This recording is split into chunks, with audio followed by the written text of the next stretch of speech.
Pride and Prejudice. Author: Jane Austen. Chapter 1. It is a truth universally acknowledged, that a single man in possession of a good fortune must be in want of a wife.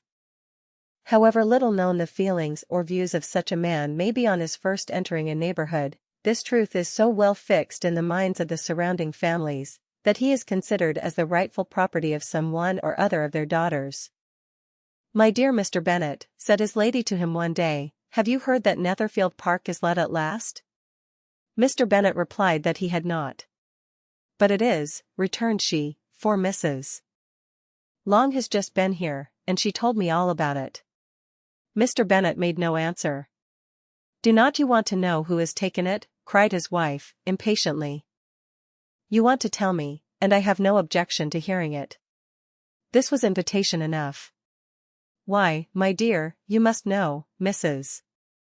Long says that Netherfield is taken by a young man of large fortune from the north of England, that he came down on Monday in a chaise and four to see the place, and was so much delighted with it that he agreed with Mr. Morris immediately, that he is to take possession before Michaelmas, and some of his servants are to be in the house by the end of next week." "What is his name?" "Bingley." "Is he married or single?" "Oh, single, my dear, to be sure." "A single man of large fortune, 4,000 or 5,000 a year. What a fine thing for our girls!" "How so?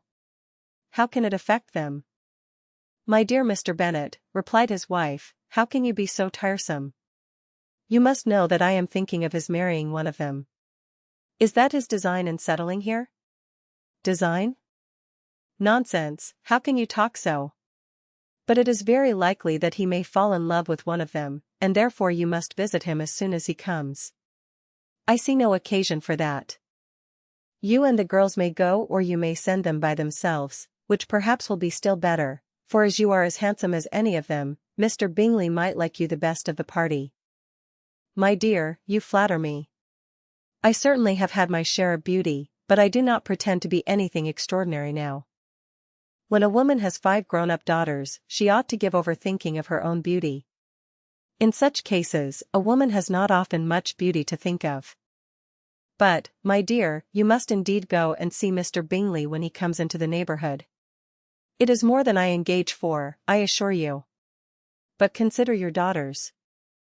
Only think what an establishment it would be for one of them. Sir William and Lady Lucas are determined to go, merely on that account, for in general, you know, they visit no newcomers. Indeed you must go, for it will be impossible for us to visit him if you do not. You are over-scrupulous, surely. I dare say Mr. Bingley will be very glad to see you, and I will send a few lines by you to assure him of my hearty consent to his marrying whichever he chooses of the girls, though I must throw in a good word for my little Lizzie. I desire you will do no such thing. Lizzie is not a bit better than the others, and I am sure she is not half so handsome as Jane, nor half so good-humored as Lydia. But you are always giving her the preference." "They have none of them much to recommend them," replied he. "They are all silly and ignorant like other girls, but Lizzie has something more of quickness than her sisters." "Mr. Bennet, how can you abuse your own children in such a way? You take delight in vexing me. You have no compassion on my poor nerves." "You mistake me, my dear. I have a high respect for your nerves. They are my old friends. I have heard you mention them with consideration these 20 years at least. Ah, you do not know what I suffer. But I hope you will get over it, and live to see many young men of 4,000 a year come into the neighborhood. It will be no use to us, if 20 such should come, since you will not visit them.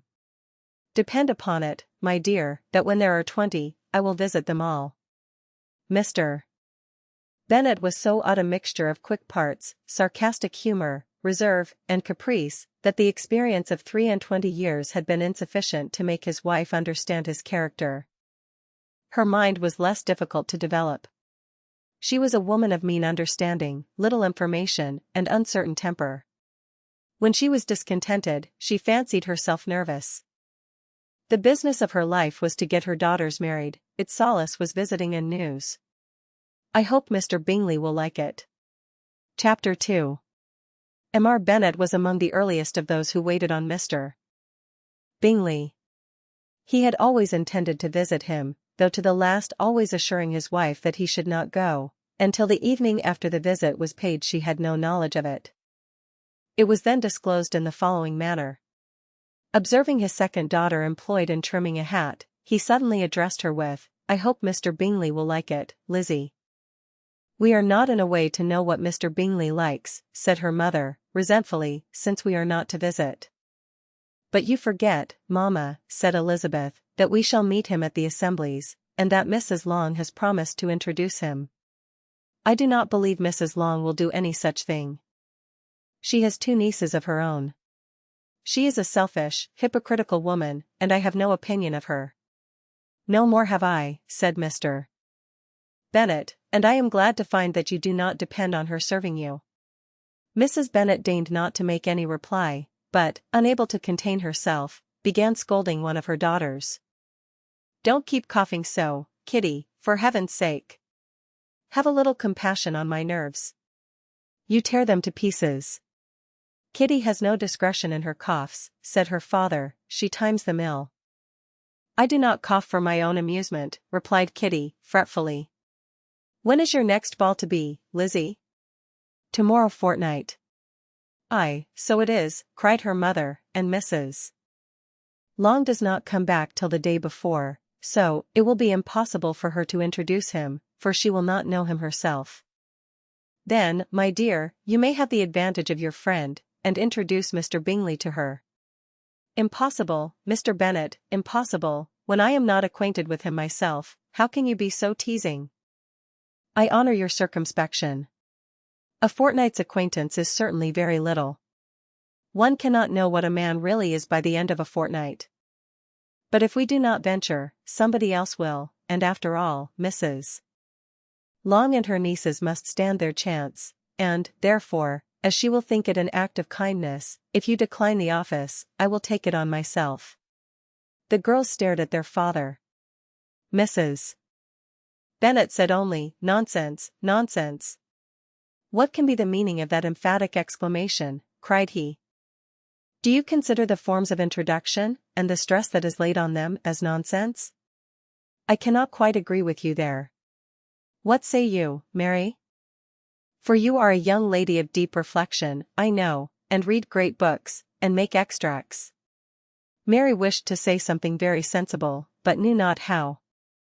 While Mary is adjusting her ideas, he continued, "Let us return to Mr. Bingley." "I am sick of Mr. Bingley," cried his wife. "I am sorry to hear that, but why did you not tell me so before? If I had known as much this morning, I certainly would not have called on him. It is very unlucky, but as I have actually paid the visit, we cannot escape the acquaintance now." The astonishment of the ladies was just what he wished that of Mrs. Bennet, perhaps surpassing the rest, though when the first tumult of joy was over, she began to declare that it was what she had expected all the while. "How good it was in you, my dear Mr. Bennet! But I knew I should persuade you at last. I was sure you loved your girls too well to neglect such an acquaintance. Well, how pleased I am! And it is such a good joke, too, that you should have gone this morning, and never said a word about it till now." "Now, Kitty, you may cough as much as you choose," said Mr. Bennet, and, as he spoke, he left the room, fatigued with the raptures of his wife. "What an excellent father you have, girls," said she, when the door was shut. "I do not know how you will ever make him amends for his kindness, or me either, for that matter. At our time of life, it is not so pleasant, I can tell you, to be making new acquaintances every day, but for your sakes we would do anything. Lydia, my love, though you are the youngest, I dare say Mr. Bingley will dance with you at the next ball." "Oh," said Lydia, stoutly, "I am not afraid, for though I am the youngest, I'm the tallest." The rest of the evening was spent in conjecturing how soon he would return Mr. Bennet's visit, and determining when they should ask him to dinner. "I'm the tallest," he rode a black horse. Chapter 3. Not all that Mrs. Bennet, however, with the assistance of her 5 daughters, could ask on the subject, was sufficient to draw from her husband any satisfactory description of Mr. Bingley. They attacked him in various ways, with barefaced questions, ingenious suppositions, and distant surmises, but he eluded the skill of them all, and they were at last obliged to accept the second-hand intelligence of their neighbour, Lady Lucas. Her report was highly favourable. Sir William had been delighted with him.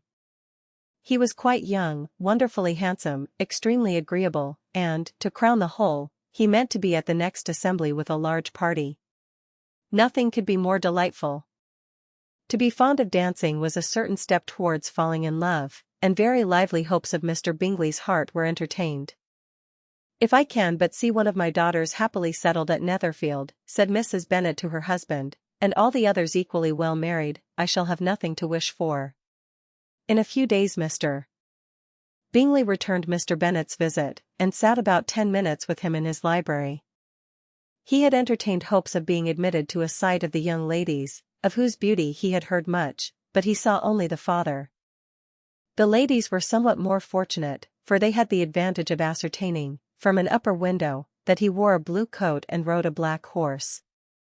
An invitation to dinner was soon afterwards dispatched, and already had Mrs. Bennet planned the courses that were to do credit to her housekeeping, when an answer arrived which deferred it all. Mr. Bingley was obliged to be in town the following day, and consequently unable to accept the honour of their invitation, etc. Mrs. Bennet was quite disconcerted. She could not imagine what business he could have in town so soon after his arrival in Hertfordshire, and she began to fear that he might always be flying about from one place to another, and never settled at Netherfield as he ought to be. Lady Lucas quieted her fears a little by starting the idea of his being gone to London only to get a large party for the ball, and a report soon followed that Mr. Bingley was to bring 12 ladies and 7 gentlemen with him to the assembly. The girls grieved over such a number of ladies, but were comforted the day before the ball by hearing that, instead of 12, he had brought only 6 with him from London, his 5 sisters and a cousin. And when the party entered the assembly room, it consisted of only 5 altogether: Mr. Bingley, his 2 sisters, the husband of the eldest, and another young man. Mr.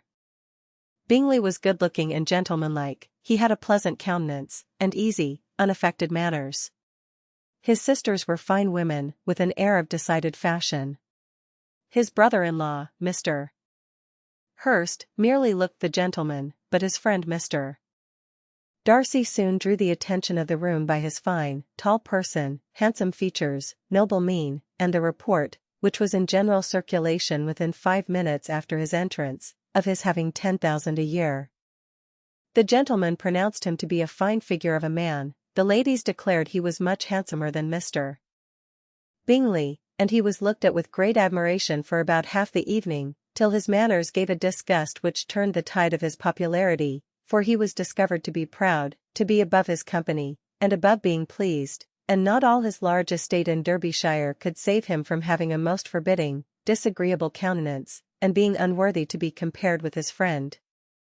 Mr. Bingley had soon made himself acquainted with all the principal people in the room. He was lively and unreserved, danced every dance, was angry that the ball closed so early, and talked of giving one himself at Netherfield. Such amiable qualities must speak for themselves. What a contrast between him and his friend! Mr. Darcy danced only once with Mrs.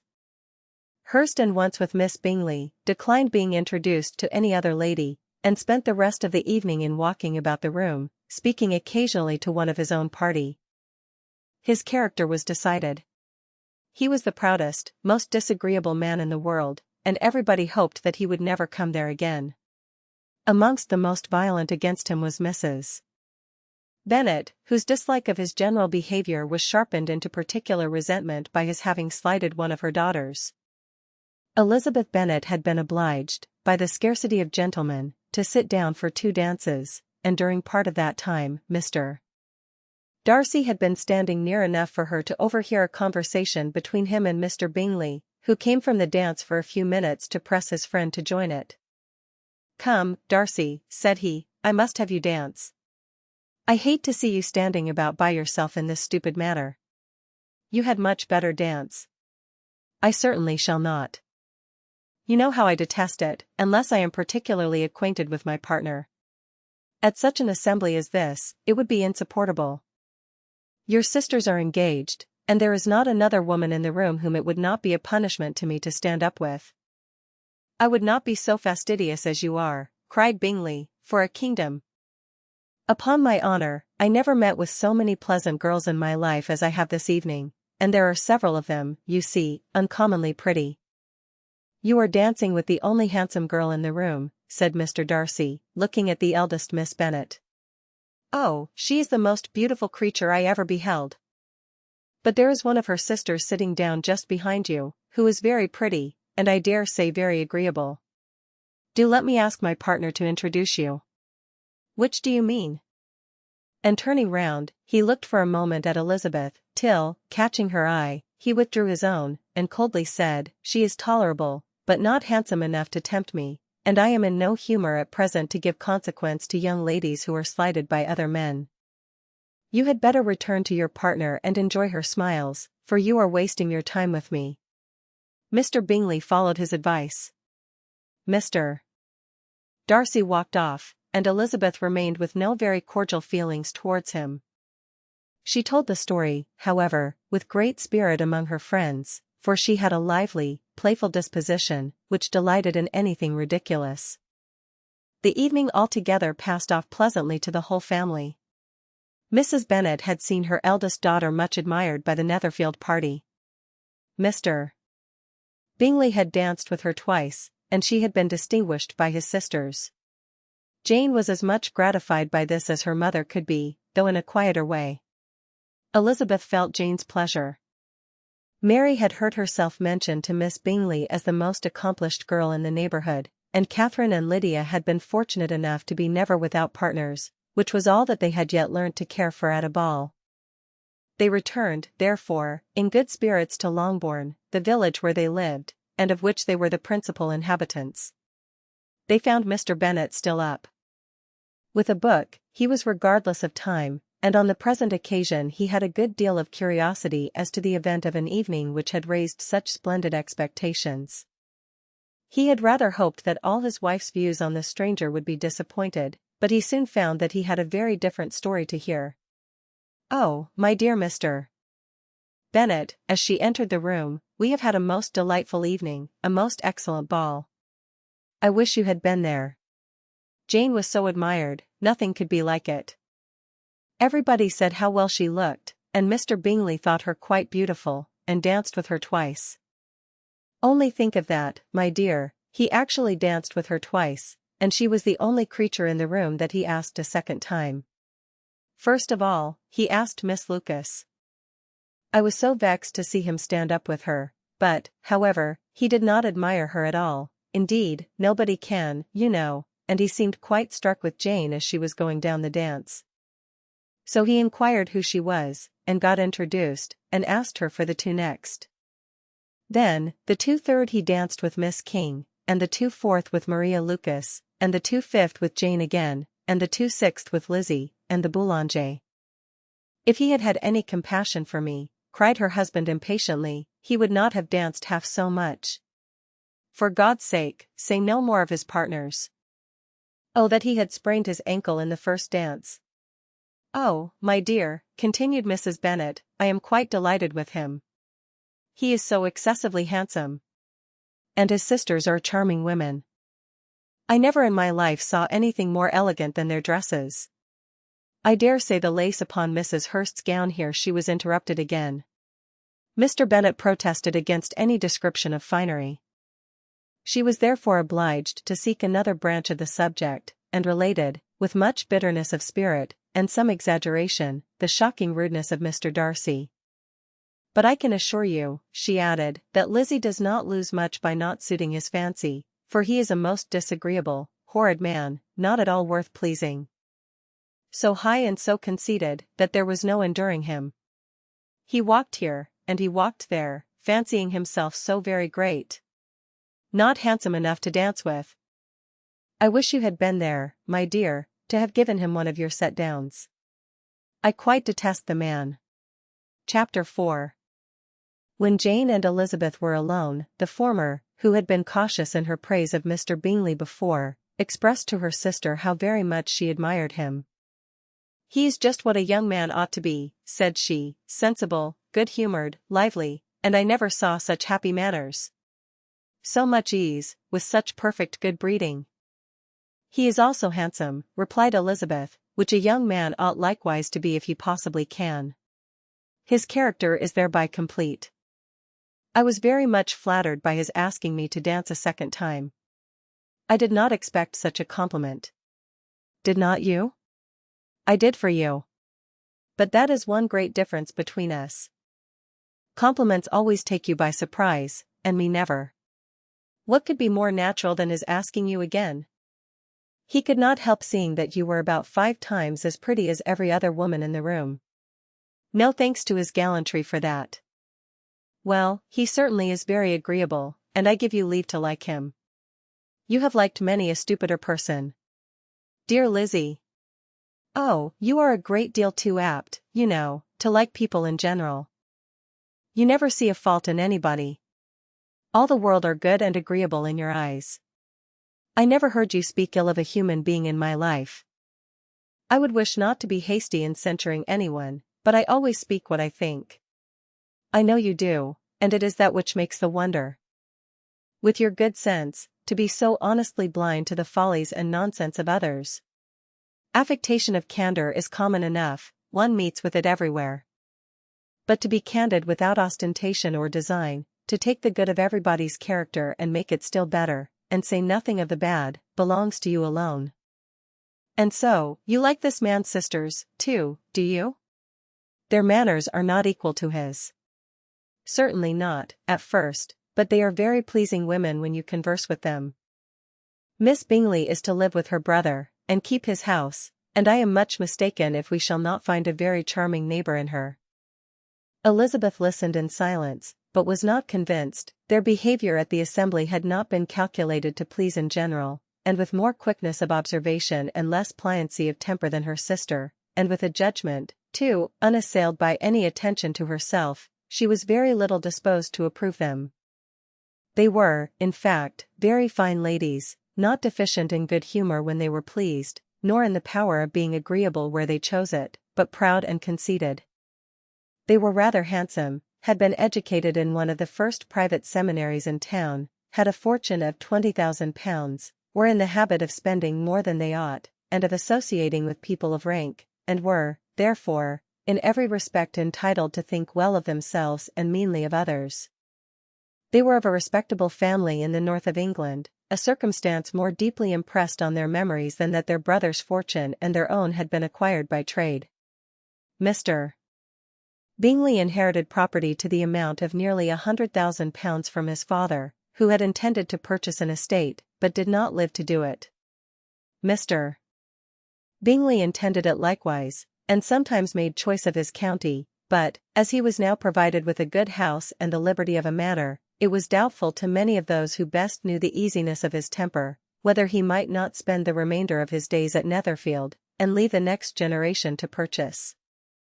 His sisters were very anxious for his having an estate of his own, but though he was now established only as a tenant, Miss Bingley was by no means unwilling to preside at his table, nor was Mrs. Hurst, who had married a man of more fashion than fortune, less disposed to consider his house as her home when it suited her. Mr. Bingley had not been of age 2 years when he was tempted, by an accidental recommendation, to look at Netherfield House. He did look at it, and into it, for half an hour, was pleased with the situation and the principal rooms, satisfied with what the owner said in its praise, and took it immediately. Between him and Darcy there was a very steady friendship, in spite of a great opposition of character. Bingley was endeared to Darcy by the easiness, openness, and ductility of his temper, though no disposition could offer a greater contrast to his own, and though with his own he never appeared dissatisfied. On the strength of Darcy's regard, Bingley had the firmest reliance, and of his judgment the highest opinion. In understanding, Darcy was the superior. Bingley was by no means deficient, but Darcy was clever. He was at the same time haughty, reserved, and fastidious, and his manners, though well-bred, were not inviting. In that respect his friend had greatly the advantage. Bingley was sure of being liked wherever he appeared. Darcy was continually giving offence. The manner in which they spoke of the Meryton assembly was sufficiently characteristic. Bingley had never met with pleasanter people or prettier girls in his life. Everybody had been most kind and attentive to him. There had been no formality, no stiffness. He had soon felt acquainted with all the room, and as to Miss Bennet, he could not conceive an angel more beautiful. Darcy, on the contrary, had seen a collection of people in whom there was little beauty and no fashion, for none of whom he had felt the smallest interest, and from none received either attention or pleasure. Miss Bennet he acknowledged to be pretty, but she smiled too much. Mrs. Hurst and her sister allowed it to be so, but still they admired her and liked her, and pronounced her to be a sweet girl, and one whom they should not object to know more of. Miss Bennet was therefore established as a sweet girl, and their brother felt authorized by such commendation to think of her as he chose. Chapter 5. Within a short walk of Longbourn lived a family with whom the Bennets were particularly intimate. Sir William Lucas had been formerly in trade in Meryton, where he had made a tolerable fortune, and risen to the honour of knighthood by an address to the king during his mayoralty. The distinction had, perhaps, been felt too strongly. It had given him a disgust to his business and to his residence in a small market town, and, quitting them both, he had removed with his family to a house about a mile from Meryton, denominated from that period Lucas Lodge, where he could think with pleasure of his own importance, and, unshackled by business, occupy himself solely in being civil to all the world. For, though elated by his rank, it did not render him supercilious. On the contrary, he was all attention to everybody. By nature inoffensive, friendly, and obliging, his presentation at St. James's had made him courteous. Lady Lucas was a very good kind of woman, not too clever to be a valuable neighbour to Mrs. Bennet. They had several children. The eldest of them, a sensible, intelligent young woman about 27, was Elizabeth's intimate friend. That the Miss Lucases and the Miss Bennet should meet to talk over a ball was absolutely necessary, and the morning after the assembly brought the former to Longbourn to hear and to communicate. "You began the evening well, Charlotte," said Mrs. Bennet, with civil self-command, to Miss Lucas. "You were Mr. Bingley's first choice."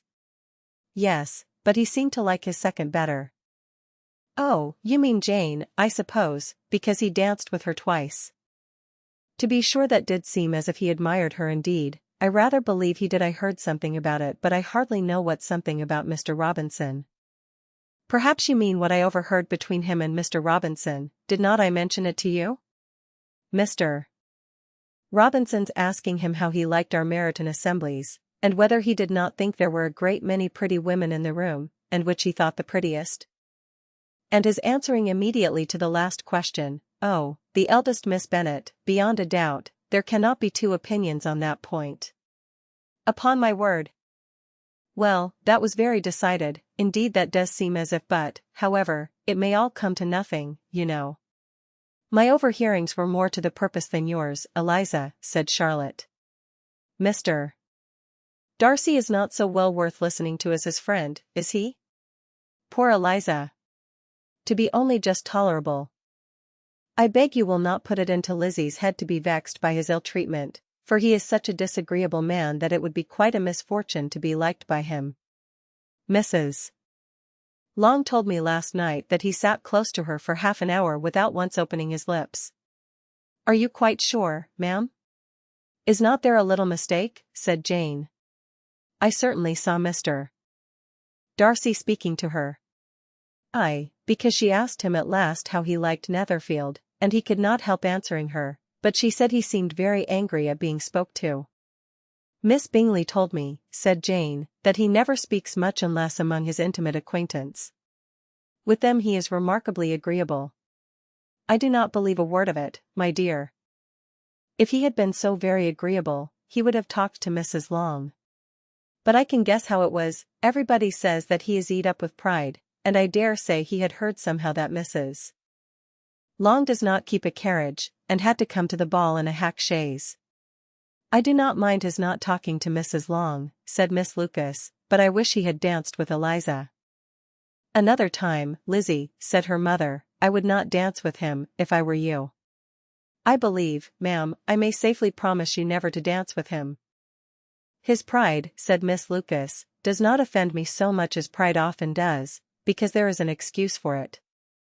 One cannot wonder that so very fine a young man, with family, fortune, everything in his favor, should think highly of himself. If I may so express it, he has a right to be proud.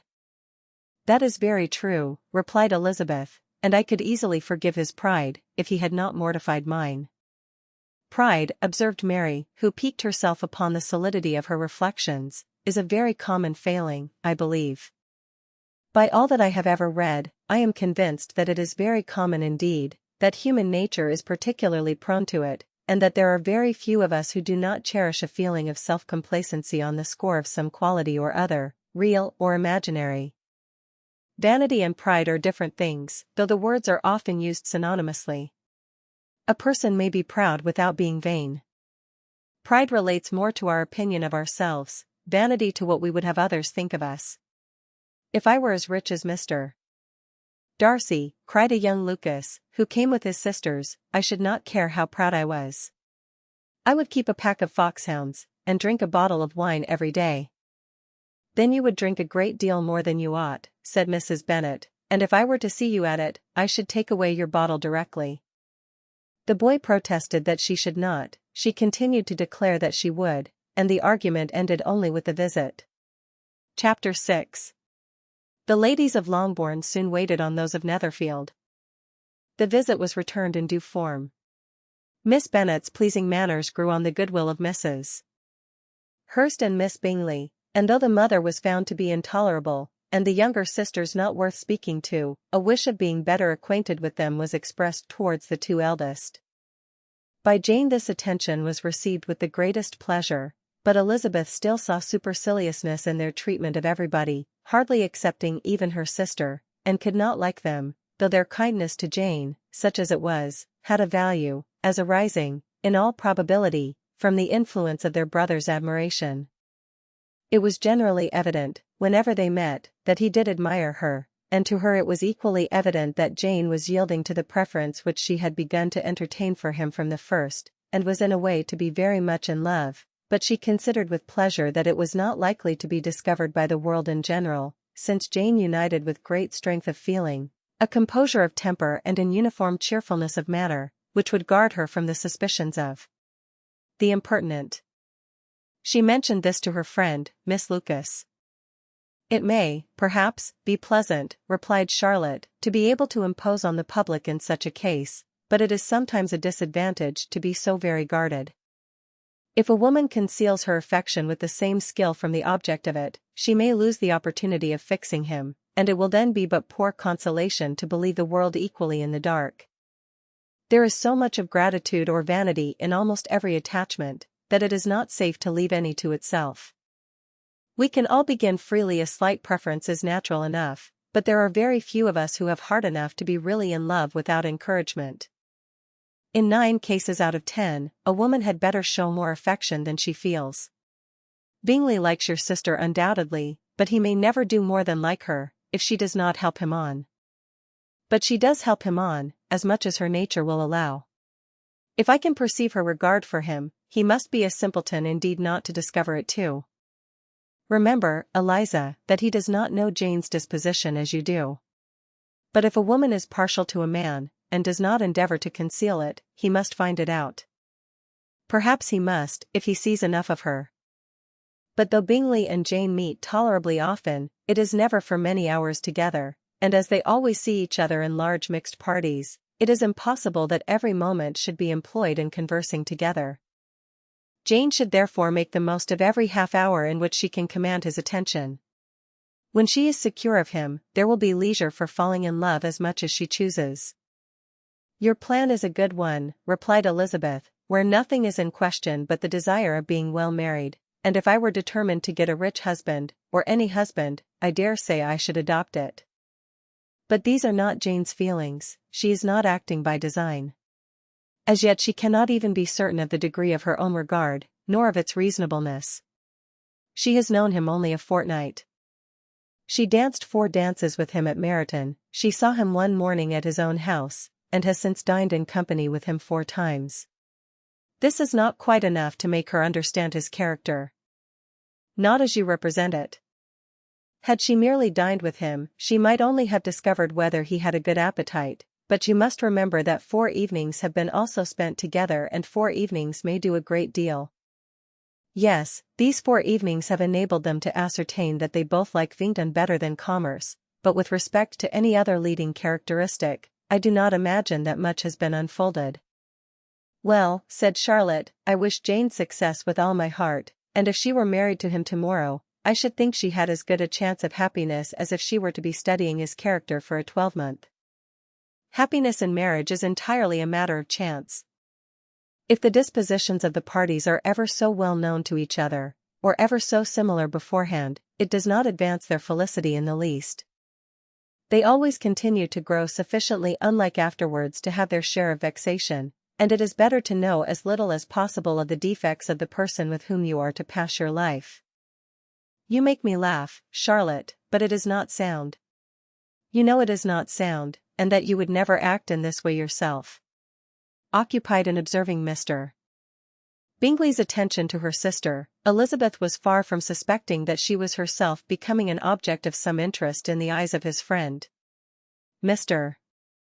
Darcy had at first scarcely allowed her to be pretty, he had looked at her without admiration at the ball, and when they next met, he looked at her only to criticize. But no sooner had he made it clear to himself and his friends that she had hardly a good feature in her face, than he began to find it was rendered uncommonly intelligent by the beautiful expression of her dark eyes. To this discovery succeeded some others equally mortifying. Though he had detected with a critical eye more than one failure of perfect symmetry in her form, he was forced to acknowledge her figure to be light and pleasing, and in spite of his asserting that her manners were not those of the fashionable world, he was caught by their easy playfulness. Of this she was perfectly unaware. To her he was only the man who made himself agreeable nowhere, and who had not thought her handsome enough to dance with. He began to wish to know more of her, and, as a step towards conversing with her himself, attended to her conversation with others. His doing so drew her notice. It was at Sir William Lucas's, where a large party were assembled. "What does Mr. Darcy mean," said she to Charlotte, "by listening to my conversation with Colonel Forster?" "That is a question which Mr. Darcy only can answer. But if he does it any more, I shall certainly let him know that I see what he is about. He has a very satirical eye, and if I do not begin by being impertinent myself, I shall soon grow afraid of him." On his approaching them soon afterwards, though without seeming to have any intention of speaking, Miss Lucas defied her friend to mention such a subject to him, which immediately provoking Elizabeth to do it, she turned to him and said, "Did not you think, Mr. Darcy, that I expressed myself uncommonly well just now, when I was teasing Colonel Forster to give us a ball at Meryton?" "With great energy, but it is a subject which always makes a lady energetic. You are severe on us." "It will be her turn soon to be teased," said Miss Lucas. "I am going to open the instrument, Eliza, and you know what follows. You are a very strange creature by way of a friend. Always wanting me to play and sing before anybody and everybody. If my vanity had taken a musical turn, you would have been invaluable, but as it is, I would really rather not sit down before those who must be in the habit of hearing the very best performers." On Miss Lucas's persevering, however, she added, "Very well, if it must be so, it must." And gravely glancing at Mr. Darcy, "There is a very fine old saying, which everybody here is of course familiar with, 'Keep your breath to cool your porridge,' and I shall keep mine to swell my song." Her performance was pleasing, though by no means capital. After a song or two, and before she could reply to the entreaties of several that she would sing again, she was eagerly succeeded at the instrument by her sister Mary, who having, in consequence of being the only plain one in the family, worked hard for knowledge and accomplishments, was always impatient for display. Mary had neither genius nor taste, and though vanity had given her application, it had given her likewise a pedantic air and conceited manner, which would have injured a higher degree of excellence than she had reached. Elizabeth, easy and unaffected, had been listened to with much more pleasure, though not playing half so well, and Mary, at the end of a long concerto, was glad to purchase praise and gratitude by Scotch and Irish airs, at the request of her younger sisters, who with some of the Lucases, and 2 or 3 officers, joined eagerly in dancing at one end of the room. Mr. Darcy stood near them in silent indignation at such a mode of passing the evening, to the exclusion of all conversation, and was too much engrossed by his own thoughts to perceive that Sir William Lucas was his neighbour, till Sir William thus began. "What a charming amusement for young people this is, Mr. Darcy. There is nothing like dancing, after all. I consider it as one of the first refinements of polished societies." "Certainly, sir, and it has the advantage also of being in vogue amongst the less polished societies of the world. Every savage can dance." Sir William only smiled. "Your friend performs delightfully," he continued, after a pause, on seeing Bingley join the group, "and I doubt not that you are an adept in the science yourself, Mr. Darcy.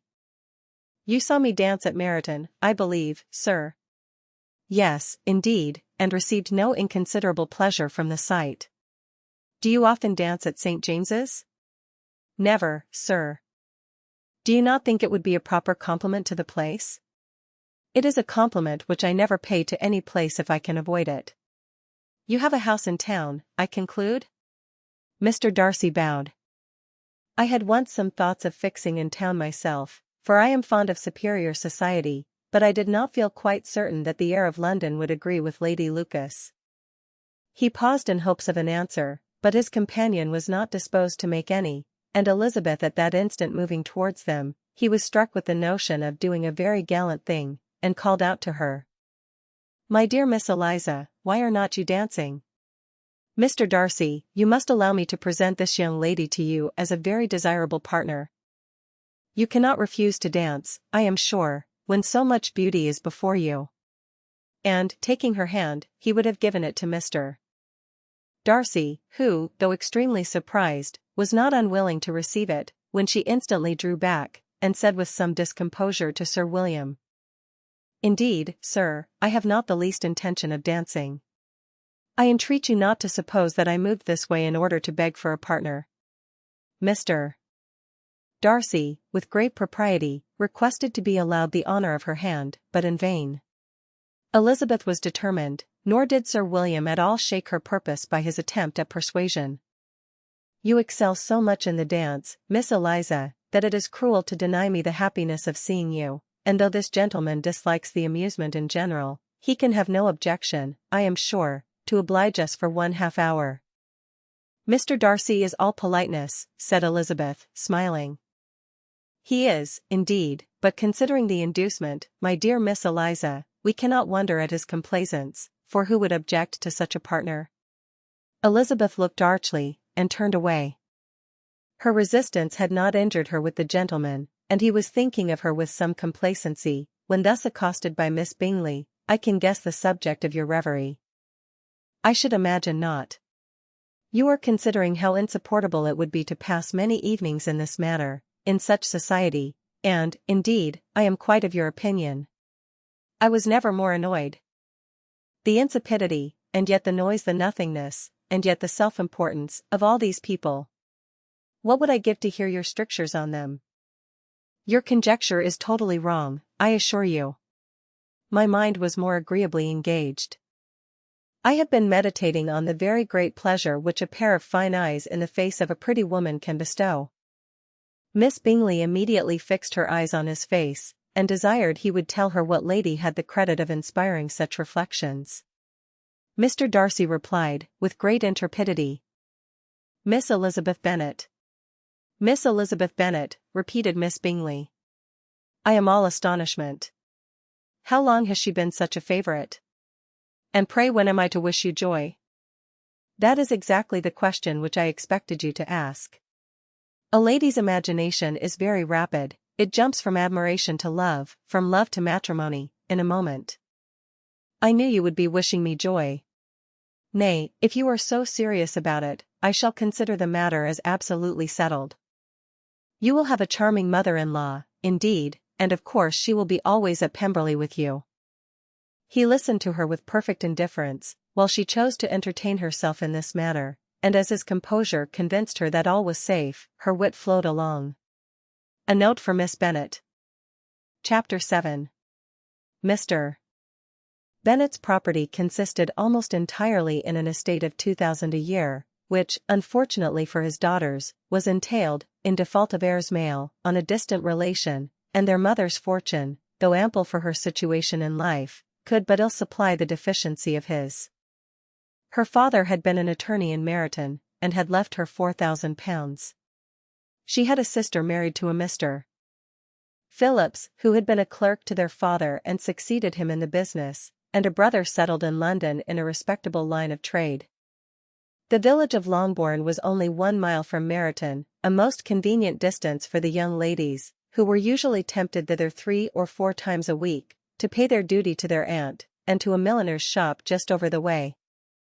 The 2 youngest of the family, Catherine and Lydia, were particularly frequent in these attentions. Their minds were more vacant than their sisters', and when nothing better offered, a walk to Meryton was necessary to amuse their morning hours and furnish conversation for the evening, and, however bare of news the country in general might be, they always contrived to learn some from their aunt.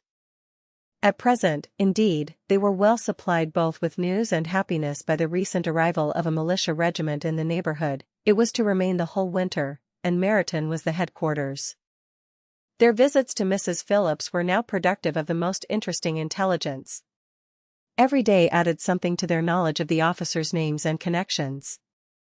Their lodgings were not long a secret, and at length they began to know the officers themselves. Mr. Phillips visited them all, and this opened to his nieces a source of felicity unknown before. They could talk of nothing but officers, and Mr. Bingley's large fortune, the mention of which gave animation to their mother, was worthless in their eyes when opposed to the regimentals of an ensign. After listening one morning to their effusions on this subject, Mr. Bennet coolly observed, "From all that I can collect by your manner of talking, you must be 2 of the silliest girls in the country. I have suspected it some time, but I am now convinced."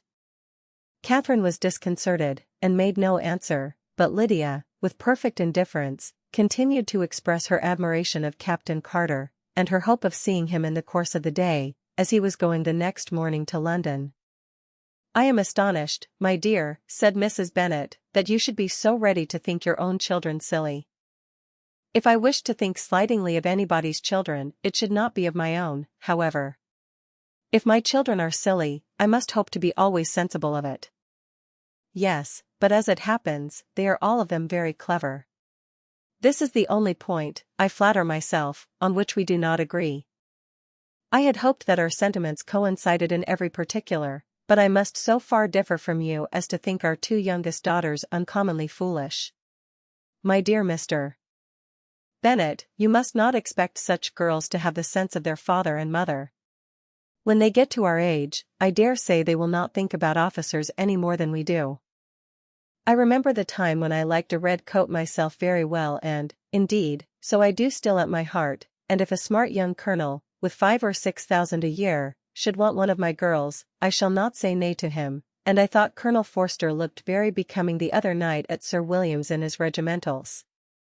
"Mamma," cried Lydia, "my aunt says that Colonel Forster and Captain Carter do not go so often to Miss Watson's as they did when they first came. She sees them now very often standing in Clark's library." Mrs. Bennet was prevented replying by the entrance of the footman with a note for Miss Bennet. It came from Netherfield, and the servant waited for an answer. Mrs. Bennet's eyes sparkled with pleasure, and she was eagerly calling out, while her daughter read, "Well, Jane, who is it from? What is it about? What does he say? Well, Jane, make haste and tell us, make haste, my love." "It is from Miss Bingley," said Jane, and then read it aloud. "My dear friend, if you are not so compassionate as to dine today with Louisa and me, we shall be in danger of hating each other for the rest of our lives, for a whole day's tete-a-tete between 2 women can never end without a quarrel. Come as soon as you can on the receipt of this. My brother and the gentlemen are to dine with the officers. Yours ever, Caroline Bingley." "With the officers?" cried Lydia. "I wonder my aunt did not tell us of that." "Dining out," said Mrs. Bennet, "that is very unlucky." "Can I have the carriage?" said Jane. "No, my dear, you had better go on horseback, because it seems likely to rain, and then you must stay all night." "That would be a good scheme," said Elizabeth, "if you were sure that they would not offer to send her home." "Oh, but the gentleman will have Mr. Bingley's chaise to go to Meryton, and the Hursts have no horses to theirs. I had much rather go in the coach." "But, my dear, your father cannot spare the horses, I am sure." "They are wanted in the farm, Mr. Bennet, are not they?" "Cheerful prognostics, they are wanted in the farm much oftener than I can get them." "But if you have got them today," said Elizabeth, "my mother's purpose will be answered." She did at last extort from her father an acknowledgment that the horses were engaged. Jane was therefore obliged to go on horseback, and her mother attended her to the door with many cheerful prognostics of a bad day. Her hopes were answered. Jane had not been gone long before it rained hard. Her sisters were uneasy for her, but her mother was delighted. The rain continued the whole evening without intermission. Jane certainly could not come back. "This was a lucky idea of mine, indeed," said Mrs. Bennet, more than once, as if the credit of making it rain were all her own. Till the next morning, however, she was not aware of all the felicity of her contrivance. Breakfast was scarcely over when a servant from Netherfield brought the following note for Elizabeth: "My dearest Lizzie, I find myself very unwell this morning, which, I suppose, is to be imputed to my getting wet through yesterday. My kind friends will not hear of my returning home till I am better. They insist also on my seeing Mr. Jones, therefore do not be alarmed if you should hear of his having been to me, and, excepting a sore throat and a headache, there is not much the matter with me. Yours, etc." "Well, my dear," said Mr.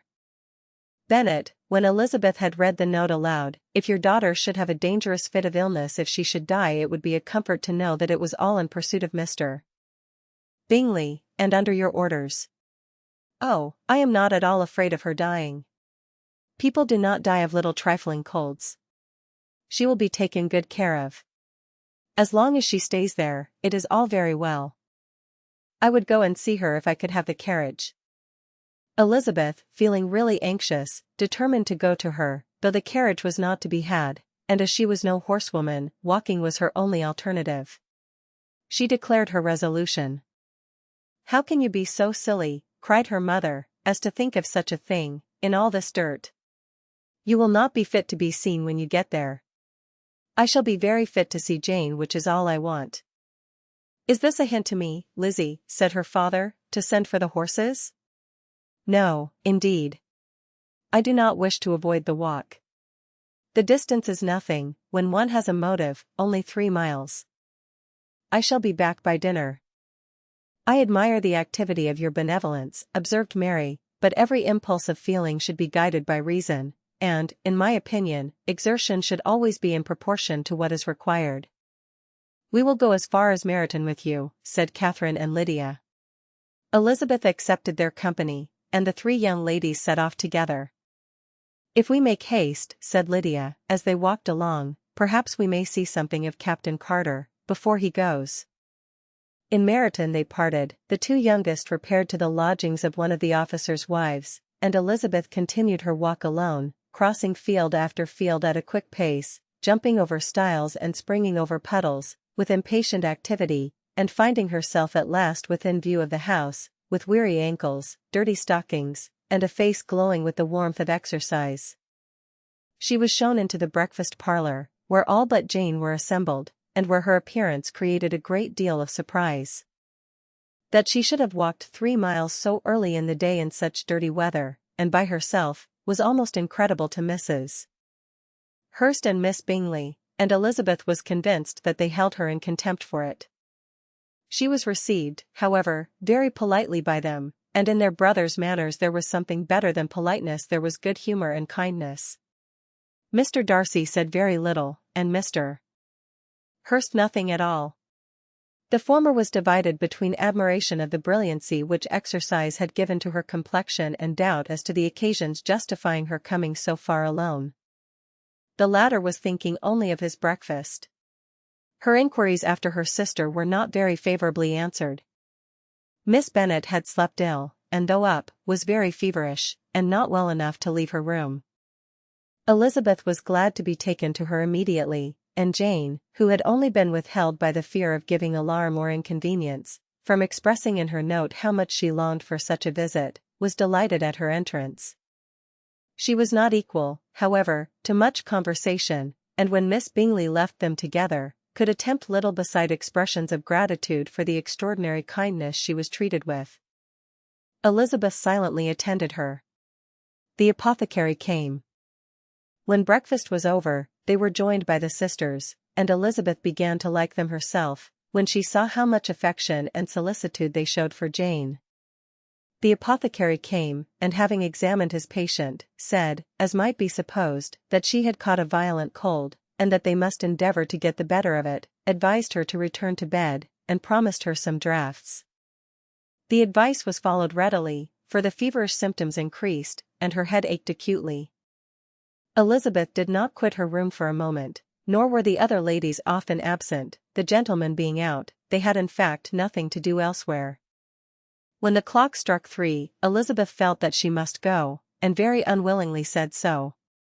Miss Bingley offered her the carriage, and she only wanted a little pressing to accept it, when Jane testified such concern at parting with her that Miss Bingley was obliged to convert the offer of the chaise into an invitation to remain at Netherfield for the present. Elizabeth most thankfully consented, and a servant was dispatched to Longbourn, to acquaint the family with her stay, and bring back a supply of clothes. Covering a screen. Chapter 8. At 5 o'clock the two ladies retired to dress, and at 6:30 Elizabeth was summoned to dinner. To the civil inquiries which then poured in, and amongst which she had the pleasure of distinguishing the much superior solicitude of Mr. Bingley, she could not make a very favourable answer. Jane was by no means better. The sisters, on hearing this, repeated 3 or 4 times how much they were grieved, how shocking it was to have a bad cold, and how excessively they disliked being ill themselves, and then thought no more of the matter, and their indifference towards Jane, when not immediately before them, restored Elizabeth to the enjoyment of all her original dislike. Their brother, indeed, was the only one of the party whom she could regard with any complacency.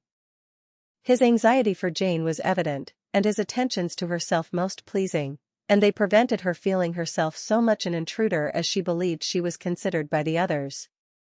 She had very little notice from any but him. Miss Bingley was engrossed by Mr. Darcy, her sister scarcely less so, and as for Mr. Hurst, by whom Elizabeth sat, he was an indolent man, who lived only to eat, drink, and play at cards, who, when he found her prefer a plain dish to a ragout, had nothing to say to her. When dinner was over, she returned directly to Jane, and Miss Bingley began abusing her as soon as she was out of the room. Her manners were pronounced to be very bad indeed, a mixture of pride and impertinence. She had no conversation, no style, no taste, no beauty. Mrs. Hurst thought the same, and added, "She has nothing, in short, to recommend her, but being an excellent walker. I shall never forget her appearance this morning. She really looked almost wild." "She did indeed, Louisa. I could hardly keep my countenance. Very nonsensical to come at all. Why must she be scampering about the country, because her sister had a cold? Her hair so untidy, so blousy. Yes, and her petticoat. I hope you saw her petticoat, 6 inches deep in mud, I am absolutely certain, and the gown which had been let down to hide it not doing its office." "Your picture may be very exact, Louisa," said Bingley, "but this was all lost upon me. I thought Miss Elizabeth Bennet looked remarkably well when she came into the room this morning. Her dirty petticoat quite escaped my notice." "You observed it, Mr. Darcy, I am sure," said Miss Bingley, "and I am inclined to think that you would not wish to see your sister make such an exhibition." "Certainly not. To walk 3 miles, or 4 miles, or 5 miles, or whatever it is, above her ankles in dirt, and alone, quite alone. What could she mean by it? It seems to me to show an abominable sort of conceited independence, a most country town indifference to decorum." "It shows an affection for her sister that is very pleasing," said Bingley. "I am afraid, Mr. Darcy," observed Miss Bingley, in a half-whisper, that this adventure has rather affected your admiration of her fine eyes.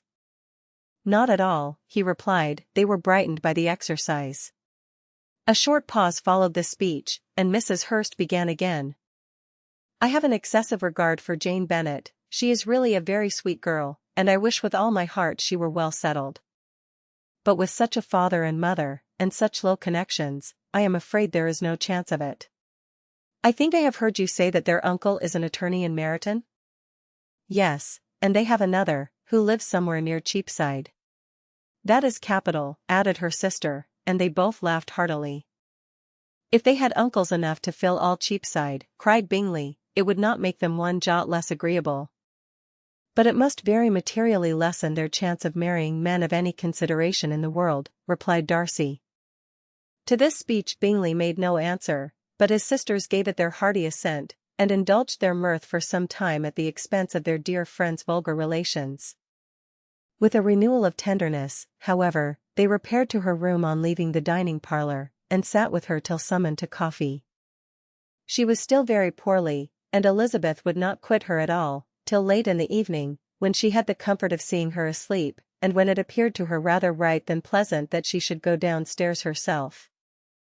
On entering the drawing-room, she found the whole party at loo, and was immediately invited to join them, but suspecting them to be playing high, she declined it, and making her sister the excuse, said she would amuse herself, for the short time she could stay below, with a book.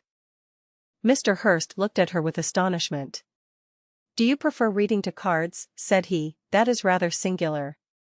Miss Eliza Bennet, said Miss Bingley, despises cards.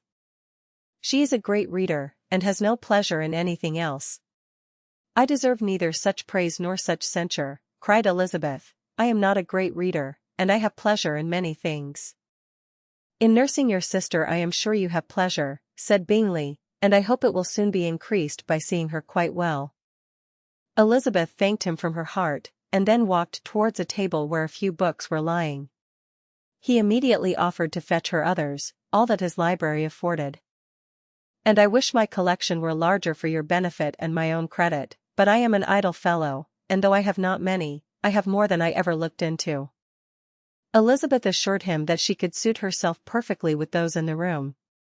I am astonished, said Miss Bingley, that my father should have left so small a collection of books. What a delightful library you have at Pemberley, Mr. Darcy. It ought to be good, he replied, it has been the work of many generations. And then you have added so much to it yourself, you are always buying books. I cannot comprehend the neglect of a family library in such days as these. Neglect? I am sure you neglect nothing that can add to the beauties of that noble place. Charles, when you build your house, I wish it may be half as delightful as Pemberley. I wish it may. But I would really advise you to make your purchase in that neighbourhood, and take Pemberley for a kind of model. There is not a finer county in England than Derbyshire. With all my heart, I will buy Pemberley itself, if Darcy will sell it. I am talking of possibilities, Charles. Upon my word, Caroline, I should think it more possible to get Pemberley by purchase than by imitation. Elizabeth was so much caught by what passed, as to leave her very little attention for her book, and, soon laying it wholly aside, she drew near the card table, and stationed herself between Mr. Bingley and his eldest sister, to observe the game. Is Miss Darcy much grown since the spring? Said Miss Bingley. Will she be as tall as I am? I think she will. She is now about Miss Elizabeth Bennet's height, or rather taller. How I long to see her again. I never met with anybody who delighted me so much. Such a countenance, such manners, and so extremely accomplished for her age. Her performance on the pianoforte is exquisite. It is amazing to me, said Bingley, how young ladies can have patience to be so very accomplished as they all are. All young ladies accomplished? My dear Charles, what do you mean? Yes, all of them, I think. They all paint tables, cover screens, and net purses. I scarcely know any one who cannot do all this, and I am sure I never heard a young lady spoken of for the first time, without being informed that she was very accomplished. Your list of the common extent of accomplishments, said Darcy, has too much truth. The word is applied to many a woman who deserves it no otherwise than by netting a purse or covering a screen, but I am very far from agreeing with you in your estimation of ladies in general. I cannot boast of knowing more than half a dozen in the whole range of my acquaintance that are really accomplished. Nor I am sure, said Miss Bingley. Then, observed Elizabeth, you must comprehend a great deal in your idea of an accomplished woman. Yes, I do comprehend a great deal in it. Oh, certainly, cried his faithful assistant, no one can be really esteemed accomplished who does not greatly surpass what is usually met with. A woman must have a thorough knowledge of music, singing, drawing, dancing, and the modern languages, to deserve the word, and, besides all this, she must possess a certain something in her air and manner of walking, the tone of her voice, her address and expressions, or the word will be but half deserved. All this she must possess, added Darcy, and to all she must yet add something more substantial in the improvement of her mind by extensive reading. I am no longer surprised at your knowing only 6 accomplished women. I rather wonder now at your knowing any. Are you so severe upon your own sex as to doubt the possibility of all this? I never saw such a woman. I never saw such capacity, and taste, and application, and elegance, as you describe, united. Mrs. Hurst and Miss Bingley both cried out against the injustice of her implied doubt, and were both protesting that they knew many women who answered this description, when Mr. Hurst called them to order, with bitter complaints of their inattention to what was going forward. As all conversation was thereby at an end, Elizabeth soon afterwards left the room. Eliza Bennet, said Miss Bingley, when the door was closed on her, is one of those young ladies who seek to recommend themselves to the other sex by undervaluing their own, and with many men, I dare say, it succeeds. But, in my opinion, it is a paltry device, a very mean art. Undoubtedly, replied Darcy, to whom this remark was chiefly addressed, there is meanness in all the arts which ladies sometimes condescend to employ for captivation. Whatever bears affinity to cunning is despicable. Miss Bingley was not so entirely satisfied with this reply as to continue the subject. Elizabeth joined them again only to say that her sister was worse, and that she could not leave her. Bingley urged Mr. Jones's being sent for immediately, while his sisters, convinced that no country advice could be of any service, recommended an express to town for one of the most eminent physicians. This she would not hear of, but she was not so unwilling to comply with their brother's proposal, and it was settled that Mr. Jones should be sent for early in the morning, if Miss Bennet were not decidedly better. Bingley was quite uncomfortable, his sisters declared that they were miserable. They solaced their wretchedness, however, by duets after supper, while he could find no better relief to his feelings than by giving his housekeeper directions that every possible attention might be paid to the sick lady and her sister, Mrs. Bennet, and her 2 youngest girls. Chapter 9. Elizabeth passed the chief of the night in her sister's room, and in the morning had the pleasure of being able to send a tolerable answer to the inquiries which she very early received from Mr. Bingley by a housemaid, and some time afterwards from the 2 elegant ladies who waited on his sisters. In spite of this amendment, however, she requested to have a note sent to Longbourn, desiring her mother to visit Jane, and form her own judgment of her situation. The note was immediately dispatched, and its contents as quickly complied with. Mrs. Bennet, accompanied by her 2 youngest girls, reached Netherfield soon after the family breakfast. Had she found Jane in any apparent danger, Mrs. Bennet would have been very miserable, but being satisfied on seeing her that her illness was not alarming, she had no wish of her recovering immediately, as her restoration to health would probably remove her from Netherfield.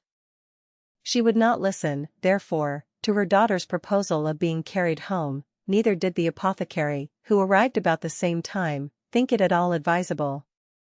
After sitting a little while with Jane, on Miss Bingley's appearance and invitation, the mother and 3 daughters all attended her into the breakfast parlour. Bingley met them with hopes that Mrs. Bennet had not found Miss Bennet worse than she expected. "Indeed I have, sir," was her answer. "She is a great deal too ill to be moved. Mr. Jones says we must not think of moving her. We must trespass a little longer on your kindness." "Removed," cried Bingley. "It must not be thought of. my sister, I am sure, will not hear of her removal. You may depend upon it, madam, said Miss Bingley, with cold civility, that Miss Bennet shall receive every possible attention while she remains with us. Mrs. Bennet was profuse in her acknowledgments. I am sure, she added, if it was not for such good friends, I do not know what would become of her, for she is very ill indeed, and suffers a vast deal, though with the greatest patience in the world, which is always the way with her, for she has, without exception, the sweetest temper I ever met with. I often tell my other girls they are nothing to her. You have a sweet room here, Mr. Bingley, and a charming prospect over that gravel walk. I do not know a place in the country that is equal to Netherfield. You will not think of quitting it in a hurry, I hope, though you have but a short lease. Whatever I do is done in a hurry, replied he, and therefore if I should resolve to quit Netherfield, I should probably be off in 5 minutes. At present, however, I consider myself as quite fixed here. That is exactly what I should have supposed of you, said Elizabeth. You begin to comprehend me, do you? Cried he, turning towards her. Oh yes, I understand you perfectly. I wish I might take this for a compliment, but to be so easily seen through, I am afraid, is pitiful. That is as it happens. It does not necessarily follow that a deep, intricate character is more or less estimable than such a one as yours. Lizzie, cried her mother, remember where you are, and do not run on in the wild manner that you are suffered to do at home. I did not know before, continued Bingley, immediately, that you were a studier of character. It must be an amusing study. Yes, but intricate characters are the most amusing. They have at least that advantage. The country, said Darcy, can in general supply but few subjects for such a study. In a country neighbourhood you move in a very confined and unvarying society. But people themselves alter so much, that there is something new to be observed in them forever. Yes, indeed, cried Mrs. Bennet, offended by his manner of mentioning a country neighbourhood. I assure you there is quite as much of that going on in the country as in town. Everybody was surprised, and Darcy, after looking at her for a moment, turned silently away. Mrs. Bennet, who fancied she had gained a complete victory over him, continued her triumph. I cannot see that London has any great advantage over the country, for my part, except the shops and public places. The country is a vast deal pleasanter, is not it, Mr. Bingley? When I am in the country, he replied, I never wish to leave it, and when I am in town, it is pretty much the same. They have each their advantages, and I can be equally happy in either. Aye, that is because you have the right disposition. But that gentleman, looking at Darcy, seemed to think the country was nothing at all. Indeed, mamma, you are mistaken, said Elizabeth, blushing for her mother. You quite mistook Mr. Darcy. He only meant that there was not such a variety of people to be met with in the country as in town, which you must acknowledge to be true. Certainly, my dear, nobody said there were, but as to not meeting with many people in this neighbourhood, I believe there are few neighbourhoods larger. I know we dine with 24 families. Nothing but concern for Elizabeth could enable Bingley to keep his countenance. His sister was less delicate, and directed her eye towards Mr. Darcy with a very expressive smile. Elizabeth, for the sake of saying something that might turn her mother's thoughts, now asked her if Charlotte Lucas had been at Longbourn since her coming away. Yes, she called yesterday with her father. What an agreeable man Sir William is, Mr. Bingley, is not he? So much the man of fashion. So genteel and so easy. He has always something to say to everybody. That is my idea of good breeding, and those persons who fancy themselves very important and never open their mouths quite mistake the matter. Did Charlotte dine with you? No, she would go home. I fancy she was wanted about the mince-pies. For my part, Mr. Bingley, I always keep servants that can do their own work. My daughters are brought up differently. But everybody is to judge for themselves, and the Lucases are a very good sort of girls, I assure you. It is a pity they are not handsome. Not that I think Charlotte so very plain, but then she is our particular friend. She seems a very pleasant young woman, said Bingley. Oh dear, yes, But you must own she is very plain. Lady Lucas herself has often said so, and envied me Jane's beauty. I do not like to boast of my own child, but to be sure, Jane one does not often see anybody better looking. It is what everybody says. I do not trust my own partiality. When she was only 15 there was a gentleman at my brother Gardiner's in town so much in love with her, that my sister-in-law was sure he would make her an offer before we came away. But, however, he did not. Perhaps he thought her too young. However, he wrote some verses on her, and very pretty they were. And so ended his affection, said Elizabeth, impatiently. There has been many a one, I fancy, overcome in the same way. I wonder who first discovered the efficacy of poetry in driving away love. I have been used to consider poetry as the food of love, said Darcy. Of a fine, stout, healthy love it may. Everything nourishes what is strong already. But if it be only a slight, thin sort of inclination, I am convinced that one good sonnet will starve it entirely away. Darcy only smiled, and the general pause which ensued made Elizabeth tremble lest her mother should be exposing herself again. She longed to speak, but could think of nothing to say, and after a short silence Mrs. Bennet began repeating her thanks to Mr. Bingley for his kindness to Jane, with an apology for troubling him also with Lizzie. Mr. Bingley was unaffectedly civil in his answer, and forced his younger sister to be civil also, and say what the occasion required. She performed her part, indeed, without much graciousness, but Mrs. Bennet was satisfied, and soon afterwards ordered her carriage.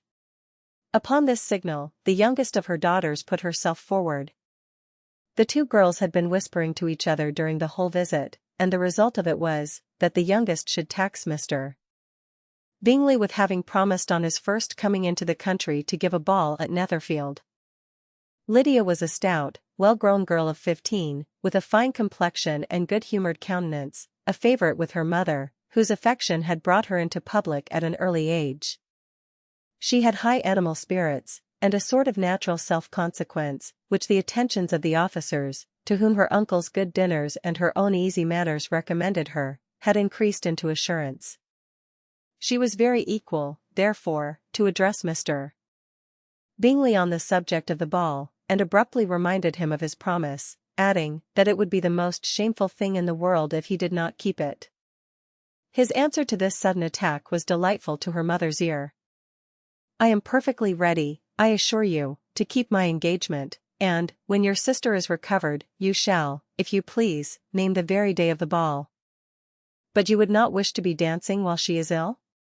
Lydia declared herself satisfied. Oh yes, it would be much better to wait till Jane was well, and by that time, most likely, Captain Carter would be at Meryton again. And when you have given your ball, she added, I shall insist on their giving one also. I shall tell Colonel Forster it will be quite a shame if he does not. Mrs. Bennet and her daughters then departed, and Elizabeth returned instantly to Jane, leaving her own and her relations' behaviour to the remarks of the two ladies and Mr. Darcy, the latter of whom, however, could not be prevailed on to join in their censure of her, in spite of all Miss Bingley's witticisms on fine eyes. Chapter 10. The day passed much as the day before had done. Mrs. Hurst and Miss Bingley had spent some hours of the morning with the invalid, who continued, though slowly, to mend, and, in the evening, Elizabeth joined their party in the drawing-room. The loo table, however, did not appear. Mr. Darcy was writing, and Miss Bingley, seated near him, was watching the progress of his letter, and repeatedly calling off his attention by messages to his sister. Mr. Hurst and Mr. Bingley were at piquet, and Mrs. Hurst was observing their game. Elizabeth took up some needlework, and was sufficiently amused in attending to what passed between Darcy and his companion. The perpetual commendations of the lady either on his handwriting, or on the evenness of his lines, or on the length of his letter, with the perfect unconcern with which her praises were received, formed a curious dialogue, and was exactly in unison with her opinion of each. How delighted Miss Darcy will be to receive such a letter. He made no answer.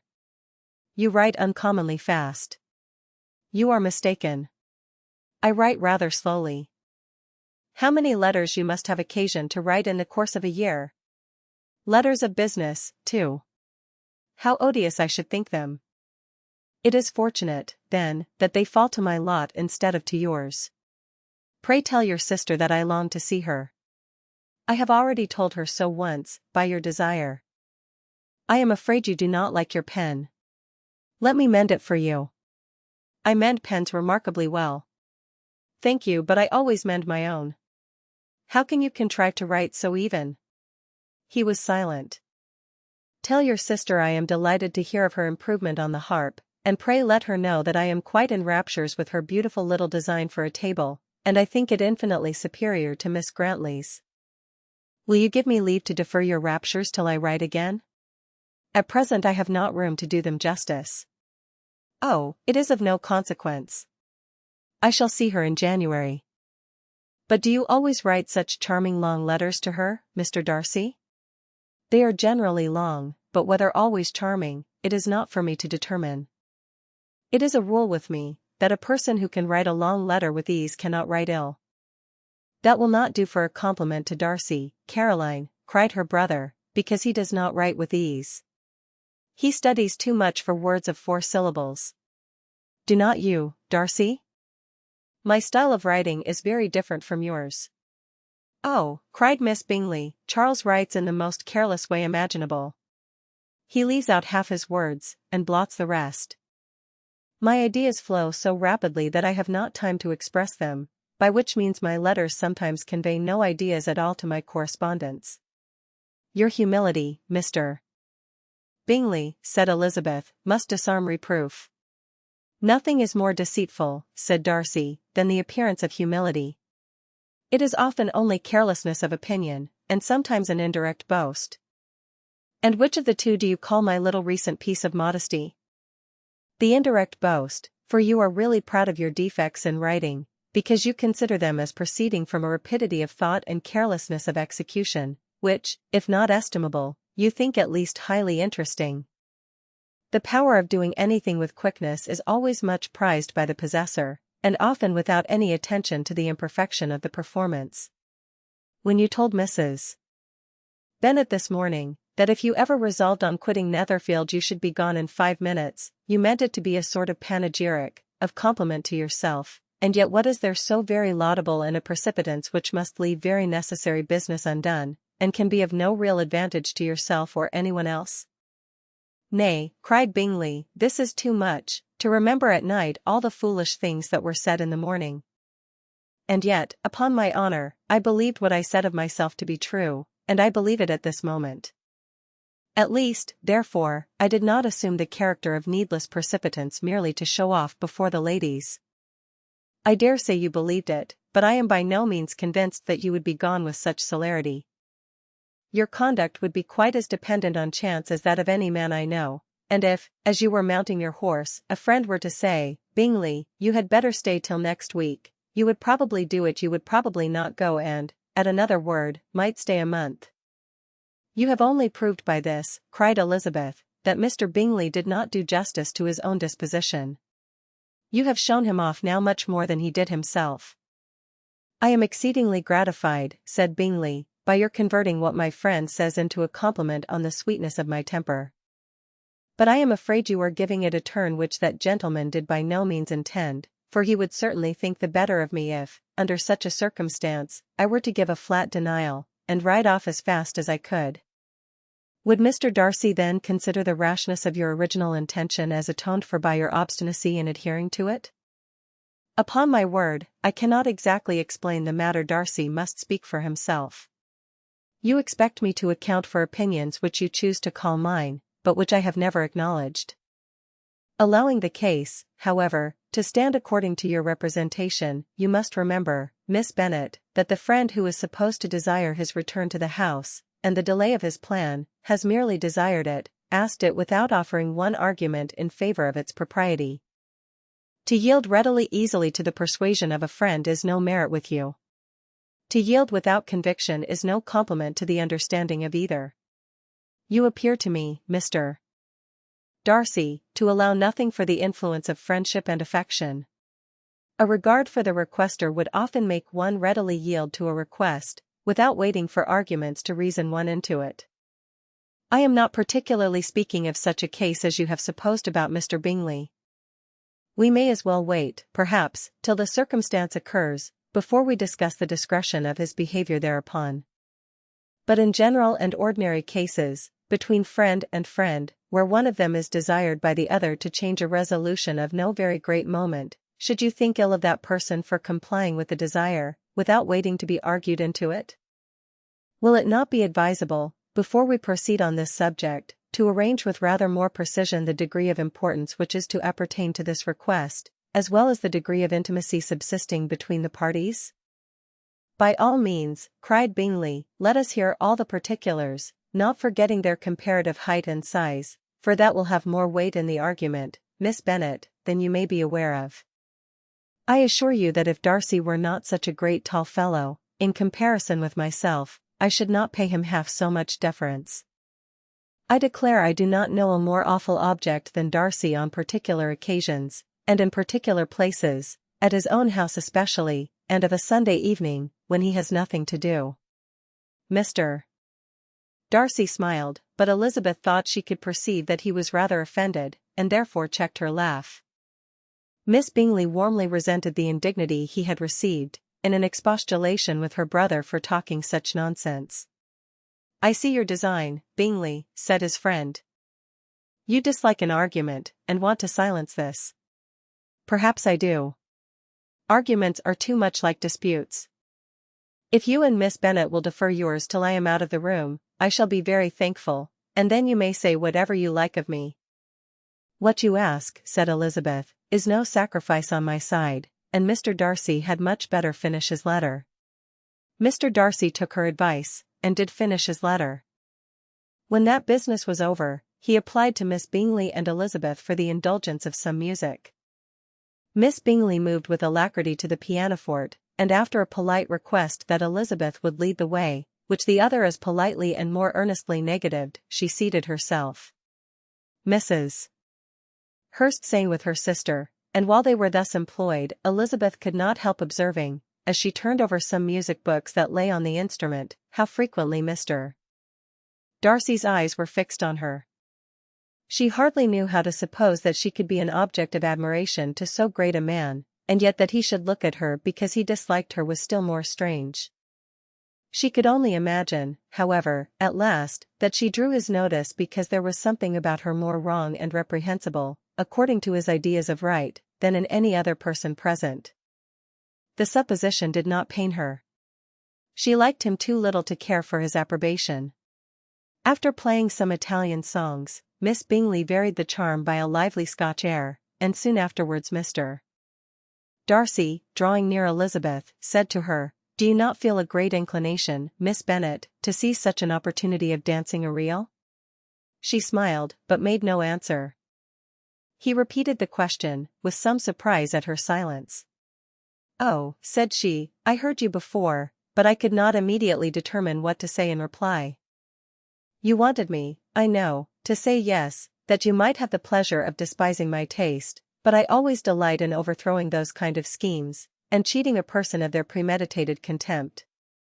I have, therefore, made up my mind to tell you that I do not want to dance a reel at all, and now despise me if you dare." "Indeed I do not dare."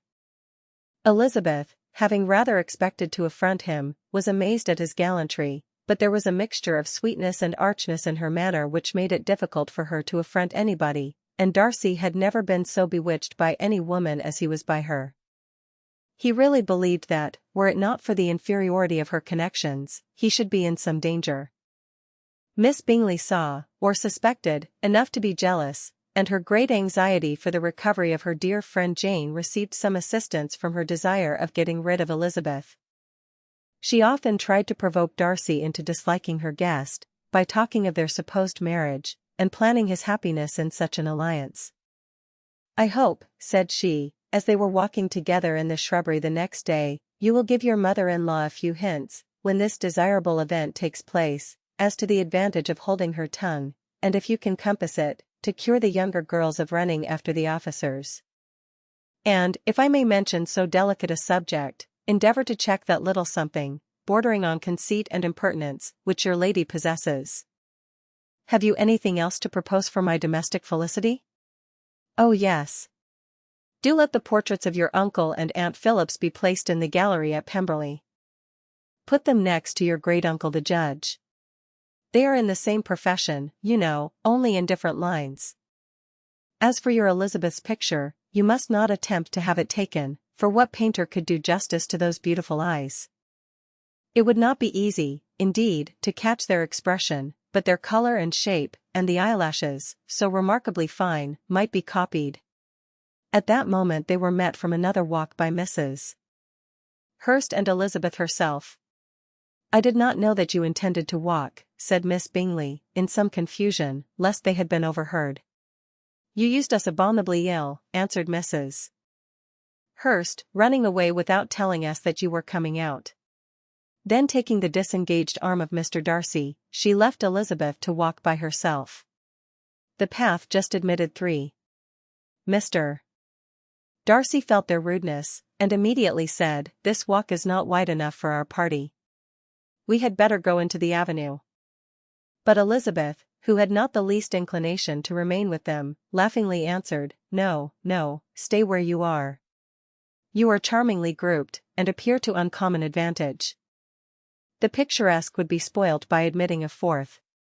Goodbye." She then ran gaily off, rejoicing, as she rambled about, in the hope of being at home again in a day or 2.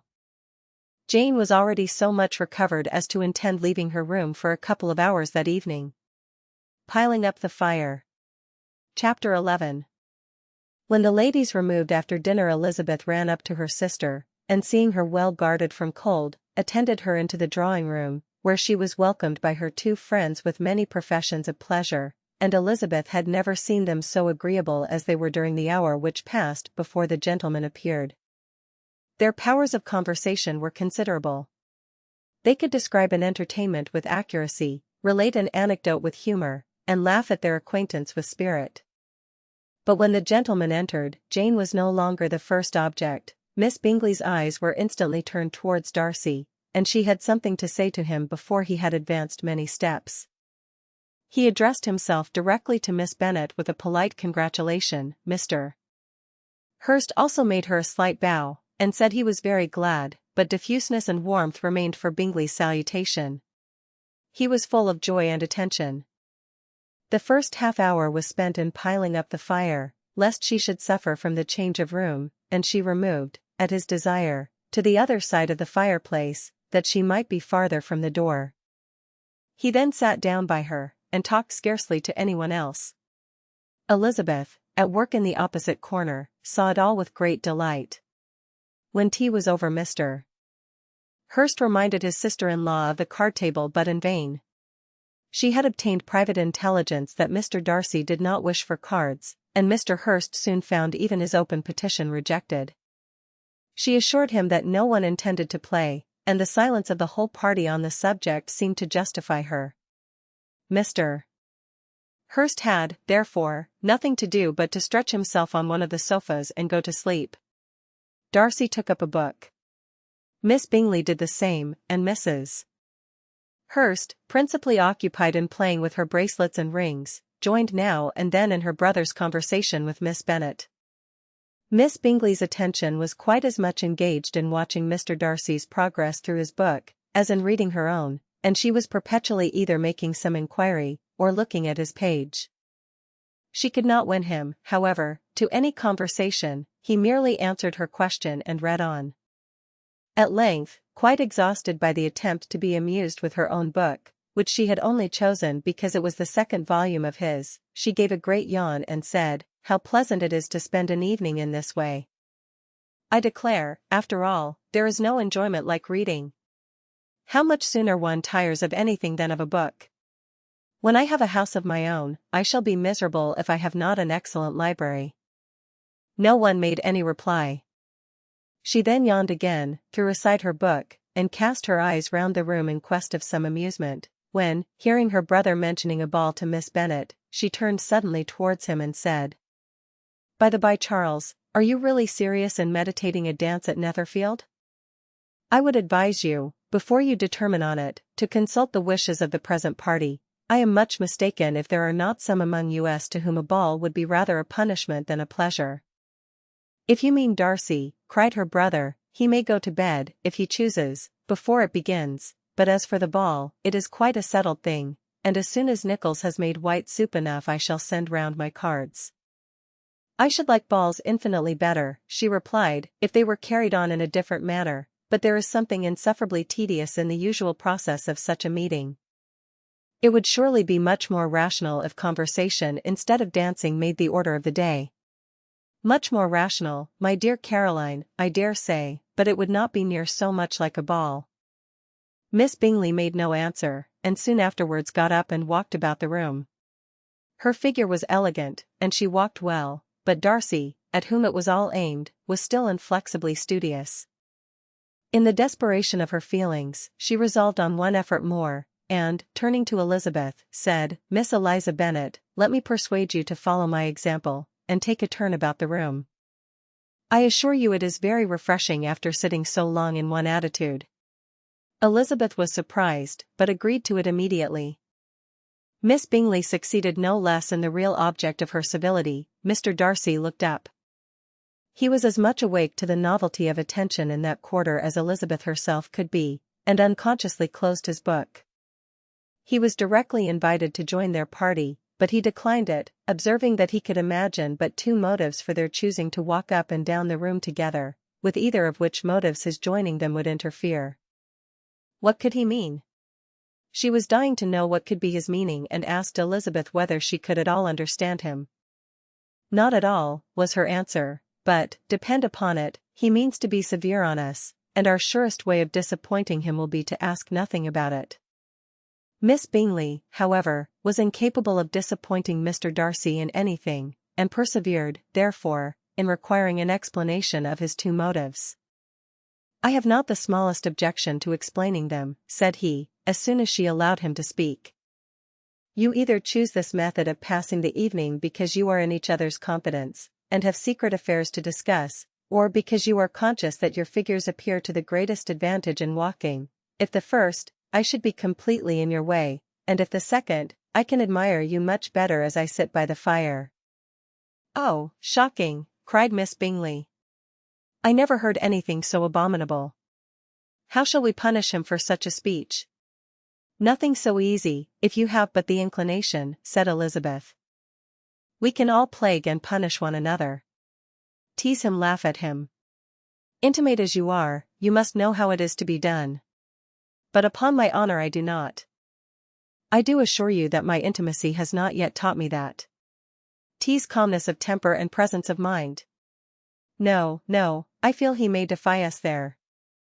And as to laughter, we will not expose ourselves, if you please, by attempting to laugh without a subject. Mr. Darcy may hug himself. Mr. Darcy is not to be laughed at, cried Elizabeth. That is an uncommon advantage, and uncommon I hope it will continue, for it would be a great loss to me to have many such acquaintance. I dearly love a laugh. Miss Bingley, said he, has given me credit for more than can be. The wisest and best of men, nay, the wisest and best of their actions, may be rendered ridiculous by a person whose first object in life is a joke. Certainly, replied Elizabeth, there are such people, but I hope I am not one of them. I hope I never ridicule what is wise or good. Follies and nonsense, whims and inconsistencies, do divert me, I own, and I laugh at them whenever I can. But these, I suppose, are precisely what you are without. Perhaps that is not possible for anyone. But it has been the study of my life to avoid those weaknesses which often expose a strong understanding to ridicule. Such as vanity and pride. Yes, vanity is a weakness indeed. But pride, where there is a real superiority of mind, pride will be always under good regulation. Elizabeth turned away to hide a smile. Your examination of Mr. Darcy is over, I presume, said Miss Bingley, and pray what is the result? I am perfectly convinced by it that Mr. Darcy has no defect. He owns it himself without disguise. No, said Darcy, I have made no such pretension. I have faults enough, but they are not, I hope, of understanding. My temper I dare not vouch for. It is, I believe, too little yielding, certainly too little for the convenience of the world. I cannot forget the follies and vices of others so soon as I ought, nor their offences against myself. My feelings are not puffed about with every attempt to move them. My temper would perhaps be called resentful. My good opinion once lost is lost forever. That is a failing, indeed," cried Elizabeth. "Implacable resentment is a shade and a character. But you have chosen your fault well. I really cannot laugh at it. You are safe from me. There is, I believe, in every disposition a tendency to some particular evil, a natural defect, which not even the best education can overcome. And your defect is a propensity to hate everybody." "And yours," he replied, with a smile, "is wilfully to misunderstand them." "Do let us have a little music," cried Miss Bingley, tired of a conversation in which she had no share. "Louisa, you will not mind my waking Mr. Hurst."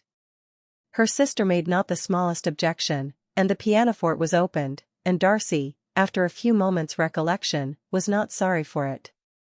He began to feel the danger of paying Elizabeth too much attention. Chapter 12.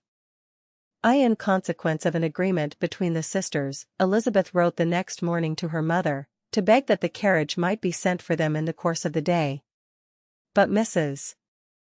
Bennet, who had calculated on her daughters remaining at Netherfield till the following Tuesday, which would exactly finish Jane's week, could not bring herself to receive them with pleasure before. Her answer, therefore, was not propitious, at least not to Elizabeth's wishes, for she was impatient to get home. Mrs. Bennet sent them word that they could not possibly have the carriage before Tuesday, and in her postscript it was added, that if Mr. Bingley and his sister pressed them to stay longer, she could spare them very well. Against staying longer, however, Elizabeth was positively resolved, nor did she much expect it would be asked, and fearful, on the contrary, of being considered as intruding themselves needlessly long, she urged Jane to borrow Mr.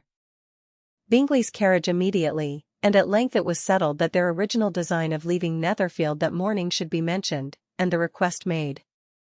The communication excited many professions of concern, and enough was said of wishing them to stay at least till the following day to work on Jane, and till the morrow their going was deferred. Miss Bingley was then sorry that she had proposed the delay, for her jealousy and dislike of one sister much exceeded her affection for the other. The master of the house heard with real sorrow that they were to go so soon, and repeatedly tried to persuade Miss Bennet that it would not be safe for her, that she was not enough recovered, but Jane was firm where she felt herself to be right. To Mr. Darcy it was welcome intelligence. Elizabeth had been at Netherfield long enough. She attracted him more than he liked, and Miss Bingley was uncivil to her and more teasing than usual to himself. He wisely resolved to be particularly careful that no sign of admiration should now escape him, nothing that could elevate her, with the hope of influencing his felicity, sensible that, if such an idea had been suggested, his behavior during the last day must have material weight in confirming or crushing it. Steady to his purpose, he scarcely spoke 10 words to her through the whole of Saturday, and though they were at one time left by themselves for half an hour, he adhered most conscientiously to his book, and would not even look at her. On Sunday, after morning service, the separation, so agreeable to almost all, took place. Miss Bingley's civility to Elizabeth increased at last very rapidly, as well as her affection for Jane, and when they parted, after assuring the latter of the pleasure it would always give her to see her either at Longbourn or Netherfield, and embracing her most tenderly, she even shook hands with the former. Elizabeth took leave of the whole party in the liveliest spirits. They were not welcomed home very cordially by their mother. Mrs. Bennet wondered at their coming, and thought them very wrong to give so much trouble, and was sure Jane would have caught cold again. But their father, though very laconic in his expressions of pleasure, was really glad to see them. He had felt their importance in the family circle. The evening conversation, when they were all assembled, had lost much of its animation, and almost all its sense, by the absence of Jane and Elizabeth. They found Mary, as usual, deep in the study of thorough base and human nature, and had some new extracts to admire and some new observations of threadbare morality to listen to. Catherine and Lydia had information for them of a different sort.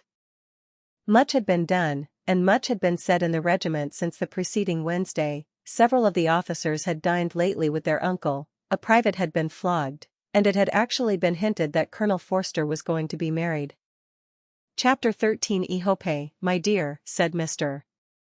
Bennet to his wife, as they were at breakfast the next morning, that you have ordered a good dinner today, because I have reason to expect an addition to our family party. Who do you mean, my dear? I know of nobody that is coming, I am sure, unless Charlotte Lucas should happen to call in, and I hope my dinners are good enough for her. I do not believe she often sees such at home. The person of whom I speak is a gentleman and a stranger. Mrs. Bennet's eyes sparkled. A gentleman and a stranger. It is Mr. Bingley, I am sure. Why, Jane, you never dropped a word of this, you sly thing. Well, I am sure I shall be extremely glad to see Mr. Bingley. But good Lord! How unlucky! There is not a bit of fish to be got today. Lydia, my love, ring the bell. I must speak to Hilda this moment. It is not Mr. Bingley, said her husband, it is a person whom I never saw in the whole course of my life. This roused a general astonishment, and he had the pleasure of being eagerly questioned by his wife and 5 daughters at once. After amusing himself some time with their curiosity, he thus explained, about a month ago I received this letter, and about a fortnight ago I answered it, for I thought it a case of some delicacy, and requiring early attention. It is from my cousin, Mr. Collins, who, when I am dead, may turn you all out of this house as soon as he pleases. Oh, my dear, cried his wife, I cannot bear to hear that mentioned. Pray do not talk of that odious man. I do think it is the hardest thing in the world, that your estate should be entailed away from your own children, and I am sure, if I had been you, I should have tried long ago to do something or other about it. Jane and Elizabeth attempted to explain to her the nature of an entail. They had often attempted it before, but it was a subject on which Mrs. Bennet was beyond the reach of reason, and she continued to rail bitterly against the cruelty of settling an estate away from a family of 5 daughters, in favor of a man whom nobody cared anything about. It certainly is a most iniquitous affair, said Mr. Bennet, and nothing can clear Mr. Collins from the guilt of inheriting Longbourn. But if you will listen to his letter, you may, perhaps, be a little softened by his manner of expressing himself. No, that I am sure I shall not, and I think it was very impertinent of him to write to you at all, and very hypocritical. I hate such false friends. Why cannot he keep on quarrelling with you, as his father did before him? Why, indeed, he does seem to have had some filial scruples on that head, as you will hear. Hunsford, near Westerham, Kent, October 15th. Dear Sir, the disagreement subsisting between yourself and my late honoured father always gave me much uneasiness, and, since I have had the misfortune to lose him, I have frequently wished to heal the breach, but, for some time, I was kept back by my own doubts, fearing lest it might seem disrespectful to his memory for me to be on good terms with anyone with whom it had always pleased him to be at variance. There, Mrs. Bennet. My mind, however, is now made up on the subject, for, having received ordination at Easter, I have been so fortunate as to be distinguished by the patronage of the Right Honourable Lady Catherine de Bourgh, widow of Sir Louis de Bourgh, whose bounty and beneficence has preferred me to the valuable rectory of this parish, where it shall be my earnest endeavour to demean myself with grateful respect towards her ladyship, and be ever ready to perform those rites and ceremonies which are instituted by the Church of England. As a clergyman, moreover, I feel it my duty to promote and establish the blessing of peace in all families within the reach of my influence, and on these grounds I flatter myself that my present overtures of goodwill are highly commendable, and that the circumstance of my being next in the entail of Longbourn estate will be kindly overlooked on your side, and not lead you to reject the offered olive branch. I cannot be otherwise than concerned at being the means of injuring your amiable daughters, and beg leave to apologize for it, as well as to assure you of my readiness to make them every possible amends, but of this hereafter.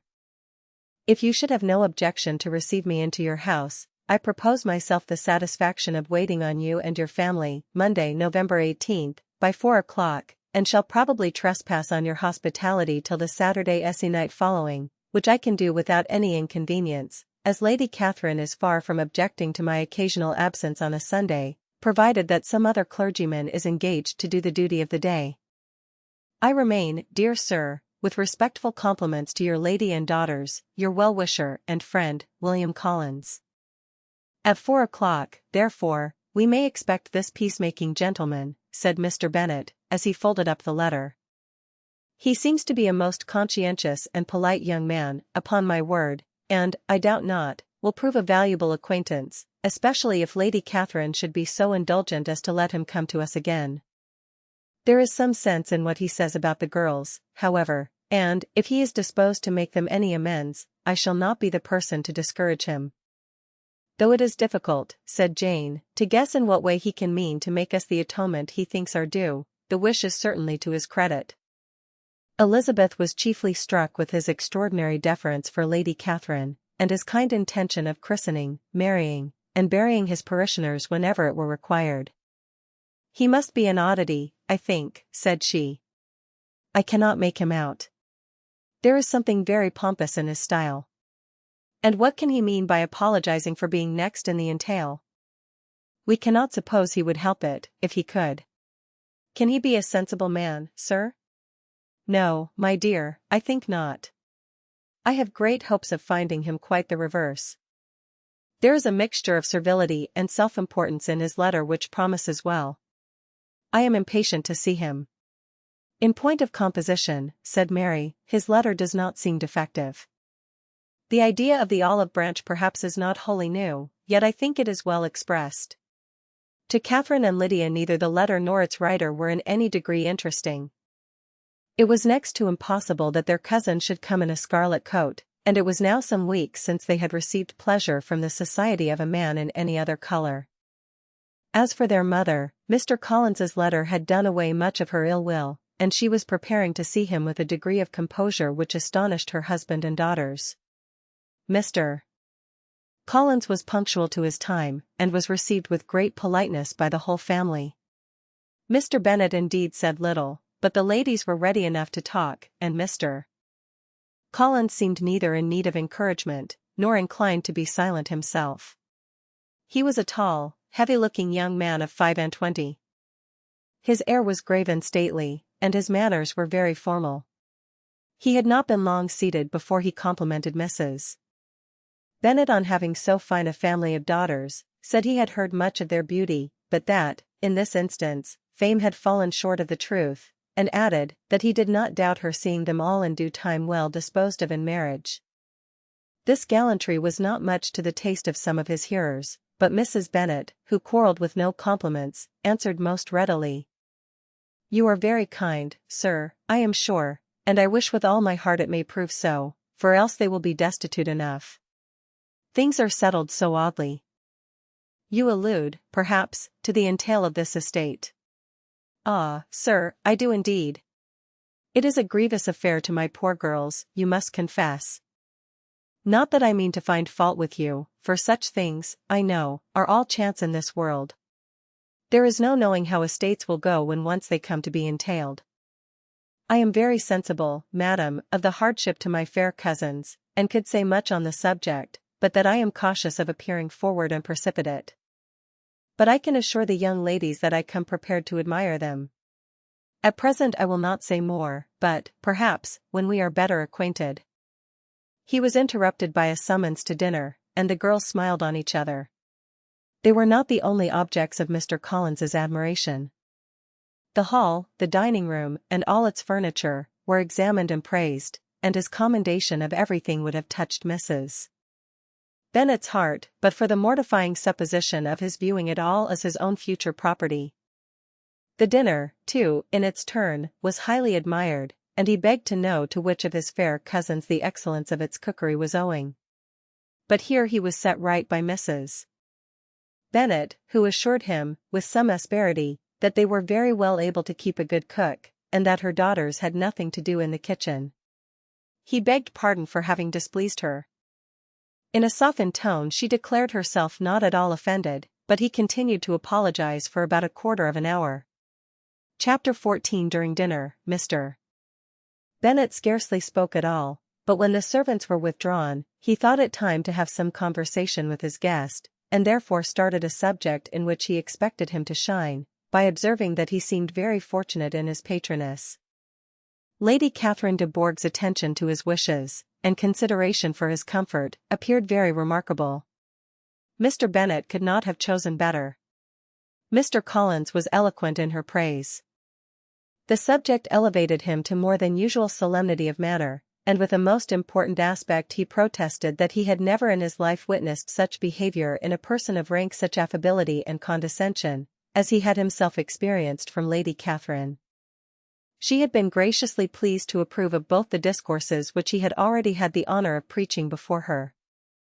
She had also asked him twice to dine at Rosings, and had sent for him only the Saturday before, to make up her pool of quadrille in the evening. Lady Catherine was reckoned proud by many people, he knew, but he had never seen anything but affability in her.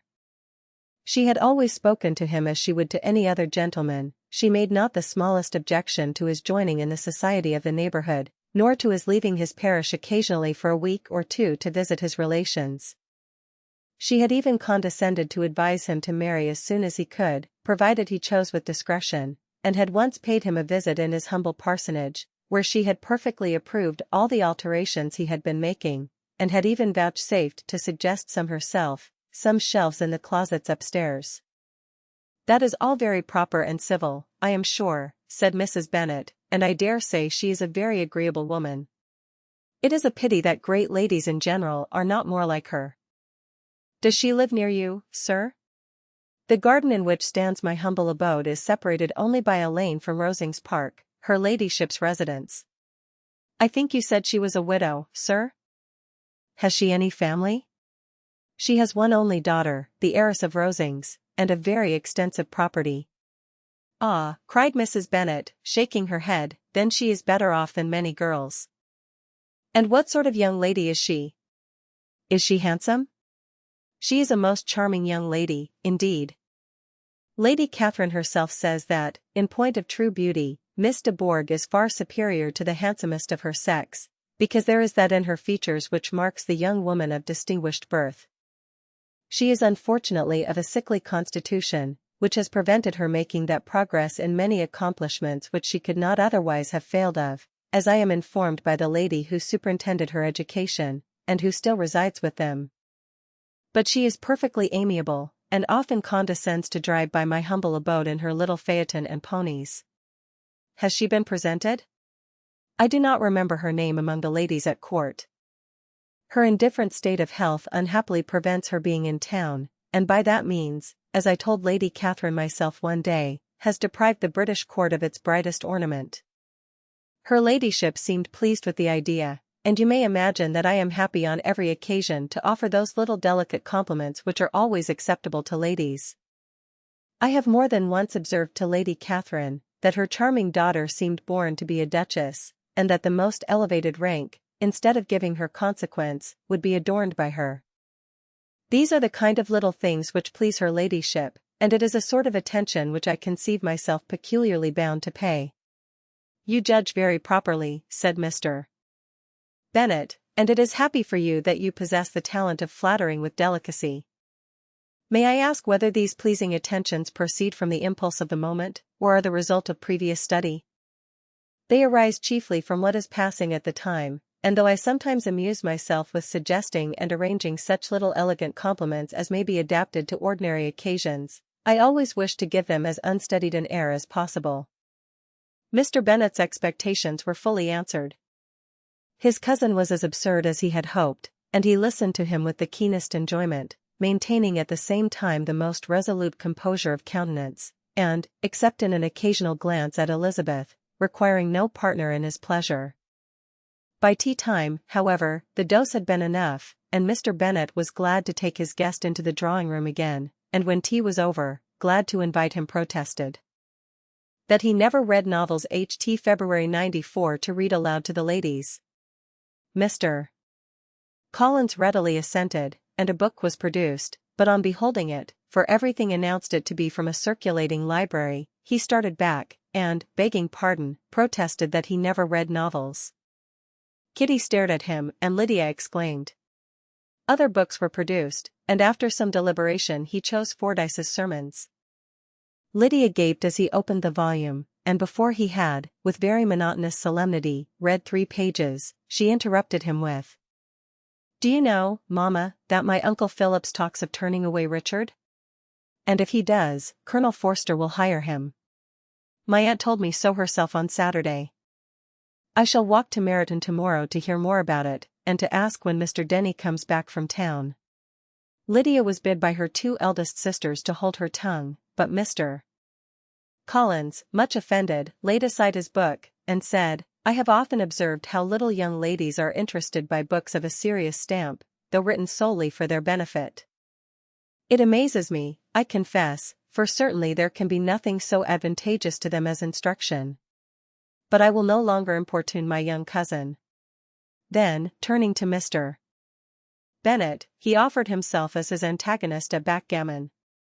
Mr. Bennet accepted the challenge, observing that he acted very wisely in leaving the girls to their own trifling amusements. Mrs.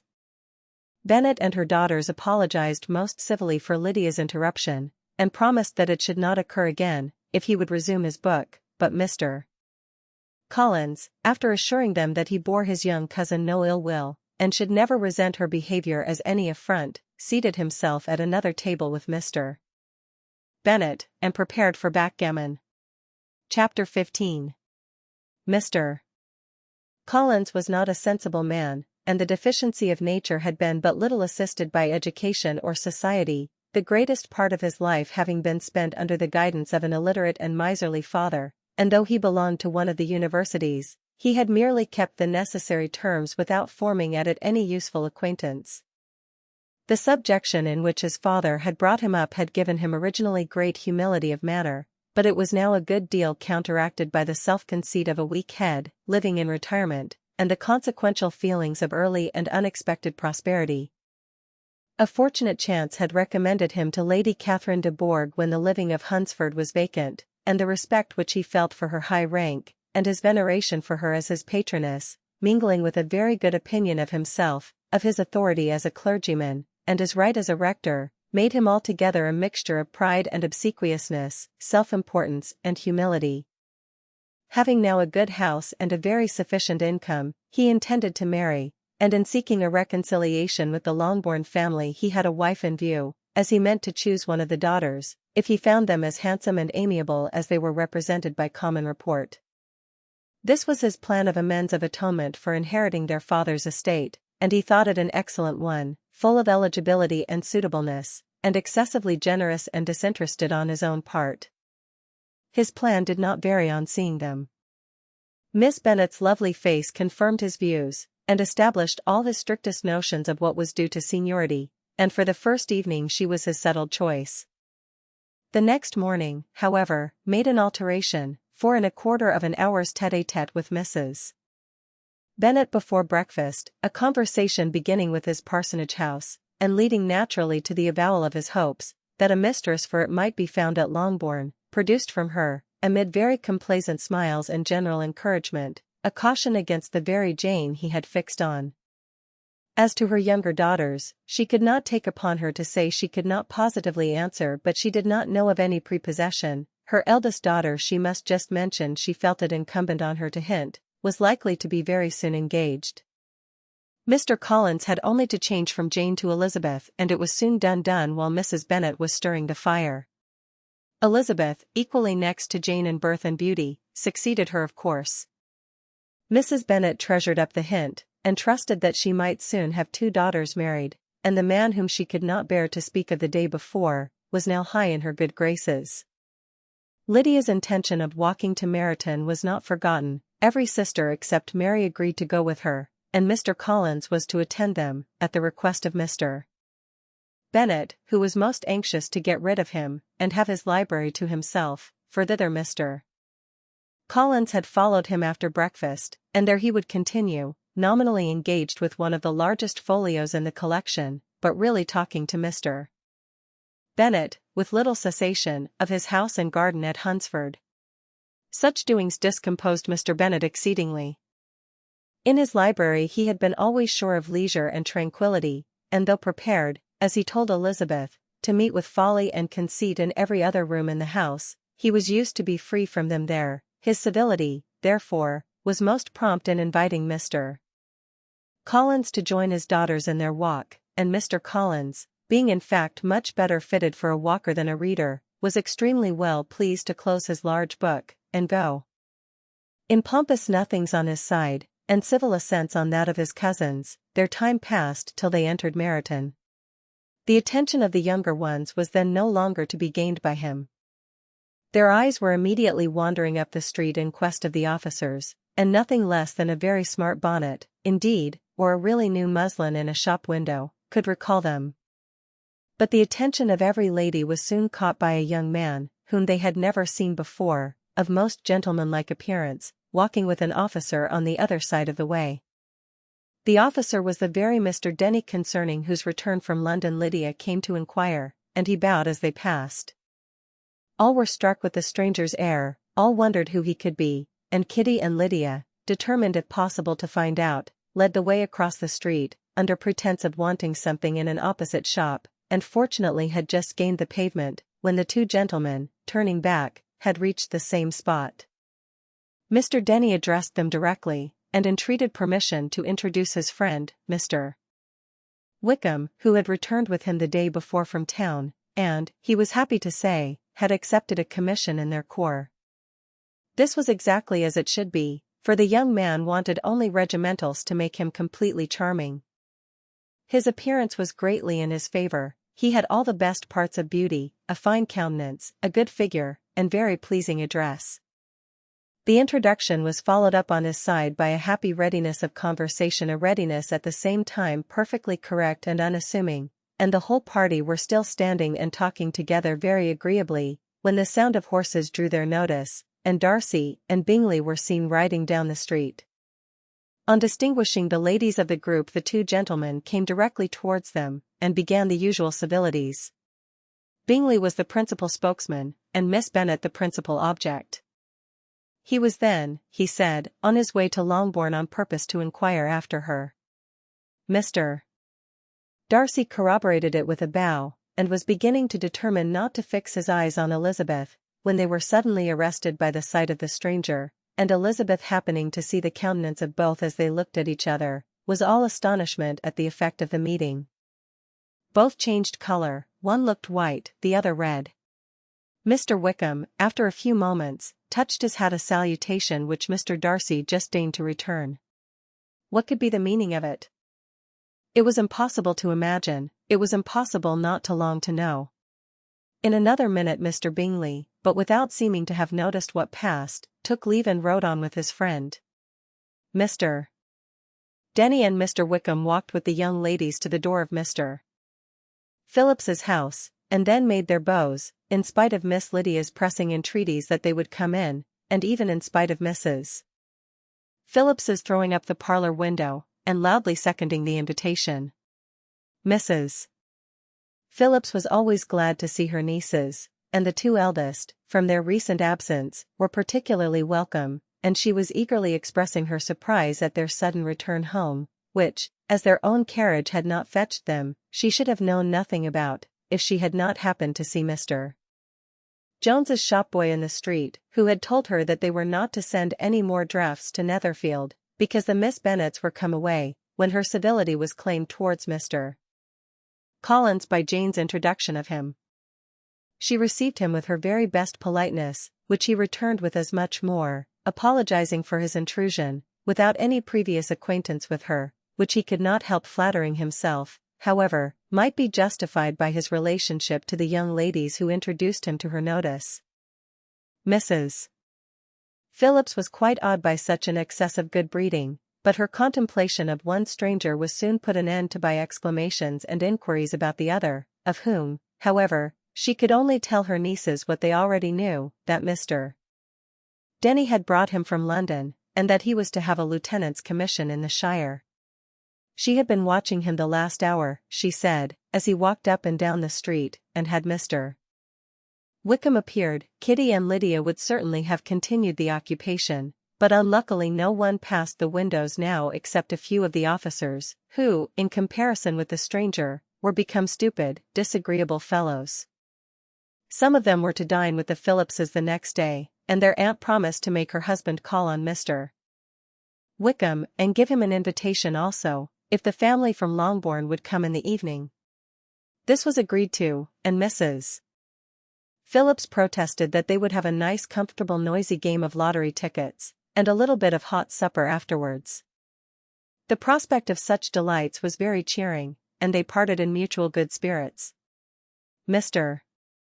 Collins repeated his apologies in quitting the room, and was assured, with unwearying civility, that they were perfectly needless. As they walked home, Elizabeth related to Jane what she had seen pass between the two gentlemen, but though Jane would have defended either or both, had they appeared to be wrong, she could no more explain such behavior than her sister. Mr. Collins on his return highly gratified Mrs. Bennet by admiring Mrs. Phillips's manners and politeness. He protested that, except Lady Catherine and her daughter, he had never seen a more elegant woman, for she had not only received him with the utmost civility, but had even pointedly included him in her invitation for the next evening, although utterly unknown to her before. Something, he supposed, might be attributed to his connection with them, but yet he had never met with so much attention in the whole course of his life. Chapter 16. As no objection was made to the young people's engagement with their aunt, and all Mr. Collins's scruples of leaving Mr. and Mrs. Bennet for a single evening during his visit were most steadily resisted. The coach conveyed him and his 5 cousins at a suitable hour to Meryton, and the girls had the pleasure of hearing, as they entered the drawing-room, that Mr. Wickham had accepted their uncle's invitation, and was then in the house. When this information was given, and they had all taken their seats, Mr. Collins was at leisure to look around him and admire, and he was so much struck with the size and furniture of the apartment, that he declared he might almost have supposed himself in the small summer breakfast parlour at Rosings, a comparison that did not at first convey much gratification, but when Mrs. Phillips understood from him what Rosings was, and who was its proprietor, when she had listened to the description of only one of Lady Catherine's drawing-rooms, and found that the chimney-piece alone had cost £800, she felt all the force of the compliment, and would hardly have resented a comparison with the housekeeper's room. In describing to her all the grandeur of Lady Catherine and her mansion, with occasional digressions in praise of his own humble abode, and the improvements it was receiving, he was happily employed until the gentlemen joined them, and he found in Mrs. Phillips a very attentive listener, whose opinion of his consequence increased with what she heard, and who was resolving to retail it all among her neighbours as soon as she could. To the girls, who could not listen to their cousin, and who had nothing to do but to wish for an instrument, and examine their own indifferent imitations of china on the mantelpiece, the interval of waiting appeared very long. It was over at last, however. The gentleman did approach, and when Mr. Wickham walked into the room, Elizabeth felt that she had neither been seeing him before, nor thinking of him since, with the smallest degree of unreasonable admiration. The officers of the shire were in general a very creditable, gentlemanlike set, and the best of them were of the present party, but Mr. Wickham was as far beyond them all in person, countenance, air, and walk, as they were superior to the broad-faced stuffy Uncle Phillips, breathing port wine, who followed them into the room. Mr.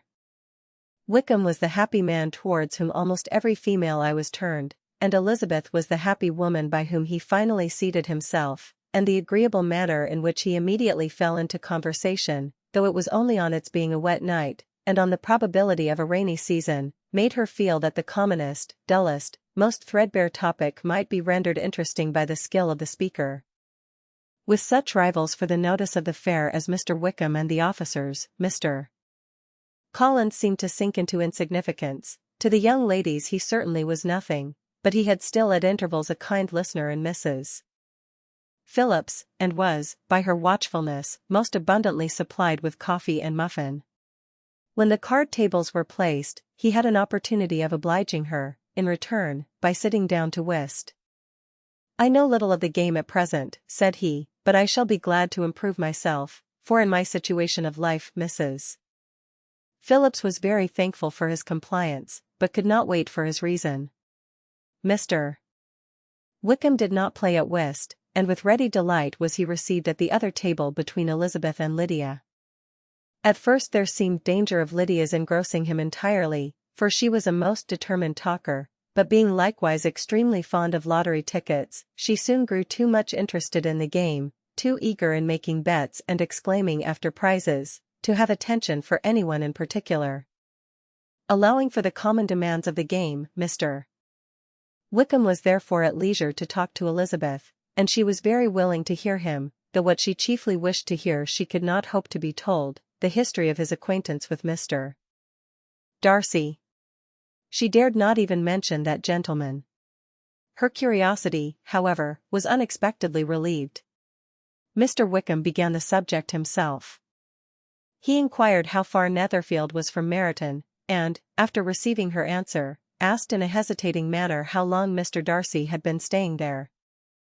"About a month," said Elizabeth, and then, unwilling to let the subject drop, added, "He is a man of very large property in Derbyshire, I understand."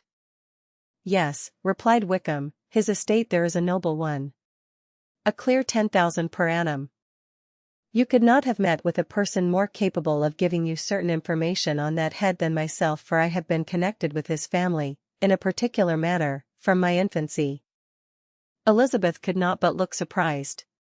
"You may well be surprised, Miss Bennet, at such an assertion, after seeing, as you probably might, the very cold manner of our meeting yesterday."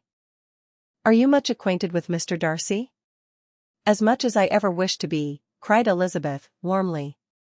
"I have spent 4 days in the same house with him, and I think him very disagreeable." "I have no right to give my opinion," said Wickham, "as to his being agreeable or otherwise. I am not qualified to form one. I have known him too long and too well to be a fair judge. It is impossible for me to be impartial. But I believe your opinion of him would in general astonish and, perhaps, you would not express it quite so strongly anywhere else. Here you are in your own family. Upon my word I say no more here than I might say in any house in the neighbourhood, except Netherfield. He is not at all liked in Hertfordshire. Everybody is disgusted with his pride. You will not find him more favourably spoken of by anyone." "I cannot pretend to be sorry," said Wickham, after a short interruption, "that he or that any man should not be estimated beyond their deserts, but with him I believe it does not often happen. The world is blinded by his fortune and consequence, or frightened by his high and imposing manners, and sees him only as he chooses to be seen. I should take him, even on my slight acquaintance, to be an ill-tempered man." Wickham only shook his head. "I wonder," said he, at the next opportunity of speaking, "whether he is likely to be in this country much longer. I do not at all know, but I heard nothing of his going away when I was at Netherfield. I hope your plans in favour of the Shire will not be affected by his being in the neighbourhood." "Oh no, it is not for me to be driven away by Mr. Darcy. If he wishes to avoid seeing me he must go. We are not on friendly terms, and it always gives me pain to meet him, but I have no reason for avoiding him but what I might proclaim to all the world, a sense of very great ill-usage, and most painful regrets at his being what he is. His father, Miss Bennet, the late Mr. Darcy, was one of the best men that ever breathed, and the truest friend I ever had, and I can never be in company with this Mr. Darcy without being grieved to the soul by 1,000 tender recollections. His behaviour to myself has been scandalous, but I verily believe I could forgive him anything and everything, rather than his disappointing the hopes and disgracing the memory of his father." Elizabeth found the interest of the subject increase, and listened with all her heart, but the delicacy of it prevented further inquiry. Mr. Wickham began to speak on more general topics, Meryton, the neighbourhood, the society, appearing highly pleased with all that he had yet seen, and speaking of the latter, especially, with gentle but very intelligible gallantry. "It was the prospect of constant society, and good society," he added, "which was my chief inducement to enter the Shire. I know it to be a most respectable, agreeable corps, and my friend Denny tempted me further by his account of their present quarters, and the very great attentions and excellent acquaintance Meryton had procured them. Society, I own, is necessary to me. I have been a disappointed man, and my spirits will not bear solitude. I must have employment and society. A military life is not what I was intended for, but circumstances have now made it eligible. The church ought to have been my profession. I was brought up for the church, and I should at this time have been in possession of a most valuable living, had it pleased the gentleman we were speaking of just now. Indeed. Yes, the late Mr. Darcy bequeathed me the next presentation of the best living in his gift. He was my godfather, and excessively attached to me. I cannot do justice to his kindness. He meant to provide for me amply, and thought he had done it, but when the living fell, it was given elsewhere. Good heavens, cried Elizabeth, but how could that be? How could his will be disregarded? Why did not you seek legal redress? There was just such an informality in the terms of the bequest as to give me no hope from law. A man of honor could not have doubted the intention, but Mr. Darcy chose to doubt it or to treat it as a merely conditional recommendation, and to assert that I had forfeited all claim to it by extravagance, imprudence, in short, anything or nothing. Certain it is that the living became vacant 2 years ago, exactly as I was of an age to hold it, and that it was given to another man, and no less certain is it, that I cannot accuse myself of having really done anything to deserve to lose it. I have a warm, unguarded temper, and I may perhaps have sometimes spoken my opinion of him, and to him, too freely. I can recall nothing worse. But the fact is, that we are very different sort of men, and that he hates me. This is quite shocking. He deserves to be publicly disgraced. Some time or other he will be, but it shall not be by me. Till I can forget his father, I can never defy or expose him. Elizabeth honored him for such feelings, and thought him handsomer than ever as he expressed them. But what, said she, after a pause, can have been his motive? What can have induced him to behave so cruelly? A thorough, determined dislike of me, a dislike which I cannot but attribute in some measure to jealousy. Had the late Mr.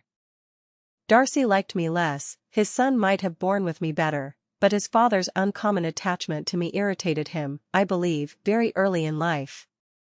He had not a temper to bear the sort of competition in which we stood, the sort of preference which was often given me. I had not thought Mr. Darcy so bad as this, though I have never liked him. I had not thought so very ill of him. I had supposed him to be despising his fellow creatures in general, but did not suspect him of descending to such malicious revenge, such injustice, such inhumanity as this. After a few minutes' reflection, however, she continued, I do remember his boasting one day, at Netherfield, of the implacability of his resentments, of his having an unforgiving temper. His disposition must be dreadful. I will not trust myself on the subject, replied Wickham, I can hardly be just to him. Elizabeth was again deep in thought, and after a time exclaimed, to treat in such a manner the godson, the friend, the favorite of his father.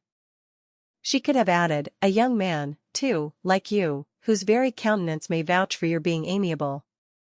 But she contented herself with and one, too, who had probably been his own companion from childhood, connected together, as I think you said, in the closest manner.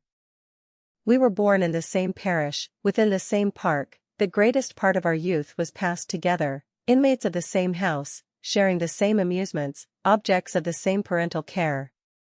My father began life in the profession which your uncle, Mr. Phillips, appears to do so much credit to, but he gave up everything to be of use to the late Mr. Darcy, and devoted all his time to the care of the Pemberley property. He was most highly esteemed by Mr. Darcy, a most intimate, confidential friend. Mr. Darcy often acknowledged himself to be under the greatest obligations to my father's active superintendence, and when, immediately before my father's death, Mr.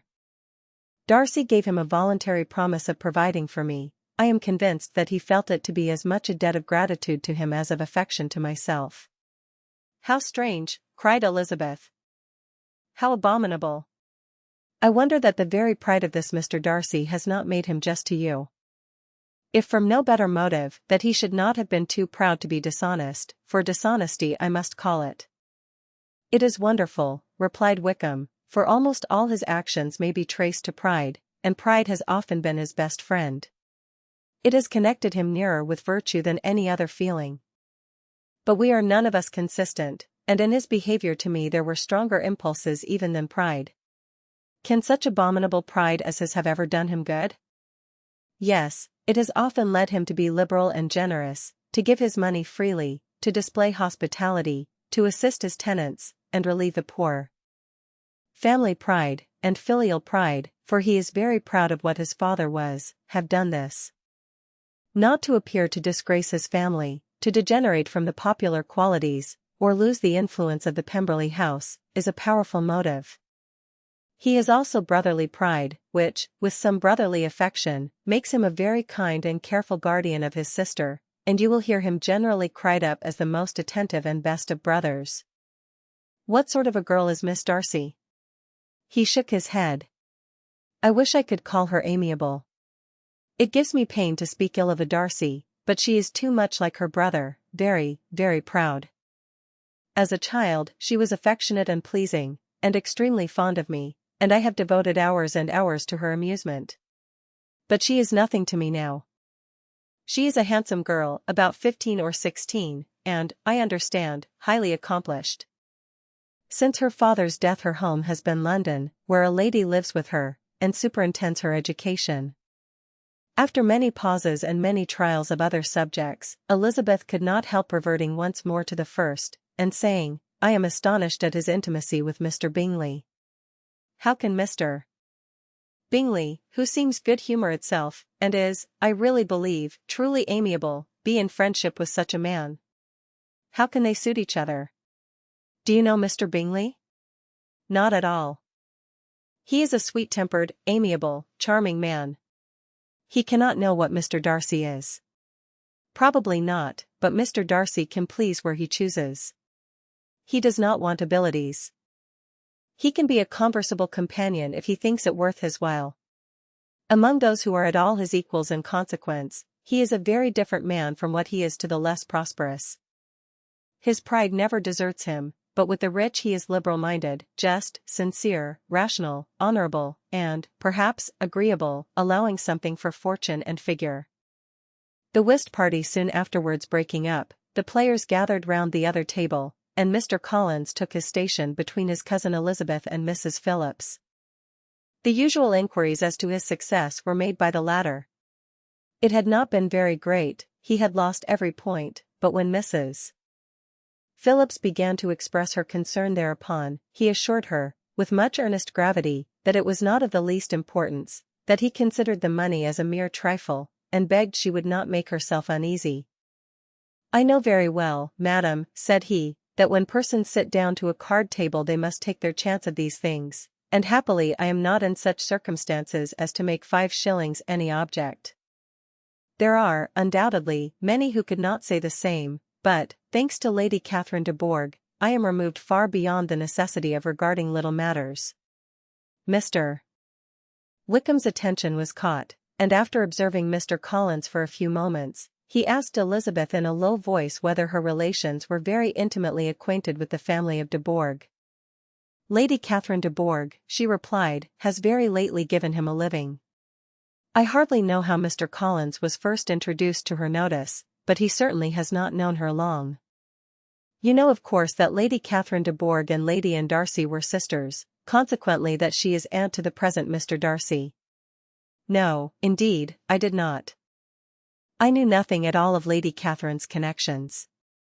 I never heard of her existence till the day before yesterday. Her daughter, Miss de Bourgh, will have a very large fortune, and it is believed that she and her cousin will unite the 2 estates. This information made Elizabeth smile, as she thought of poor Miss Bingley. Vain indeed must be all her attentions, vain and useless her affection for his sister and her praise of himself, if he were already self-destined to another. Mr. Collins, said she, speaks highly both of Lady Catherine and her daughter, but, from some particulars that he has related of her ladyship, I suspect his gratitude misleads him, and that, in spite of her being his patroness, she is an arrogant, conceited woman. I believe her to be both in a great degree, replied Wickham. I have not seen her for many years, but I very well remember that I never liked her, and that her manners were dictatorial and insolent. She has the reputation of being remarkably sensible and clever, but I rather believe she derives part of her abilities from her rank and fortune, part from her authoritative manner, and the rest from the pride of her nephew, who chooses that everyone connected with him should have an understanding of the first class.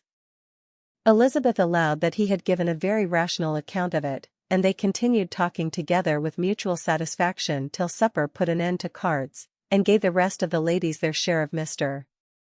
Wickham's attentions. There could be no conversation in the noise of Mrs. Phillips's supper party, but his manners recommended him to everybody. Whatever he said, was said well, and whatever he did, done gracefully. Elizabeth went away with her head full of him.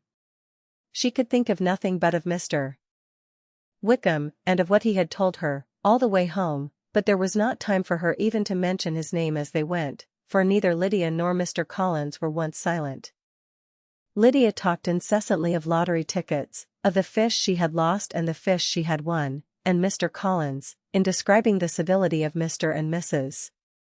Phillips, protesting that he did not in the least regard his losses at whist, enumerating all the dishes at supper, and repeatedly fearing that he crowded his cousins, had more to say than he could well manage before the carriage stopped at Longbourn House. Delighted to see their dear friend again. Chapter 17. Elizabeth related to Jane, the next day, what had passed between Mr. Wickham and herself. Jane listened with astonishment and concern. She knew not how to believe that Mr. Darcy could be so unworthy of Mr.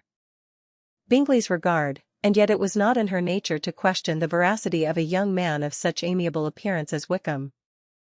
The possibility of his having really endured such unkindness was enough to interest all her tender feelings, and nothing therefore remained to be done but to think well of them both, to defend the conduct of each, and throw into the account of accident or mistake whatever could not be otherwise explained.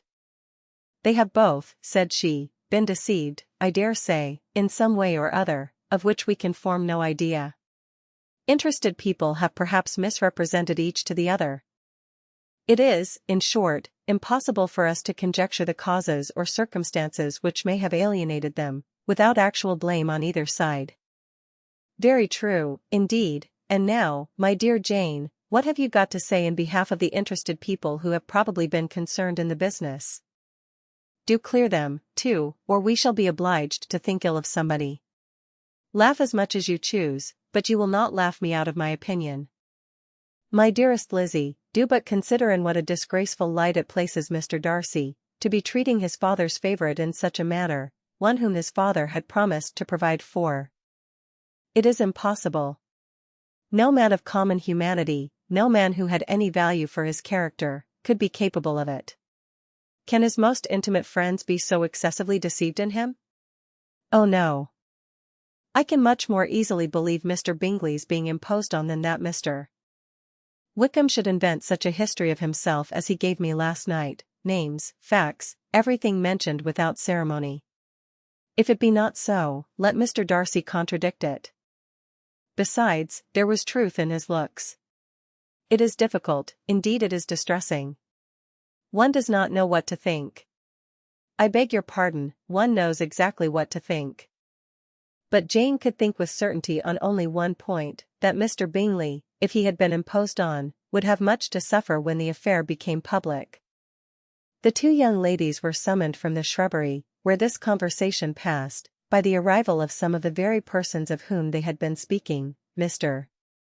Bingley and his sisters came to give their personal invitation for the long-expected ball at Netherfield, which was fixed for the following Tuesday. The two ladies were delighted to see their dear friend again, called it an age since they had met, and repeatedly asked what she had been doing with herself since their separation. To the rest of the family they paid little attention, avoiding Mrs. Bennet as much as possible, saying not much to Elizabeth, and nothing at all to the others. They were soon gone again, rising from their seats with an activity which took their brother by surprise, and hurrying off as if eager to escape from Mrs. Bennet's civilities. The prospect of the Netherfield ball was extremely agreeable to every female of the family. Mrs. Bennet chose to consider it as given in compliment to her eldest daughter, and was particularly flattered by receiving the invitation from Mr. Bingley himself, instead of a ceremonious card. Jane pictured to herself a happy evening in the society of her two friends, and the attentions of their brother, and Elizabeth thought with pleasure of dancing a great deal with Mr. Wickham, and of seeing a confirmation of everything in Mr. Darcy's look and behaviour. The happiness anticipated by Catherine and Lydia depended less on any single event, or any particular person, for though they each, like Elizabeth, meant to dance half the evening with Mr. Wickham, he was by no means the only partner who could satisfy them, and a ball was, at any rate, a ball. And even Mary could assure her family that she had no disinclination for it. "While I can have my mornings to myself," said she, "it is enough. I think it is no sacrifice to join occasionally in evening engagements. Society has claims on us all, and I profess myself one of those who consider intervals of recreation and amusement as desirable for everybody."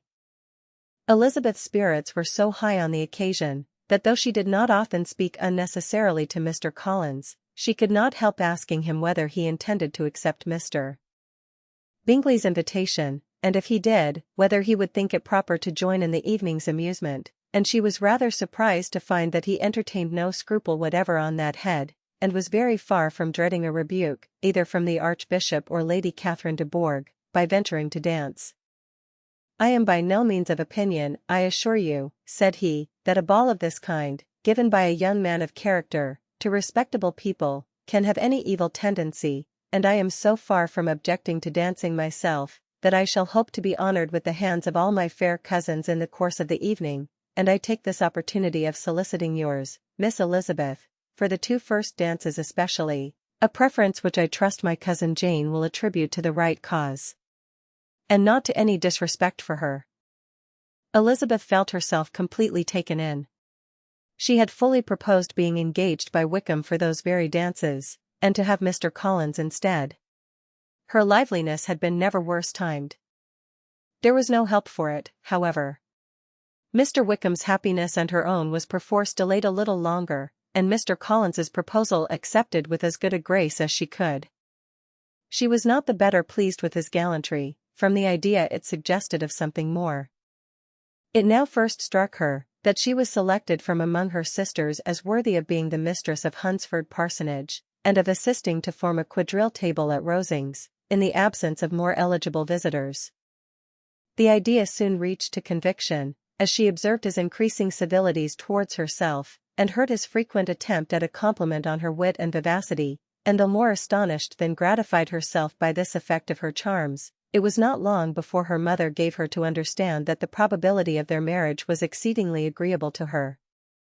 Elizabeth, however, did not choose to take the hint, being well aware that a serious dispute must be the consequence of any reply. Mr. Collins might never make the offer, and, till he did, it was useless to quarrel about him. If there had not been a Netherfield ball to prepare for and talk of, the younger Miss Bennets would have been in a pitiable state at this time, for, from the day of the invitation to the day of the ball, there was such a succession of rain as prevented their walking to Meryton once. No aunt, no officers, no news could be sought after, the very shoe roses for Netherfield were got by proxy. Even Elizabeth might have found some trial of her patience in weather which totally suspended the improvement of her acquaintance with Mr. Wickham, and nothing less than a dance on Tuesday could have made such a Friday, Saturday, Sunday, and Monday endurable to Kitty and Lydia. Chapter 18. Till Elizabeth entered the drawing-room at Netherfield, and looked in vain for Mr. Wickham among the cluster of red coats there assembled, a doubt of his being present had never occurred to her. The certainty of meeting him had not been checked by any of those recollections that might not unreasonably have alarmed her. She had dressed with more than usual care, and prepared in the highest spirits for the conquest of all that remained unsubdued of his heart, trusting that it was not more than might be won in the course of the evening. But in an instant arose the dreadful suspicion of his being purposely omitted, for Mr. Darcy's pleasure, in the Bingley's invitation to the officers, and though this was not exactly the case, the absolute fact of his absence was pronounced by his friend Mr.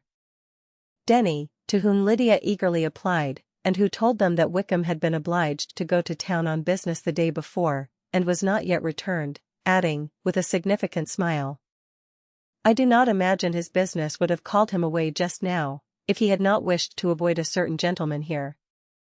This part of his intelligence, though unheard by Lydia, was caught by Elizabeth, and, as it assured her that Darcy was not less answerable for Wickham's absence than if her first surmise had been just, every feeling of displeasure against the former was so sharpened by immediate disappointment, that she could hardly reply with tolerable civility to the polite inquiries which he directly afterwards approached to make.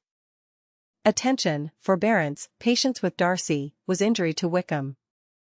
She was resolved against any sort of conversation with him, and turned away with a degree of ill-humour which she could not wholly surmount even in speaking to Mr. Bingley, whose blind partiality provoked her.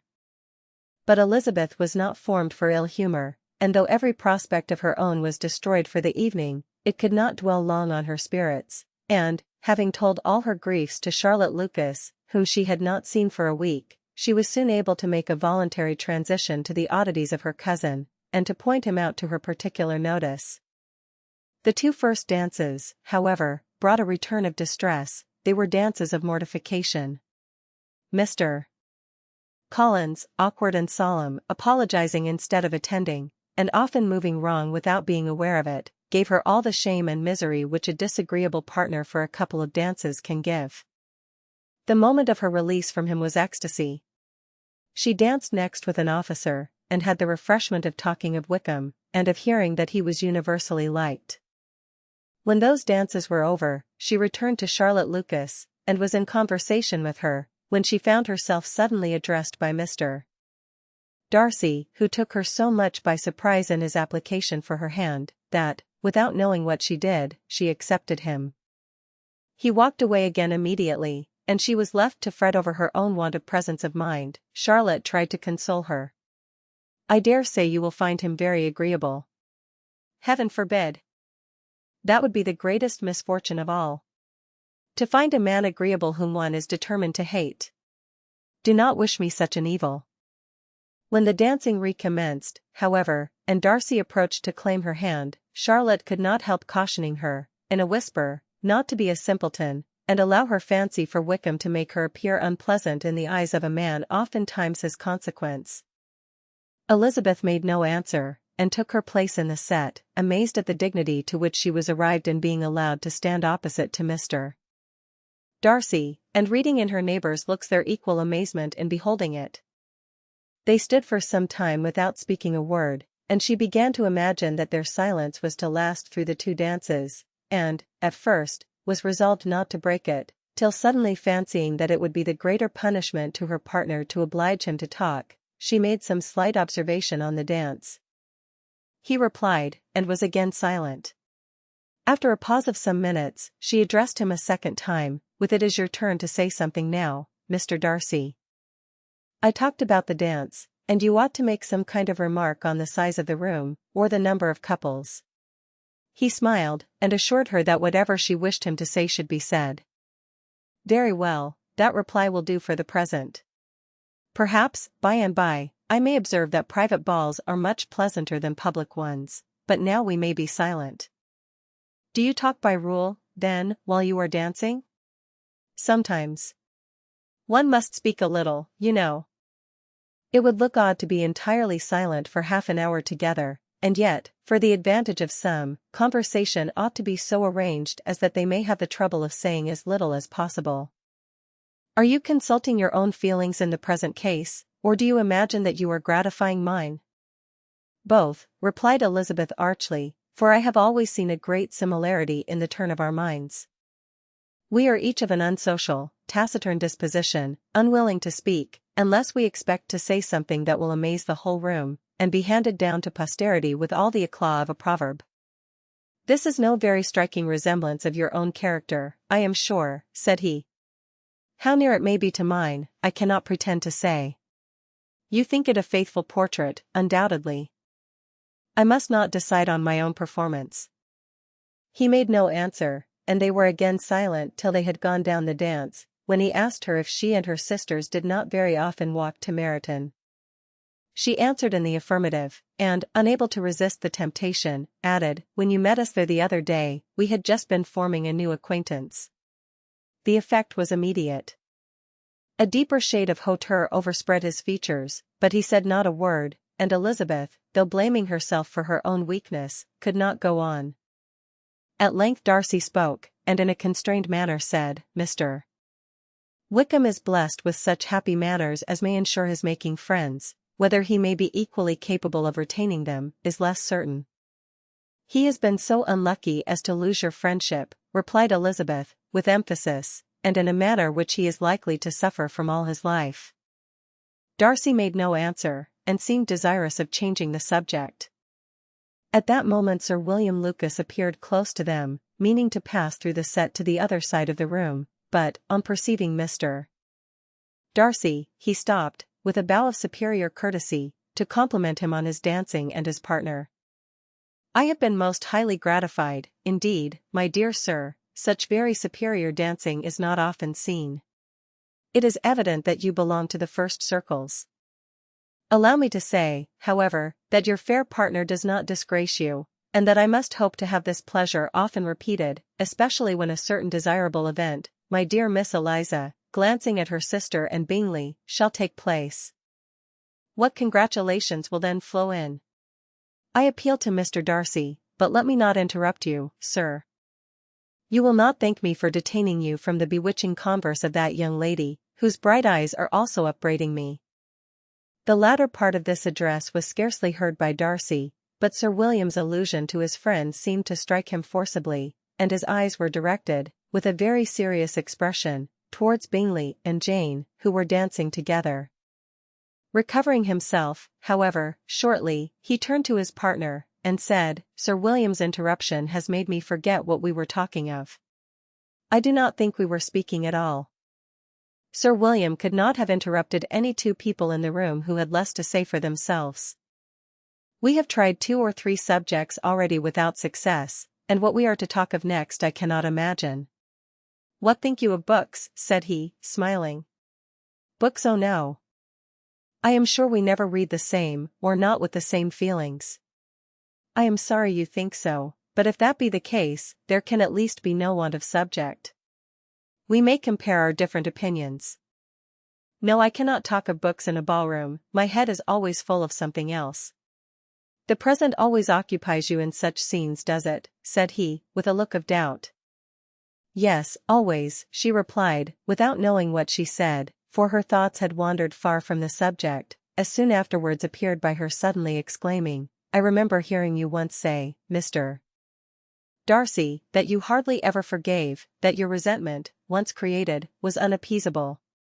You are very cautious, I suppose, as to its being created? I am, said he, with a firm voice. And never allow yourself to be blinded by prejudice? I hope not. It is particularly incumbent on those who never change their opinion, to be secure of judging properly at first. May I ask to what these questions tend? Merely to the illustration of your character, said she, endeavoring to shake off her gravity. I am trying to make it out. And what is your success? She shook her head. I do not get on at all. I hear such different accounts of you as puzzle me exceedingly. I can readily believe, answered he, gravely, that reports may vary greatly with respect to me, and I could wish, Miss Bennet, that you were not to sketch my character at the present moment, as there is reason to fear that the performance would reflect no credit on either. But if I do not take your likeness now, I may never have another opportunity. I would by no means suspend any pleasure of yours, he coldly replied. She said no more, and they went down the other dance and parted in silence, on each side dissatisfied, though not to an equal degree, for in Darcy's breast there was a tolerably powerful feeling towards her, which soon procured her pardon, and directed all his anger against another. They had not long separated when Miss Bingley came towards her, and, with an expression of civil disdain, thus accosted her, So, Miss Eliza, I hear you are quite delighted with George Wickham. Your sister has been talking to me about him, and asking me 1,000 questions. And I find that the young man forgot to tell you, among his other communications, that he was the son of old Wickham, the late Mr. Darcy's steward. Let me recommend you, however, as a friend, not to give implicit confidence to all his assertions, for, as to Mr. Darcy's using him ill, it is perfectly false, for, on the contrary, he has been always remarkably kind to him, though George Wickham has treated Mr. Darcy in a most infamous manner. I do not know the particulars, but I know very well that Mr. Darcy is not in the least to blame, that he cannot bear to hear George Wickham mentioned, and that though my brother thought he could not well avoid including him in his invitation to the officers, he was excessively glad to find that he had taken himself out of the way. His coming into the country at all is a most insolent thing, indeed, and I wonder how he could presume to do it. I pity you, Miss Eliza, for this discovery of your favourite's guilt, but really, considering his descent, one could not expect much better. His guilt and his descent appear, by your account, to be the same, said Elizabeth, angrily, for I have heard you accuse him of nothing worse than of being the son of Mr. Darcy's steward, and of that, I can assure you, he informed me himself. I beg your pardon, replied Miss Bingley, turning away with a sneer. Excuse my interference, it was kindly meant. Insolent girl, said Elizabeth to herself. You are much mistaken if you expect to influence me by such a paltry attack as this. I see nothing in it but your own wilful ignorance and the malice of Mr. Darcy. She then sought her eldest sister, who had undertaken to make inquiries on the same subject of Bingley. Jane met her with a smile of such sweet complacency, a glow of such happy expression, as sufficiently marked how well she was satisfied with the occurrences of the evening. Elizabeth instantly read her feelings, and, at that moment, solicitude for Wickham, resentment against his enemies, and everything else, gave way before the hope of Jane's being in the fairest way for happiness. I want to know, said she, with a countenance no less smiling than her sister's, what you have learnt about Mr. Wickham. But perhaps you have been too pleasantly engaged to think of any third person, in which case you may be sure of my pardon. No, replied Jane, I have not forgotten him, but I have nothing satisfactory to tell you. Mr. Bingley does not know the whole of his history, and is quite ignorant of the circumstances which have principally offended Mr. Darcy, but he will vouch for the good conduct, the probity and honour, of his friend, and is perfectly convinced that Mr. Wickham has deserved much less attention from Mr. Darcy than he has received, and I am sorry to say that by his account, as well as his sister's, Mr. Wickham is by no means a respectable young man. I am afraid he has been very imprudent, and has deserved to lose Mr. Darcy's regard. Mr. Bingley does not know Mr. Wickham himself. No, he never saw him till the other morning at Meryton. This account then is what he has received from Mr. Darcy. I am perfectly satisfied. But what does he say of the living? He does not exactly recollect the circumstances, though he has heard them from Mr. Darcy more than once, but he believes that it was left to him conditionally only. I have not a doubt of Mr. Bingley's sincerity, said Elizabeth warmly, but you must excuse my not being convinced by assurances only. Mr. Bingley's defence of his friend was a very able one, I dare say, but since he is unacquainted with several parts of the story, and has learnt the rest from that friend himself, I shall venture still to think of both gentlemen as I did before. She then changed the discourse to one more gratifying to each, and on which there could be no difference of sentiment. Elizabeth listened with delight to the happy though modest hopes which Jane entertained of Bingley's regard, and said all in her power to heighten her confidence in it. On their being joined by Mr. Bingley himself, Elizabeth withdrew to Miss Lucas, to whose inquiry after the pleasantness of her last partner she had scarcely replied, before Mr. Collins came up to them, and told her with great exultation, that he had just been so fortunate as to make a most important discovery. I have found out, said he, by a singular accident, that there is now in the room a near relation to my patroness.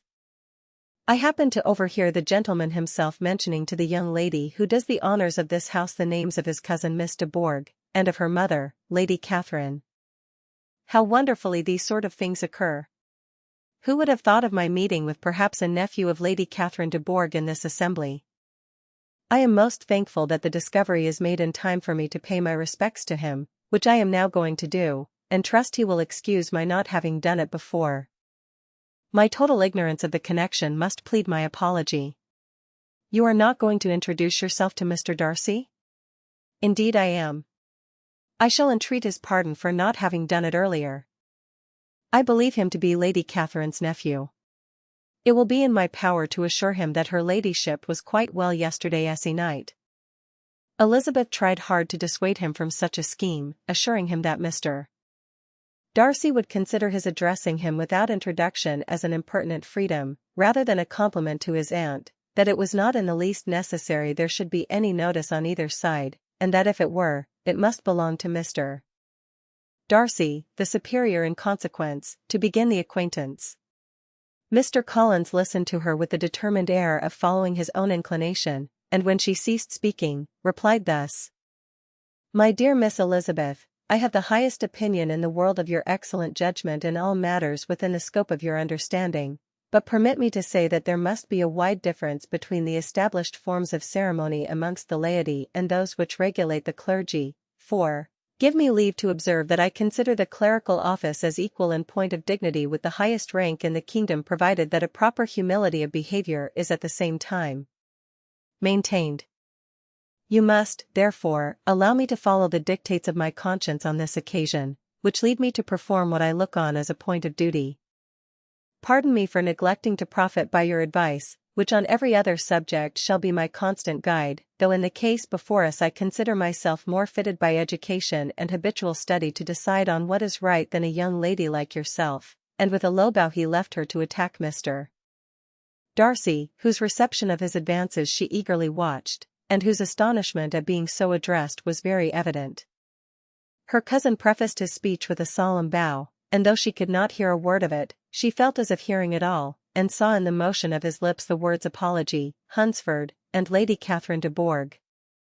It vexed her to see him expose himself to such a man. Mr. Darcy was eyeing him with unrestrained wonder, and when at last Mr. Collins allowed him to speak, replied with an air of distant civility. Mr. Collins, however, was not discouraged from speaking again, and Mr. Darcy's contempt seemed abundantly increasing with the length of his second speech, and at the end of it he only made him a slight bow, and moved another way. Mr. Collins then returned to Elizabeth. I have no reason, I assure you, said he, to be dissatisfied with my reception. Mr. Darcy seemed much pleased with the attention. He answered me with the utmost civility, and even paid me the compliment of saying, that he was so well convinced of Lady Catherine's discernment as to be certain she could never bestow a favour unworthily. It was really a very handsome thought. Upon the whole, I am much pleased with him. As Elizabeth had no longer any interest of her own to pursue, she turned her attention almost entirely on her sister and Mr. Bingley, and the train of agreeable reflections which her observations gave birth to made her perhaps almost as happy as Jane. She saw her an idea settled in that very house, in all the felicity which a marriage of true affection could bestow, and she felt capable, under such circumstances, of endeavouring even to like Bingley's two sisters. Her mother's thoughts she plainly saw were bent the same way, and she determined not to venture near her, lest she might hear too much. When they sat down to supper, therefore, she considered it a most unlucky perverseness which placed them within one of each other, and deeply was she vexed to find that her mother was talking to that one person, Lady Lucas, freely, openly, and of nothing else but of her expectation that Jane would be soon married to Mr. Bingley. It was an animating subject, and Mrs. Bennet seemed incapable of fatigue while enumerating the advantages of the match. His being such a charming young man, and so rich, and living but 3 miles from them, were the first points of self-gratulation, and then it was such a comfort to think how fond the two sisters were of Jane, and to be certain that they must desire the connection as much as she could do. It was, moreover, such a promising thing for her younger daughters, as Jane's marrying so greatly must throw them in the way of other rich men, and, lastly, it was so pleasant at her time of life to be able to consign her single daughters to the care of their sister, that she might not be obliged to go into company more than she liked. It was necessary to make this circumstance a matter of pleasure, because on such occasions it is the etiquette, but no one was less likely than Mrs. Bennet to find comfort in staying at home at any period of her life. She concluded with many good wishes that Lady Lucas might soon be equally fortunate, though evidently and triumphantly believing there was no chance of it. In vain did Elizabeth endeavour to check the rapidity of her mother's words, or persuade her to describe her felicity in a less audible whisper, for to her inexpressible vexation she could perceive that the chief of it was overheard by Mr. Darcy, who sat opposite to them. Her mother only scolded her for being nonsensical. "What is Mr. Darcy to me, pray, that I should be afraid of him? I am sure we owe him no such particular civility as to be obliged to say nothing he may not like to hear. For heaven's sake, madam, speak lower. What advantage can it be to you to offend Mr. Darcy? You will never recommend yourself to his friend by so doing." Nothing that she could say, however, had any influence. Her mother would talk of her views in the same intelligible tone. Elizabeth blushed and blushed again with shame and vexation. She could not help frequently glancing her eye at Mr. Darcy, though every glance convinced her of what she dreaded, for though he was not always looking at her mother, she was convinced that his attention was invariably fixed by her. The expression of his face changed gradually from indignant contempt to a composed and steady gravity. At length, however, Mrs. Bennet had no more to say, and Lady Lucas, who had been long yawning at the repetition of delights which she saw no likelihood of sharing, was left to the comforts of cold ham and chicken. Elizabeth now began to revive. But not long was the interval of tranquillity, for when supper was over, singing was talked of, and she had the mortification of seeing Mary, after very little entreaty, preparing to oblige the company. By many significant looks and silent entreaties did she endeavor to prevent such a proof of complaisance, but in vain. Mary would not understand them. Such an opportunity of exhibiting was delightful to her, and she began her song. Elizabeth's eyes were fixed on her, with most painful sensations, and she watched her progress through the several stanzas with an impatience which was very ill rewarded at their close, for Mary, on receiving amongst the thanks of the table the hint of a hope that she might be prevailed on to favour them again, after the pause of half a minute began another. Mary's powers were by no means fitted for such a display. Her voice was weak, and her manner affected. Elizabeth was in agonies. She looked at Jane to see how she bore it, but Jane was very composedly talking to Bingley. She looked at his two sisters, and saw them making signs of derision at each other, and at Darcy, who continued, however, impenetrably grave. She looked at her father to entreat his interference, lest Mary should be singing all night. He took the hint, and, when Mary had finished her second song, said aloud, "That will do extremely well, child. You have delighted us long enough. Let the other young ladies have time to exhibit." Mary, though pretending not to hear, was somewhat disconcerted, and Elizabeth, sorry for her, and sorry for her father's speech, was afraid her anxiety had done no good. Others of the party were now applied to. "If I," said Mr. Collins, "were so fortunate as to be able to sing, I should have great pleasure, I am sure, in obliging the company with an air, for I consider music as a very innocent diversion, and perfectly compatible with the profession of a clergyman. I do not mean, however, to assert that we can be justified in devoting too much of our time to music, for there are certainly other things to be attended to. The rector of a parish has much to do. In the first place, he must make such an agreement for tithes as may be beneficial to himself and not offensive to his patron. He must write his own sermons, and the time that remains will not be too much for his parish duties, and the care and improvement of his dwelling, which he cannot be excused from making as comfortable as possible. And I do not think it of light importance that he should have attentive and conciliatory manners towards everybody, especially towards those to whom he owes his preferment. I cannot acquit him of that duty, nor could I think well of the man who should omit an occasion of testifying his respect towards anybody connected with the family." And with a bow to Mr. Darcy, he concluded his speech, which had been spoken so loud as to be heard by half the room. Many stared, many smiled, but no one looked more amused than Mr. Bennet himself, while his wife seriously commended Mr. Collins for having spoken so sensibly, and observed, in a half-whisper to Lady Lucas, that he was a remarkably clever, good kind of young man. To Elizabeth it appeared, that had her family made an agreement to expose themselves as much as they could during the evening, it would have been impossible for them to play their parts with more spirit, or finer success, and happy did she think it for Bingley and her sister that some of the exhibition had escaped his notice, and that his feelings were not of a sort to be much distressed by the folly which he must have witnessed. That his two sisters and Mr. Darcy, however, should have such an opportunity of ridiculing her relations was bad enough, and she could not determine whether the silent contempt of the gentlemen, or the insolent smiles of the ladies, were more intolerable. The rest of the evening brought her little amusement. She was teased by Mr. Collins, who continued most perseveringly by her side, and though he could not prevail with her to dance with him again, put it out of her power to dance with others. In vain did she entreat him to stand up with somebody else, and offered to introduce him to any young lady in the room. He assured her that, as to dancing, he was perfectly indifferent to it, that his chief object was, by delicate attentions, to recommend himself to her, and that he should therefore make a point of remaining close to her the whole evening. There was no arguing upon such a project.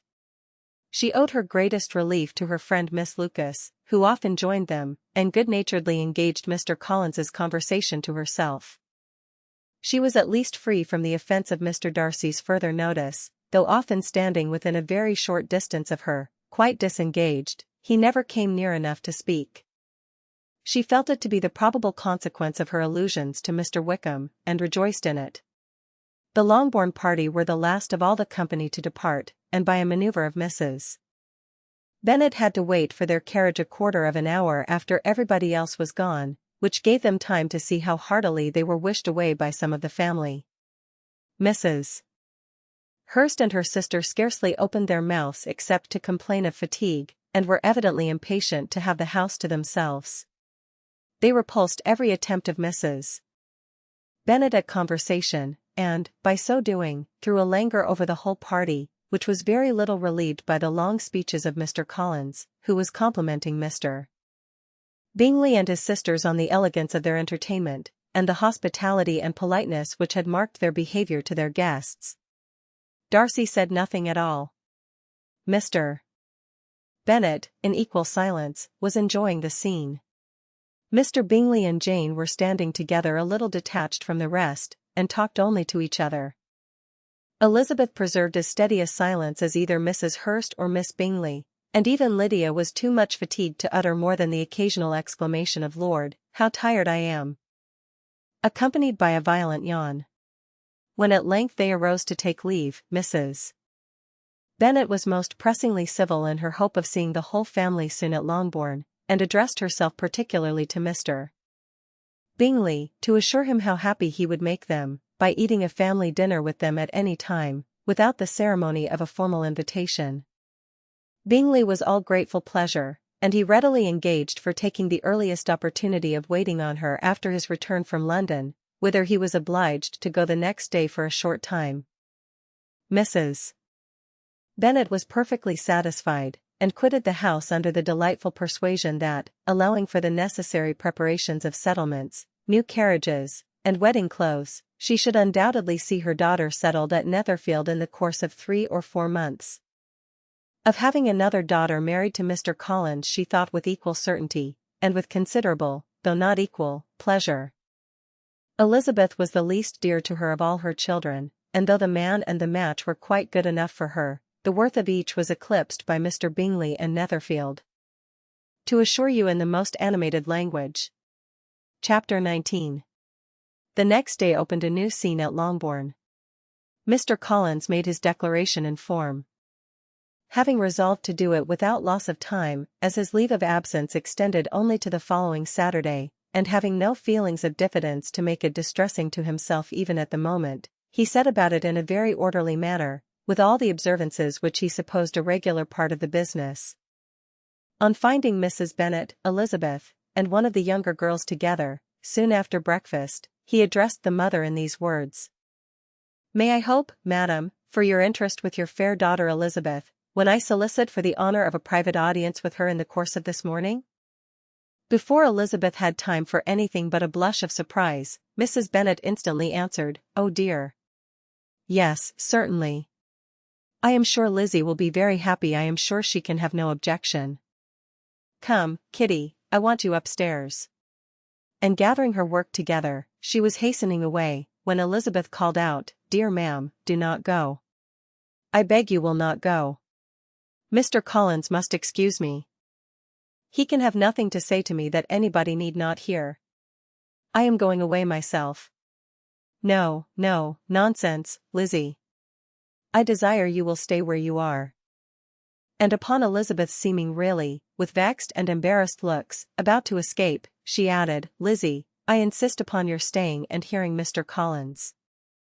Elizabeth would not oppose such an injunction, and a moment's consideration making her also sensible that it would be wisest to get it over as soon and as quietly as possible, she sat down again, and tried to conceal, by incessant employment, the feelings which were divided between distress and diversion. Mrs. Bennet and Kitty walked off, and as soon as they were gone, Mr. Collins began. Believe me, my dear Miss Elizabeth, that your modesty, so far from doing you any disservice, rather adds to your other perfections. You would have been less amiable in my eyes had there not been this little unwillingness, but allow me to assure you that I have your respected mother's permission for this address. You can hardly doubt the purport of my discourse, however your natural delicacy may lead you to dissemble. My attentions have been too marked to be mistaken. Almost as soon as I entered the house I singled you out as the companion of my future life. But before I am run away with by my feelings on this subject, perhaps it will be advisable for me to state my reasons for marrying and, moreover, for coming into Hertfordshire with the design of selecting a wife, as I certainly did. The idea of Mr. Collins, with all his solemn composure, being run away with by his feelings, made Elizabeth so near laughing that she could not use the short pause he allowed in any attempt to stop him farther, and he continued.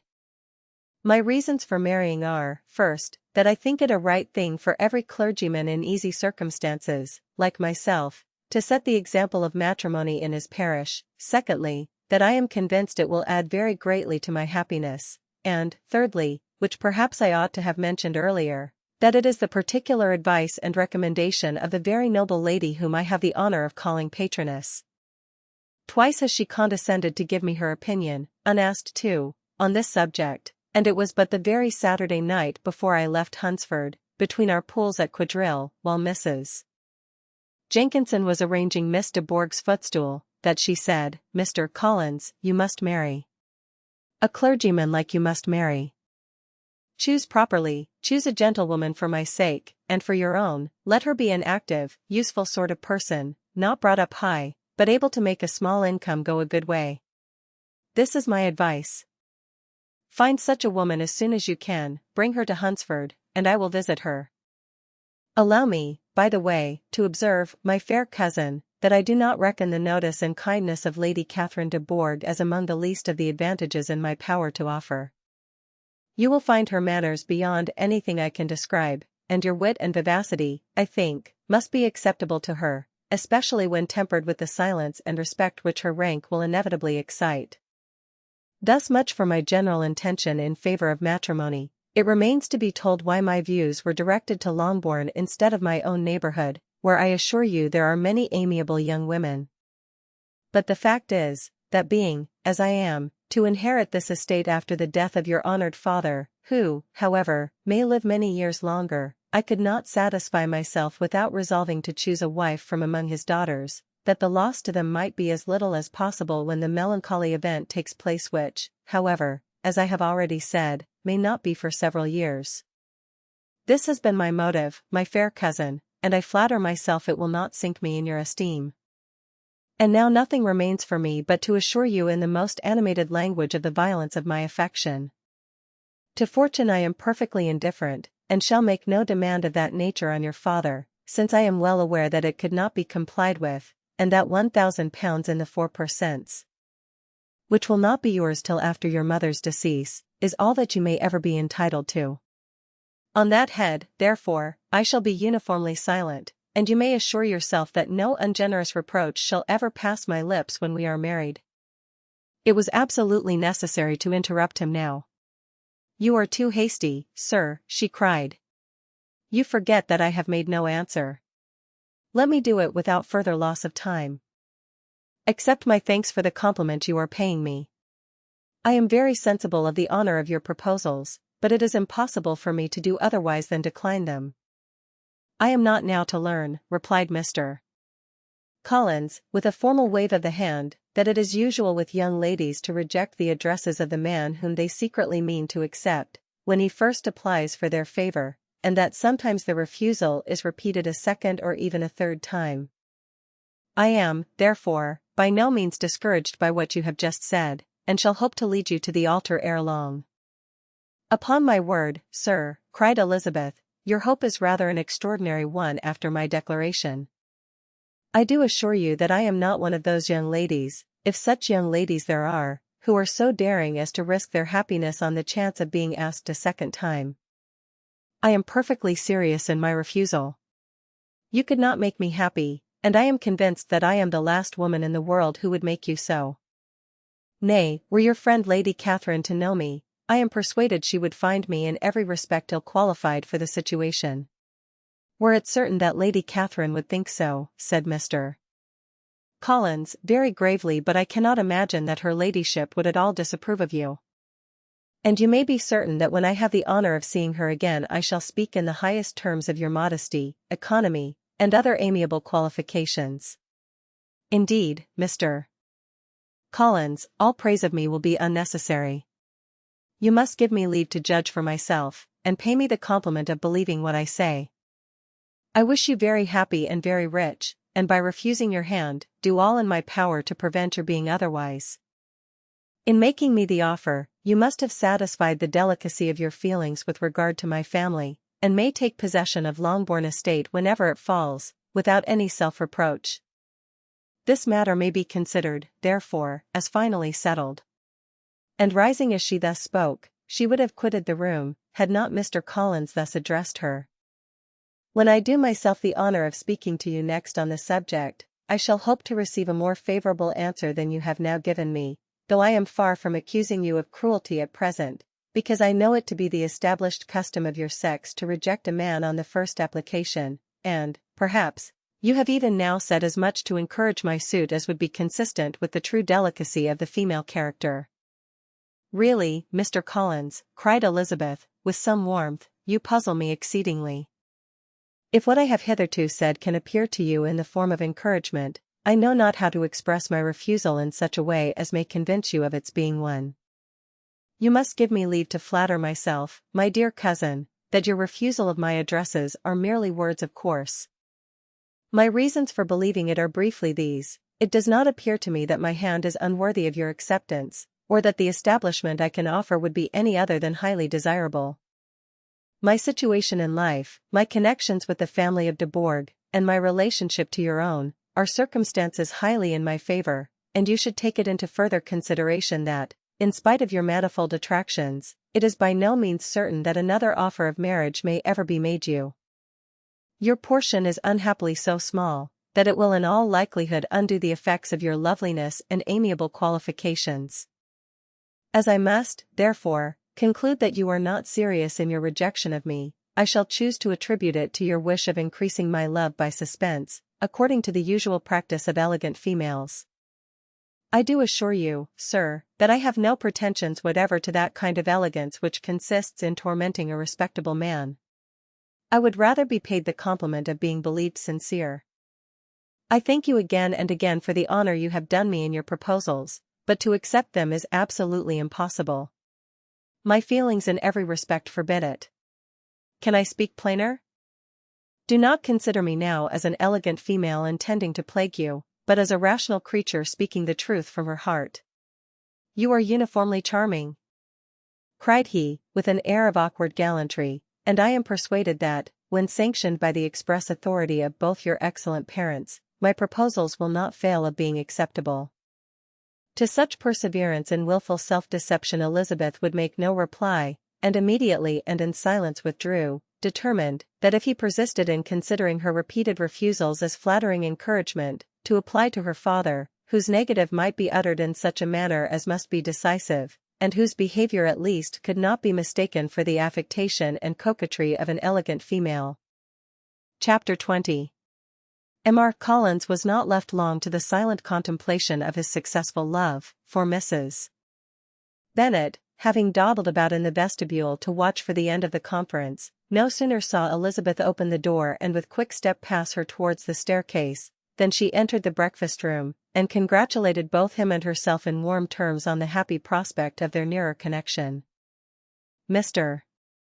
Collins received and returned these felicitations with equal pleasure, and then proceeded to relate the particulars of their interview, with the result of which he trusted he had every reason to be satisfied, since the refusal which his cousin had steadfastly given him would naturally flow from her bashful modesty and the genuine delicacy of her character. This information, however, startled Mrs. Bennet. She would have been glad to be equally satisfied that her daughter had meant to encourage him by protesting against his proposals, but she dared not believe it, and could not help saying so. "But depend upon it, Mr. Collins," she added, "that Lizzie shall be brought to reason. I will speak to her about it myself directly. She is a very headstrong, foolish girl, and does not know her own interest, but I will make her know it." "Pardon me for interrupting you, madam," cried Mr. Collins, "but if she is really headstrong and foolish, I know not whether she would altogether be a very desirable wife to a man in my situation, who naturally looks for happiness in the marriage state. If, therefore, she actually persists in rejecting my suit, perhaps it were better not to force her into accepting me, because, if liable to such defects of temper, she could not contribute much to my felicity." "Sir, you quite misunderstand me," said Mrs. Bennet, alarmed. "Lizzie is only headstrong in such matters as these. In everything else she is as good-natured a girl as ever lived. I will go directly to Mr. Bennet, and we shall very soon settle it with her, I am sure." She would not give him time to reply, but hurrying instantly to her husband, called out, as she entered the library, "Oh, Mr. Bennet, you are wanted immediately, we are all in an uproar. You must come and make Lizzie marry Mr. Collins, for she vows she will not have him, and if you do not make haste he will change his mind and not have her." Mr. Bennet raised his eyes from his book as she entered, and fixed them on her face with a calm unconcern, which was not in the least altered by her communication. "I have not the pleasure of understanding you," said he, when she had finished her speech. "Of what are you talking?" "Of Mr. Collins and Lizzie. Lizzie declares she will not have Mr. Collins, and Mr. Collins begins to say that he will not have Lizzie. And what am I to do on the occasion? It seems a hopeless business. Speak to Lizzie about it yourself. Tell her that you insist upon her marrying him. Let her be called down. She shall hear my opinion." Mrs. Bennet rang the bell, and Miss Elizabeth was summoned to the library. "Come here, child," cried her father as she appeared. "I have sent for you on an affair of importance. I understand that Mr. Collins has made you an offer of marriage. Is it true?" Elizabeth replied that it was. "Very well, and this offer of marriage you have refused?" "I have, sir." "Very well. We now come to the point. Your mother insists upon your accepting it. Is it not so, Mrs. Bennet?" "Yes, or I will never see her again." "An unhappy alternative is before you, Elizabeth. From this day you must be a stranger to one of your parents. Your mother will never see you again if you do not marry Mr. Collins, and I will never see you again if you do." Elizabeth could not but smile at such a conclusion of such a beginning, but Mrs. Bennet, who had persuaded herself that her husband regarded the affair as she wished, was excessively disappointed. "What do you mean, Mr. Bennet, by talking in this way? You promised me to insist upon her marrying him." "My dear," replied her husband, "I have two small favors to request. First, that you will allow me the free use of my understanding on the present occasion, and, secondly, of my room. I shall be glad to have the library to myself as soon as may be." Not yet, however, in spite of her disappointment in her husband, did Mrs. Bennet give up the point. She talked to Elizabeth again and again, coaxed and threatened her by turns. She endeavored to secure Jane in her interest, but Jane, with all possible mildness, declined interfering, and Elizabeth, sometimes with real earnestness, and sometimes with playful gaiety, replied to her attacks. Though her manner varied, however, her determination never did. Mr. Collins, meanwhile, was meditating in solitude on what had passed. He thought too well of himself to comprehend on what motive his cousin could refuse him, and though his pride was hurt, he suffered in no other way. His regard for her was quite imaginary, and the possibility of her deserving her mother's reproach prevented his feeling any regret. While the family were in this confusion, Charlotte Lucas came to spend the day with them.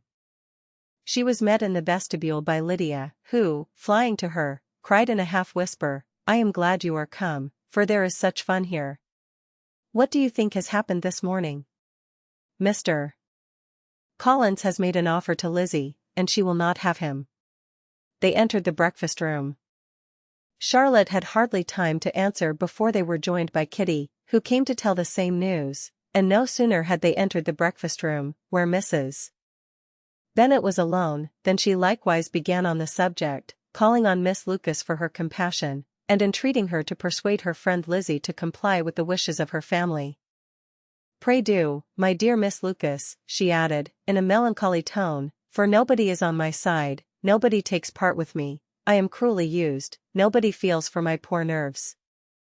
Charlotte's reply was spared by the entrance of Jane and Elizabeth. "Aye, there she comes," continued Mrs. Bennet, looking as unconcerned as may be, and caring no more for us than if we were at York, provided she can have her own way. "But I tell you what, Miss Lizzie, if you take it into your head to go on refusing every offer of marriage in this way, you will never get a husband at all, and I am sure I do not know who is to maintain you when your father is dead. I shall not be able to keep you, and so I warn you. I have done with you from this very day. I told you in the library, you know, that I should never speak to you again, and you will find me as good as my word. I have no pleasure in talking to undutiful children. Not that I have much pleasure, indeed, in talking to anybody. People who suffer as I do from nervous complaints can have no great inclination for talking. Nobody can tell what I suffer. But it is always so. Those who do not complain are never pitied." Her daughters listened in silence to this effusion, sensible that any attempt to reason with or soothe her would only increase the irritation.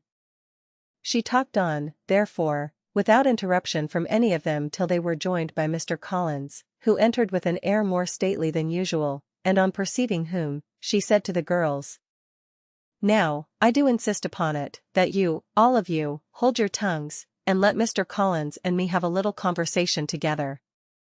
Elizabeth passed quietly out of the room, Jane and Kitty followed, but Lydia stood her ground, determined to hear all she could, and Charlotte, detained first by the civility of Mr.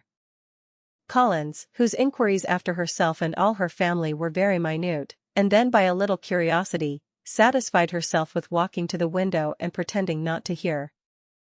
In a doleful voice Mrs. Bennet thus began the projected conversation, "Oh, Mr. Collins." "My dear madam," replied he, "let us be forever silent on this point." "Far be it from me," he presently continued, in a voice that marked his displeasure, "to resent the behavior of your daughter. Resignation to inevitable evils is the duty of us all, the peculiar duty of a young man who has been so fortunate as I have been, in early preferment, and, I trust, I am resigned. Perhaps not the less so from feeling a doubt of my positive happiness had my fair cousin honored me with her hand, for I have often observed, that resignation is never so perfect as when the blessing denied begins to lose somewhat of its value in our estimation. You will not, I hope, consider me as showing any disrespect to your family, my dear madam, by thus withdrawing my pretensions to your daughter's favor, without having paid yourself and Mr. Bennet the compliment of requesting you to interpose your authority in my behalf. My conduct may, I fear, be objectionable in having accepted my dismission from your daughter's lips instead of your own, but we are all liable to error. I have certainly meant well through the whole affair. My object has been to secure an amiable companion for myself, with due consideration for the advantage of all your family, and if my manner has been at all reprehensible, I here beg leave to apologize. Chapter 21. The discussion of Mr. Collins's offer was now nearly at an end, and Elizabeth had only to suffer from the uncomfortable feelings necessarily attending it, and occasionally from some peevish allusion of her mother. As for the gentleman himself, his feelings were chiefly expressed, not by embarrassment or dejection, or by trying to avoid her, but by stiffness of manner and resentful silence.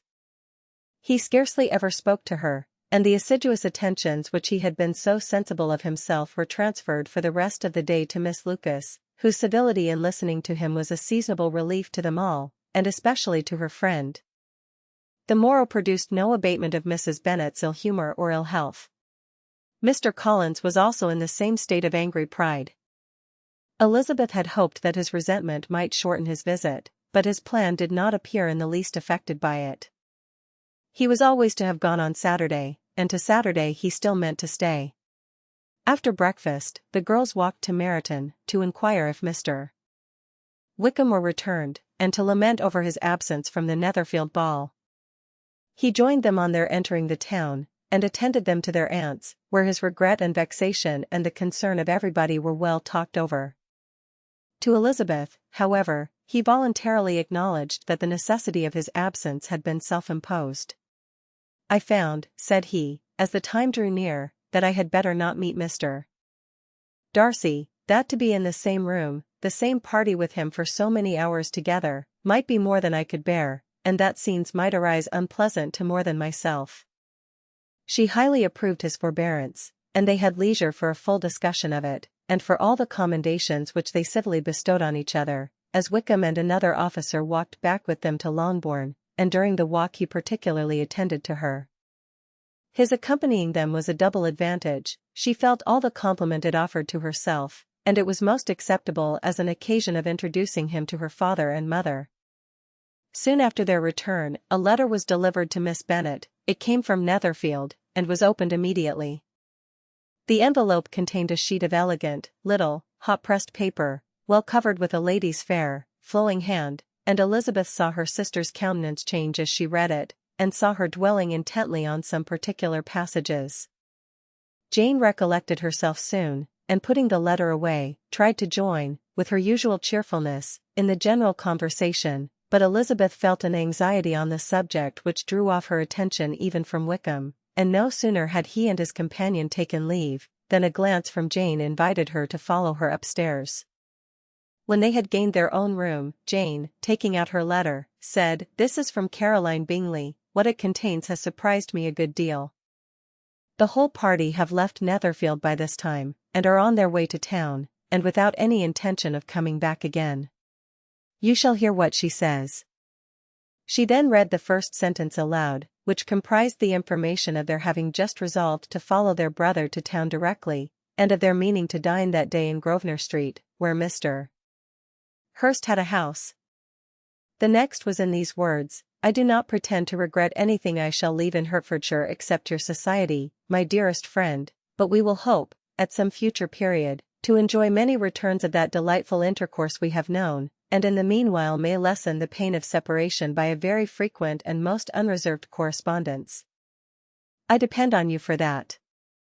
To these high-flown expressions Elizabeth listened with all the insensibility of distrust, and though the suddenness of their removal surprised her, she saw nothing in it really to lament. It was not to be supposed that their absence from Netherfield would prevent Mr.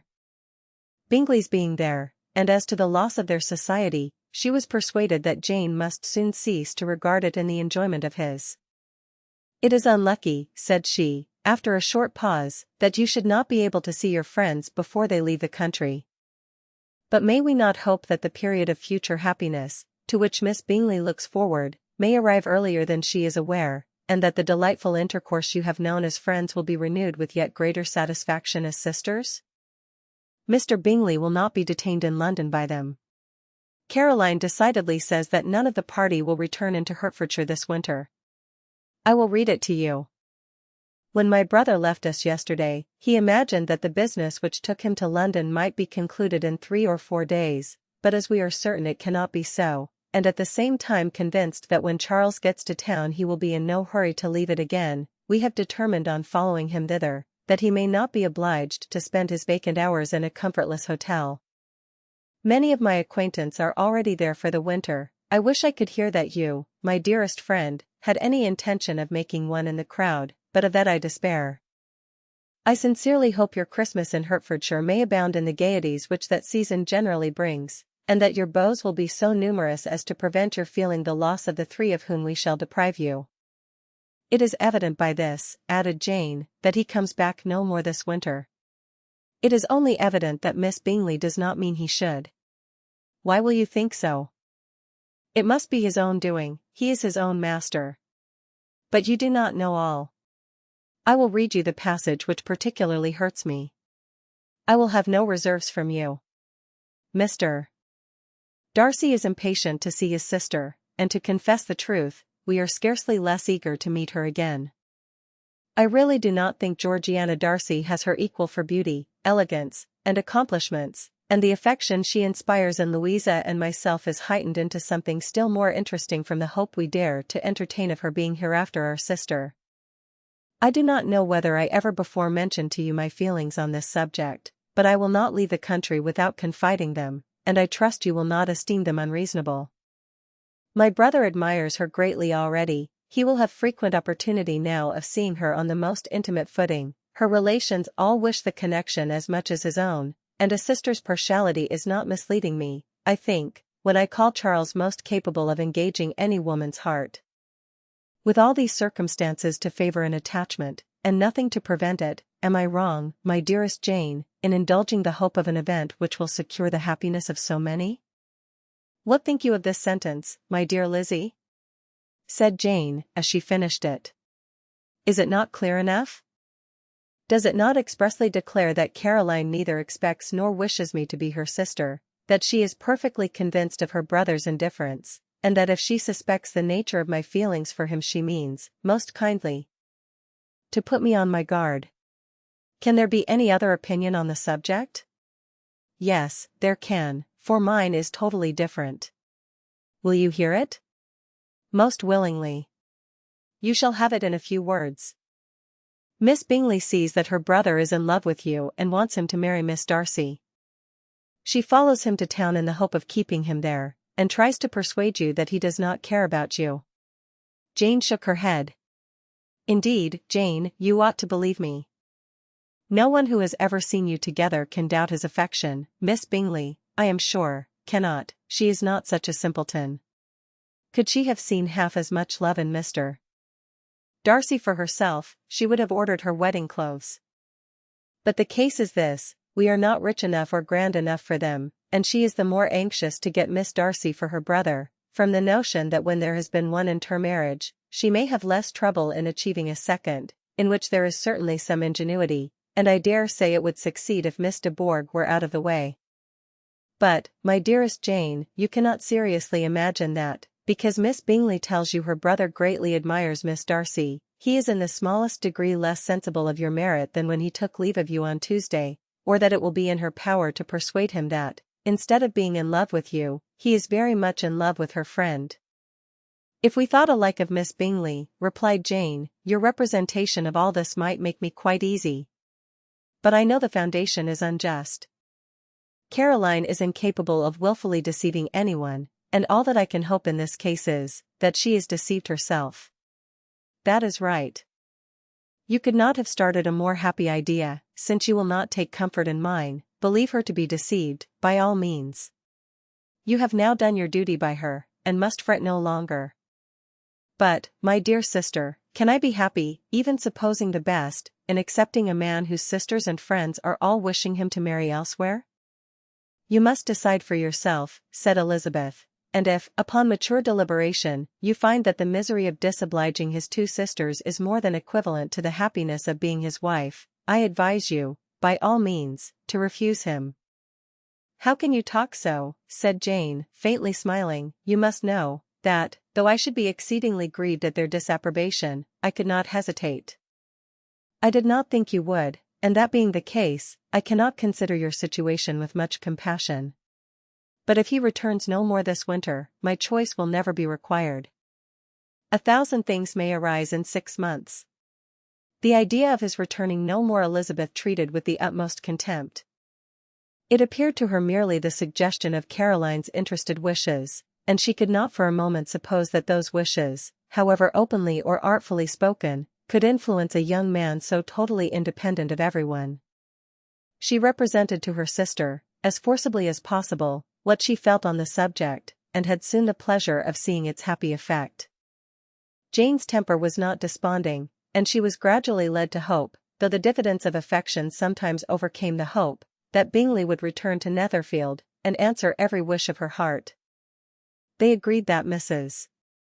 Bennet should only hear of the departure of the family, without being alarmed on the score of the gentleman's conduct, but even this partial communication gave her a great deal of concern, and she bewailed it as exceedingly unlucky that the ladies should happen to go away just as they were all getting so intimate together.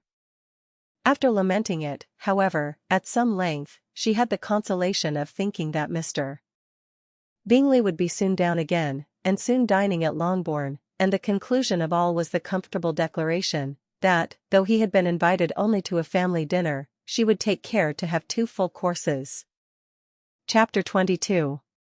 The Bennets were engaged to dine with the Lucases, and again, during the chief of the day, was Miss Lucas so kind as to listen to Mr. Collins.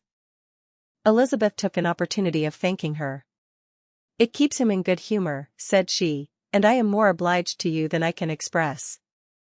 Charlotte assured her friend of her satisfaction in being useful, and that it amply repaid her for the little sacrifice of her time.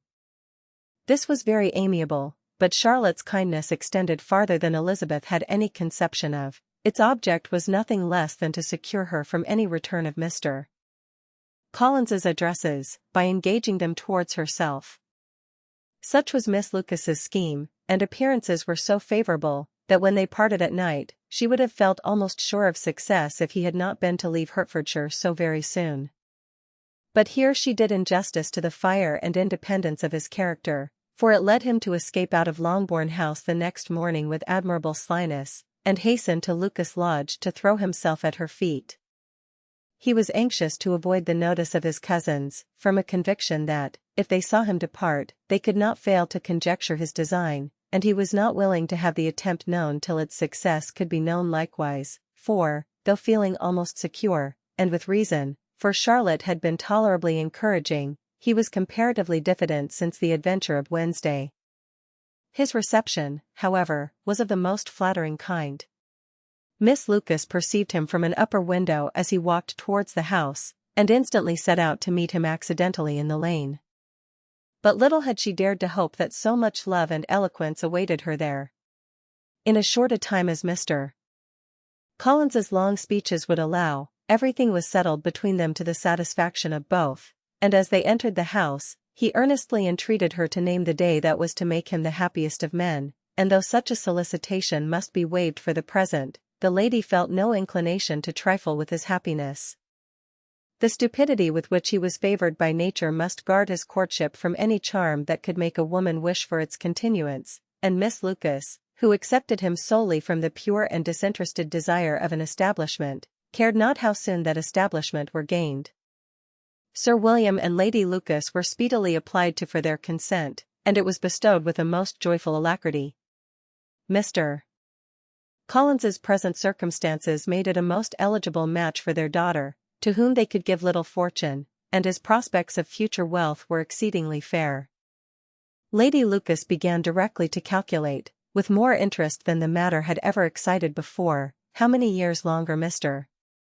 Bennet was likely to live, and Sir William gave it as his decided opinion, that whenever Mr.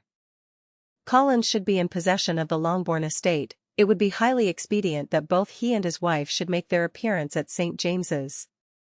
The whole family, in short, were properly overjoyed on the occasion. The younger girls formed hopes of coming out a year or 2 sooner than they might otherwise have done, and the boys were relieved from their apprehension of Charlotte's dying an old maid.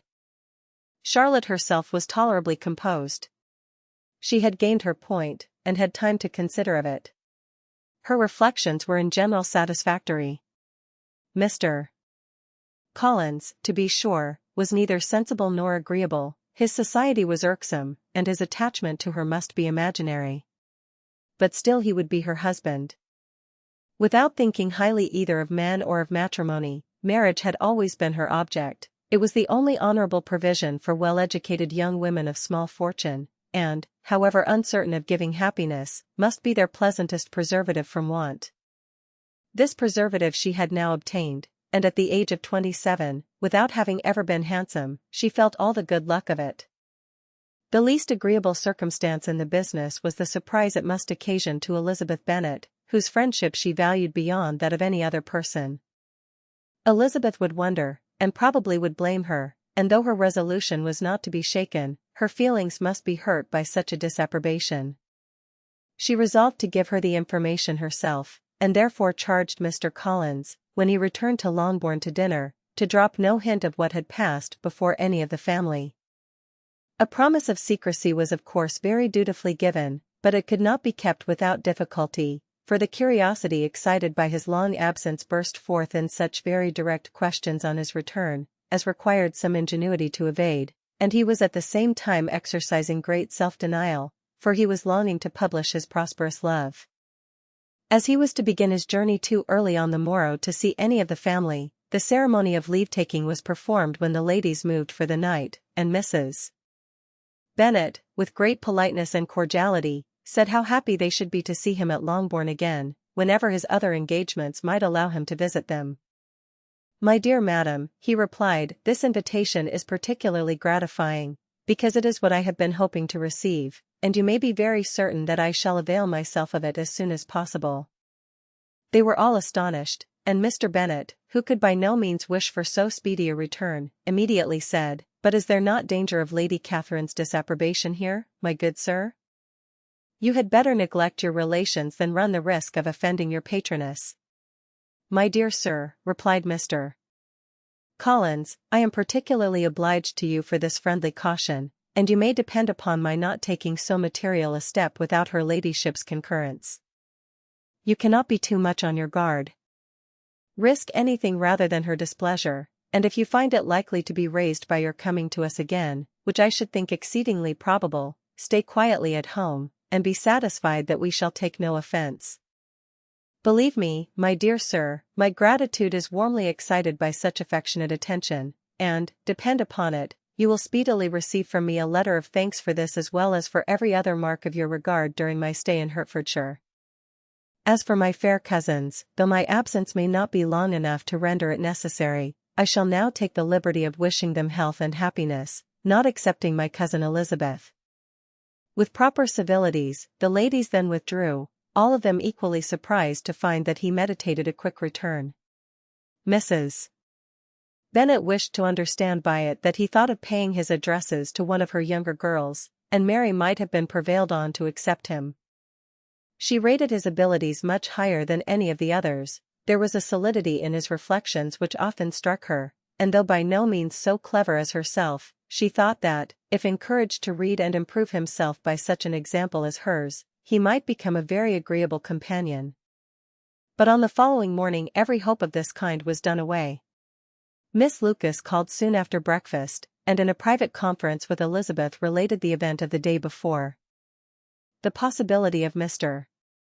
Collins's fancying himself in love with her friend had once occurred to Elizabeth within the last day or two, but that Charlotte could encourage him seemed almost as far from possibility as that she could encourage him herself, and her astonishment was consequently so great as to overcome at first the bounds of decorum, and she could not help crying out, "Engaged to Mr. Collins! My dear Charlotte, impossible!"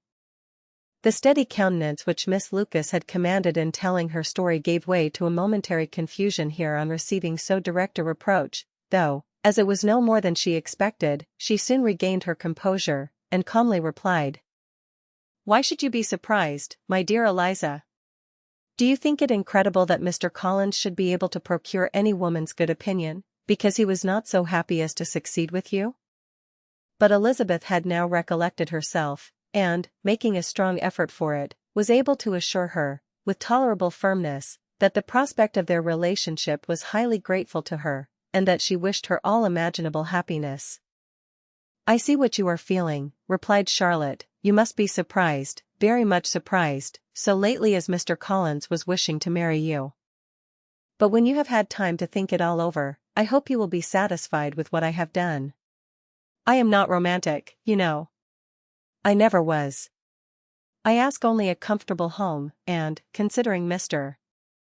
Collins's character, connections, and situation in life, I am convinced that my chance of happiness with him is as fair as most people can boast on entering the marriage state." Elizabeth quietly answered undoubtedly, and, after an awkward pause, they returned to the rest of the family. Charlotte did not stay much longer, and Elizabeth was then left to reflect on what she had heard. It was a long time before she became at all reconciled to the idea of so unsuitable a match. The strangeness of Mr. Collins's making 2 offers of marriage within 3 days was nothing in comparison of his being now accepted. She had always felt that Charlotte's opinion of matrimony was not exactly like her own, but she could not have supposed it possible that, when called into action, she would have sacrificed every better feeling to worldly advantage. Charlotte, the wife of Mr. Collins, was a most humiliating picture. And to the pang of a friend disgracing herself, and sunk in her esteem, was added the distressing conviction that it was impossible for that friend to be tolerably happy in the lot she had chosen. Protested he must be entirely mistaken. Chapter 23. Elizabeth was sitting with her mother and sisters, reflecting on what she had heard, and doubting whether she was authorized to mention it, when Sir William Lucas himself appeared, sent by his daughter to announce her engagement to the family. With many compliments to them, and much self-gratulation on the prospect of a connection between the houses, he unfolded the matter, to an audience not merely wondering, but incredulous, for Mrs. Bennet, with more perseverance than politeness, protested he must be entirely mistaken, and Lydia, always unguarded and often uncivil, boisterously exclaimed, "Good Lord! Sir William, how can you tell such a story? Do not you know that Mr. Collins wants to marry Lizzie?" Nothing less than the complaisance of a courtier could have borne without anger such treatment, but Sir William's good breeding carried him through it all, and though he begged leave to be positive as to the truth of his information, he listened to all their impertinence with the most forbearing courtesy. Elizabeth, feeling it incumbent on her to relieve him from so unpleasant a situation, now put herself forward to confirm his account, by mentioning her prior knowledge of it from Charlotte herself, and endeavored to put a stop to the exclamations of her mother and sisters, by the earnestness of her congratulations to Sir William, in which she was readily joined by Jane, and by making a variety of remarks on the happiness that might be expected from the match, the excellent character of Mr.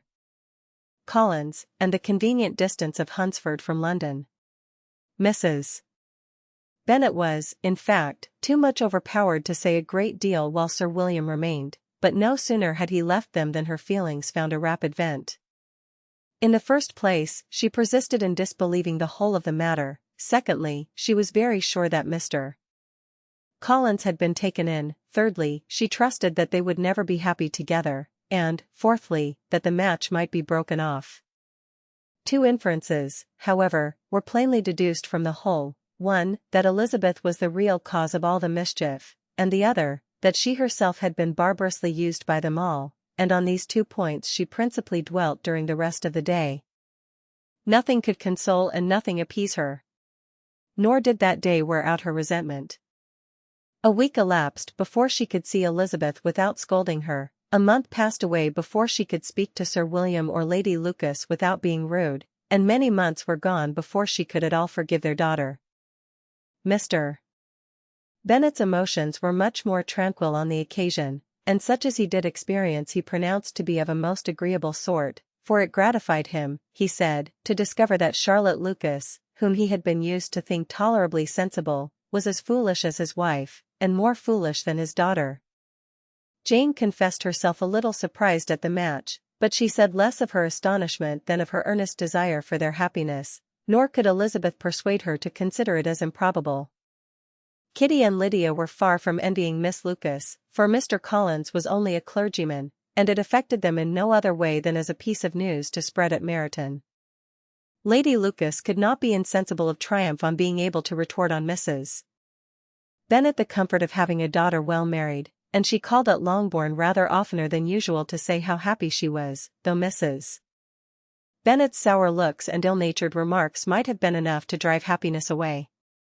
Between Elizabeth and Charlotte there was a restraint which kept them mutually silent on the subject, and Elizabeth felt persuaded that no real confidence could ever subsist between them again. Her disappointment in Charlotte made her turn with fonder regard to her sister, of whose rectitude and delicacy she was sure her opinion could never be shaken, and for whose happiness she grew daily more anxious, as Bingley had now been gone a week, and nothing was heard of his return. Jane had sent Caroline an early answer to her letter, and was counting the days till she might reasonably hope to hear again. The promised letter of thanks from Mr. Collins arrived on Tuesday, addressed to their father, and written with all the solemnity of gratitude which a 12-month's abode in the family might have prompted.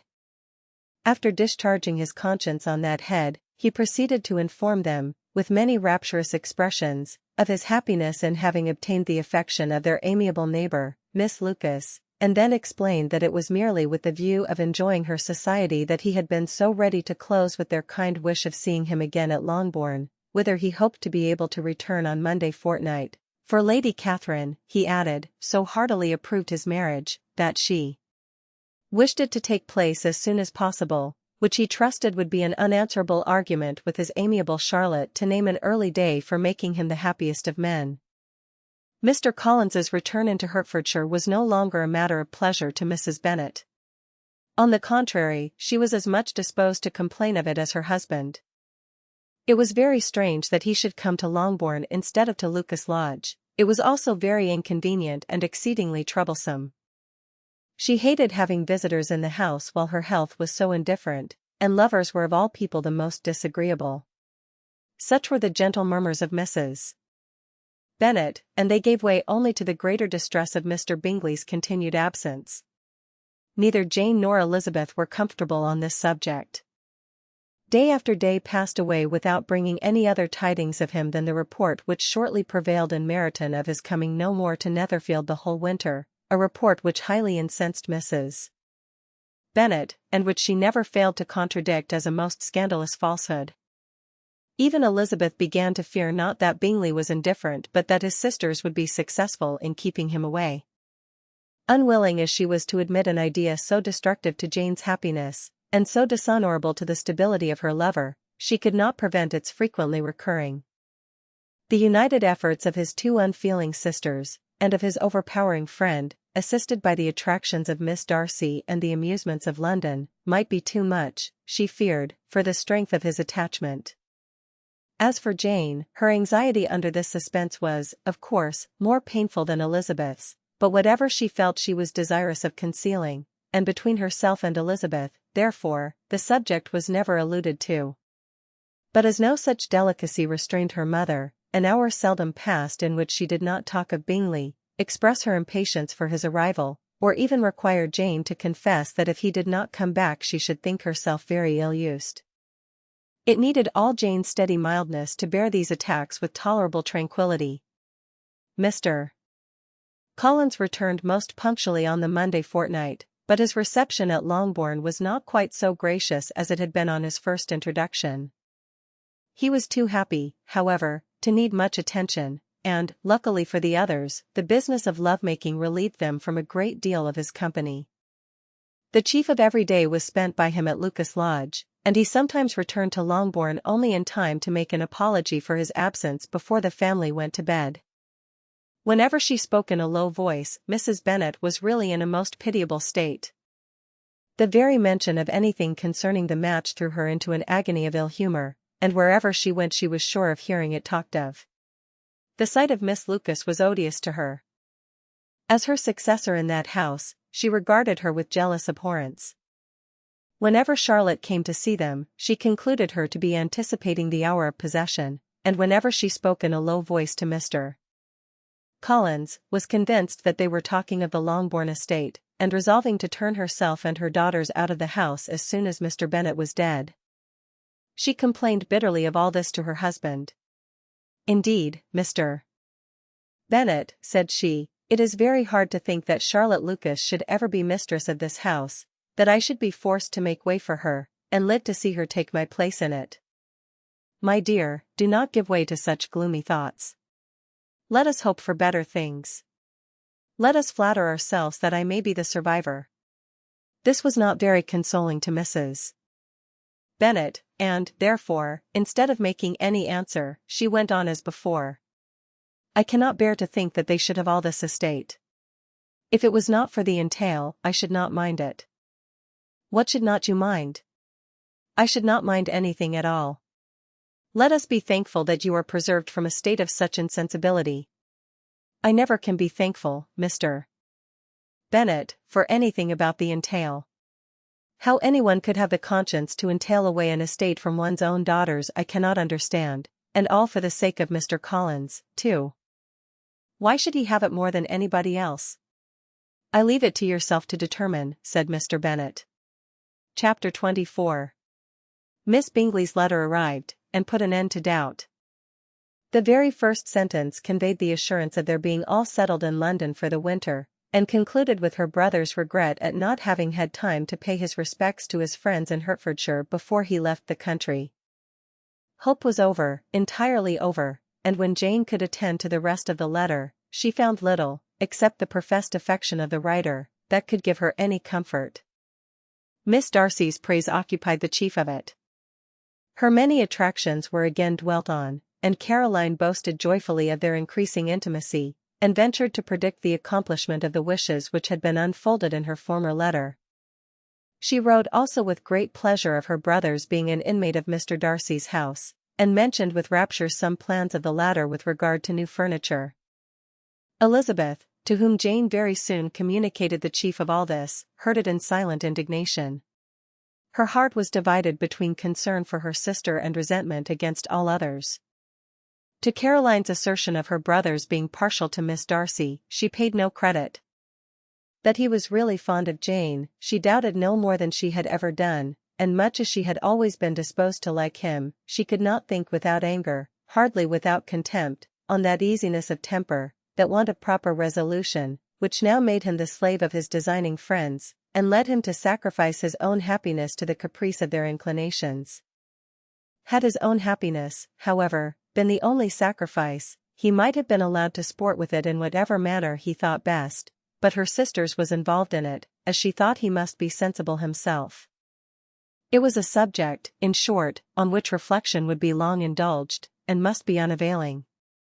She could think of nothing else, and yet, whether Bingley's regard had really died away, or were suppressed by his friend's interference, whether he had been aware of Jane's attachment, or whether it had escaped his observation, whichever were the case, though her opinion of him must be materially affected by the difference, her sister's situation remained the same, her peace equally wounded.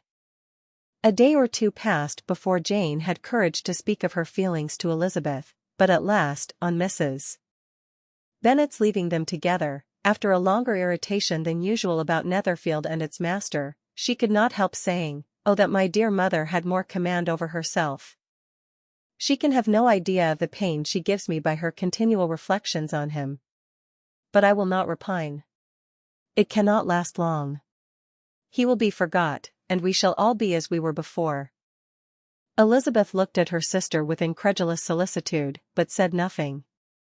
"You doubt me," cried Jane, slightly coloring. "Indeed, you have no reason. He may live in my memory as the most amiable man of my acquaintance, but that is all. I have nothing either to hope or fear, and nothing to reproach him with. Thank God I have not that pain. A little time, therefore I shall certainly try to get the better."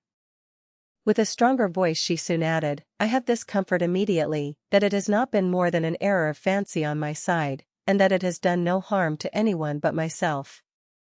"My dear Jane," exclaimed Elizabeth, "you are too good. Your sweetness and disinterestedness are really angelic. I do not know what to say to you. I feel as if I had never done you justice, or loved you as you deserve." Miss Bennet eagerly disclaimed all extraordinary merit, and threw back the praise on her sister's warm affection. "Nay," said Elizabeth, "this is not fair. You wish to think all the world respectable, and are hurt if I speak ill of anybody. I only want to think you perfect, and you set yourself against it. Do not be afraid of my running into any excess, of my encroaching on your privilege of universal goodwill. You need not. There are few people whom I really love, and still fewer of whom I think well. The more I see of the world the more am I dissatisfied with it, and every day confirms my belief of the inconsistency of all human characters, and of the little dependence that can be placed on the appearance of either merit or sense. I have met with two instances lately, one I will not mention, the other is Charlotte's marriage. It is unaccountable. In every view it is unaccountable. My dear Lizzie, do not give way to such feelings as these. They will ruin your happiness. You do not make allowance enough for difference of situation and temper. Consider Mr. Collins's respectability, and Charlotte's prudent, steady character.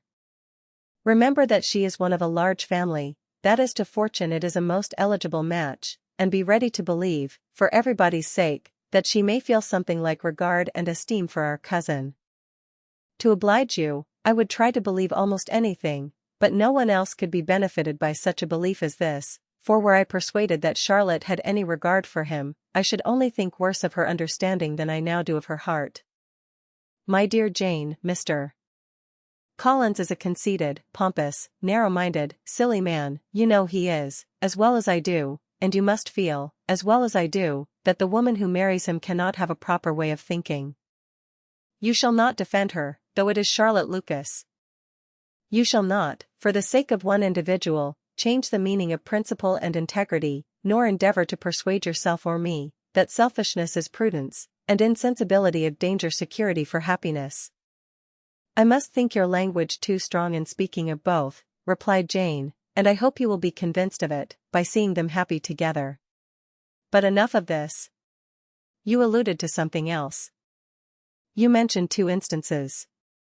I cannot misunderstand you, but I entreat you, dear Lizzie, not to pain me by thinking that person to blame, and saying your opinion of him is sunk. We must not be so ready to fancy ourselves intentionally injured. We must not expect a lively young man to be always so guarded and circumspect. It is very often nothing but our own vanity that deceives us. Women fancy admiration means more than it does. And men take care that they should. If it is designedly done, they cannot be justified, but I have no idea of there being so much design in the world as some persons imagine. I am far from attributing any part of Mr. Bingley's conduct to design, said Elizabeth, but, without scheming to do wrong, or to make others unhappy, there may be error and there may be misery. Thoughtlessness, want of attention to other people's feelings, and want of resolution, will do the business. And do you impute it to either of those? Yes, to the last. But if I go on I shall displease you by saying what I think of persons you esteem. Stop me, whilst you can. You persist, then, in supposing his sisters influence him? Yes, in conjunction with his friend. I cannot believe it. Why should they try to influence him? They can only wish his happiness, and if he is attached to me no other woman can secure it. Your first position is false. They may wish many things besides his happiness, they may wish his increase of wealth and consequence, they may wish him to marry a girl who has all the importance of money, great connections, and pride.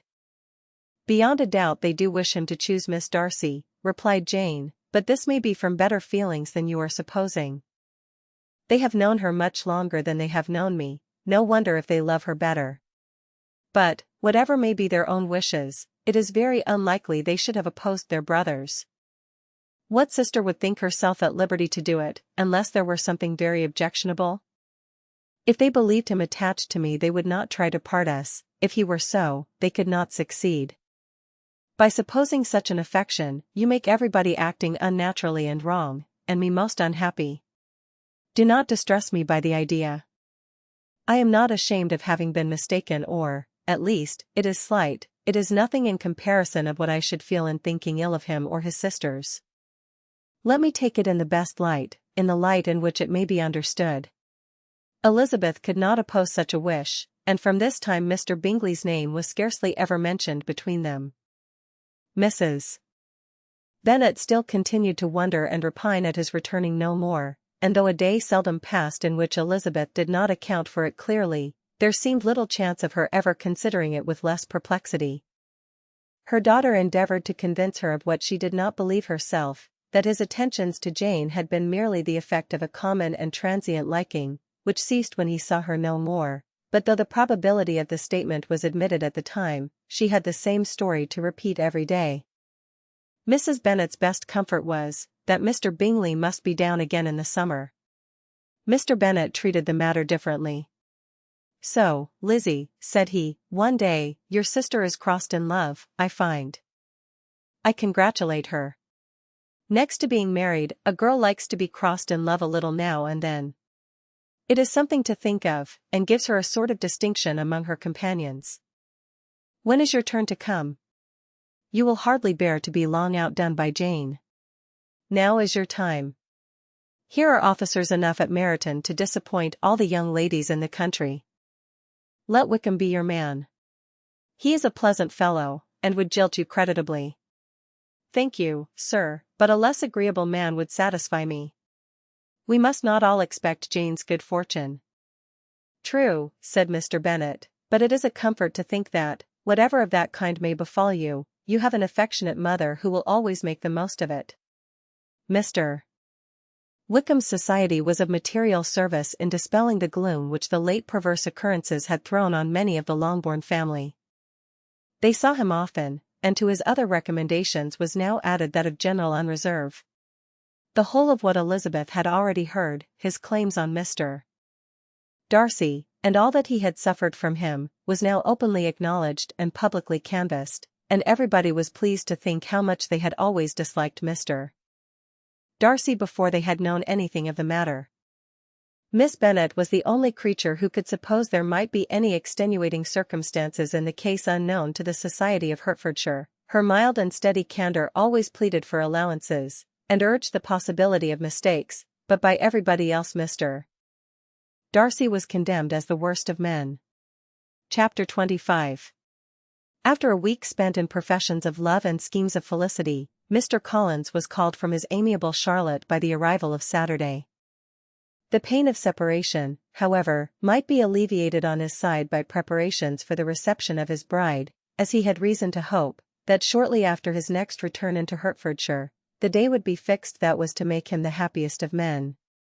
He took leave of his relations at Longbourn with as much solemnity as before, wished his fair cousin's health and happiness again, and promised their father another letter of thanks. On the following Monday, Mrs. Bennet had the pleasure of receiving her brother and his wife, who came, as usual, to spend the Christmas at Longbourn. Mr. Gardiner was a sensible, gentlemanlike man, greatly superior to his sister, as well by nature as education. The Netherfield ladies would have had difficulty in believing that a man who lived by trade, and within view of his own warehouses, could have been so well-bred and agreeable. Mrs. Gardiner, who was several years younger than Mrs. Bennet and Mrs. Phillips, was an amiable, intelligent, elegant woman, and a great favourite with her Longbourn nieces. Between the two eldest and herself especially, there subsisted a very particular regard. They had frequently been staying with her in town. The first part of Mrs. Gardiner's business, on her arrival, was to distribute her presents and describe the newest fashions. When this was done, she had a less active part to play. It became her turn to listen. Mrs. Bennet had many grievances to relate, and much to complain of. They had all been very ill-used since she last saw her sister.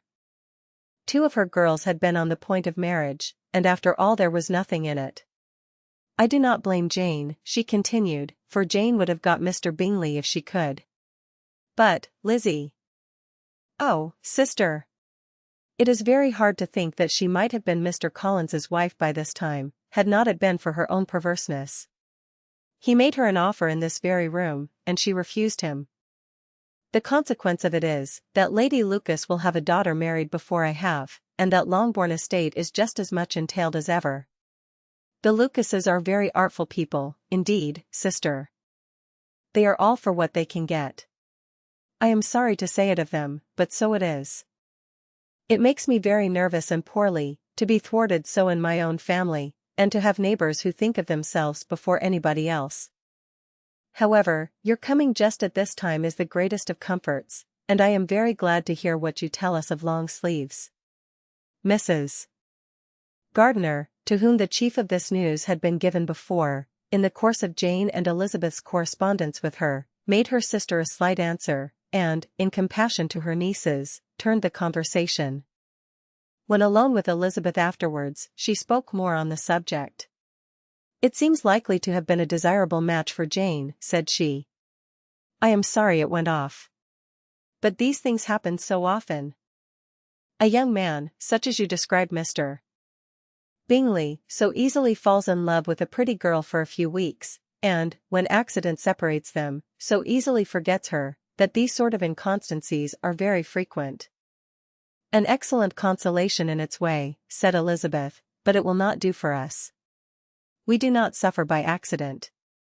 It does not often happen that the interference of friends will persuade a young man of independent fortune to think no more of a girl whom he was violently in love with only a few days before. But that expression of violently in love is so hackneyed, so doubtful, so indefinite, that it gives me very little idea. It is as often applied to feelings which arise only from a half-hour's acquaintance, as to a real, strong attachment. Pray, how violent was Mr. Bingley's love? I never saw a more promising inclination. He was growing quite inattentive to other people, and wholly engrossed by her. Every time they met, it was more decided and remarkable. At his own ball he offended 2 or 3 young ladies by not asking them to dance, and I spoke to him twice myself without receiving an answer. Could there be finer symptoms? Is not general incivility the very essence of love?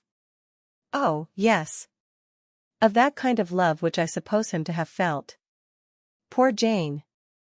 I am sorry for her, because, with her disposition, she may not get over it immediately. It had better have happened to you, Lizzie. You would have laughed yourself out of it sooner.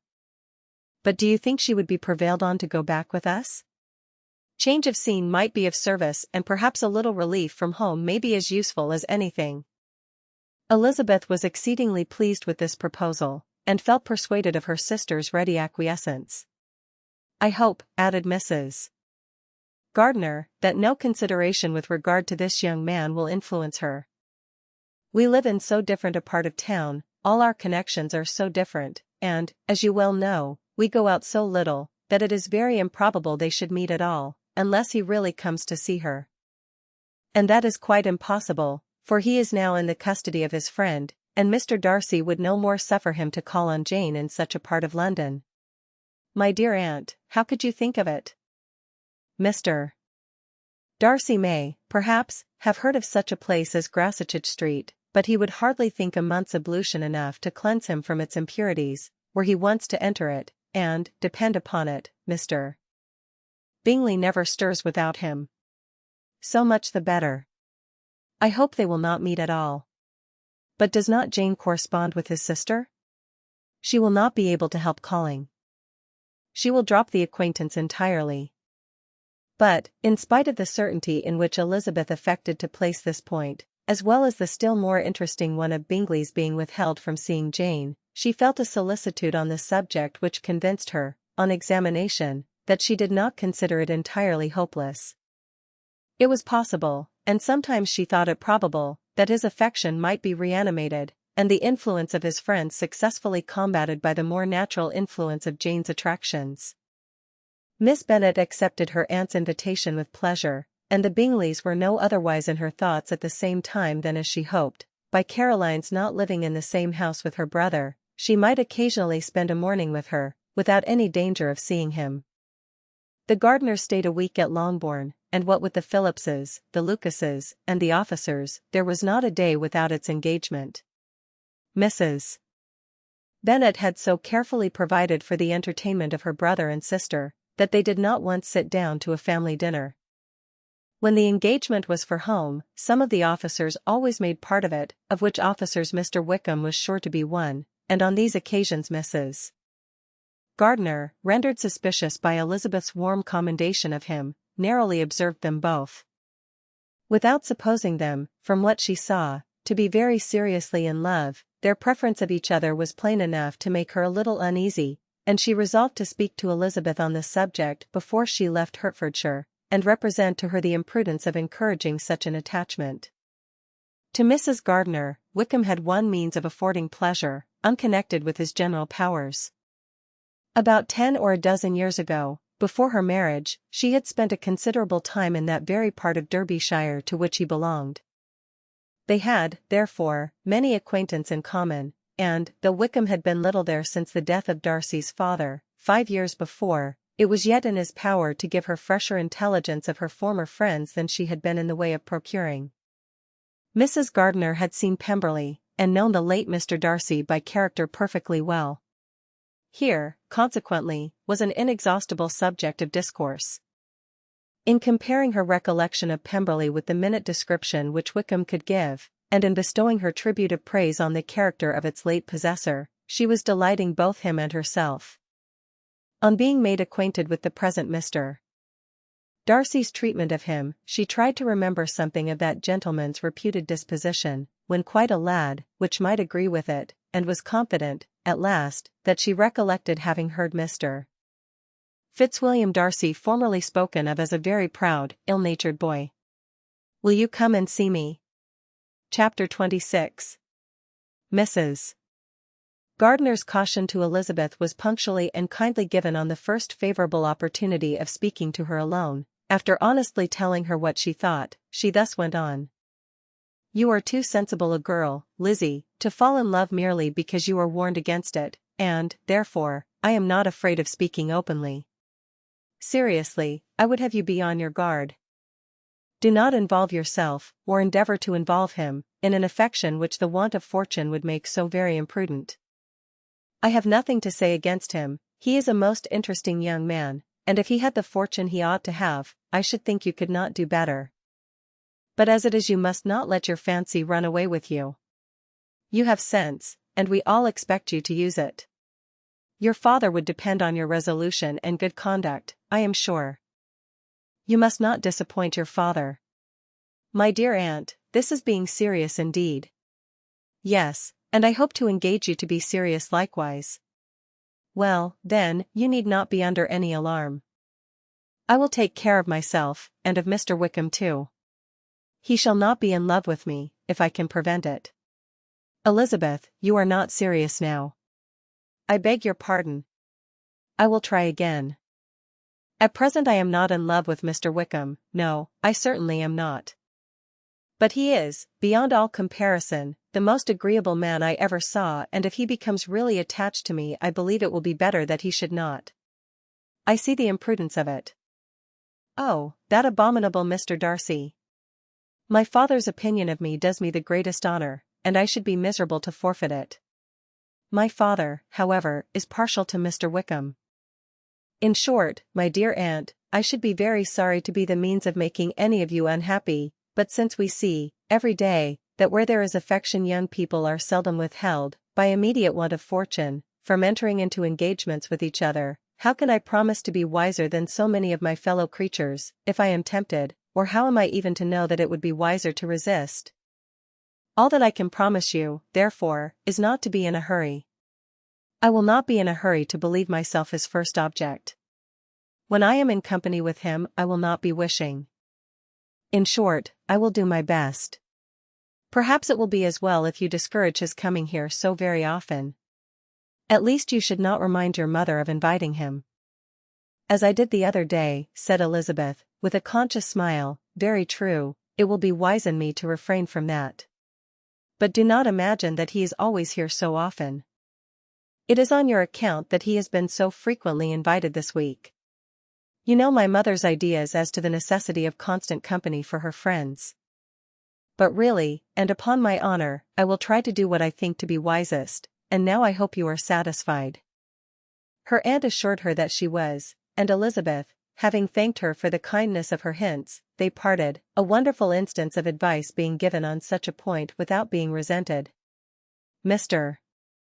Collins returned into Hertfordshire soon after it had been quitted by the Gardiners and Jane, but, as he took up his abode with the Lucases, his arrival was no great inconvenience to Mrs. Bennet. His marriage was now fast approaching, and she was at length so far resigned as to think it inevitable, and even repeatedly to say, in an ill-natured tone, that she wished they might be happy. Thursday was to be the wedding day, and on Wednesday Miss Lucas paid her farewell visit, and when she rose to take leave, Elizabeth, ashamed of her mother's ungracious and reluctant good wishes, and sincerely affected herself, accompanied her out of the room. As they went downstairs together, Charlotte said, "I shall depend on hearing from you very often, Eliza." "That you certainly shall. And I have another favour to ask. Will you come and see me? We shall often meet, I hope, in Hertfordshire. I am not likely to leave Kent for some time. Promise me, therefore, to come to Hunsford." Elizabeth could not refuse, though she foresaw little pleasure in the visit. "My father and Maria are to come to me in March," added Charlotte, "and I hope you will consent to be of the party." Indeed, Eliza, you will be as welcome to me as either of them. The wedding took place, the bride and bridegroom set off for Kent from the church door, and everybody had as much to say or to hear on the subject as usual. Elizabeth soon heard from her friend, and their correspondence was as regular and frequent as it ever had been. That it should be equally unreserved was impossible. Elizabeth could never address her without feeling that all the comfort of intimacy was over, and, though determined not to slacken as a correspondent, it was for the sake of what had been rather than what was. Charlotte's first letters were received with a good deal of eagerness. There could not but be curiosity to know how she would speak of her new home, how she would like Lady Catherine, and how happy she would dare pronounce herself to be, though, when the letters were read, Elizabeth felt that Charlotte expressed herself on every point exactly as she might have foreseen.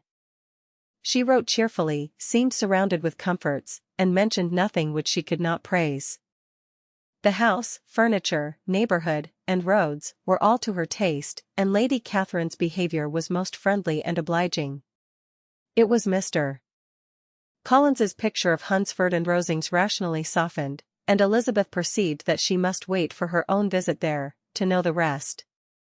Jane had already written a few lines to her sister, to announce their safe arrival in London, and when she wrote again, Elizabeth hoped it would be in her power to say something of the Bingleys. Her impatience for this second letter was as well rewarded as impatience generally is. Jane had been a week in town, without either seeing or hearing from Caroline. She accounted for it, however, by supposing that her last letter to her friend from Longbourn had by some accident been lost. "My aunt," she continued, "is going tomorrow into that part of the town, and I shall take the opportunity of calling in Grosvenor Street." She wrote again when the visit was paid, and she had seen Miss Bingley. "I did not think Caroline in spirits," were her words, "but she was very glad to see me, and reproached me for giving her no notice of my coming to London. I was right, therefore, my last letter had never reached her. I inquired after their brother, of course. He was well, but so much engaged with Mr. Darcy that they scarcely ever saw him. I found that Miss Darcy was expected to dinner. I wish I could see her. My visit was not long, as Caroline and Mrs. Hurst were going out. I dare say I shall soon see them here." Elizabeth shook her head over this letter. It convinced her that accident only could discover to Mr. Bingley her sister's being in town. For weeks passed away, and Jane saw nothing of him. She endeavored to persuade herself that she did not regret it, but she could no longer be blind to Miss Bingley's inattention. After waiting at home every morning for a fortnight, and inventing every evening a fresh excuse for her, the visitor did at last appear, but the shortness of her stay, and, yet more, the alteration of her manner, would allow Jane to deceive herself no longer. The letter which she wrote on this occasion to her sister will prove what she felt. "My dearest Lizzie will, I am sure, be incapable of triumphing in her better judgment, at my expense, when I confess myself to have been entirely deceived in Miss Bingley's regard for me. But, my dear sister, though the event has proved you right, do not think me obstinate if I still assert that, considering what her behavior was, my confidence was as natural as your suspicion. I do not at all comprehend her reason for wishing to be intimate with me, but, if the same circumstances were to happen again, I am sure I should be deceived again. Caroline did not return my visit till yesterday, and not a note, not a line, did I receive in the meantime. When she did come, it was very evident that she had no pleasure in it. She made a slight, formal apology for not calling before, said not a word of wishing to see me again, and was, in every respect, so altered a creature, that when she went away I was perfectly resolved to continue the acquaintance no longer. I pity, though I cannot help blaming, her. She was very wrong in singling me out as she did. I can safely say, that every advance to intimacy began on her side. But I pity her, because she must feel that she has been acting wrong, and because I am very sure that anxiety for her brother is the cause of it. I need not explain myself farther, and though we know this anxiety to be quite needless, yet if she feels it, it will easily account for her behavior to me, and so deservedly dear as he is to his sister, whatever anxiety she may feel on his behalf is natural and amiable. I cannot but wonder, however, at her having any such fears now, because if he had at all cared about me, we must have met long, long ago. He knows of my being in town, I am certain, from something she said herself, and yet it would seem, by her manner of talking, as if she wanted to persuade herself that he is really partial to Miss Darcy. I cannot understand it. If I were not afraid of judging harshly, I should be almost tempted to say that there is a strong appearance of duplicity in all this. I will endeavor to banish every painful thought, and think only of what will make me happy, your affection, and the invariable kindness of my dear uncle and aunt. Let me hear from you very soon. Miss Bingley said something of his never returning to Netherfield again, of giving up the house, but not with any certainty. We had better not mention it. I am extremely glad that you have such pleasant accounts from our friends at Hunsford. Pray go to see them, with Sir William and Maria. I am sure you will be very comfortable there. Yours, etc. This letter gave Elizabeth some pain, but her spirits returned, as she considered that Jane would no longer be duped, by the sister at least. All expectation from the brother was now absolutely over. She would not even wish for any renewal of his attentions. His character sunk on every review of it, and, as a punishment for him, as well as a possible advantage to Jane, she seriously hoped he might really soon marry Mr. Darcy's sister, as, by Wickham's account, she would make him abundantly regret what he had thrown away. Mrs. Gardiner about this time reminded Elizabeth of her promise concerning that gentleman, and required information, and Elizabeth had such to send as might rather give contentment to her aunt than to herself. His apparent partiality had subsided, his attentions were over, he was the admirer of someone else. Elizabeth was watchful enough to see it all, but she could see it and write of it without material pain. Her heart had been but slightly touched, and her vanity was satisfied with believing that she would have been his only choice, had fortune permitted it. The sudden acquisition of £10,000 was the most remarkable charm of the young lady to whom he was now rendering himself agreeable, but Elizabeth, less clear-sighted perhaps in this case than in Charlotte's, did not quarrel with him for his wish of independence. Nothing, on the contrary, could be more natural, and, while able to suppose that it cost him a few struggles to relinquish her, she was ready to allow it a wise and desirable measure for both, and could very sincerely wish him happy. All this was acknowledged to Mrs. Gardiner, and, after relating the circumstances, she thus went on, I am now convinced, my dear aunt, that I have never been much in love, for had I really experienced that pure and elevating passion, I should at present detest his very name, and wish him all manner of evil. But my feelings are not only cordial towards him, they are even impartial towards Miss King. I cannot find out that I hate her at all, or that I am in the least unwilling to think her a very good sort of girl. There can be no love in all this. My watchfulness has been effectual, and though I should certainly be a more interesting object to all my acquaintance, were I distractedly in love with him, I cannot say that I regret my comparative insignificance. Importance may sometimes be purchased too dearly. Kitty and Lydia take his defection much more to heart than I do. They are young in the ways of the world, and not yet open to the mortifying conviction that handsome young men must have something to live on as well as the plain. On the stairs. Chapter 27. With no greater events than these in the Longbourn family, and otherwise diversified by little beyond the walks to Meryton, sometimes dirty and sometimes cold, did January and February pass away. March was to take Elizabeth to Hunsford. She had not at first thought very seriously of going thither, but Charlotte, she soon found, was depending on the plan, and she gradually learned to consider it herself with greater pleasure as well as greater certainty. Absence had increased her desire of seeing Charlotte again, and weakened her disgust of Mr. Collins. There was novelty in the scheme, and as, with such a mother and such uncompanionable sisters, home could not be faultless, a little change was not unwelcome for its own sake. The journey would, moreover, give her a peep at Jane, and, in short, as the time drew near, she would have been very sorry for any delay. Everything, however, went on smoothly, and was finally settled according to Charlotte's first sketch. She was to accompany Sir William and his second daughter. The improvement of spending a night in London was added in time, and the plan became as perfect as plan could be. The only pain was in leaving her father, who would certainly miss her, and who, when it came to the point, so little liked her going, that he told her to write to him, and almost promised to answer her letter. The farewell between herself and Mr. Wickham was perfectly friendly, on his side even more. His present pursuit could not make him forget that Elizabeth had been the first to excite and to deserve his attention, the first to listen and to pity, the first to be admired, and in his manner of bidding her adieu, wishing her every enjoyment, reminding her of what she was to expect in Lady Catherine de Bourgh, and trusting their opinion of everybody would always coincide, there was a solicitude, an interest, which she felt must ever attach her to him with a most sincere regard, and she parted from him convinced that, whether married or single, he must always be her model of the amiable and pleasing. Her fellow travellers the next day were not of a kind to make her think him less agreeable. Sir William Lucas, and his daughter Maria, a good-humoured girl, but as empty-headed as himself, had nothing to say that could be worth hearing, and were listened to with about as much delight as the rattle of the chaise.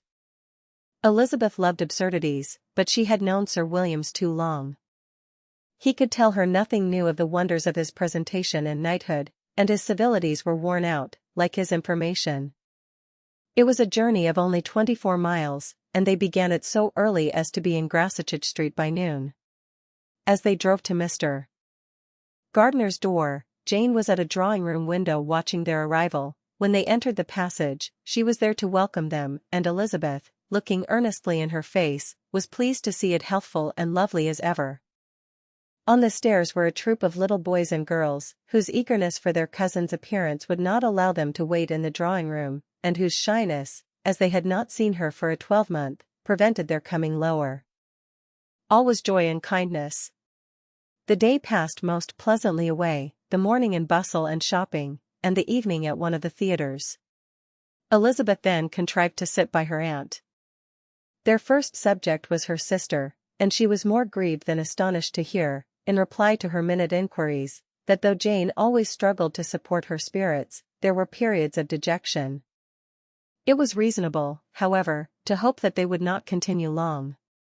Mrs. Gardiner gave her the particulars also of Miss Bingley's visit in Gracechurch Street, and repeated conversations occurring at different times between Jane and herself, which proved that the former had, from her heart, given up the acquaintance. Mrs. Gardiner then rallied her niece on Wickham's desertion, and complimented her on bearing it so well. "But, my dear Elizabeth," she added, "what sort of girl is Miss King? I should be sorry to think our friend mercenary. Pray, my dear aunt, what is the difference in matrimonial affairs, between the mercenary and the prudent motive? Where does discretion end, and avarice begin? Last Christmas you were afraid of his marrying me, because it would be imprudent, and now, because he is trying to get a girl with only £10,000, you want to find out that he is mercenary. If you will only tell me what sort of girl Miss King is, I shall know what to think. She is a very good kind of girl, I believe. I know no harm of her." But he paid her not the smallest attention till her grandfather's death made her mistress of this fortune? No, why should he? If it were not allowable for him to gain my affections, because I had no money, what occasion could there be for making love to a girl whom he did not care about, and who was equally poor? But there seems indelicacy in directing his attentions towards her so soon after this event.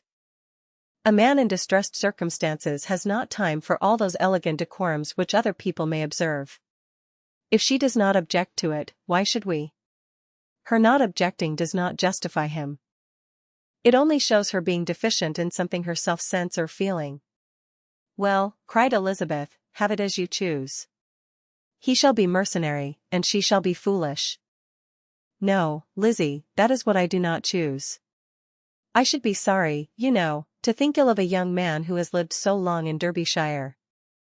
"Oh, if that is all, I have a very poor opinion of young men who live in Derbyshire, and their intimate friends who live in Hertfordshire are not much better. I am sick of them all. Thank heaven!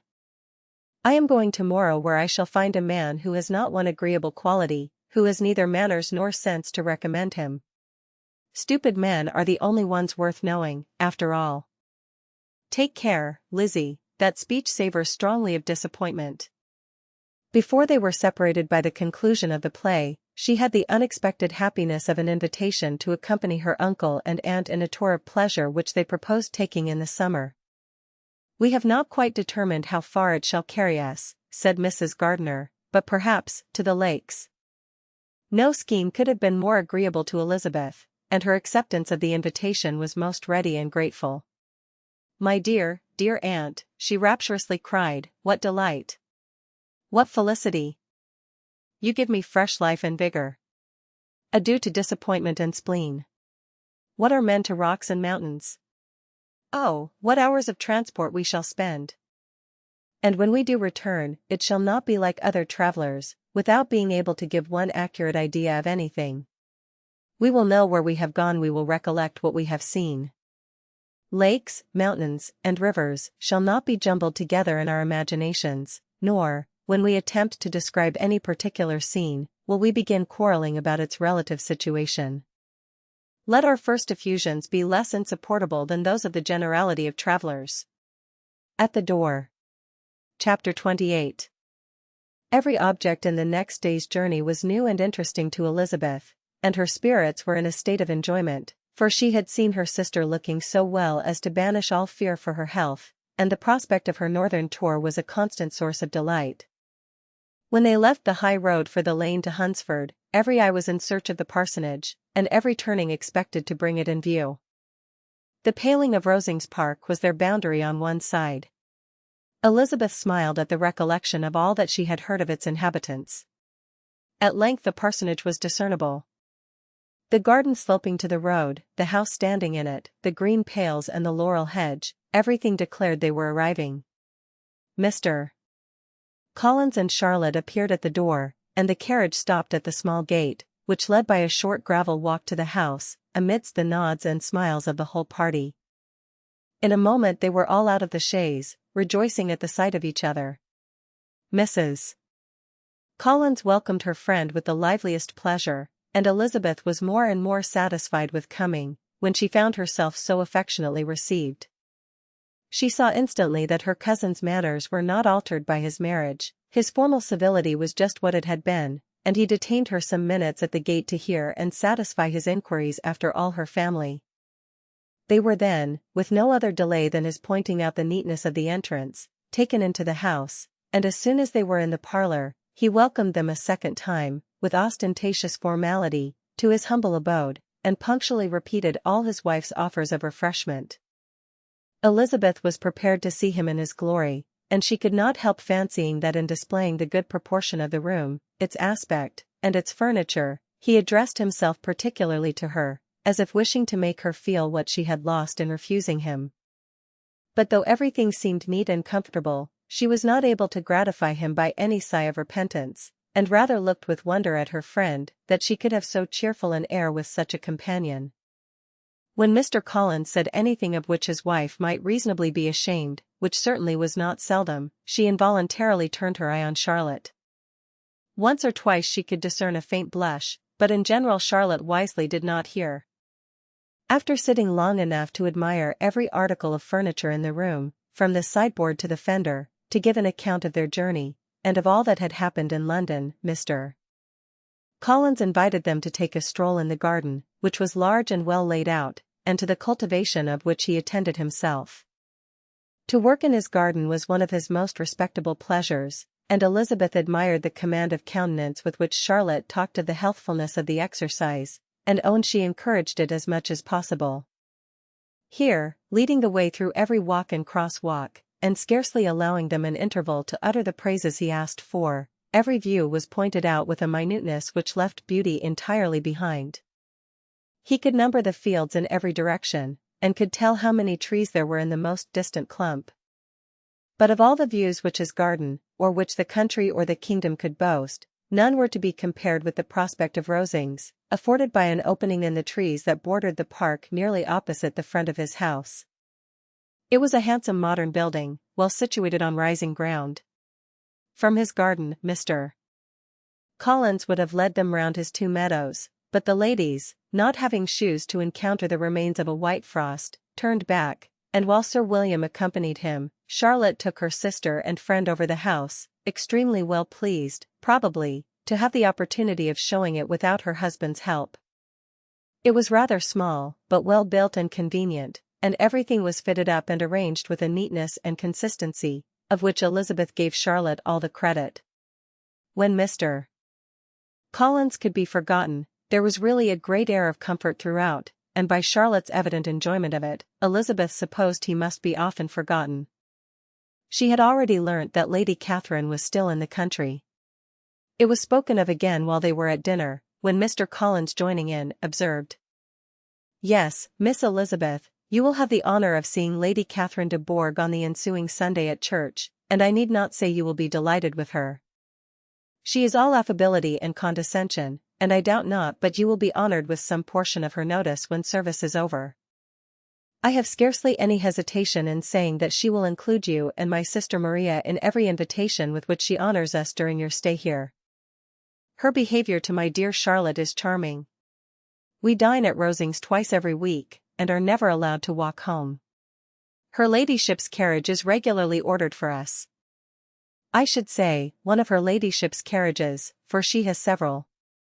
Lady Catherine is a very respectable, sensible woman, indeed," added Charlotte, "and a most attentive neighbour." "Very true, my dear, that is exactly what I say. She is the sort of woman whom one cannot regard with too much deference." The evening was spent chiefly in talking over Hertfordshire news, and telling again what had been already written, and when it closed, Elizabeth, in the solitude of her chamber, had to meditate upon Charlotte's degree of contentment, to understand her address in guiding, and composure in bearing with, her husband, and to acknowledge that it was all done very well. She had also to anticipate how her visit would pass, the quiet tenor of their usual employments, the vexatious interruptions of Mr. Collins, and the gaieties of their intercourse with Rosings. A lively imagination soon settled it all. About the middle of the next day, as she was in her room getting ready for a walk, a sudden noise below seemed to speak the whole house in confusion, and, after listening a moment, she heard somebody running upstairs in a violent hurry, and calling loudly after her. She opened the door, and met Maria in the landing-place, who, breathless with agitation, cried out, "Oh, my dear Eliza! Pray make haste and come into the dining-room, for there is such a sight to be seen. I will not tell you what it is. Make haste, and come down this moment." Elizabeth asked questions in vain, Maria would tell her nothing more, and down they ran into the dining-room which fronted the lane, in quest of this wonder. It was two ladies, stopping in a low phaeton at the garden gate. "And is this all?" cried Elizabeth. "I expected at least that the pigs were got into the garden, and here is nothing but Lady Catherine and her daughter." "La! My dear," said Maria, quite shocked at the mistake, "it is not Lady Catherine. The old lady is Mrs. Jenkinson, who lives with them. The other is Miss de Bourgh. Only look at her. She is quite a little creature. Who would have thought she could be so thin and small? She is abominably rude to keep Charlotte out of doors in all this wind. Why does she not come in?" "Oh, Charlotte says she hardly ever does. It is the greatest of favours when Miss de Bourgh comes in." "I like her appearance," said Elizabeth, struck with other ideas. "She looks sickly and cross." "Yes, she will do for him very well. She will make him a very proper wife." Mr. Collins and Charlotte were both standing at the gate in conversation with the ladies, and Sir William, to Elizabeth's high diversion, was stationed in the doorway, in earnest contemplation of the greatness before him, and constantly bowing whenever Miss de Bourgh looked that way. At length there was nothing more to be said, the ladies drove on, and the others returned into the house. Mr. Collins no sooner saw the two girls than he began to congratulate them on their good fortune, which Charlotte explained by letting them know that the whole party was asked to dine at Rosings the next day. "Lady Catherine," said she, "you have given me a treasure." Chapter 29. M.R. Collins's triumph, in consequence of this invitation, was complete. The power of displaying the grandeur of his patroness to his wondering visitors, and of letting them see her civility towards himself and his wife, was exactly what he had wished for, and that an opportunity of doing it should be given so soon was such an instance of Lady Catherine's condescension as he knew not how to admire enough. "I confess," said he, "that I should not have been at all surprised by her ladyship's asking us on Sunday to drink tea and spend the evening at Rosings. I rather expected, from my knowledge of her affability, that it would happen. But who could have foreseen such an attention as this? Who could have imagined that we should receive an invitation to dine there, an invitation, moreover, including the whole party, so immediately after your arrival?" "I am the less surprised at what has happened," replied Sir William, "from that knowledge of what the manners of the great really are, which my situation in life has allowed me to acquire. About the court, such instances of elegant breeding are not uncommon. Scarcely anything was talked of the whole day or next morning but their visit to Rosings. Mr.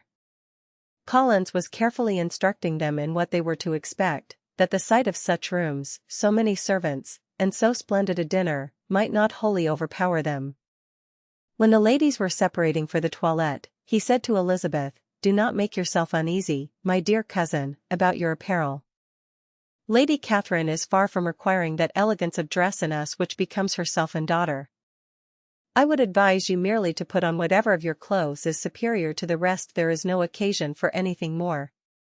Lady Catherine will not think the worse of you for being simply dressed. She likes to have the distinction of rank preserved."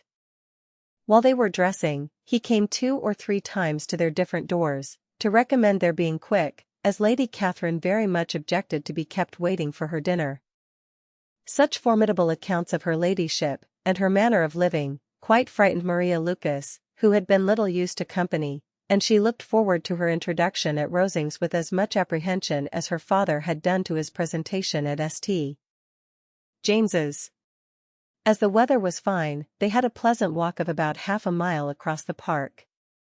Every park has its beauty and its prospects, and Elizabeth saw much to be pleased with, though she could not be in such raptures as Mr.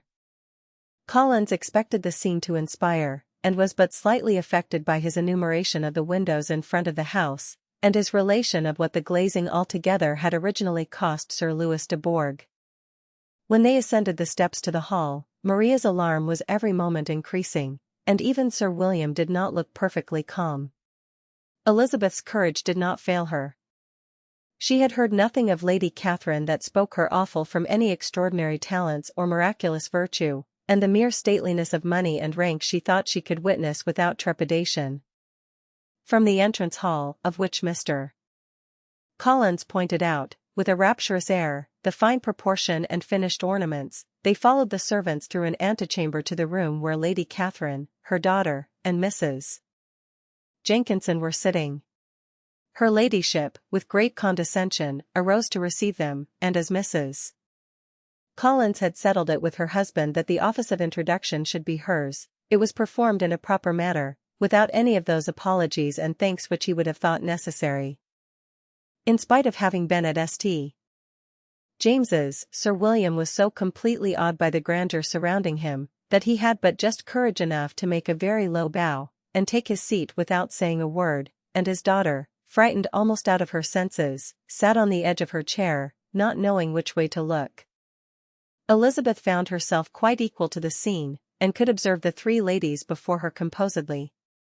Lady Catherine was a tall, large woman, with strongly marked features, which might once have been handsome. Her air was not conciliating, nor was her manner of receiving them such as to make her visitors forget their inferior rank. She was not rendered formidable by silence, but whatever she said was spoken in so authoritative a tone as marked her self-importance, and brought Mr. Wickham immediately to Elizabeth's mind, and, from the observation of the day altogether, she believed Lady Catherine to be exactly what he had represented.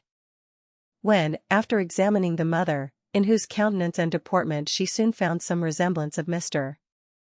Darcy, she turned her eyes on the daughter, she could almost have joined in Maria's astonishment at her being so thin and so small. There was neither in figure nor face any likeness between the ladies. Miss de Bourgh was pale and sickly, her features, though not plain, were insignificant, and she spoke very little, except in a low voice, to Mrs. Jenkinson, in whose appearance there was nothing remarkable, and who was entirely engaged in listening to what she said, and placing a screen in the proper direction before her eyes. After sitting a few minutes, they were all sent to one of the windows to admire the view, Mr. Collins attending them to point out its beauties, and Lady Catherine kindly informing them that it was much better worth looking at in the summer. The dinner was exceedingly handsome, and there were all the servants, and all the articles of plate which Mr.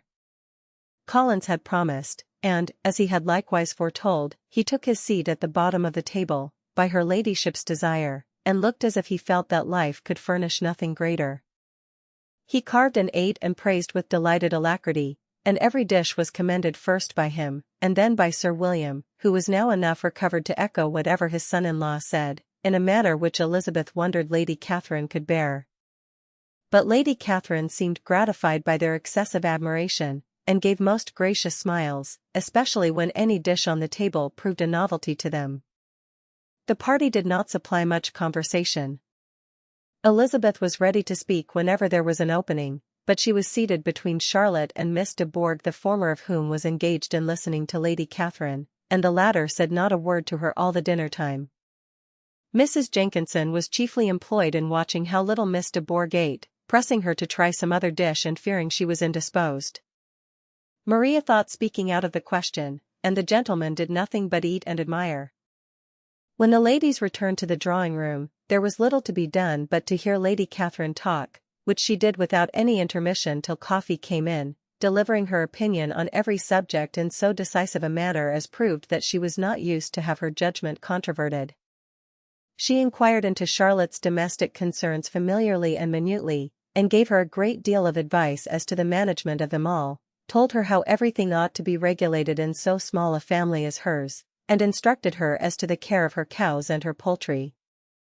Elizabeth found that nothing was beneath this great lady's attention which could furnish her with an occasion for dictating to others. In the intervals of her discourse with Mrs. Collins, she addressed a variety of questions to Maria and Elizabeth, but especially to the latter, of whose connections she knew the least, and who, she observed to Mrs. Collins, was a very genteel, pretty kind of girl. She asked her at different times how many sisters she had, whether they were older or younger than herself, whether any of them were likely to be married, whether they were handsome, where they had been educated, what carriage her father kept, and what had been her mother's maiden name. Elizabeth felt all the impertinence of her questions, but answered them very composedly. Lady Catherine then observed, "Your father's estate is entailed on Mr. Collins, I think? For your sake," turning to Charlotte, "I am glad of it, but otherwise I see no occasion for entailing estates from the female line. It was not thought necessary in Sir Louis de Bourgh's family." "Do you play and sing, Miss Bennet?" "A little." "Oh, then some time or other we shall be happy to hear you. Our instrument is a capital one, probably superior to you shall try it some day." "Do your sisters play and sing?" "One of them does." "Why did not you all learn?" "You ought all to have learned. The Miss Webbs all play, and their father has not so good an income as yours." "Do you draw?" "No, not at all." "What, none of you?" "Not one." "That is very strange. But I suppose you had no opportunity. Your mother should have taken you to town every spring for the benefit of masters." "My mother would have no objection, but my father hates London." "Has your governess left you?" "We never had any governess." "No governess? How was that possible? 5 daughters brought up at home without a governess? I never heard of such a thing. Your mother must have been quite a slave to your education." Elizabeth could hardly help smiling, as she assured her that had not been the case. "Then who taught you? Who attended to you? Without a governess, you must have been neglected." "Compared with some families, I believe we were, but such of us as wished to learn never wanted the means. We were always encouraged to read, and had all the masters that were necessary. Those who chose to be idle certainly might." "Aye, no doubt, but that is what a governess will prevent, and if I had known your mother, I should have advised her most strenuously to engage one. I always say that nothing is to be done in education without steady and regular instruction, and nobody but a governess can give it. It is wonderful how many families I have been the means of supplying in that way. I am always glad to get a young person well placed out." Four nieces of Mrs. Jenkinson are most delightfully situated through my means, and it was but the other day that I recommended another young person, who was merely accidentally mentioned to me, and the family are quite delighted with her. Mrs. Collins, did I tell you of Lady Metcalfe's calling yesterday to thank me? She finds Miss Pope a treasure. Lady Catherine, said she, you have given me a treasure. Are any of your younger sisters out, Miss Bennet? Yes, ma'am, all. All. What, all 5 out at once? Very odd. And you only the second. The younger ones out before the elder are married. Your younger sisters must be very young? Yes, my youngest is not 16. Perhaps she is full young to be much in company. But really, ma'am, I think it would be very hard upon younger sisters that they should not have their share of society and amusement, because the elder may not have the means or inclination to marry early. The last born has as good a right to the pleasures of youth as the first. And to be kept back on such a motive, I think it would not be very likely to promote sisterly affection or delicacy of mind. Upon my word, said her ladyship, you give your opinion very decidedly for so young a person. Pray, what is your age? With 3 younger sisters grown up, replied Elizabeth, smiling, your ladyship can hardly expect me to own it. Lady Catherine seemed quite astonished at not receiving a direct answer, and Elizabeth suspected herself to be the first creature who had ever dared to trifle with so much dignified impertinence. You cannot be more than 20, I am sure, therefore you need not conceal your age. I am not 21. When the gentlemen had joined them and tea was over, the card tables were placed. Lady Catherine, Sir William, and Mr. and Mrs. Collins sat down to quadrille, and as Miss de Bourgh chose to play at casino, the 2 girls had the honor of assisting Mrs. Jenkinson to make up her party. Their table was superlatively stupid. Scarcely a syllable was uttered that did not relate to the game, except when Mrs. Jenkinson expressed her fears of Miss de Bourgh's being too hot or too cold, or having too much or too little light. A great deal more passed at the other table. Lady Catherine was generally speaking stating the mistakes of the 3 others, or relating some anecdote of herself. Mr. Collins was employed in agreeing to everything her ladyship said, thanking her for every fish he won, and apologizing if he thought he won too many. Sir William did not say much. He was storing his memory with anecdotes and noble names. When Lady Catherine and her daughter had played as long as they chose, the tables were broken up, the carriage was offered to Mrs. Collins, gratefully accepted, and immediately ordered. The party then gathered round the fire to hear Lady Catherine determine what weather they were to have on the morrow. From these instructions they were summoned by the arrival of the coach, and with many speeches of thankfulness on Mr. Collins's side, and as many bows on Sir William's, they departed. As soon as they had driven from the door, Elizabeth was called on by her cousin to give her opinion of all that she had seen at Rosings, which, for Charlotte's sake, she made more favourable than it really was. But her commendation, though costing her some trouble, could by no means satisfy Mr. Collins, and he was very soon obliged to take her ladyship's praise into his own hands. Chapter 30. Sir William stayed only a week at Hunsford, but his visit was long enough to convince him of his daughter's being most comfortably settled, and of her possessing such a husband and such a neighbour as were not often met with.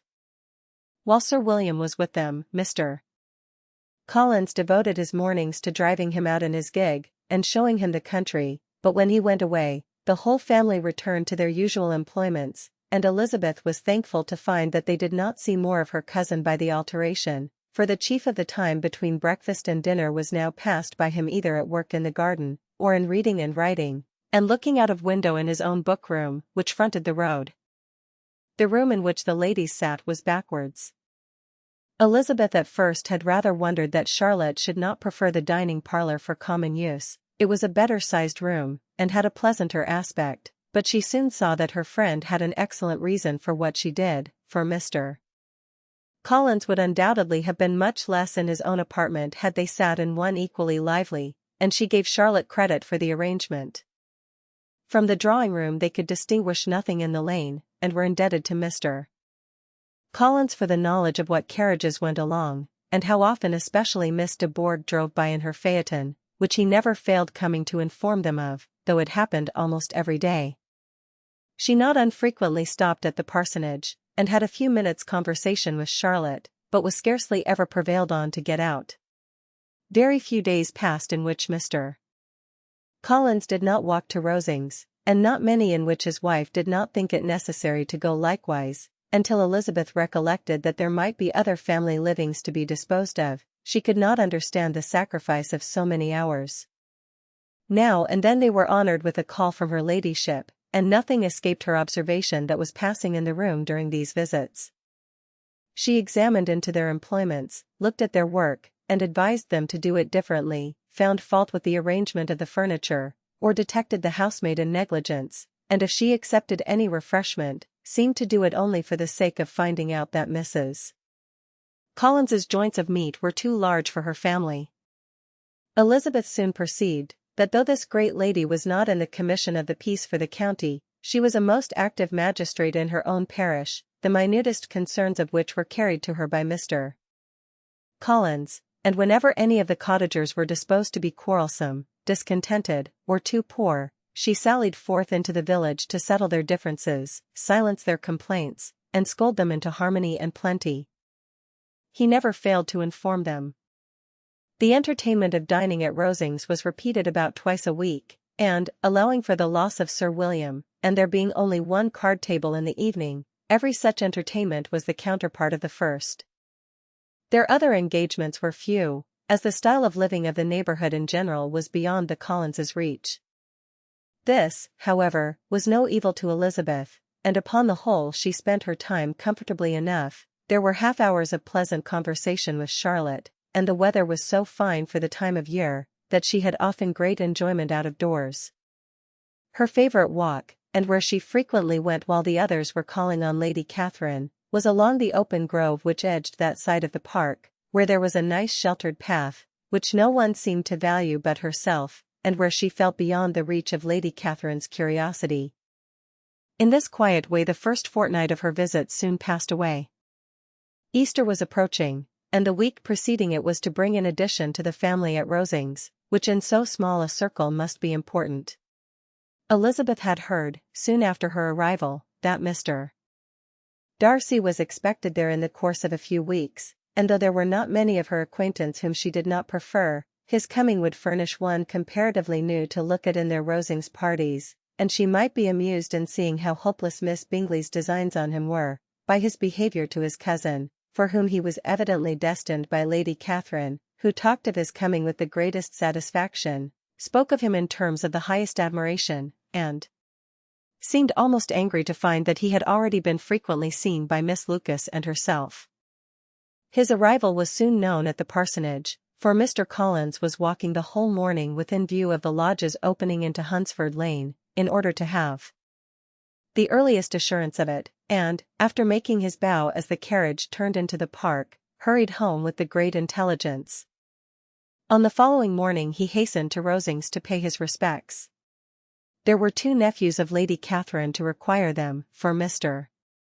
Darcy had brought with him a Colonel Fitzwilliam, the younger son of his uncle, Lord, and, to the great surprise of all the party, when Mr. Collins returned, the gentleman accompanied him.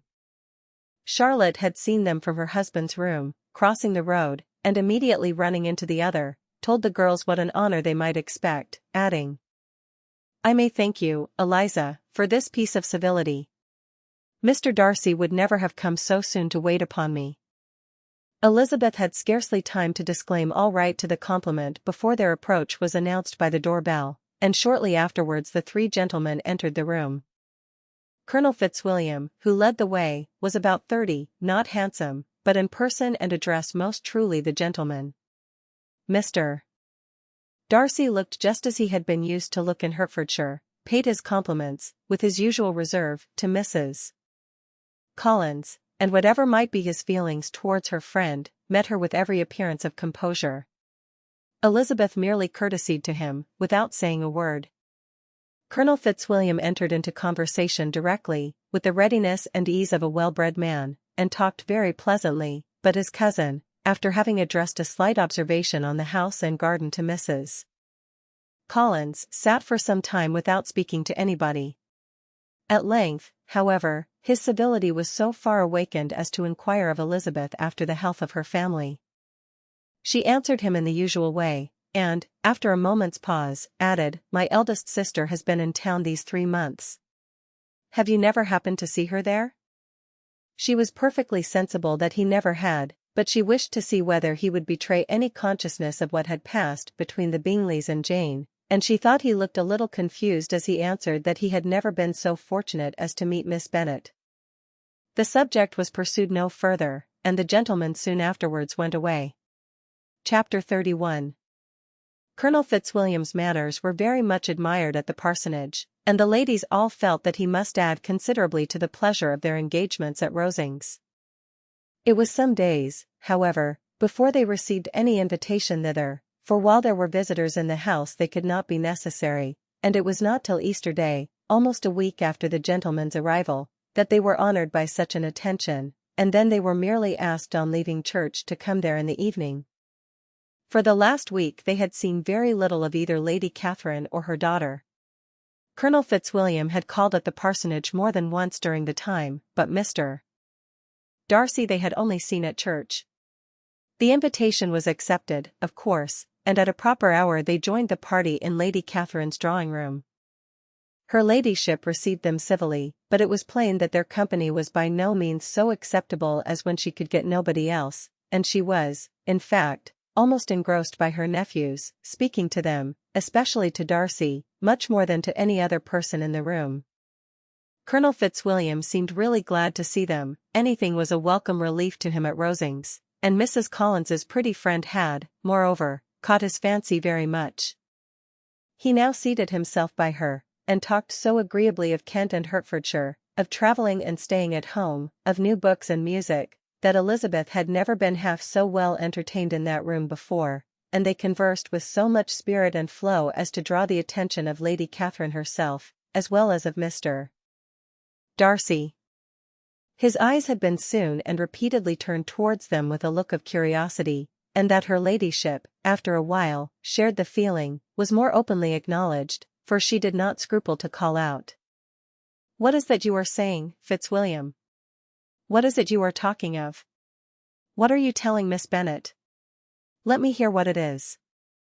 "We were talking of music, madam," said he, when no longer able to avoid a reply. "Of music? Then pray speak aloud. It is of all subjects my delight. I must have my share in the conversation, if you are speaking of music. There are few people in England, I suppose, who have more true enjoyment of music than myself, or a better natural taste. If I had ever learnt, I should have been a great proficient. And so would Anne if her health had allowed her to apply. I am confident that she would have performed delightfully. How does Georgiana get on, Darcy?" Mr. Darcy spoke with affectionate praise of his sister's proficiency. "I am very glad to hear such a good account of her," said Lady Catherine, "and pray tell her from me, that she cannot expect to excel, if she does not practice a great deal." "I assure you, madam," he replied, "that she does not need such advice. She practices very constantly. So much the better.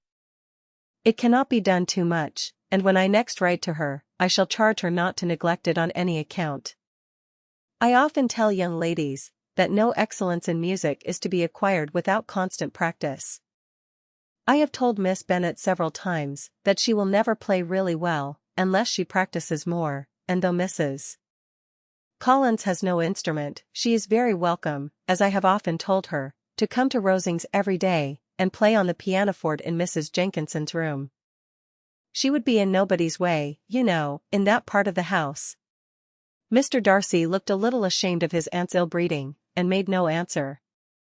When coffee was over, Colonel Fitzwilliam reminded Elizabeth of having promised to play to him, and she sat down directly to the instrument. He drew a chair near her. Lady Catherine listened to half a song, and then talked, as before, to her other nephew, till the latter walked away from her, and moving with his usual deliberation towards the pianoforte, stationed himself so as to command a full view of the fair performer's countenance.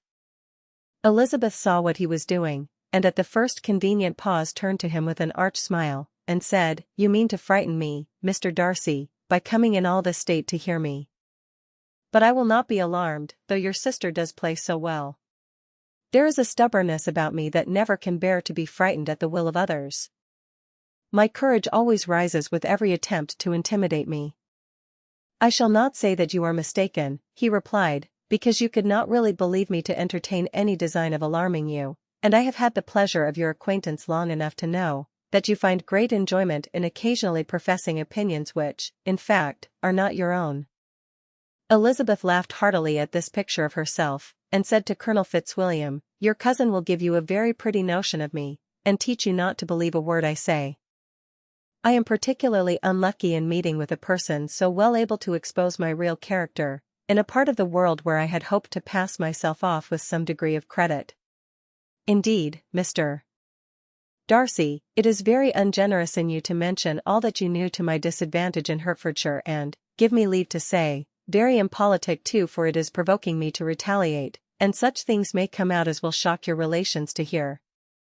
"I am not afraid of you," said he, smilingly. "Pray let me hear what you have to accuse him of," cried Colonel Fitzwilliam. "I should like to know how he behaves among strangers." "You shall hear, then, but prepare for something very dreadful. The first time of my ever seeing him in Hertfordshire, you must know, was at a ball, and at this ball, what do you think he did? He danced only 4 dances. I am sorry to pain you, but so it was. He danced only 4 dances, though gentlemen were scarce, and, to my certain knowledge, more than one young lady was sitting down in want of a partner. Mr. Darcy, you cannot deny the fact. I had not at that time the honor of knowing any lady in the assembly beyond my own party." "True, and nobody can ever be introduced in a ballroom. Well, Colonel Fitzwilliam, what do I play next?" "My fingers wait your orders." "Perhaps," said Darcy, "I should have judged better had I sought an introduction, but I am ill qualified to recommend myself to strangers." "Shall we ask your cousin the reason of this?" said Elizabeth, still addressing Colonel Fitzwilliam. "Shall we ask him why a man of sense and education, and who has lived in the world, is ill qualified to recommend himself to strangers?" "I can answer your question," said Fitzwilliam, without applying to him. "It is because he will not give himself the trouble." "I certainly have not the talent which some people possess," said Darcy, "of conversing easily with those I have never seen before. I cannot catch their tone of conversation, or appear interested in their concerns, as I often see done." "My fingers," said Elizabeth, "do not move over this instrument in the masterly manner which I see so many women's do. They have not the same force or rapidity, and do not produce the same expression. But then I have always supposed it to be my own fault because I would not take the trouble of practicing. It is not that I do not believe my fingers as capable as any other woman's of superior execution." Darcy smiled and said, "You are perfectly right. You have employed your time much better. No one admitted to the privilege of hearing you can think anything wanting. We neither of us perform to strangers." Here they were interrupted by Lady Catherine, who called out to know what they were talking of. Elizabeth immediately began playing again. Lady Catherine approached, and, after listening for a few minutes, said to Darcy, "Miss Bennet would not play at all amiss if she practiced more, and could have the advantage of a London master. She has a very good notion of fingering, though her taste is not equal to Anne's. And would have been a delightful performer, had her health allowed her to learn." Elizabeth looked at Darcy, to see how cordially he assented to his cousin's praise, but neither at that moment nor at any other could she discern any symptom of love, and from the whole of his behaviour to Miss de Bourgh she derived this comfort for Miss Bingley, that he might have been just as likely to marry her, had she been his relation. Lady Catherine continued her remarks on Elizabeth's performance, mixing with them many instructions on execution and taste. Elizabeth received them with all the forbearance of civility, and at the request of the gentleman remained at the instrument till her ladyship's carriage was ready to take them all home. Chapter 32. Elizabeth was sitting by herself the next morning, and writing to Jane, while Mrs. Collins and Maria were gone on business into the village, when she was startled by a ring at the door, the certain signal of a visitor. As she had heard no carriage, she thought it not unlikely to be Lady Catherine, and under that apprehension was putting away her half-finished letter, that she might escape all impertinent questions, when the door opened, and to her very great surprise Mr. Darcy, and Mr. Darcy only, entered the room. He seemed astonished too on finding her alone, and apologized for his intrusion, by letting her know that he had understood all the ladies to be within. They then sat down, and when her inquiries after Rosings were made, seemed in danger of sinking into total silence. It was absolutely necessary, therefore, to think of something, and in this emergency recollecting when she had seen him last in Hertfordshire, and feeling curious to know what he would say on the subject of their hasty departure, she observed, "How very suddenly you all quitted Netherfield last November, Mr. Darcy. It must have been a most agreeable surprise to Mr. Bingley to see you all after him so soon, for, if I recollect right, he went but the day before. He and his sisters were well, I hope, when you left London?" "Perfectly so, I thank you." She found that she was to receive no other answer, and, after a short pause, added, "I think I have understood that Mr. Bingley has not much idea of ever returning to Netherfield again?" "I have never heard him say so, but it is probable that he may spend very little of his time there in future. He has many friends, and he is at a time of life when friends and engagements are continually increasing. If he means to be but little at Netherfield, it would be better for the neighbourhood that he should give up the place entirely, for then we might possibly get a settled family there. But, perhaps, Mr. Bingley did not take the house so much for the convenience of the neighbourhood as for his own, and we must expect him to keep or quit it on the same principle." "I should not be surprised," said Darcy, "if he were to give it up as soon as any eligible purchase offers." Elizabeth made no answer. She was afraid of talking longer of his friend, and, having nothing else to say, was now determined to leave the trouble of finding a subject to him.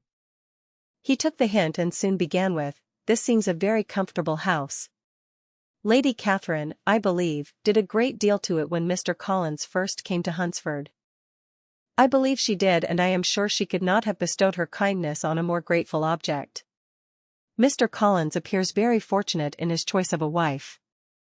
"Yes, indeed, his friends may well rejoice in his having met with one of the very few sensible women who would have accepted him, or have made him happy if they had. My friend has an excellent understanding, though I am not certain that I consider her marrying Mr. Collins as the wisest thing she ever did. She seems perfectly happy, however, and, in a prudential light, it is certainly a very good match for her. It must be very agreeable to her to be settled within so easy a distance of her own family and friends." "An easy distance, do you call it?" "It is nearly 50 miles. "And what is 50 miles of good road?" "Little more than half a day's journey." "Yes, I call it a very easy distance." "I should never have considered the distance as one of the advantages of the match," cried Elizabeth. "I should never have said Mrs. Collins was settled near her family." "It is a proof of your own attachment to Hertfordshire. Anything beyond the very neighbourhood of Longbourn, I suppose, would appear far." As he spoke there was a sort of smile, which Elizabeth fancied she understood. He must be supposing her to be thinking of Jane and Netherfield, and she blushed as she answered, "I do not mean to say that a woman may not be settled too near her family. The far and the near must be relative, and depend on many varying circumstances. Where there is fortune to make the expense of travelling unimportant, distance becomes no evil. But that is not the case here. Mr. and Mrs. Collins have a comfortable income, but not such a one as will allow of frequent journeys, and I am persuaded my friend would not call herself near her family under less than half the present distance." Mr. Darcy drew his chair a little towards her, and said, "You cannot have a right to such very strong local attachment. You cannot have been always at Longbourn." Elizabeth looked surprised. The gentleman experienced some change of feeling. He drew back his chair, took a newspaper from the table, and, glancing over it, said, in a colder voice, "Are you pleased with Kent?" A short dialogue on the subject of the country ensued, on either side calm and concise, and soon put an end to by the entrance of Charlotte and her sister, just returned from their walk. The tête-à-tête surprised them. Mr. Darcy related the mistake which had occasioned his intruding on Miss Bennet, and, after sitting a few minutes longer, without saying much to anybody, went away. "What can be the meaning of this?" said Charlotte, as soon as he was gone. "My dear Eliza, he must be in love with you, or he would never have called on us in this familiar way." But when Elizabeth told of his silence, it did not seem very likely, even to Charlotte's wishes, to be the case, and, after various conjectures, they could at last only suppose his visit to proceed from the difficulty of finding anything to do, which was the more probable from the time of year. All field sports were over. Within doors there was Lady Catherine, books, and a billiard table, but gentlemen cannot be always within doors, and in the nearness of the parsonage, or the pleasantness of the walk to it, or of the people who lived in it, the two cousins found a temptation from this period of walking thither almost every day. They called at various times of the morning, sometimes separately, sometimes together, and now and then accompanied by their aunt. It was plain to them all that Colonel Fitzwilliam came because he had pleasure in their society, a persuasion which of course recommended him still more, and Elizabeth was reminded by her own satisfaction in being with him, as well as by his evident admiration, of her former favourite, George Wickham, and though, in comparing them, she saw there was less captivating softness in Colonel Fitzwilliam's manners, she believed he might have the best informed mind.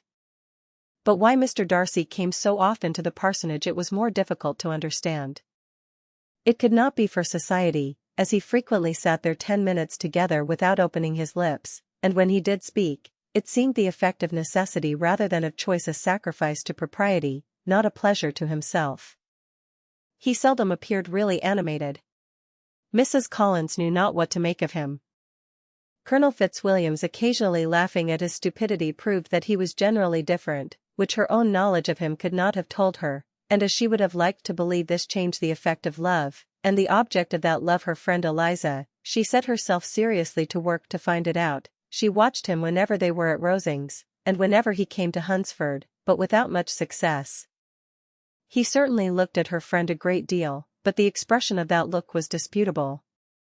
It was an earnest, steadfast gaze, but she often doubted whether there were much admiration in it, and sometimes it seemed nothing but absence of mind. She had once or twice suggested to Elizabeth the possibility of his being partial to her, but Elizabeth always laughed at the idea, and Mrs. Collins did not think it right to press the subject, from the danger of raising expectations which might only end in disappointment, for in her opinion it admitted not of a doubt that all her friend's dislike would vanish, if she could suppose him to be in her power. In her kind schemes for Elizabeth, she sometimes planned her marrying Colonel Fitzwilliam. He was, beyond comparison, the pleasantest man, he certainly admired her, and his situation in life was most eligible, but, to counterbalance these advantages, Mr. Darcy had considerable patronage in the church, and his cousin could have none at all. On looking up. Chapter 33. More than once did Elizabeth, in her ramble within the park, unexpectedly meet Mr. Darcy. She felt all the perverseness of the mischance that should bring him where no one else was brought, and, to prevent its ever happening again, took care to inform him, at first, that it was a favourite haunt of hers. How it could occur a second time, therefore, was very odd. Yet it did, and even the third. It seemed like wilful ill-nature, or a voluntary penance, for on these occasions it was not merely a few formal inquiries and an awkward pause and then away, but he actually thought it necessary to turn back and walk with her. He never said a great deal, nor did she give herself the trouble of talking or of listening much, but it struck her in the course of their third encounter that he was asking some odd unconnected questions about her pleasure in being at Hunsford, her love of solitary walks, and her opinion of Mr. and Mrs. Collins's happiness, and that in speaking of Rosings, and her not perfectly understanding the house, he seemed to expect that whenever she came into Kent again she would be staying there too.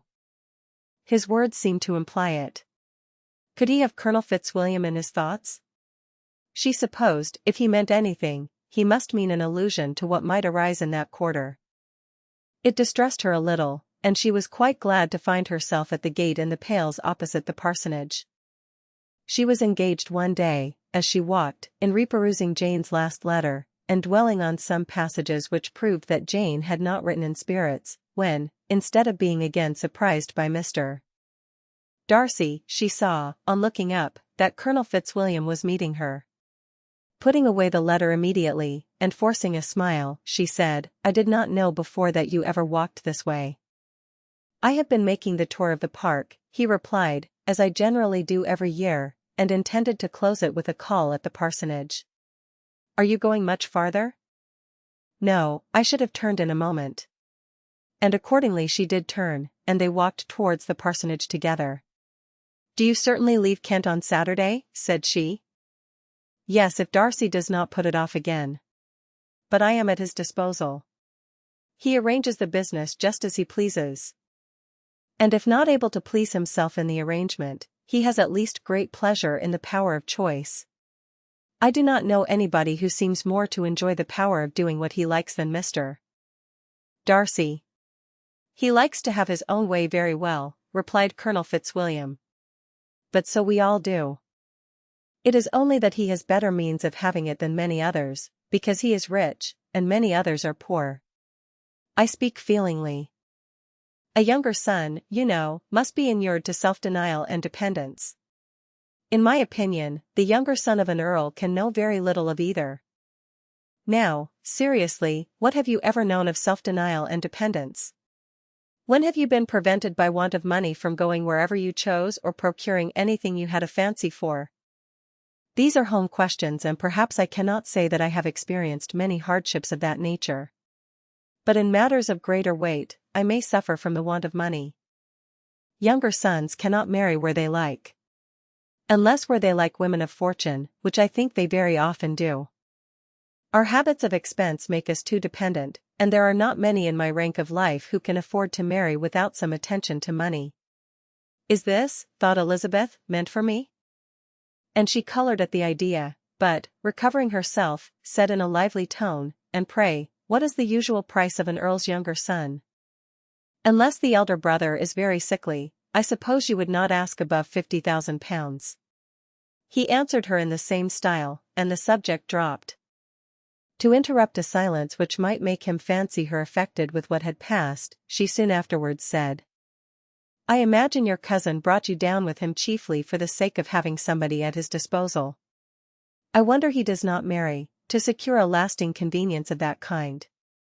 But, perhaps, his sister does as well for the present, and, as she is under his sole care, he may do what he likes with her." "No," said Colonel Fitzwilliam, "that is an advantage which he must divide with me. I am joined with him in the guardianship of Miss Darcy." "Are you, indeed? And pray what sort of a guardian do you make? Does your charge give you much trouble?" "Young ladies of her age are sometimes a little difficult to manage, and if she has the true Darcy spirit, she may like to have her own way." As she spoke, she observed him looking at her earnestly, and the manner in which he immediately asked her why she supposed Miss Darcy likely to give them any uneasiness, convinced her that she had somehow or other got pretty near the truth. She directly replied, "You need not be frightened. I never heard any harm of her, and I dare say she is one of the most tractable creatures in the world. She is a very great favourite with some ladies of my acquaintance, Mrs. Hurst and Miss Bingley. I think I have heard you say that you know them." "I know them a little. Their brother is a pleasant, gentlemanlike man. He is a great friend of Darcy's." "Oh yes," said Elizabeth drily, "Mr. Darcy is uncommonly kind to Mr. Bingley, and takes a prodigious deal of care of him." "Care of him?" "Yes, I really believe Darcy does take care of him in those points where he most wants care. From something that he told me in our journey hither, I have reason to think Bingley very much indebted to him. But I ought to beg his pardon, for I have no right to suppose that Bingley was the person meant. It was all conjecture." "What is it you mean?" "It is a circumstance which Darcy of course could not wish to be generally known, because if it were to get round to the lady's family it would be an unpleasant thing. You may depend upon my not mentioning it. And remember that I have not much reason for supposing it to be Bingley. What he told me was merely this, that he congratulated himself on having lately saved a friend from the inconveniences of a most imprudent marriage, but without mentioning names or any other particulars, and I only suspected it to be Bingley from believing him the kind of young man to get into a scrape of that sort, and from knowing them to have been together the whole of last summer." Did Mr. Darcy give you his reasons for this interference? I understood that there were some very strong objections against the lady. And what arts did he use to separate them? He did not talk to me of his own arts, said Fitzwilliam, smiling. He only told me what I have now told you. Elizabeth made no answer, and walked on, her heart swelling with indignation. After watching her a little, Fitzwilliam asked her why she was so thoughtful. I am thinking of what you have been telling me, said she. Your cousin's conduct does not suit my feelings. Why was he to be the judge? You are rather disposed to call his interference officious? I do not see what right Mr. Darcy had to decide on the propriety of his friend's inclination, or why, upon his own judgment alone, he was to determine and direct in what manner that friend was to be happy. But, she continued, recollecting herself, as we know none of the particulars, it is not fair to condemn him. It is not to be supposed that there was much affection in the case. That is not an unnatural surmise, said Fitzwilliam, but it is lessening the honor of my cousin's triumph very sadly. This was spoken jestingly, but it appeared to her so just a picture of Mr. Darcy, that she would not trust herself with an answer, and, therefore, abruptly changing the conversation, talked on indifferent matters till they reached the parsonage. There, shut into her own room, as soon as their visitor left them, she could think without interruption of all that she had heard. It was not to be supposed that any other people could be meant than those with whom she was connected. There could not exist in the world two men over whom Mr. Darcy could have such boundless influence. That he had been concerned in the measures taken to separate Mr. Bingley and Jane, she had never doubted, but she had always attributed to Miss Bingley the principal design and arrangement of them. If his own vanity, however, did not mislead him, he was the cause his pride and caprice were the cause of all that Jane had suffered, and still continued to suffer. He had ruined for a while every hope of happiness for the most affectionate, generous heart in the world, and no one could say how lasting an evil he might have inflicted. There were some very strong objections against the lady, were Colonel Fitzwilliam's words, and these strong objections probably were, her having one uncle who was a country attorney, and another who was in business in London. To Jane herself, she exclaimed, there could be no possibility of objection, all loveliness and goodness as she is. Her understanding excellent, her mind improved, and her manners captivating. Neither could anything be urged against my father, who, though with some peculiarities, has abilities which Mr. Darcy himself need not disdain, and respectability which he will probably never reach. When she thought of her mother, indeed, her confidence gave way a little, but she would not allow that any objections there had material weight with Mr.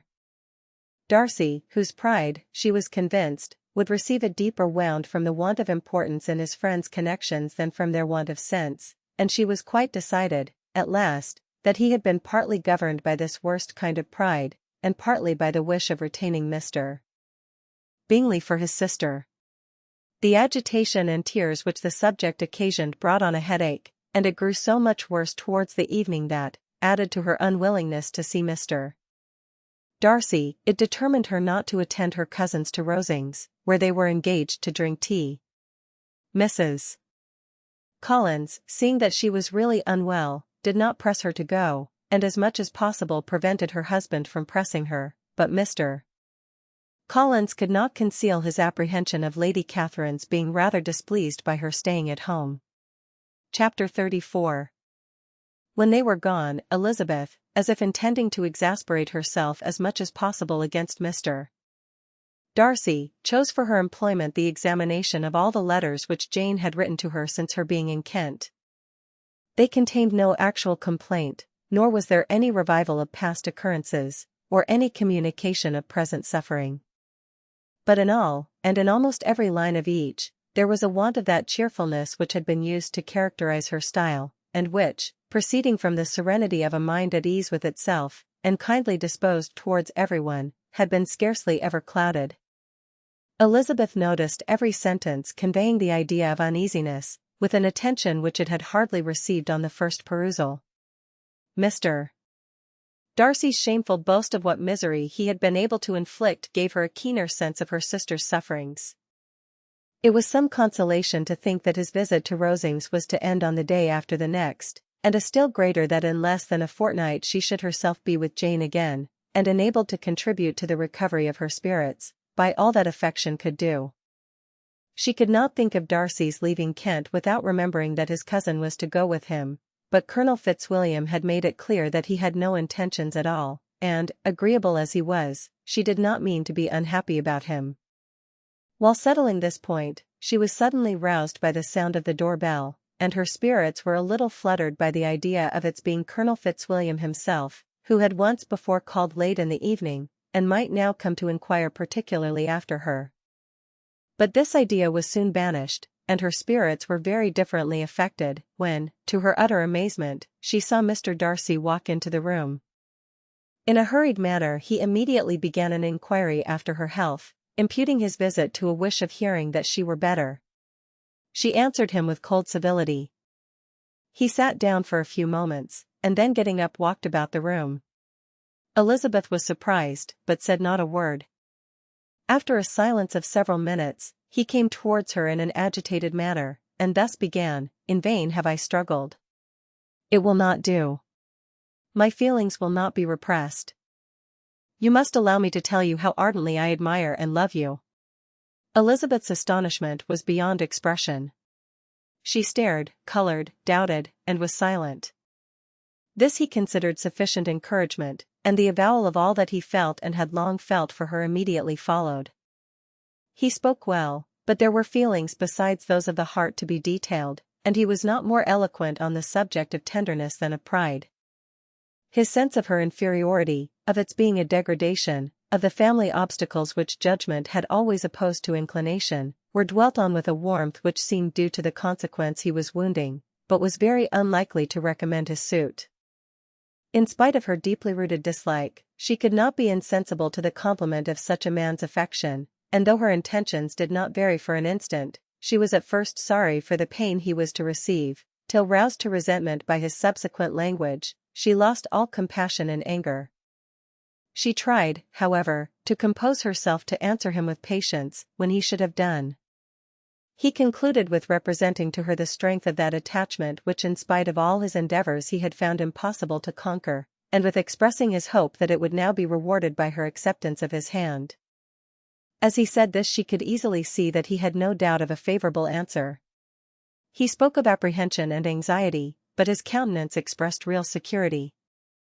Such a circumstance could only exasperate farther, and when he ceased the color rose into her cheeks and she said, "In such cases as this, it is, I believe, the established mode to express a sense of obligation for the sentiments avowed, however unequally they may be returned. It is natural that obligation should be felt, and if I could feel gratitude, I would now thank you. But I cannot. I have never desired your good opinion, and you have certainly bestowed it most unwillingly. I am sorry to have occasioned pain to anyone. It has been most unconsciously done, however, and I hope will be of short duration. The feelings which you tell me have long prevented the acknowledgement of your regard can have little difficulty in overcoming it after this explanation." Mr. Darcy, who was leaning against the mantelpiece with his eyes fixed on her face, seemed to catch her words with no less resentment than surprise. His complexion became pale with anger, and the disturbance of his mind was visible in every feature. He was struggling for the appearance of composure, and would not open his lips till he believed himself to have attained it. The pause was to Elizabeth's feelings dreadful. At length, in a voice of forced calmness, he said, "And this is all the reply which I am to have the honor of expecting. I might, perhaps, wish to be informed why, with so little endeavor at civility, I am thus rejected. But it is of small importance." "I might as well inquire," replied she, "why, with so evident a design of offending and insulting me, you chose to tell me that you liked me against your will, against your reason, and even against your character? Was not this some excuse for incivility, if I was uncivil? But I have other provocations. You know I have. Had not my own feelings decided against you, had they been indifferent, or had they even been favorable, do you think that any consideration would tempt me to accept the man who has been the means of ruining, perhaps forever, the happiness of a most beloved sister?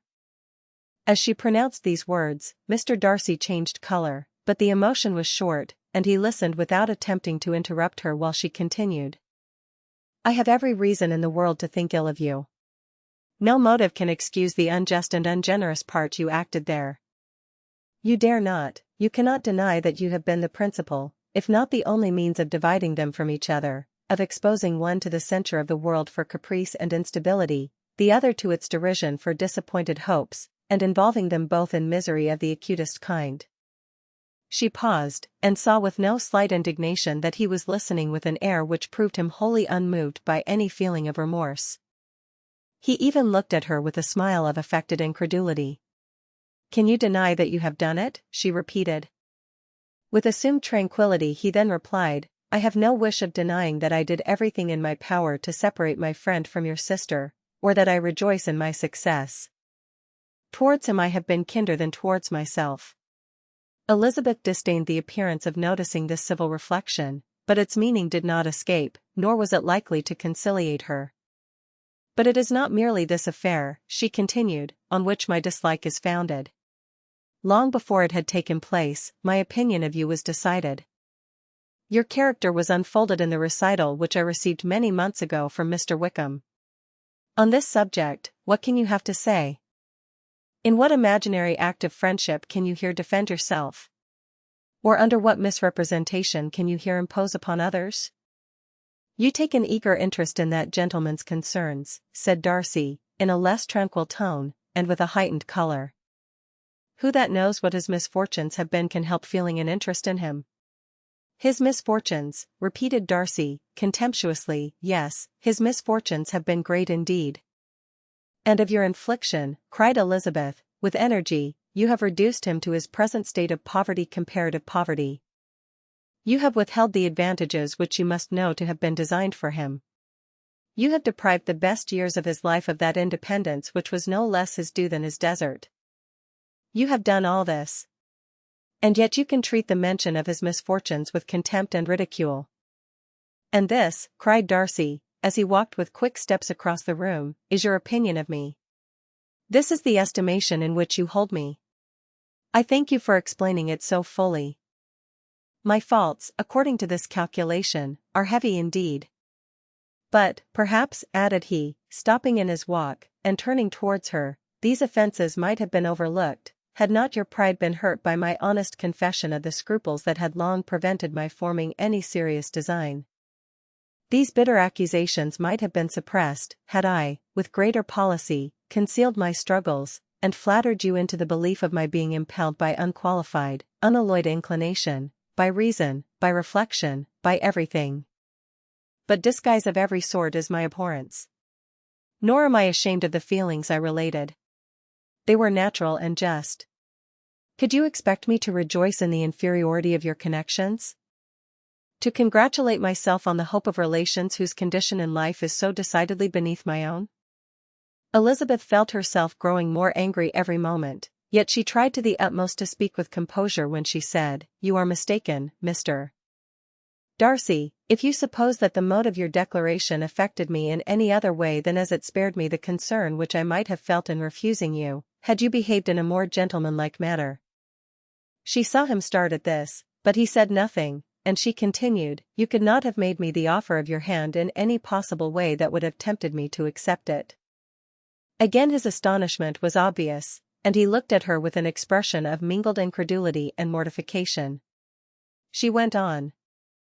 From the very beginning, from the first moment, I may almost say, of my acquaintance with you, your manners impressing me with the fullest belief of your arrogance, your conceit, and your selfish disdain of the feelings of others, were such as to form that groundwork of disapprobation, on which succeeding events have built so immovable a dislike, and I had not known you a month before I felt that you were the last man in the world whom I could ever be prevailed on to marry. You have said quite enough, madam.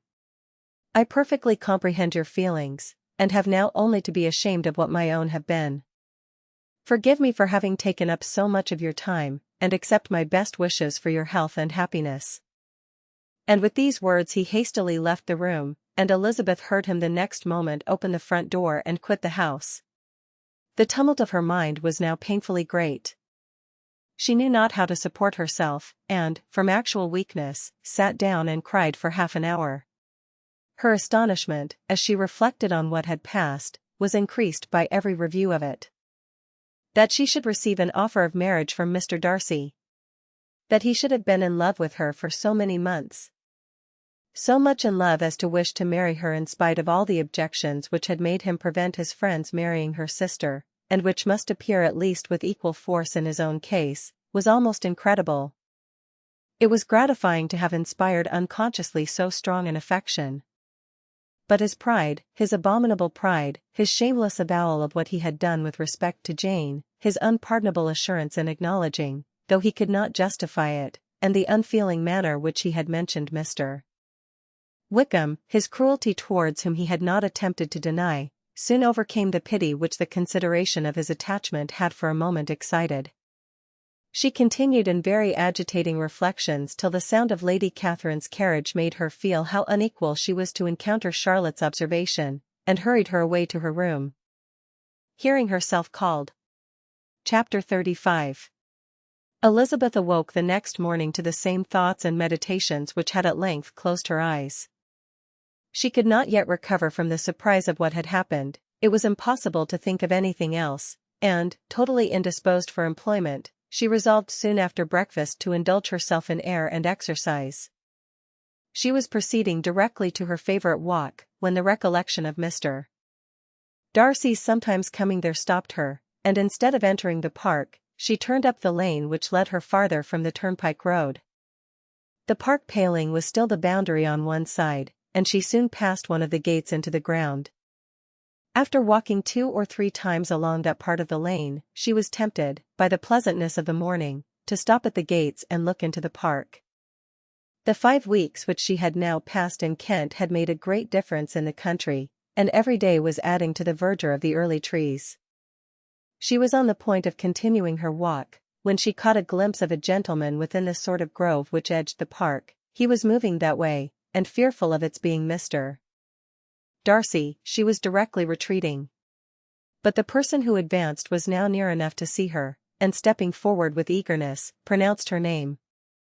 She had turned away, but on hearing herself called, though in a voice which proved it to be Mr. Darcy, she moved again towards the gate. He had by that time reached it also, and, holding out a letter, which she instinctively took, said, with a look of haughty composure, "I have been walking in the grove some time, in the hope of meeting you. Will you do me the honor of reading that letter?" And then, with a slight bow, turned again into the plantation, and was soon out of sight. With no expectation of pleasure, but with the strongest curiosity, Elizabeth opened the letter, and to her still increasing wonder, perceived an envelope containing 2 sheets of letter paper, written quite through, in a very close hand. The envelope itself was likewise full. Pursuing her way along the lane, she then began it. It was dated from Rosings, at 8 o'clock in the morning, and was as follows. "Be not alarmed, madam, on receiving this letter, by the apprehension of its containing any repetition of those sentiments, or renewal of those offers, which were last night so disgusting to you. I write without any intention of paining you, or humbling myself, by dwelling on wishes, which, for the happiness of both, cannot be too soon forgotten, and the effort which the formation and the perusal of this letter must occasion, should have been spared, had not my character required it to be written and read. You must, therefore, pardon the freedom with which I demand your attention. Your feelings, I know, will bestow it unwillingly, but I demand it of your justice. 2 offences of a very different nature, and by no means of equal magnitude, you last night laid to my charge. The first mentioned was, that, regardless of the sentiments of either, I had detached Mr. Bingley from your sister, and the other, that I had, in defiance of various claims, in defiance of honour and humanity, ruined the immediate prosperity and blasted the prospects of Mr. Wickham. Wilfully and wantonly to have thrown off the companion of my youth, the acknowledged favourite of my father, a young man who had scarcely any other dependence than on our patronage, and who had been brought up to expect its exertion, would be a depravity, to which the separation of 2 young persons whose affection could be the growth of only a few weeks, could bear no comparison.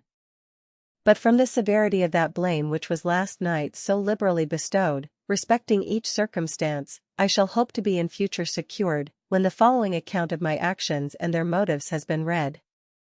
If, in the explanation of them which is due to myself, I am under the necessity of relating feelings which may be offensive to yours, I can only say that I am sorry.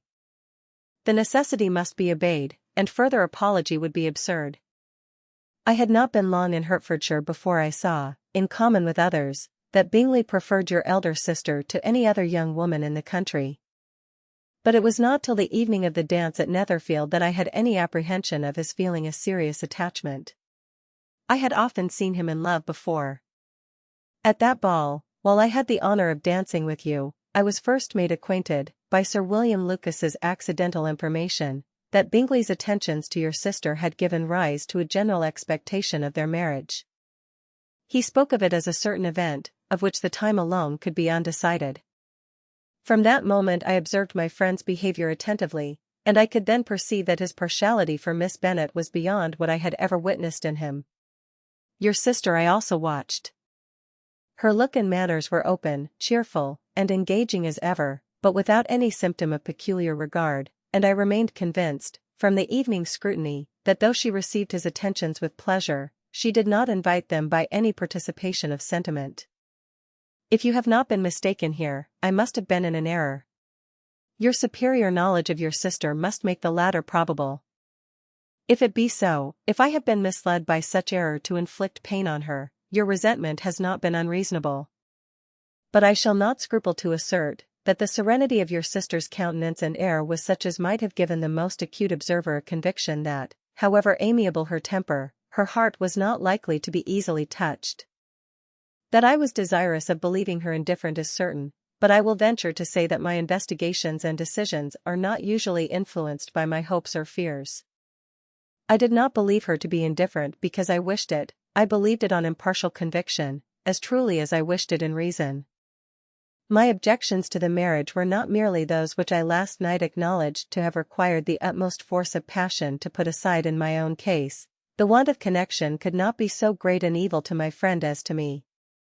But there were other causes of repugnance, causes which, though still existing, and existing to an equal degree in both instances, I had myself endeavoured to forget, because they were not immediately before me. These causes must be stated, though briefly. The situation of your mother's family, though objectionable, was nothing in comparison of that total want of propriety so frequently, so almost uniformly betrayed by herself, by your 3 younger sisters, and occasionally even by your father. Pardon me, it pains me to offend you. But amidst your concern for the defects of your nearest relations, and your displeasure at this representation of them, let it give you consolation to consider that to have conducted yourselves so as to avoid any share of the like censure is praise no less generally bestowed on you and your eldest sister than it is honourable to the sense and disposition of both. I will only say, farther, that from what passed that evening my opinion of all parties was confirmed, and every inducement heightened, which could have led me before to preserve my friend from what I esteemed a most unhappy connection. He left Netherfield for London on the day following, as you, I am certain, remember, with the design of soon returning. The part which I acted is now to be explained. His sister's uneasiness had been equally excited with my own, our coincidence of feeling was soon discovered, and, alike sensible that no time was to be lost in detaching their brother, we shortly resolved on joining him directly in London. We accordingly went, and there I readily engaged in the office of pointing out to my friend the certain evils of such a choice. I described and enforced them earnestly. But however this remonstrance might have staggered or delayed his determination, I do not suppose that it would ultimately have prevented the marriage, had it not been seconded by the assurance, which I hesitated not in giving, of your sister's indifference. He had before believed her to return his affection with sincere, if not with equal, regard. But Bingley has great natural modesty, with a stronger dependence on my judgment than on his own. To convince him, therefore, that he had deceived himself was no very difficult point. To persuade him against returning into Hertfordshire, when that conviction had been given, was scarcely the work of a moment. I cannot blame myself for having done thus much. There is but one part of my conduct, in the whole affair, on which I do not reflect with satisfaction, It is that I condescended to adopt the measures of art so far as to conceal from him your sister's being in town. I knew it myself, as it was known to Miss Bingley, but her brother is even yet ignorant of it. That they might have met without ill consequence is, perhaps, probable, but his regard did not appear to me enough extinguished for him to see her without some danger. Perhaps this concealment, this disguise, was beneath me. It is done, however, and it was done for the best. On this subject I have nothing more to say, no other apology to offer. If I have wounded your sister's feelings, it was unknowingly done, and though the motives which governed me may to you very naturally appear insufficient, I have not yet learnt to condemn them. With respect to that other, more weighty accusation, of having injured Mr. Wickham, I can only refute it by laying before you the whole of his connection with my family. Of what he has particularly accused me I am ignorant, but of the truth of what I shall relate I can summon more than one witness of undoubted veracity. Mr.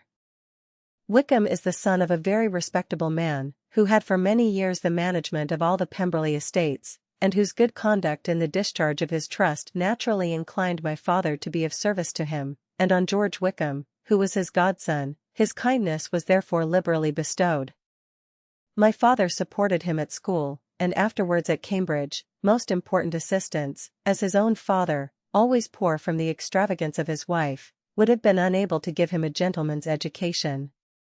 My father was not only fond of this young man's society, whose manners were always engaging, he had also the highest opinion of him, and hoping the church would be his profession, intended to provide for him in it.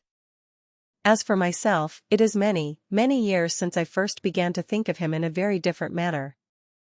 The vicious propensities, the want of principle, which he was careful to guard from the knowledge of his best friend, could not escape the observation of a young man of nearly the same age with himself, and who had opportunities of seeing him in unguarded moments, which Mr.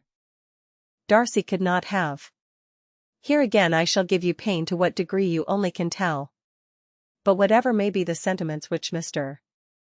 Wickham has created, a suspicion of their nature shall not prevent me from unfolding his real character. It adds even another motive. My excellent father died about 5 years ago, and his attachment to Mr. Wickham was to the last so steady, that in his will he particularly recommended it to me to promote his advancement in the best manner that his profession might allow, and if he took orders, desired that a valuable family living might be his as soon as it became vacant. There was also a legacy of £1,000. His own father did not long survive mine, and within half a year from these events Mr. Wickham wrote to inform me that, having finally resolved against taking orders, he hoped I should not think it unreasonable for him to expect some more immediate pecuniary advantage, in lieu of the preferment, by which he could not be benefited. He had some intention, he added, of studying the law, and I must be aware that the interest of £1,000 would be a very insufficient support therein. I rather wished than believed him to be sincere, but, at any rate, was perfectly ready to accede to his proposal. I knew that Mr. Wickham ought not to be a clergyman. The business was therefore soon settled. He resigned all claim to assistance in the church, were it possible that he could ever be in a situation to receive it, and accepted in return £3,000. All connection between us seemed now dissolved. I thought too ill of him to invite him to Pemberley, or admit his society in town. In town, I believe, he chiefly lived, but his studying the law was a mere pretence, and being now free from all restraint, his life was a life of idleness and dissipation. For about 3 years I heard little of him, but on the decease of the incumbent of the living which had been designed for him, he applied to me again by letter for the presentation. His circumstances, he assured me, and I had no difficulty in believing it, were exceedingly bad. He had found the law a most unprofitable study, and was now absolutely resolved on being ordained, if I would present him to the living in question, of which he trusted there could be little doubt, as he was well assured that I had no other person to provide for, and I could not have forgotten my revered father's intentions. You will hardly blame me for refusing to comply with this entreaty, or for resisting every repetition of it. His resentment was in proportion to the distress of his circumstances, and he was doubtless as violent in his abuse of me to others as in his reproaches to myself. After this period, every appearance of acquaintance was dropped. How he lived, I know not. But last summer he was again most painfully obtruded on my notice. I must now mention a circumstance which I would wish to forget myself, and which no obligation less than the present should induce me to unfold to any human being. Having said thus much, I feel no doubt of your secrecy. My sister, who is more than 10 years my junior, was left to the guardianship of my mother's nephew, Colonel Fitzwilliam, and myself. About a year ago, she was taken from school, and an establishment formed for her in London, and last summer she went with the lady who presided over it to Ramsgate, and thither also went Mr. Wickham, undoubtedly by design, for there proved to have been a prior acquaintance between him and Mrs. Young, in whose character we were most unhappily deceived, and by her connivance and aid he so far recommended himself to Georgiana, whose affectionate heart retained a strong impression of his kindness to her as a child, that she was persuaded to believe herself in love and to consent to an elopement. She was then but 15, which must be her excuse, and after stating her imprudence, I am happy to add, that I owed the knowledge of it to herself. I joined them unexpectedly a day or two before the intended elopement, and then Georgiana, unable to support the idea of grieving and offending a brother whom she almost looked up to as a father, acknowledged the whole to me. You may imagine what I felt and how I acted. Regard for my sister's credit and feelings prevented any public exposure, but I wrote to Mr. Wickham, who left the place immediately, and Mrs. Young was of course removed from her charge. Mr.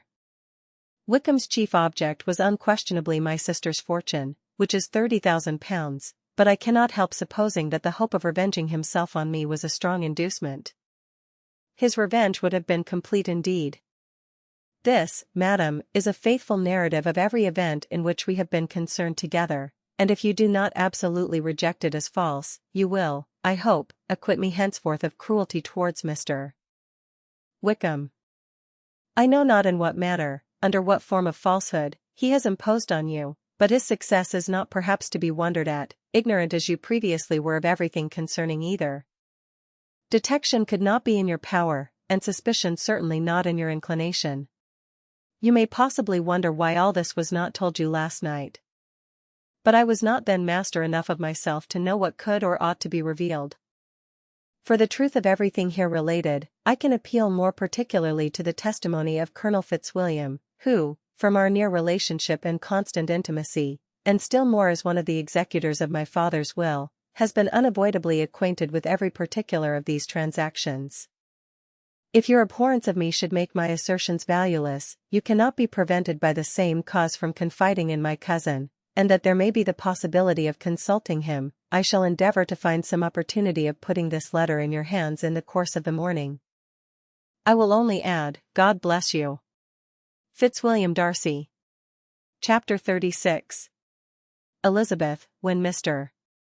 Darcy gave her the letter, did not expect it to contain a renewal of his offers. She had formed no expectation at all of its contents. But such as they were, it may be well supposed how eagerly she went through them, and what a contrariety of emotion they excited. Her feelings as she read were scarcely to be defined. With amazement did she first understand that he believed any apology to be in his power, and steadfastly was she persuaded that he could have no explanation to give, which a just sense of shame would not conceal. With a strong prejudice against everything he might say, she began his account of what had happened at Netherfield. She read with an eagerness which hardly left her power of comprehension, and from impatience of knowing what the next sentence might bring, was incapable of attending to the sense of the one before her eyes. His belief of her sister's insensibility she instantly resolved to be false, and his account of the real, the worst objections to the match, made her too angry to have any wish of doing him justice. He expressed no regret for what he had done which satisfied her. His style was not penitent, but haughty. It was all pride and insolence. But when this subject was succeeded by his account of Mr. Wickham, when she read, with somewhat clearer attention, a relation of events which, if true, must overthrow every cherished opinion of his worth, and which bore so alarming an affinity to his own history of himself, her feelings were yet more acutely painful and more difficult of definition. Astonishment, apprehension, and even horror oppressed her. She wished to discredit it entirely, repeatedly exclaiming, this must be false. This cannot be. This must be the grossest falsehood. And when she had gone through the whole letter, though scarcely knowing anything of the last page or two, put it hastily away, protesting that she would not regard it, that she would never look in it again. In this perturbed state of mind, with thoughts that could rest on nothing, she walked on, but it would not do. In half a minute the letter was unfolded again, and collecting herself as well as she could, she again began the mortifying perusal of all that related to Wickham, and commanded herself so far as to examine the meaning of every sentence. The account of his connection with the Pemberley family was exactly what he had related himself, and the kindness of the late Mr. Darcy, though she had not before known its extent, agreed equally well with his own words. So far each recital confirmed the other, but when she came to the will, the difference was great. What Wickham had said of the living was fresh in her memory, and as she recalled his very words, it was impossible not to feel that there was gross duplicity on one side or the other, and, for a few moments, she flattered herself that her wishes did not err. But when she read and reread, with the closest attention, the particulars immediately following of Wickham's resigning all pretensions to the living, of his receiving in lieu so considerable a sum as £3,000, again was she forced to hesitate. She put down the letter, weighed every circumstance with what she meant to be impartiality, deliberated on the probability of each statement, but with little success. On both sides it was only assertion. Again she read on. But every line proved more clearly that the affair, which she had believed it impossible that any contrivance could so represent as to render Mr. Darcy's conduct in it less than infamous, was capable of a turn which must make him entirely blameless throughout the whole. The extravagance and general profligacy which he scrupled not to lay to Mr. Wickham's charge exceedingly shocked her, the more so, as she could bring no proof of its injustice. She had never heard of him before his entrance into the Shire militia, in which he had engaged at the persuasion of the young man, who, on meeting him accidentally in town, had there renewed a slight acquaintance. Of his former way of life, nothing had been known in Hertfordshire but what he told himself. As to his real character, had information been in her power, she had never felt a wish of inquiring. His countenance, voice, and manner, had established him at once in the possession of every virtue. She tried to recollect some instance of goodness, some distinguished trait of integrity or benevolence, that might rescue him from the attacks of Mr. Darcy, or at least, by the predominance of virtue, atone for those casual errors, under which she would endeavour to class what Mr. Darcy had described as the idleness and vice of many years' continuance. But no such recollection befriended her.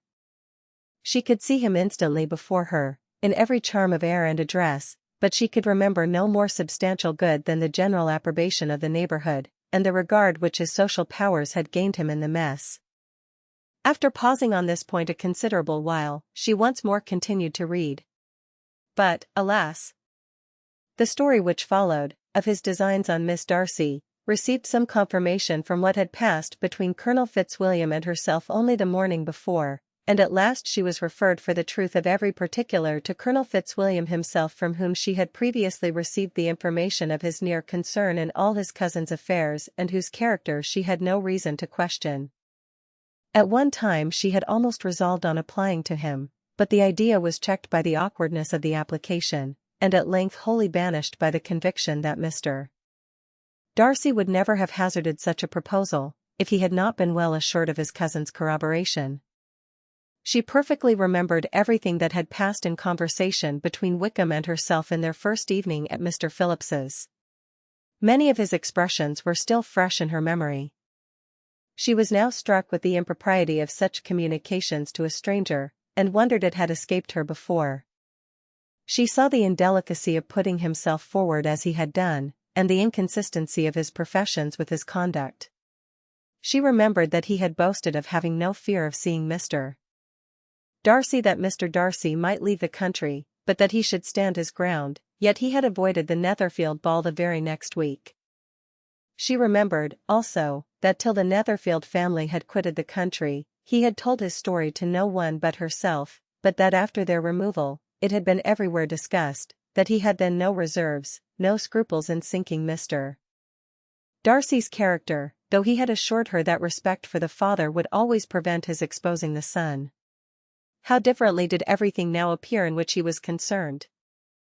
His attentions to Miss King were now the consequence of views solely and hatefully mercenary, and the mediocrity of her fortune proved no longer the moderation of his wishes, but his eagerness to grasp at anything. His behavior to herself could now have had no tolerable motive. He had either been deceived with regard to her fortune, or had been gratifying his vanity by encouraging the preference which she believed she had most incautiously shown. Every lingering struggle in his favor grew fainter and fainter, and in further justification of Mr. Darcy, she could not but allow that Mr.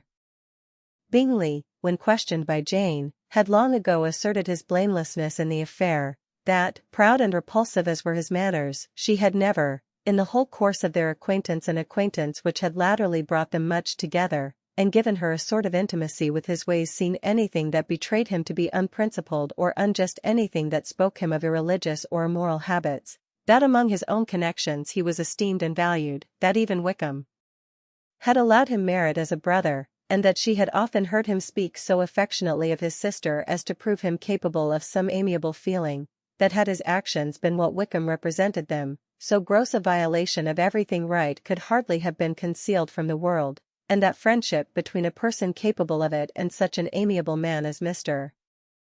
Bingley was incomprehensible. She grew absolutely ashamed of herself. Of neither Darcy nor Wickham could she think, without feeling that she had been blind, partial, prejudiced, absurd. "How despicably have I acted," she cried. "I, who have prided myself on my discernment. I, who have valued myself on my abilities. Who have often disdained the generous candor of my sister, and gratified my vanity in useless or blameless distress. How humiliating is this discovery! Yet, how just a humiliation! Had I been in love, I could not have been more wretchedly blind. But vanity, not love, has been my folly. Pleased with the preference of one, and offended by the neglect of the other, on the very beginning of our acquaintance, I have courted prepossession and ignorance, and driven reason away where either were concerned. Till this moment, I never knew myself." From herself to Jane, from Jane to Bingley, her thoughts were in a line which soon brought to her recollection that Mr. Darcy's explanation there had appeared very insufficient, and she read it again. Widely different was the effect of a second perusal. How could she deny that credit to his assertions, in one instance, which she had been obliged to give in the other? He declared himself to have been totally unsuspicious of her sister's attachment, and she could not help remembering what Charlotte's opinion had always been. Neither could she deny the justice of his description of Jane. She felt that Jane's feelings, though fervent, were little displayed, and that there was a constant complacency in her air and manner, not often united with great sensibility. When she came to that part of the letter in which her family were mentioned, in tones of such mortifying, yet merited, reproach, her sense of shame was severe. The justice of the charge struck her too forcibly for denial, and the circumstances to which he particularly alluded, as having passed at the Netherfield ball, and as confirming all his first disapprobation, could not have made a stronger impression on his mind than on hers. The compliment to herself and her sister was not unfelt. It soothed, but it could not console her for the contempt which had been thus self-attracted by the rest of her family, and as she considered that Jane's disappointment had, in fact, been the work of her nearest relations, and reflected how materially the credit of both must be hurt by such impropriety of conduct, she felt depressed beyond anything she had ever known before. After wandering along the lane for 2 hours, giving way to every variety of thought, reconsidering events, determining probabilities, and reconciling herself, as well as she could, to a change so sudden and so important, fatigue, and a recollection of her long absence, made her at length return home, and she entered the house with the wish of appearing cheerful as usual, and the resolution of repressing such reflections as must make her unfit for conversation. She was immediately told that the 2 gentlemen from Rosings had each called during her absence, Mr. Darcy, only for a few minutes, to take leave, but that Colonel Fitzwilliam had been sitting with them at least an hour, hoping for her return, and almost resolving to walk after her till she could be found. Elizabeth could but just affect concern in missing him, she really rejoiced at it. Colonel Fitzwilliam was no longer an object. She could think only of her letter. His parting obeisance. Chapter 37. The two gentlemen left Rosings the next morning, and Mr. Collins, having been in waiting near the lodges, to make them his parting obeisance, was able to bring home the pleasing intelligence of their appearing in very good health, and in as tolerable spirits as could be expected, after the melancholy scenes so lately gone through at Rosings. To Rosings he then hastened to console Lady Catherine and her daughter, and on his return brought back, with great satisfaction, a message from her ladyship, importing that she felt herself so dull as to make her very desirous of having them all to dine with her. Elizabeth could not see Lady Catherine without recollecting that, had she chosen it, she might by this time have been presented to her as her future niece, nor could she think, without a smile, of what her ladyship's indignation would have been. What would she have said? How would she have behaved, were the questions with which she amused herself. Their first subject was the diminution of the Rosings party. "I assure you, I feel it exceedingly," said Lady Catherine. "I believe nobody feels the loss of friends so much as I do. But I am particularly attached to these young men, and know them to be so much attached to me. They were excessively sorry to go. But so they always are." The dear Colonel rallied his spirits tolerably till just at last, but Darcy seemed to feel it most acutely more, I think, than last year. His attachment to Rosings certainly increases. Mr. Collins had a compliment and an allusion to throw in here, which were kindly smiled on by the mother and daughter. Lady Catherine observed, after dinner, that Miss Bennet seemed out of spirits, and immediately accounting for it herself, by supposing that she did not like to go home again so soon, she added, "But if that is the case, you must write to your mother to beg that you may stay a little longer. Mrs. Collins will be very glad of your company, I am sure." "I am much obliged to your ladyship for your kind invitation," replied Elizabeth, "but it is not in my power to accept it. I must be in town next Saturday." "Why, at that rate, you will have been here only 6 weeks. I expected you to stay 2 months. I told Mrs. Collins so before you came. There can be no occasion for your going so soon. Mrs. Bennet could certainly spare you for another fortnight. But my father cannot. He wrote last week to hurry my return." "Oh, your father, of course, may spare you, if your mother can. Daughters are never of so much consequence to a father. And if you will stay another month complete, it will be in my power to take one of you as far as London, for I am going there early in June, for a week, and as Dawson does not object to the barouche box, there will be very good room for one of you, and, indeed, if the weather should happen to be cool, I should not object to taking you both, as you are neither of you large." "You are all kindness, madam, but I believe we must abide by our original plan." Lady Catherine seemed resigned. "Mrs. Collins, you must send a servant with them. You know I always speak my mind, and I cannot bear the idea of 2 young women traveling post by themselves. It is highly improper. You must contrive to send somebody. I have the greatest dislike in the world to that sort of thing. Young women should always be properly guarded and attended, according to their situation in life. When my niece Georgiana went to Ramsgate last summer, I made a point of her having 2 men-servants go with her. Miss Darcy, the daughter of Mr. Darcy of Pemberley, and Lady Anne, could not have appeared with propriety in a different manner. I am excessively attentive to all those things. You must send John with the young ladies, Mrs. Collins. I am glad it occurred to me to mention it, for it would really be discreditable to you to let them go alone. My uncle is to send a servant for us." "Oh. Your uncle. He keeps a manservant, does he? I am very glad you have somebody who thinks of those things. Where shall you change horses?" "Oh, Bromley, of course. If you mention my name at the bell, you will be attended to."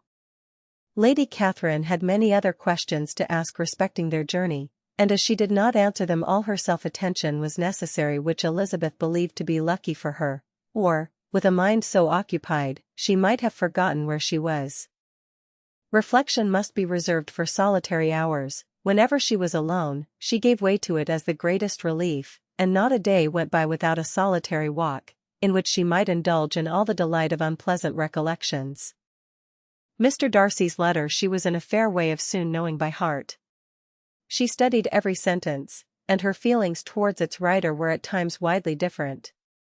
When she remembered the style of his address, she was still full of indignation, but when she considered how unjustly she had condemned and upbraided him, her anger was turned against herself, and his disappointed feelings became the object of compassion.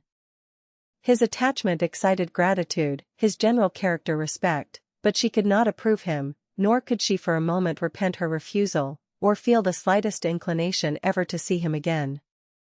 In her own past behavior, there was a constant source of vexation and regret, and in the unhappy defects of her family, a subject of yet heavier chagrin. They were hopeless of remedy. Her father, contented with laughing at them, would never exert himself to restrain the wild giddiness of his youngest daughters, and her mother, with manners so far from right herself, was entirely insensible of the evil.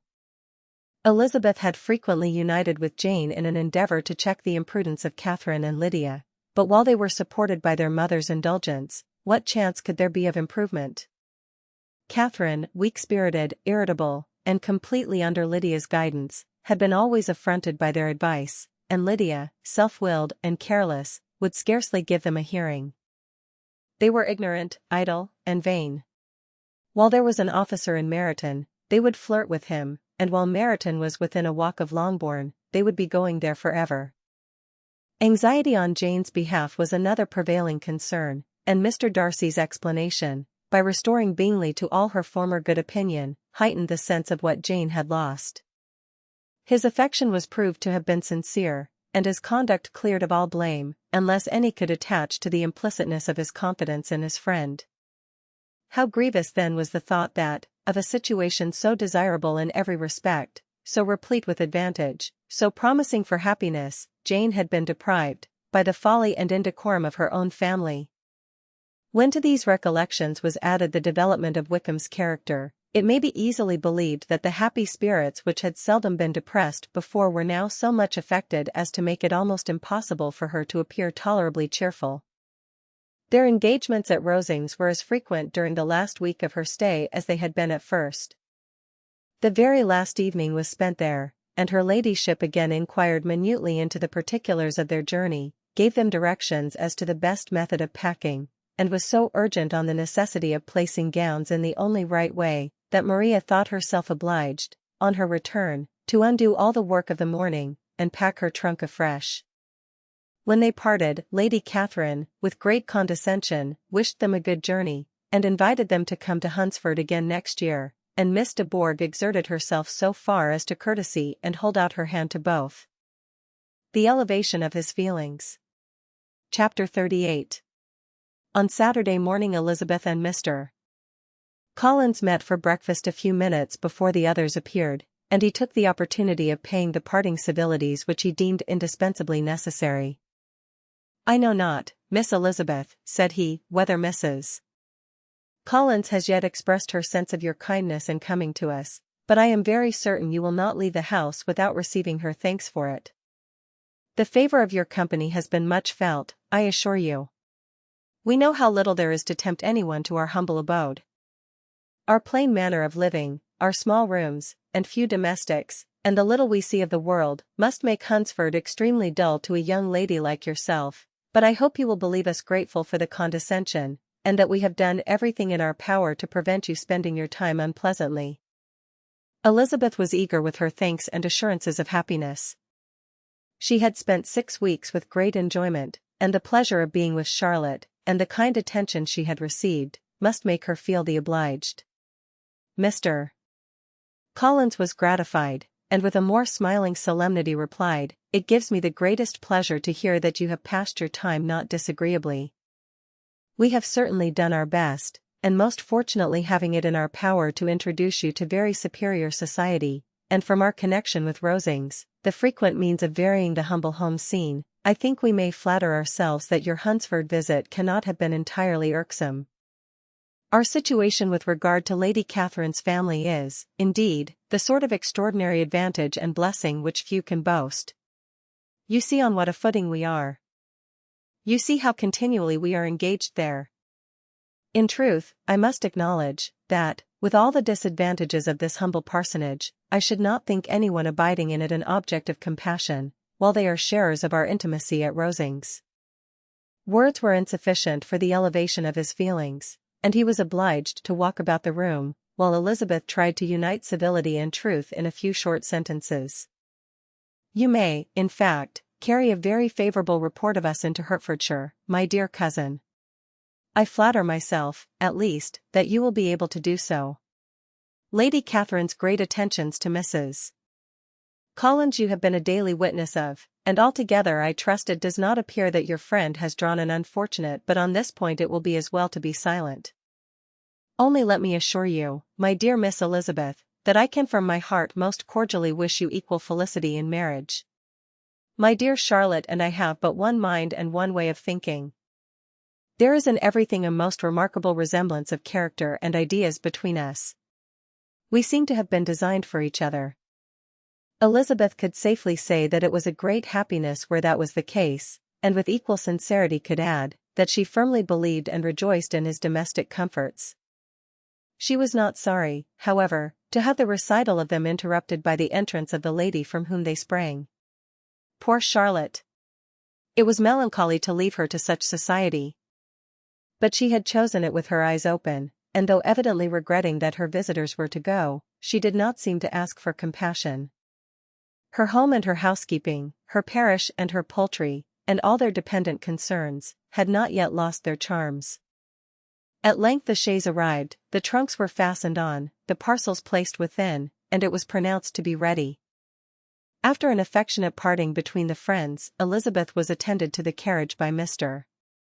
Collins, and as they walked down the garden, he was commissioning her with his best respects to all her family, not forgetting his thanks for the kindness he had received at Longbourn in the winter, and his compliments to Mr. and Mrs. Gardiner, though unknown. He then handed her in, Maria followed, and the door was on the point of being closed, when he suddenly reminded them, with some consternation, that they had hitherto forgotten to leave any message for the ladies of Rosings. They had forgotten to leave any message. But, he added, you will of course wish to have your humble respects delivered to them, with your grateful thanks for their kindness to you while you have been here. Elizabeth made no objection, the door was then allowed to be shut, and the carriage drove off. Good gracious! Cried Maria, after a few minutes' silence, it seems but a day or two since we first came. And yet how many things have happened?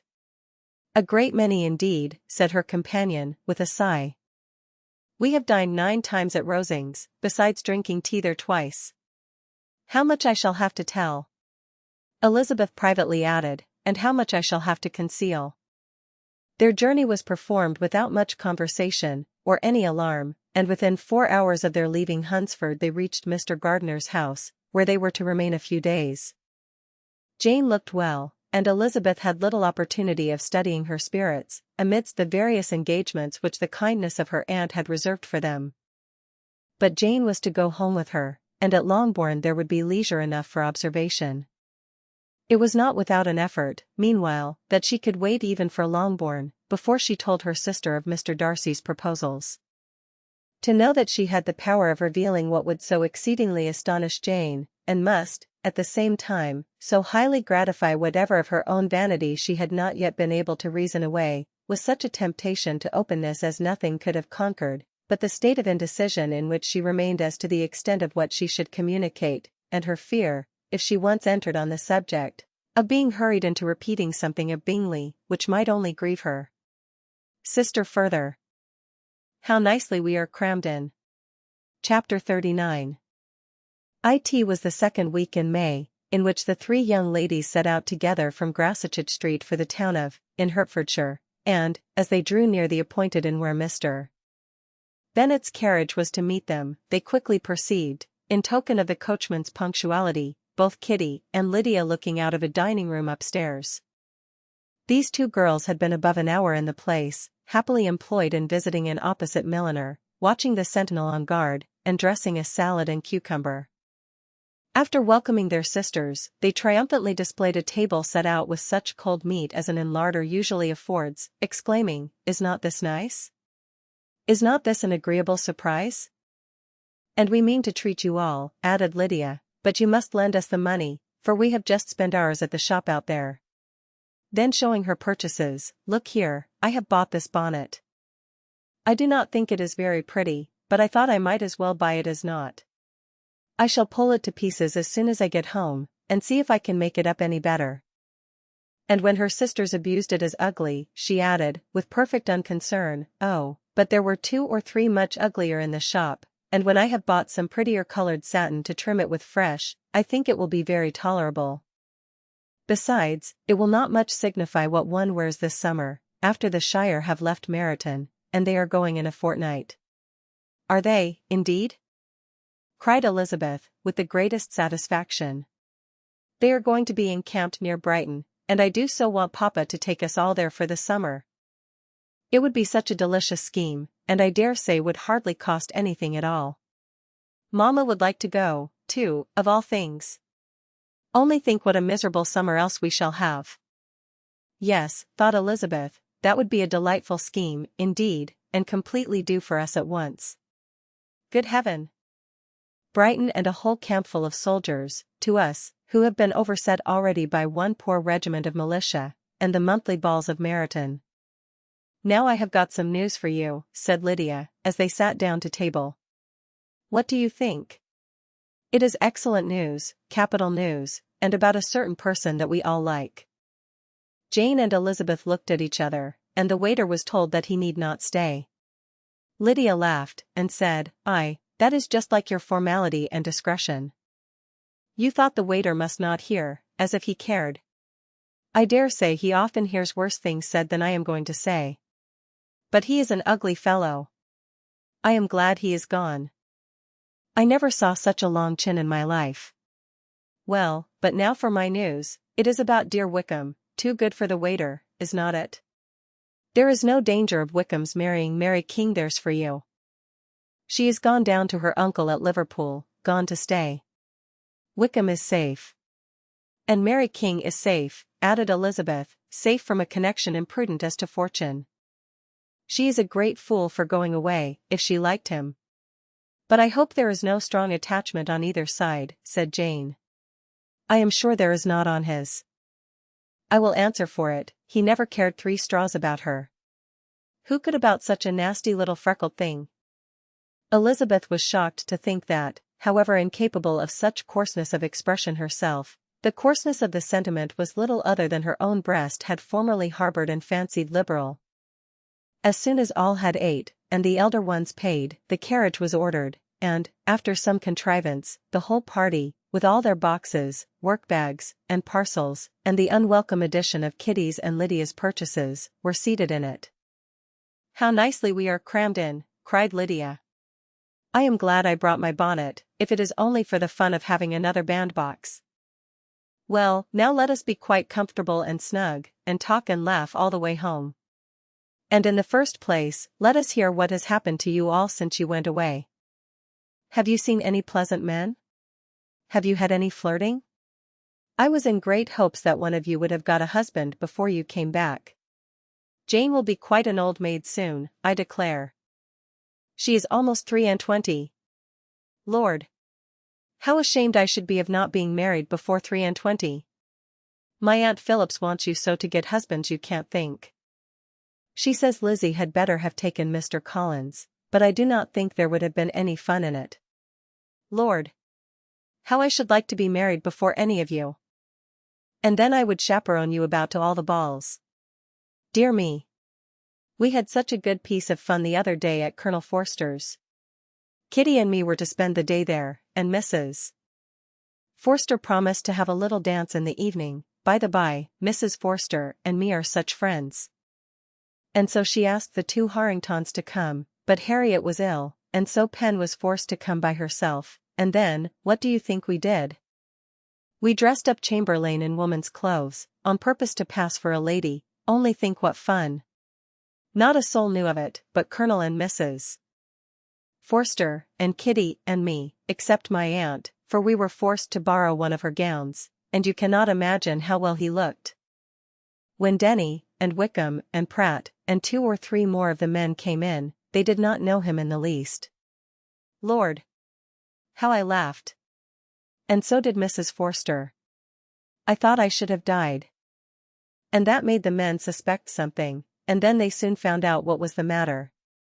With such kind of histories of their parties and good jokes did Lydia, assisted by Kitty's hints and additions, endeavour to amuse her companions all the way to Longbourn.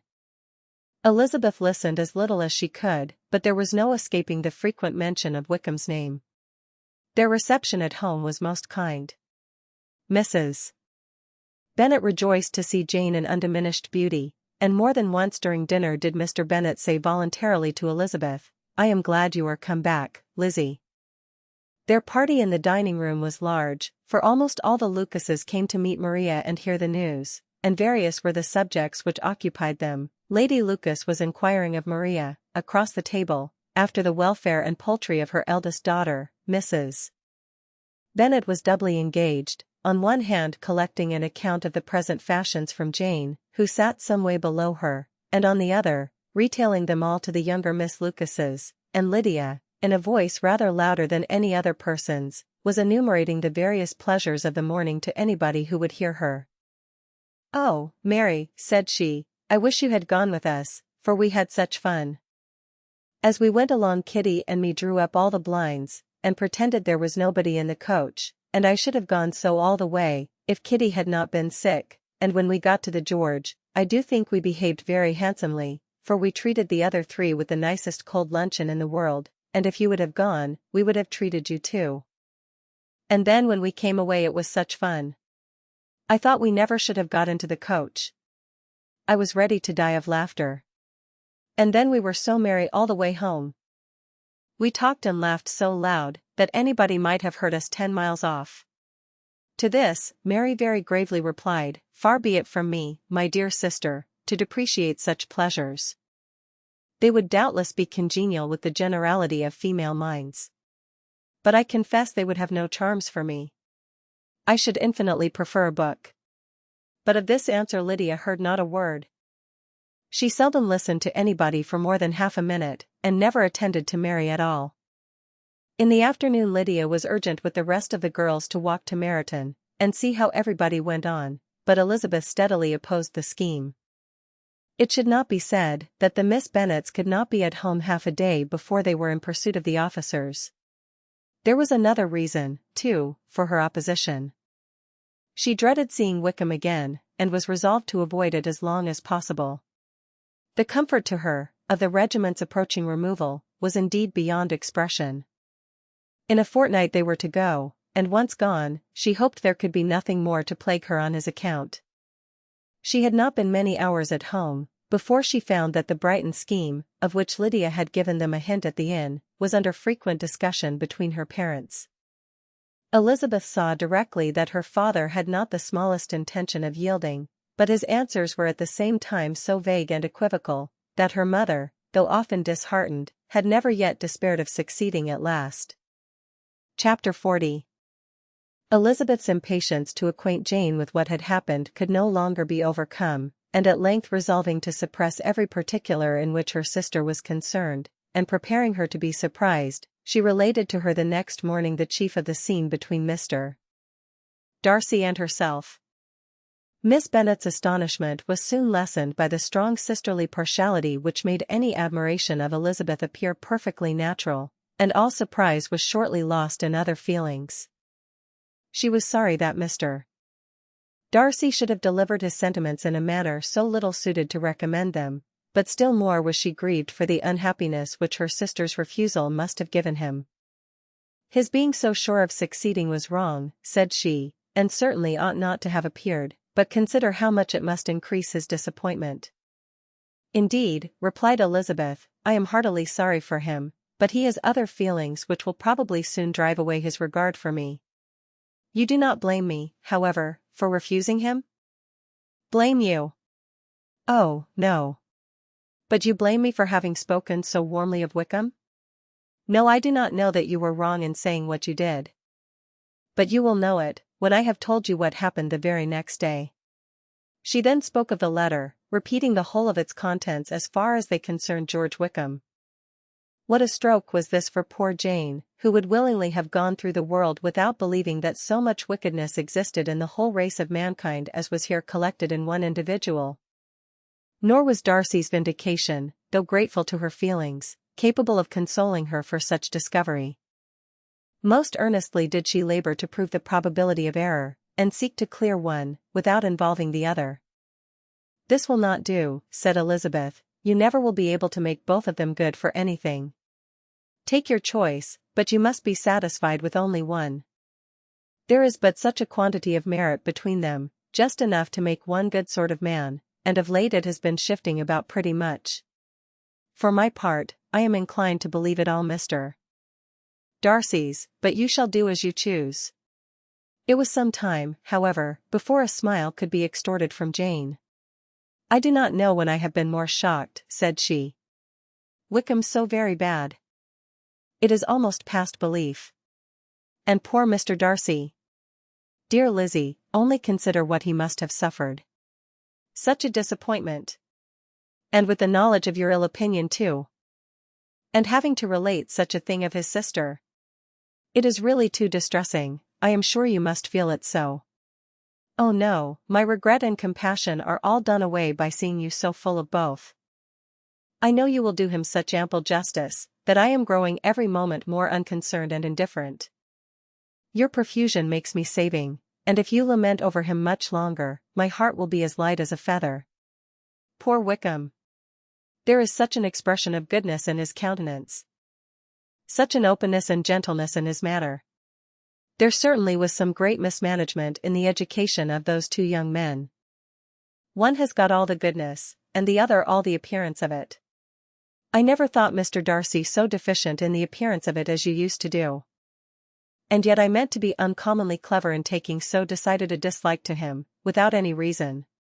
It is such a spur to one's genius, such an opening for wit, to have a dislike of that kind.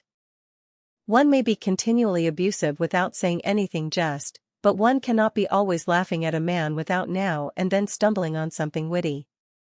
Lizzie, when you first read that letter, I am sure you could not treat the matter as you do now. Indeed, I could not. I was uncomfortable enough, I was very uncomfortable, I may say unhappy. And with no one to speak to of what I felt, no Jane to comfort me, and say that I had not been so very weak, and vain, and nonsensical, as I knew I had. Oh, how I wanted you! How unfortunate that you should have used such very strong expressions in speaking of Wickham to Mr. Darcy, for now they do appear wholly undeserved. Certainly. But the misfortune of speaking with bitterness is a most natural consequence of the prejudices I had been encouraging. There is one point on which I want your advice. I want to be told whether I ought, or ought not, to make our acquaintance in general understand Wickham's character. Miss Bennet paused a little, and then replied, "Surely there can be no occasion for exposing him so dreadfully." "What is your own opinion?" "That it ought not to be attempted. Mr. Darcy has not authorized me to make his communication public. On the contrary, every particular relative to his sister was meant to be kept as much as possible to myself, and if I endeavor to undeceive people as to the rest of his conduct, who will believe me?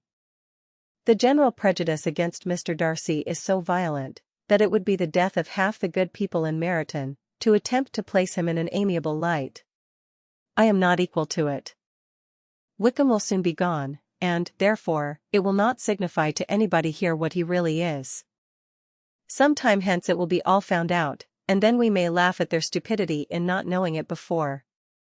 At present I will say nothing about it. You are quite right. To have his errors made public might ruin him forever. He is now, perhaps, sorry for what he has done, and anxious to re-establish a character. We must not make him desperate. The tumult of Elizabeth's mind was allayed by this conversation. She had got rid of two of the secrets which had weighed on her for a fortnight, and was certain of a willing listener in Jane, whenever she might wish to talk again of either. But there was still something lurking behind, of which prudence forbade the disclosure. She dared not relate the other half of Mr. Darcy's letter, nor explained to her sister how sincerely she had been valued by his friend. Here was knowledge in which no one could partake, and she was sensible that nothing less than a perfect understanding between the parties could justify her in throwing off this last encumbrance of mystery. And then, said she, if that very improbable event should ever take place, I shall merely be able to tell what Bingley may tell in a much more agreeable manner himself. The liberty of communication cannot be mine till it has lost all its value. She was now, on being settled at home, at leisure to observe the real state of her sister's spirits. Jane was not happy. She still cherished a very tender affection for Bingley. Having never even fancied herself in love before, her regard had all the warmth of first attachment, and from her age and disposition, greater steadiness than first attachments often boast, and so fervently did she value his remembrance, and prefer him to every other man, that all her good sense, and all her attention to the feelings of her friends, were requisite to check the indulgence of those regrets which must have been injurious to her own health and their tranquillity. "Well, Lizzie," said Mrs. Bennet, one day, "what is your opinion now of this sad business of Jane's? For my part, I am determined never to speak of it again to anybody. I told my sister Phillips so the other day. But I cannot find out that Jane saw anything of him in London. Well, he is a very undeserving young man, and I do not suppose there is the least chance in the world of her ever getting him now. There is no talk of his coming to Netherfield again in the summer, and I have inquired of everybody, too, who is likely to know. I am determined never to speak of it again. I do not believe that he will ever live at Netherfield any more. Oh, well. It is just as he chooses. Nobody wants him to come, though I shall always say that he used my daughter extremely ill, and, if I was her, I would not have put up with it. Well, my comfort is, I am sure Jane will die of a broken heart, and then he will be sorry for what he has done." But as Elizabeth could not receive comfort from any such expectation, she made no answer. "Well, Lizzie," continued her mother, soon afterwards, "and so the Collinses live very comfortable, do they?" Well, I only hope it will last." "And what sort of table do they keep?" "Charlotte is an excellent manager, I dare say. If she is half as sharp as her mother, she is saving enough. There is nothing extravagant in their housekeeping, I dare say." "No, nothing at all. A great deal of good management, depend upon it." Yes. They will take care not to outrun their income. They will never be distressed for money." "Well, much good may it do them. And so, I suppose, they often talk of having Longbourn when your father is dead. They look upon it quite as their own, I dare say, whenever that happens." It was a subject which they could not mention before me. "No, it would have been strange if they had. But I make no doubt they often talk of it between themselves. Well, if they can be easy with an estate that is not lawfully their own, so much the better. I should be ashamed of having one that was only entailed on me." When Colonel Miller's regiment went. Chapter 41. The first week of their return was soon gone. The second began. It was the last of the regiment's stay in Meryton, and all the young ladies in the neighbourhood were drooping apace. The dejection was almost universal. The elder Miss Bennets alone were still able to eat, drink, and sleep, and pursue the usual course of their employments. Very frequently were they reproached for this insensibility by Kitty and Lydia, whose own misery was extreme, and who could not comprehend such hard-heartedness in any of the family. "Good heaven! What is to become of us? What are we to do?" would they often exclaim in the bitterness of woe. "How can you be smiling so, Lizzie?"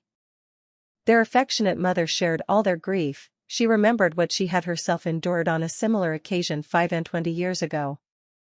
"I am sure," said she, "I cried for 2 days together when Colonel Miller's regiment went away. I thought I should have broke my heart." "I am sure I shall break mine," said Lydia. "If one could but go to Brighton," observed Mrs. Bennet. "Oh yes. If one could but go to Brighton.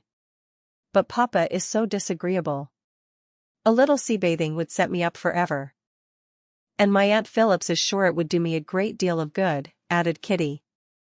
Such were the kind of lamentations resounding perpetually through Longbourn House. Elizabeth tried to be diverted by them, but all sense of pleasure was lost in shame. She felt anew the justice of Mr. Darcy's objections, and never had she before been so much disposed to pardon his interference in the views of his friend. But the gloom of Lydia's prospect was shortly cleared away, for she received an invitation from Mrs. Forster, the wife of the colonel of the regiment, to accompany her to Brighton. This invaluable friend was a very young woman, and very lately married. A resemblance in good humor and good spirits had recommended her and Lydia to each other, and out of their 3 months' acquaintance they had been intimate too. The rapture of Lydia on this occasion, her adoration of Mrs. Forster, the delight of Mrs. Bennet, and the mortification of Kitty, are scarcely to be described. Wholly inattentive to her sister's feelings, Lydia flew about the house in restless ecstasy, calling for everyone's congratulations, and laughing and talking with more violence than ever, whilst the luckless Kitty continued in the parlour repining at her fate in terms as unreasonable as her accent was peevish. "I cannot see why Mrs. Forster should not ask me as well as Lydia," said she, "though I am not her particular friend. I have just as much right to be asked as she has, and more too, for I am 2 years older." In vain did Elizabeth attempt to make her reasonable, and Jane to make her resigned. As for Elizabeth herself, this invitation was so far from exciting in her the same feelings as in her mother and Lydia, that she considered it as the death warrant of all possibility of common sense for the latter, and detestable as such a step must make her, were it known, she could not help secretly advising her father not to let her go. She represented to him all the improprieties of Lydia's general behavior, the little advantage she could derive from the friendship of such a woman as Mrs. Forster, and the probability of her being yet more imprudent with such a companion at Brighton, where the temptations must be greater than at home. He heard her attentively, and then said, "Lydia will never be easy till she has exposed herself in some public place or other, and we can never expect her to do it with so little expense or inconvenience to her family as under the present circumstances." "If you were aware," said Elizabeth, "of the very great disadvantage to us all, which must arise from the public notice of Lydia's unguarded and imprudent manner, nay, which has already arisen from it, I am sure you would judge differently in the affair." "Already arisen," repeated Mr. Bennet. "What? Has she frightened away some of your lovers? Poor little Lizzie! But do not be cast down. Such squeamish youths as cannot bear to be connected with a little absurdity are not worth a regret. Come, let me see the list of the pitiful fellows who have been kept aloof by Lydia's folly." "Indeed, you are mistaken. I have no such injuries to resent. It is not of peculiar, but of general evils, which I am now complaining. Our importance, our respectability in the world, must be affected by the wild volatility, the assurance and disdain of all restraint which mark Lydia's character. Excuse me, for I must speak plainly. If you, my dear father, will not take the trouble of checking her exuberant spirits, and of teaching her that her present pursuits are not to be the business of her life, she will soon be beyond the reach of amendment. Her character will be fixed, and she will, at 16, be the most determined flirt that ever made herself and her family ridiculous, a flirt, too, in the worst and meanest degree of flirtation, without any attraction beyond youth and a tolerable person, and, from the ignorance and emptiness of her mind, wholly unable to ward off any portion of that universal contempt which her rage for admiration will excite. In this danger Kitty is also comprehended. She will follow wherever Lydia leads. Vain, ignorant, idle, and absolutely uncontrolled.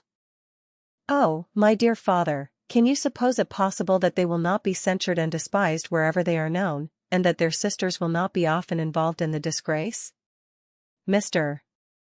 Bennet saw that her whole heart was in the subject, and, affectionately taking her hand, said, in reply, "Do not make yourself uneasy, my love. Wherever you and Jane are known, you must be respected and valued, and you will not appear to less advantage for having a couple of, or I may say, 3 very silly sisters.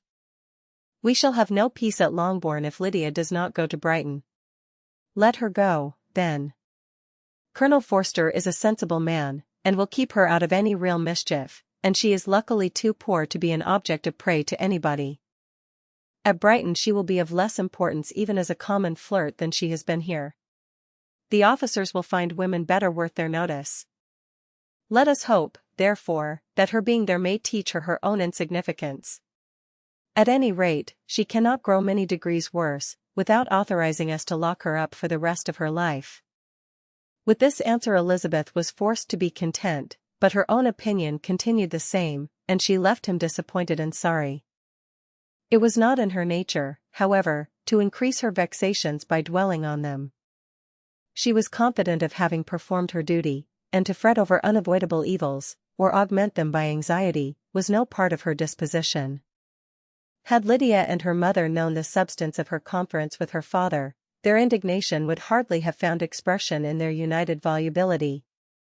In Lydia's imagination, a visit to Brighton comprised every possibility of earthly happiness. She saw, with the creative eye of fancy, the streets of that gay bathing place covered with officers. She saw herself the object of attention to tens and to scores of them at present unknown. She saw all the glories of the camp, its tents stretched forth in beauteous uniformity of lines, crowded with the young and the gay, and dazzling with scarlet, and, to complete the view, she saw herself seated beneath a tent, tenderly flirting with at least 6 officers at once. Had she known that her sister sought to tear her from such prospects and such realities as these, what would have been her sensations? They could have been understood only by her mother, who might have felt nearly the same. Lydia's going to Brighton was all that consoled her for the melancholy conviction of her husband's never intending to go there himself. But they were entirely ignorant of what had passed, and their raptures continued, with little intermission, to the very day of Lydia's leaving home. Elizabeth was now to see Mr. Wickham for the last time. Having been frequently in company with him since her return, agitation was pretty well over, the agitations of former partiality entirely so. She had even learnt to detect, in the very gentleness which had first delighted her, an affectation and a sameness to disgust and weary.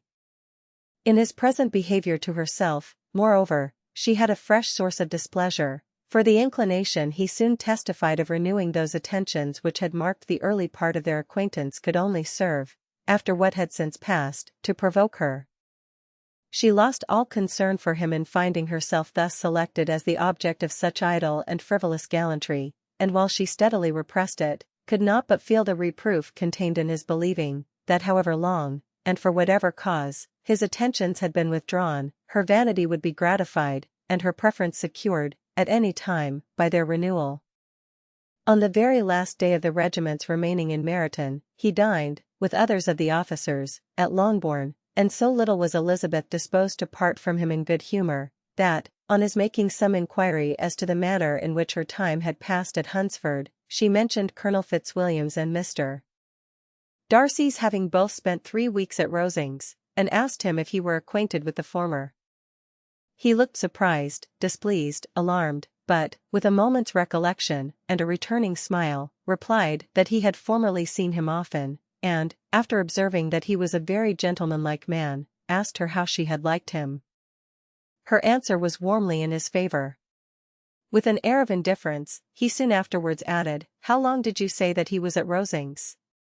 "Nearly 3 weeks." "And you saw him frequently?" "Yes, almost every day." "His manners are very different from his cousin's." "Yes, very different, but I think Mr. Darcy improves on acquaintance." "Indeed?" cried Wickham, with a look which did not escape her. "And pray may I ask," but checking himself, he added, in a gayer tone, "is it in address that he improves? Has he deigned to add aught of civility to his ordinary style? For I dare not hope," he continued, in a lower and more serious tone, "that he is improved in essentials." "Oh, no," said Elizabeth. "In essentials, I believe, he is very much what he ever was." While she spoke, Wickham looked as if scarcely knowing whether to rejoice over her words or to distrust their meaning. There was a something in her countenance which made him listen with an apprehensive and anxious attention, while she added, "When I said that he improved on acquaintance, I did not mean that either his mind or manners were in a state of improvement, but that, from knowing him better, his disposition was better understood." Wickham's alarm now appeared in a heightened complexion and agitated look. For a few minutes he was silent, till, shaking off his embarrassment, he turned to her again, and said in the gentlest of accents. "You, who so well know my feelings towards Mr. Darcy, will readily comprehend how sincerely I must rejoice that he is wise enough to assume even the appearance of what is right. His pride, in that direction, may be of service, if not to himself, to many others, for it must deter him from such foul misconduct as I have suffered by. I only fear that the sort of cautiousness to which you, I imagine, have been alluding, is merely adopted on his visits to his aunt, of whose good opinion and judgment he stands much in awe. His fear of her has always operated, I know, when they were together, and a good deal is to be imputed to his wish of forwarding the match with Miss de Bourgh, which I am certain he has very much at heart."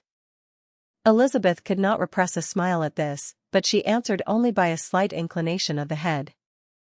She saw that he wanted to engage her on the old subject of his grievances, and she was in no humor to indulge him. The rest of the evening passed with the appearance, on his side, of usual cheerfulness, but with no further attempt to distinguish Elizabeth, and they parted at last with mutual civility, and possibly a mutual desire of never meeting again. When the party broke up, Lydia returned with Mrs. Forster to Meryton, from whence they were to set out early the next morning. The separation between her and her family was rather noisy than pathetic. Kitty was the only one who shed tears, but she did weep from vexation and envy. Mrs. Bennet was diffuse in her good wishes for the felicity of her daughter, and impressive in her injunctions that she would not miss the opportunity of enjoying herself as much as possible, advice which there was every reason to believe would be attended to, and, in the clamorous happiness of Lydia herself in bidding farewell, the more gentle adieus of her sisters were uttered without being heard. The arrival of the Gardiners. Chapter 42. Had Elizabeth's opinion been all drawn from her own family, she could not have formed a very pleasing picture of conjugal felicity or domestic comfort. Her father, captivated by youth and beauty, and that appearance of good humor which youth and beauty generally give, had married a woman whose weak understanding and a liberal mind had very early in their marriage put an end to all real affection for her. Respect, esteem, and confidence had vanished forever, and all his views of domestic happiness were overthrown. But Mr. Bennet was not of a disposition to seek comfort for the disappointment which his own imprudence had brought on in any of those pleasures which too often console the unfortunate for their folly or their vice. He was fond of the country and of books, and from these tastes had arisen his principal enjoyments. To his wife he was very little otherwise indebted than as her ignorance and folly had contributed to his amusement. This is not the sort of happiness which a man would in general wish to owe to his wife, but where other powers of entertainment are wanting, the true philosopher will derive benefit from such as are given. Elizabeth, however, had never been blind to the impropriety of her father's behavior as a husband. She had always seen it with pain, but respecting his abilities, and grateful for his affectionate treatment of herself, she endeavored to forget what she could not overlook, and to banish from her thoughts that continual breach of conjugal obligation and decorum which, in exposing his wife to the contempt of her own children, was so highly reprehensible. But she had never felt so strongly as now the disadvantages which must attend the children of so unsuitable a marriage, nor ever been so fully aware of the evils arising from so ill-judged a direction of talents which, rightly used, might at least have preserved the respectability of his daughters, even if incapable of enlarging the mind of his wife. When Elizabeth had rejoiced over Wickham's departure, she found little other cause for satisfaction in the loss of the regiment. Their parties abroad were less varied than before, and at home she had a mother and sister, whose constant repinings at the dullness of everything around them threw a real gloom over their domestic circle, and, though Kitty might in time regain her natural degree of sense, since the disturbers of her brain were removed, her other sister, from whose disposition greater evil might be apprehended, was likely to be hardened in all her folly and assurance, by a situation of such double danger as a watering place and a camp. Upon the whole, therefore, she found, what has been sometimes found before, that an event to which she had looked forward with impatient desire, did not, in taking place, bring all the satisfaction she had promised herself. It was consequently necessary to name some other period for the commencement of actual felicity, to have some other point on which her wishes and hopes might be fixed, and by again enjoying the pleasure of anticipation, console herself for the present, and prepare for another disappointment. Her tour to the lakes was now the object of her happiest thoughts. It was her best consolation for all the uncomfortable hours which the discontentedness of her mother and Kitty made inevitable, and could she have included Jane in the scheme, every part of it would have been perfect. But it is fortunate, thought she, that I have something to wish for. Were the whole arrangement complete, my disappointment would be certain. But here, by carrying with me one ceaseless source of regret in my sister's absence, I may reasonably hope to have all my expectations of pleasure realized. A scheme of which every part promises delight can never be successful, and general disappointment is only warded off by the defense of some little peculiar vexation. When Lydia went away she promised to write very often and very minutely to her mother and Kitty, but her letters were always long expected, and always very short. Those to her mother contained little else than that they were just returned from the library, where such and such officers had attended them, and where she had seen such beautiful ornaments as made her quite wild, that she had a new gown, or a new parasol, which she would have described more fully, but was obliged to leave off in a violent hurry, as Mrs. Forster called her, and they were going to the camp, and from her correspondence with her sister there was still less to be learnt, for her letters to Kitty, though rather longer, were much too full of lines under the words to be made public.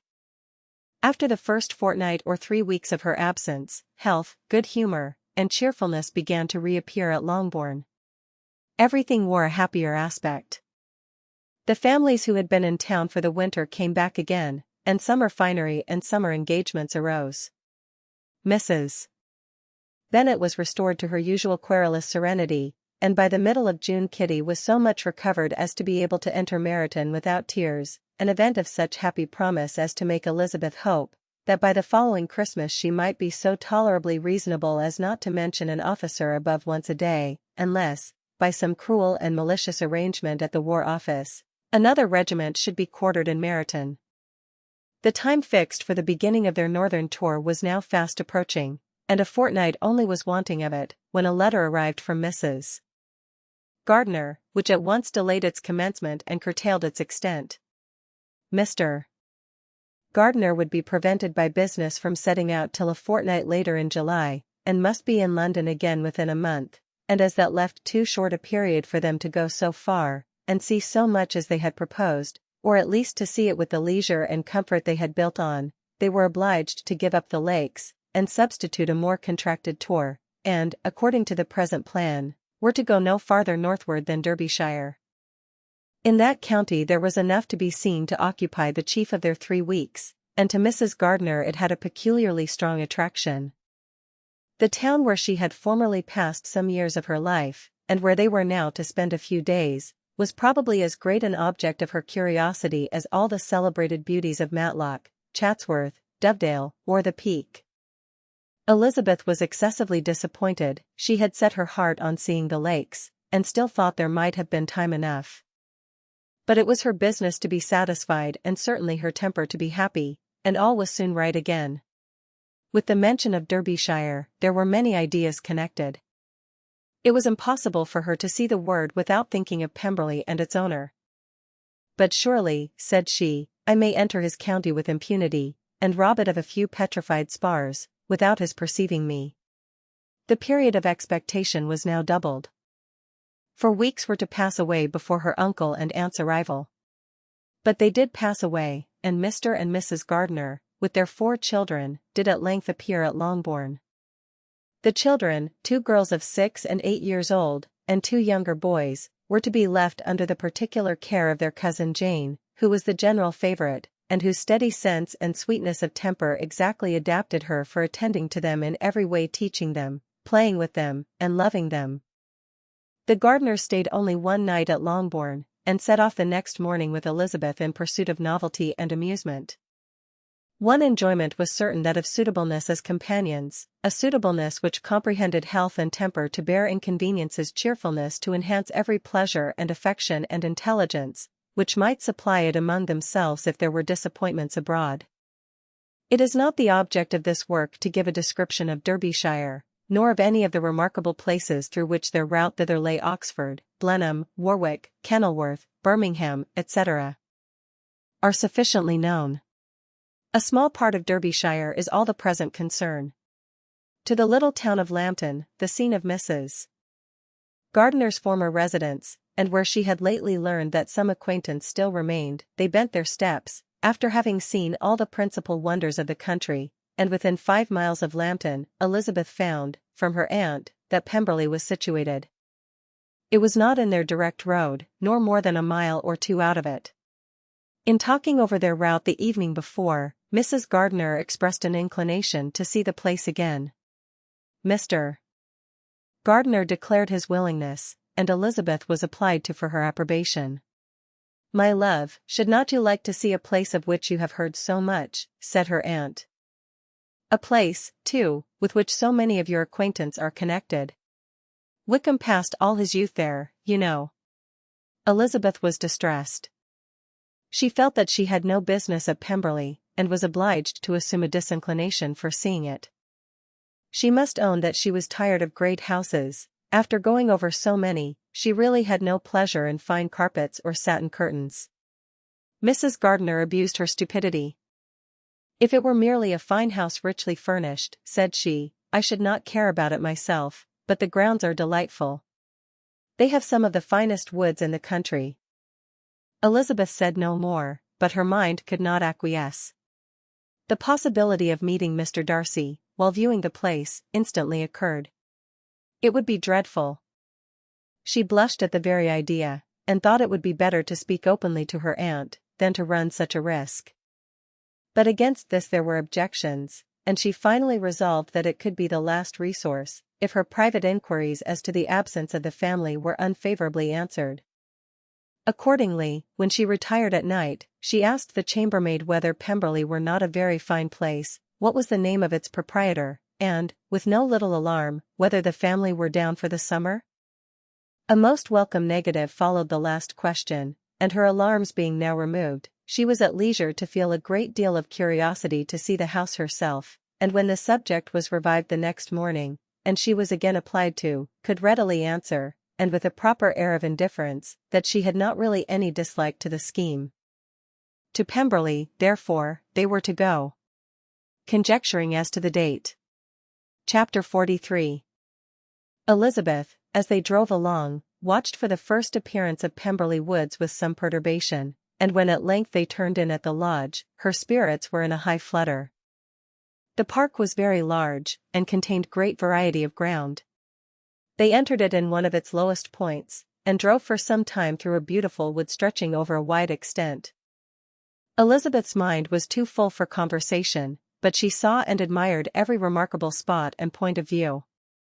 They gradually ascended for half a mile, and then found themselves at the top of a considerable eminence, where the wood ceased, and the eye was instantly caught by Pemberley House, situated on the opposite side of the valley, into which the road with some abruptness wound. It was a large, handsome stone building, standing well on rising ground, and backed by a ridge of high woody hills, and in front a stream of some natural importance was swelled into greater, but without any artificial appearance. Its banks were neither formal nor falsely adorned.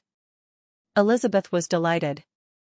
She had never seen a place for which nature had done more, or where natural beauty had been so little counteracted by an awkward taste. They were all of them warm in their admiration, and at that moment she felt that to be mistress of Pemberley might be something. They descended the hill, crossed the bridge, and drove to the door, and, while examining the nearer aspect of the house, all her apprehension of meeting its owner returned. She dreaded lest the chambermaid had been mistaken. On applying to see the place, they were admitted into the hall, and Elizabeth, as they waited for the housekeeper, had leisure to wonder at her being where she was. The housekeeper came, a respectable-looking elderly woman, much less fine, and more civil, than she had any notion of finding her. They followed her into the dining parlor. It was a large, well-proportioned room, handsomely fitted up. Elizabeth, after slightly surveying it, went to a window to enjoy its prospect. The hill, crowned with wood, from which they had descended, receiving increased abruptness from the distance, was a beautiful object. Every disposition of the ground was good, and she looked on the whole scene, the river, the trees scattered on its banks, and the winding of the valley, as far as she could trace it, with delight. As they passed into other rooms, these objects were taking different positions, but from every window there were beauties to be seen. The rooms were lofty and handsome, and their furniture suitable to the fortune of their proprietor, but Elizabeth saw, with admiration of his taste, that it was neither gaudy nor uselessly fine, with less of splendor, and more real elegance, than the furniture of Rosings. And of this place, thought she, I might have been mistress. With these rooms I might have now been familiarly acquainted. Instead of viewing them as a stranger, I might have rejoiced in them as my own, and welcomed to them as visitors my uncle and aunt. But, no, recollecting herself, that could never be, my uncle and aunt would have been lost to me, I should not have been allowed to invite them. This was a lucky recollection, it saved her from something like regret. She longed to inquire of the housekeeper whether her master were really absent, but had not courage for it. At length, however, the question was asked by her uncle, and she turned away with alarm, while Mrs. Reynolds replied that he was, adding, but we expect him tomorrow, with a large party of friends. How rejoiced was Elizabeth that their own journey had not by any circumstance been delayed a day. Her aunt now called her to look at a picture. She approached, and saw the likeness of Mr. Wickham, suspended, amongst several other miniatures, over the mantelpiece. Her aunt asked her, smilingly, how she liked it. The housekeeper came forward, and told them it was the picture of a young gentleman, the son of her late master's steward, who had been brought up by him at his own expense. He is now gone into the army, she added, but I am afraid he has turned out very wild. Mrs. Gardiner looked at her niece with a smile, but Elizabeth could not return it. And that, said Mrs. Reynolds, pointing to another of the miniatures, is my master and very like him. It was drawn at the same time as the other about 8 years ago. I have heard much of your master's fine person, said Mrs. Gardiner, looking at the picture. It is a handsome face. But, Lizzie, you can tell us whether it is like or not. Mrs. Reynolds' respect for Elizabeth seemed to increase on this intimation of her knowing her master. Does that young lady know Mr. Darcy? Elizabeth colored, and said, a little. And do not you think him a very handsome gentleman, ma'am? Yes, very handsome. I am sure I know none so handsome, but in the gallery upstairs you will see a finer, larger picture of him than this. This room was my late master's favorite room, and these miniatures are just as they used to be then. He was very fond of them. This accounted to Elizabeth for Mr. Wickham's being among them. Mrs. Reynolds then directed their attention to one of Miss Darcy, drawn when she was only 8 years old. And is Miss Darcy as handsome as her brother? Said Mr. Gardiner. Oh, yes, the handsomest young lady that ever was seen, and so accomplished. She plays and sings all day long. In the next room is a new instrument just come down for her present from my master, she comes here tomorrow with him. Mr. Gardiner, whose manners were easy and pleasant, encouraged her communicativeness by his questions and remarks. Mrs. Reynolds, either from pride or attachment, had evidently great pleasure in talking of her master and his sister. Is your master much at Pemberley in the course of the year? Not so much as I could wish, sir, but I dare say he may spend half his time here, and Miss Darcy is always down for the summer months. Except, thought Elizabeth, when she goes to Ramsgate. If your master would marry, you might see more of him. Yes, sir, but I do not know when that will be. I do not know who is good enough for him. Mr. and Mrs. Gardiner smiled. Elizabeth could not help saying, it is very much to his credit, I am sure, that you should think so. I say no more than the truth, and what everybody will say that knows him, replied the other. Elizabeth thought this was going pretty far, and she listened with increasing astonishment as the housekeeper added, I have never had a cross word from him in my life, and I have known him ever since he was 4 years old. This was praise of all others most extraordinary, most opposite to her ideas. That he was not a good-tempered man had been her firmest opinion. Her keenest attention was awakened, she longed to hear more, and was grateful to her uncle for saying, there are very few people of whom so much can be said. You are lucky in having such a master. Yes, sir, I know I am. If I were to go through the world, I could not meet with a better. But I have always observed, that they who are good-natured when children, are good-natured when they grow up, and he was always the sweetest-tempered, most generous-hearted boy in the world. Elizabeth almost stared at her.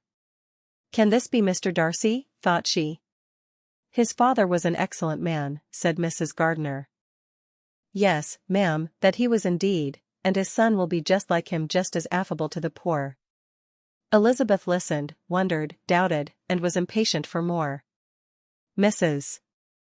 Reynolds could interest her on no other point. She related the subjects of the pictures, the dimensions of the rooms, and the price of the furniture in vain. Mr. Gardiner, highly amused by the kind of family prejudice, to which he attributed her excessive commendation of her master, soon led again to the subject, and she dwelt with energy on his many merits, as they proceeded together up the great staircase. "He is the best landlord, and the best master," said she, "that ever lived. Not like the wild young men nowadays, who think of nothing but themselves. There is not one of his tenants or servants but what will give him a good name. Some people call him proud, but I am sure I never saw anything of it. To my fancy, it is only because he does not rattle away like other young men." "In what an amiable light does this place him," thought Elizabeth. "This fine account of him," whispered her aunt as they walked, "is not quite consistent with his behavior to our poor friend. Perhaps we might be deceived." "That is not very likely, our authority was too good." On reaching the spacious lobby above, they were shown into a very pretty sitting-room, lately fitted up with greater elegance and lightness than the apartments below, and were informed that it was but just done to give pleasure to Miss Darcy, who had taken a liking to the room, when last at Pemberley. "He is certainly a good brother," said Elizabeth, as she walked towards one of the windows. Mrs. Reynolds anticipated Miss Darcy's delight, when she should enter the room. "And this is always the way with him," she added. "Whatever can give his sister any pleasure, is sure to be done in a moment. There is nothing he would not do for her." The picture gallery, and 2 or 3 of the principal bedrooms, were all that remained to be shown. In the former were many good paintings, but Elizabeth knew nothing of the art, and from such as had been already visible below, she had willingly turned to look at some drawings of Miss Darcy's, in crayons, whose subjects were usually more interesting, and also more intelligible. In the gallery there were many family portraits, but they could have little to fix the attention of a stranger. Elizabeth walked on in quest of the only face whose features would be known to her. At last it arrested her, and she beheld a striking resemblance of Mr. Darcy, with such a smile over the face, as she remembered to have sometimes seen, when he looked at her. She stood several minutes before the picture, in earnest contemplation, and returned to it again before they quitted the gallery. Mrs. Reynolds informed them that it had been taken in his father's lifetime. There was certainly at this moment, in Elizabeth's mind, a more gentle sensation towards the original than she had ever felt in the height of their acquaintance. The commendation bestowed on him by Mrs. Reynolds was of no trifling nature. What praise is more valuable than the praise of an intelligent servant? As a brother, a landlord, a master, she considered how many people's happiness were in his guardianship. How much of pleasure or pain it was in his power to bestow. How much of good or evil must be done by him. Every idea that had been brought forward by the housekeeper was favorable to his character, and as she stood before the canvas, on which he was represented, and fixed his eyes upon herself, she thought of his regard with a deeper sentiment of gratitude than it had ever raised before. She remembered its warmth, and softened its impropriety of expression. When all of the house that was open to general inspection had been seen, they returned downstairs, and, taking leave of the housekeeper, were consigned over to the gardener, who met them at the hall door. As they walked across the lawn towards the river, Elizabeth turned back to look again. Her uncle and aunt stopped also, and while the former was conjecturing as to the date of the building, the owner of it himself suddenly came forward from the road which led behind it to the stables. They were within 20 yards of each other, and so abrupt was his appearance, that it was impossible to avoid his sight. Their eyes instantly met, and the cheeks of each were overspread with the deepest blush. He absolutely started, and for a moment seemed immovable from surprise, but shortly recovering himself, advanced towards the party, and spoke to Elizabeth, if not in terms of perfect composure, at least of perfect civility. She had instinctively turned away, but stopping on his approach, received his compliments with an embarrassment impossible to be overcome. Had his first appearance, or his resemblance to the picture they had just been examining, been insufficient to assure the other two that they now saw Mr. Darcy, the gardener's expression of surprise, on beholding his master, must immediately have told it. They stood a little aloof while he was talking to their niece, who, astonished and confused, scarcely dared lift her eyes to his face, and knew not what answer she returned to his civil inquiries after her family. Amazed at the alteration of his manner since they last parted, every sentence that he uttered was increasing her embarrassment, and every idea of the impropriety of her being found there recurring to her mind, the few minutes in which they continued together were some of the most uncomfortable of her life. Nor did he seem much more at ease. When he spoke, his accent had none of its usual sedateness, and he repeated his inquiries as to the time of her having left Longbourn, and of her stay in Derbyshire, so often, and in so hurried a way, as plainly spoke the distraction of his thoughts. At length, every idea seemed to fail him, and after standing a few moments without saying a word, he suddenly recollected himself, and took leave. The others then joined her, and expressed their admiration of his figure, but Elizabeth heard not a word, and, wholly engrossed by her own feelings, followed them in silence. She was overpowered by shame and vexation. Her coming there was the most unfortunate, the most ill-judged thing in the world. How strange must it appear to him! In what a disgraceful light might it not strike so vain a man! It might seem as if she had purposely thrown herself in his way again. Oh! Why did she come? Or, why did he thus come a day before he was expected? Had they been only 10 minutes sooner, they should have been beyond the reach of his discrimination, for it was plain that he was that moment arrived, that moment alighted from his horse or his carriage. She blushed again and again over the perverseness of the meeting. And his behavior, so strikingly altered, what could it mean? That he should even speak to her was amazing. But to speak with such civility, to inquire after her family. Never in her life had she seen his manner so little dignified, never had he spoken with such gentleness as on this unexpected meeting. What a contrast did it offer to his last address in Regency Park, when he put his letter into her hand. She knew not what to think, or how to account for it.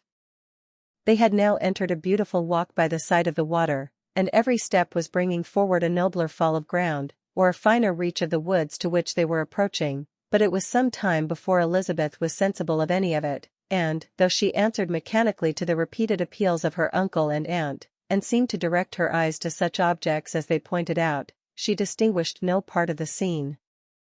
Her thoughts were all fixed on that one spot of Pemberley House, whichever it might be, where Mr. Darcy then was. She longed to know what at that moment was passing in his mind, in what manner he thought of her, and whether, in defiance of everything, she was still dear to him. Perhaps he had been civil only because he felt himself at ease, yet there had been that in his voice, which was not like ease. Whether he had felt more of pain or of pleasure in seeing her, she could not tell, but he certainly had not seen her with composure. At length, however, the remarks of her companions on her absence of mind roused her, and she felt the necessity of appearing more like herself. They entered the woods, and, bidding adieu to the river for a while, ascended some of the higher grounds, whence, in spots where the opening of the trees gave the eye power to wander, were many charming views of the valley, the opposite hills, with the long range of woods overspreading many, and occasionally part of the stream. Mr. Gardiner expressed a wish of going round the whole park, but feared it might be beyond a walk. With a triumphant smile, they were told that it was 10 miles round. It settled the matter, and they pursued the accustomed circuit, which brought them again, after some time, in a descent among hanging woods, to the edge of the water, and one of its narrowest parts. They crossed it by a simple bridge, in character with the general air of the scene. It was a spot less adorned than any they had yet visited, and the valley, here contracted into a glen, allowed room only for the stream, and a narrow walk amidst the rough coppicewood which bordered it. Elizabeth longed to explore its windings, but when they had crossed the bridge, and perceived their distance from the house, Mrs. Gardiner, who was not a great walker, could go no farther, and thought only of returning to the carriage as quickly as possible. Her niece was, therefore, obliged to submit, and they took their way towards the house on the opposite side of the river, in the nearest direction, but their progress was slow, for Mr. Gardiner, though seldom able to indulge the taste, was very fond of fishing, and was so much engaged in watching the occasional appearance of some trout in the water, and talking to the man about them, that he advanced but little. Whilst wandering on in this slow manner, they were again surprised, and Elizabeth's astonishment was quite equal to what it had been at first, by the sight of Mr. Darcy approaching them, and at no great distance.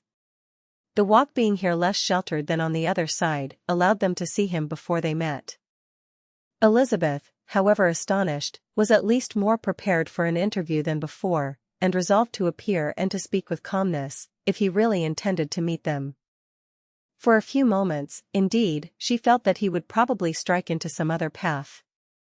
The idea lasted while a turning in the walk concealed him from their view. The turning past, he was immediately before them.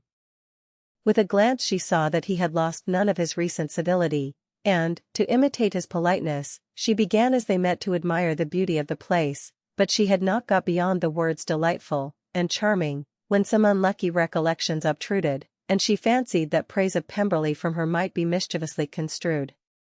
Her colour changed, and she said no more. Mrs. Gardiner was standing a little behind, and on her pausing, he asked her if she would do him the honour of introducing him to her friends. This was a stroke of civility for which she was quite unprepared, and she could hardly suppress a smile at his being now seeking the acquaintance of some of those very people, against whom his pride had revolted, in his offer to herself. What will be his surprise, thought she, when he knows who they are? He takes them now for people of fashion. The introduction, however, was immediately made, and as she named their relationship to herself, she stole a sly look at him, to see how he bore it, and was not without the expectation of his decamping as fast as he could from such disgraceful companions. That he was surprised by the connection was evident. He sustained it, however, with fortitude, and, so far from going away, turned back with them, and entered into conversation with Mr. Gardiner. Elizabeth could not but be pleased, could not but triumph. It was consoling that he should know she had some relations for whom there was no need to blush. She listened most attentively to all that passed between them, and gloried in every expression, every sentence of her uncle, which marked his intelligence, his taste, or his good manners. The conversation soon turned upon fishing, and she heard Mr. Darcy invite him, with the greatest civility, to fish there as often as he chose, while he continued in the neighbourhood, offering at the same time to supply him with fishing tackle, and pointing out those parts of the stream where there was usually most sport. Mrs. Gardiner, who was walking arm in arm with Elizabeth, gave her a look expressive of her wonder. Elizabeth said nothing, but it gratified her exceedingly. The compliment must be all for herself. Her astonishment, however, was extreme, and continually was she repeating, "Why is he so altered? From what can it proceed? It cannot be for me, it cannot be for my sake that his manners are thus softened. My reproofs at Hunsford could not work such a change as this. It is impossible that he should still love me." After walking some time in this way, the two ladies in front, the two gentlemen behind, on resuming their places, after descending to the brink of the river for the better inspection of some curious water plant, there chanced to be a little alteration. It originated in Mrs. Gardiner, who, fatigued by the exercise of the morning, found Elizabeth's arm inadequate to her support, and consequently preferred her husband's. Mr. Darcy took her place by her niece, and they walked on together. After a short silence the lady first spoke. She wished him to know that she had been assured of his absence before she came to the place, and accordingly began by observing, that his arrival had been very unexpected, for your housekeeper, she added, informed us that you would certainly not be here till tomorrow, and, indeed, before we left Bakewell, we understood that you were not immediately expected in the country. He acknowledged the truth of it all, and said that business with his steward had occasioned his coming forward a few hours before the rest of the party with whom he had been travelling. They will join me early tomorrow, he continued, and among them are some who will claim an acquaintance with you, Mr. Bingley and his sisters. Elizabeth answered only by a slight bow. Her thoughts were instantly driven back to the time when Mr. Bingley's name had been last mentioned between them, and if she might judge from his complexion, his mind was not very differently engaged.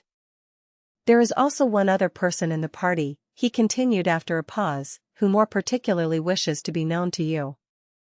Will you allow me, or do I ask too much, to introduce my sister to your acquaintance during your stay at Lambton?" The surprise of such an application was great indeed. It was too great for her to know in what manner she acceded to it.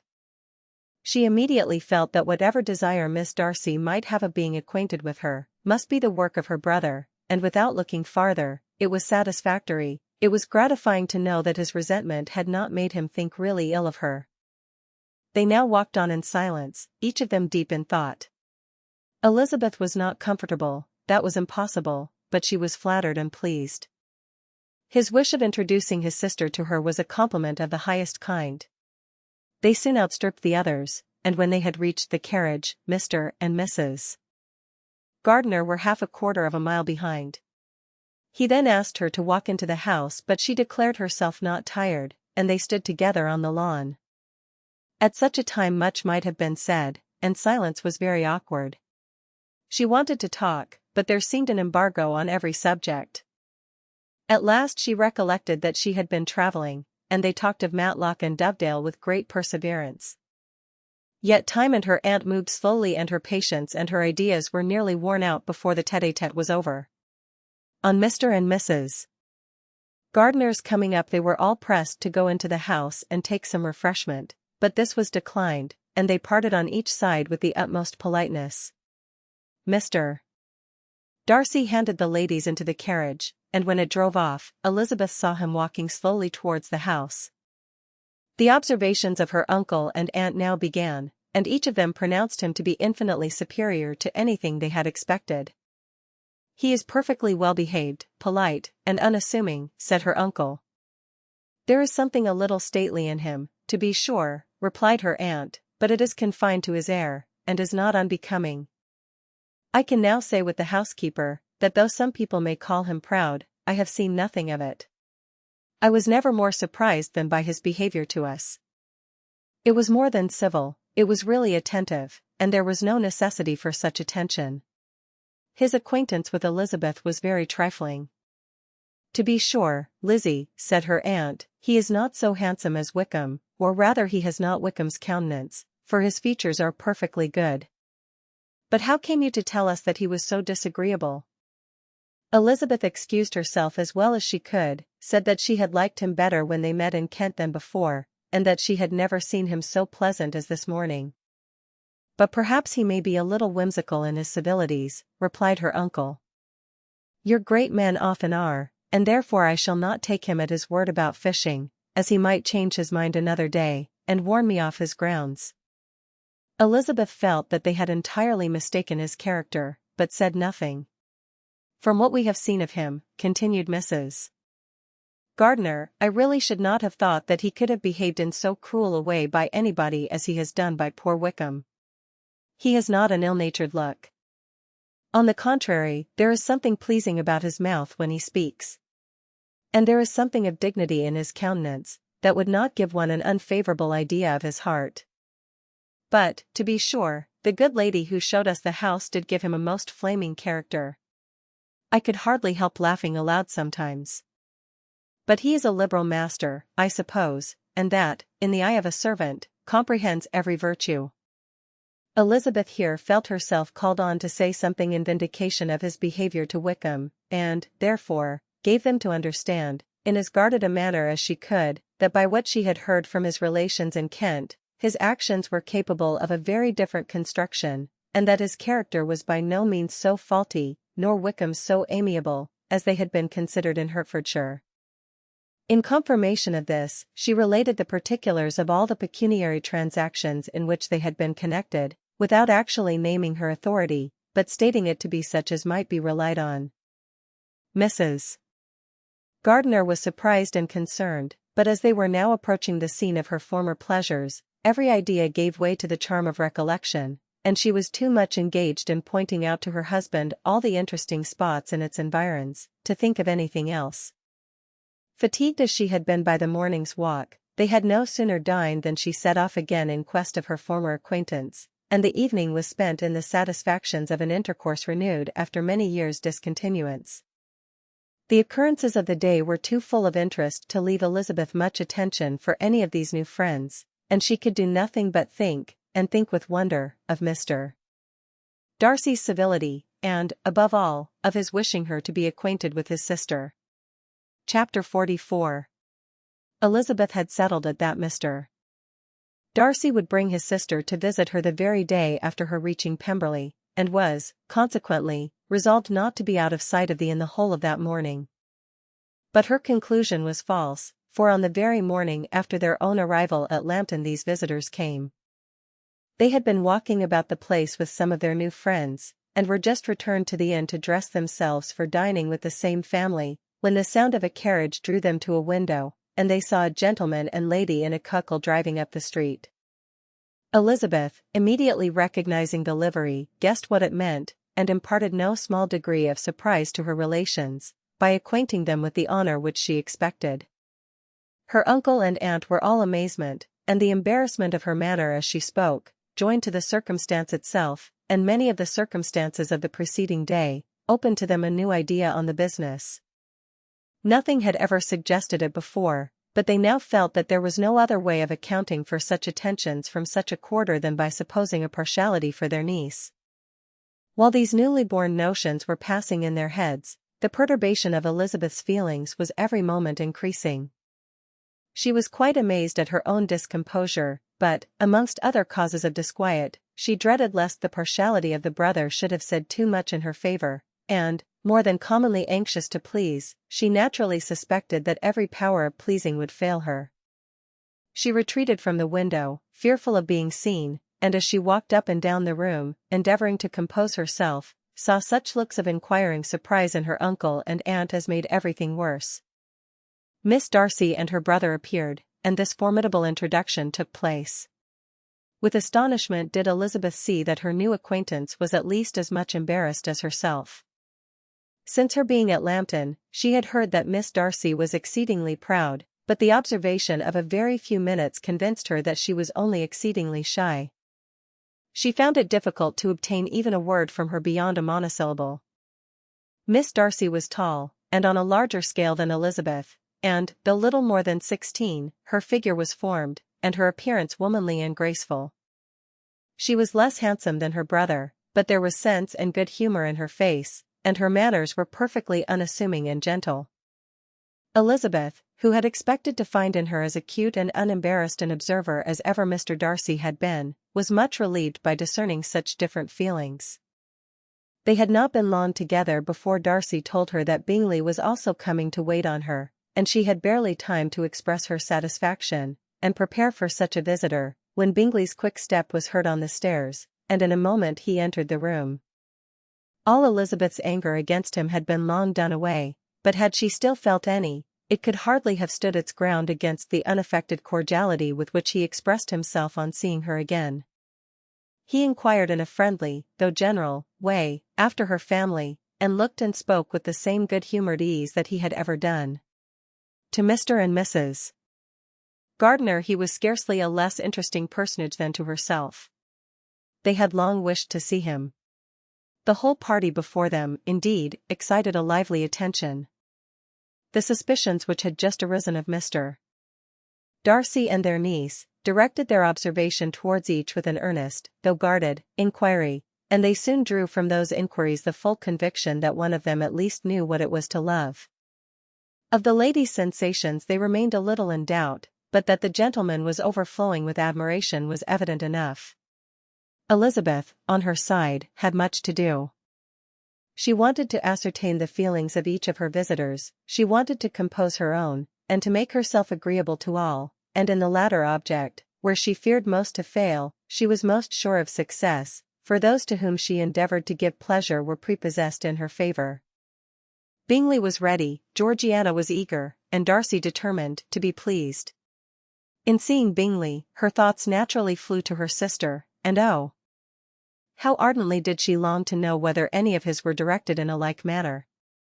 Sometimes she could fancy that he talked less than on former occasions, and once or twice pleased herself with the notion that, as he looked at her, he was trying to trace a resemblance. But, though this might be imaginary, she could not be deceived as to his behavior to Miss Darcy, who had been set up as a rival to Jane. No look appeared on either side that spoke particular regard. Nothing occurred between them that could justify the hopes of his sister. On this point she was soon satisfied, and 2 or 3 little circumstances occurred ere they parted, which, in her anxious interpretation, denoted a recollection of Jane, not untinctured by tenderness, and a wish of saying more that might lead to the mention of her, had he dared. He observed to her, at a moment when the others were talking together, and in a tone which had something of real regret, that it was a very long time since he had had the pleasure of seeing her, and, before she could reply, he added, "It is above 8 months. We have not met since the 26th of November, when we were all dancing together at Netherfield." Elizabeth was pleased to find his memory so exact, and he afterwards took occasion to ask her, when unattended to by any of the rest, whether all her sisters were at Longbourn. There was not much in the question, nor in the preceding remark, but there was a look and a manner which gave them meaning. It was not often that she could turn her eyes on Mr. Darcy himself, but whenever she did catch a glimpse she saw an expression of general complaisance, and in all that he said, she heard an accent so far removed from hauteur or disdain of his companions, as convinced her that the improvement of manners which she had yesterday witnessed, however temporary its existence might prove, had at least outlived one day.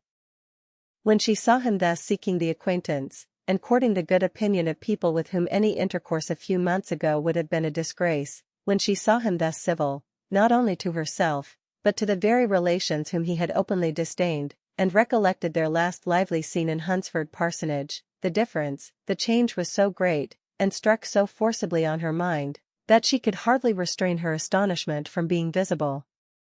Never, even in the company of his dear friends at Netherfield, or his dignified relations at Rosings, had she seen him so desirous to please, so free from self-consequence or unbending reserve, as now, when no importance could result from the success of his endeavours, and when even the acquaintance of those to whom his attentions were addressed, would draw down the ridicule and censure of the ladies both of Netherfield and Rosings.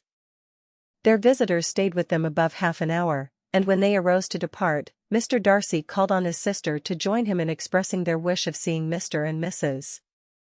Gardiner and Miss Bennet to dinner at Pemberley, before they left the country. Miss Darcy, though with a diffidence which marked her little in the habit of giving invitations, readily obeyed. Mrs. Gardiner looked at her niece, desirous of knowing how she, whom the invitation most concerned, felt disposed as to its acceptance, but Elizabeth had turned away her head. Presuming, however, that this studied avoidance spoke rather a momentary embarrassment than any dislike of the proposal, and seeing in her husband, who was fond of society, a perfect willingness to accept it, she ventured to engage for her attendance, and the day after the next was fixed on. Bingley expressed great pleasure in the certainty of seeing Elizabeth again, having still a great deal to say to her, and many inquiries to make after all their Hertfordshire friends. Elizabeth, construing all this into a wish of hearing her speak of her sister, was pleased, and on this account, as well as some others, found herself, when their visitors left them, capable of considering the last half-hour with some satisfaction, though while it was passing the enjoyment of it had been little. Eager to be alone, and fearful of inquiries or hints from her uncle and aunt, she stayed with them only long enough to hear their favourable opinion of Bingley, and then hurried away to dress. But she had no reason to fear Mr. and Mrs. Gardiner's curiosity. It was not their wish to force her communication. It was evident that she was much better acquainted with Mr. Darcy than they had before any idea of. It was evident that he was very much in love with her. They saw much to interest, but nothing to justify inquiry. Of Mr. Darcy it was now a matter of anxiety to think well, and, as far as their acquaintance reached, there was no fault to find. They could not be untouched by his politeness, and had they drawn his character from their own feelings and his servant's report, without any reference to any other account, the circle in Hertfordshire to which he was known would not have recognized it for Mr. Darcy. There was now an interest, however, in believing the housekeeper, and they soon became sensible that the authority of a servant, who had known him since he was 4 years old, and whose own manners indicated respectability, was not to be hastily rejected. Neither had anything occurred in the intelligence of their Lambton friends that could materially lessen its weight. They had nothing to accuse him of but pride he probably had, and if not, it would certainly be imputed by the inhabitants of a small market town where the family did not visit. It was acknowledged, however, that he was a liberal man, and did much good among the poor. With respect to Wickham, the travellers soon found that he was not held there in much estimation, for though the chief of his concerns with the son of his patron were imperfectly understood, it was yet a well-known fact that, on his quitting Derbyshire, he had left many debts behind him, which Mr. Darcy afterwards discharged. As for Elizabeth, her thoughts were at Pemberley this evening more than the last, and the evening, though as it passed it seemed long, was not long enough to determine her feelings towards one in that mansion, and she lay awake 2 whole hours, endeavouring to make them out. She certainly did not hate him. No, hatred had vanished long ago, and she had almost as long been ashamed of ever feeling a dislike against him, that could be so called. The respect created by the conviction of his valuable qualities, though at first unwillingly admitted, had for some time ceased to be repugnant to her feelings, and it was now heightened into somewhat of a friendlier nature by the testimony so highly in his favour, and bringing forward his disposition in so amiable a light, which yesterday had produced. But above all, above respect and esteem, there was a motive within her of goodwill which could not be overlooked. It was gratitude, not merely for having once loved her, but for loving her still well enough to forgive all the petulance and acrimony of her manner in rejecting him, and all the unjust accusations accompanying her rejection. He who, she had been persuaded, would avoid her as his greatest enemy, seemed, on this accidental meeting, most eager to preserve the acquaintance, and without any indelicate display of regard, or any peculiarity of manner, where their 2 selves only were concerned, was soliciting the good opinion of her friends, and bent on making her known to his sister. Such a change in a man of so much pride excited not only astonishment but gratitude, for to love, ardent love, it must be attributed, and, as such, its impression on her was of a sort to be encouraged, as by no means unpleasing, though it could not be exactly defined.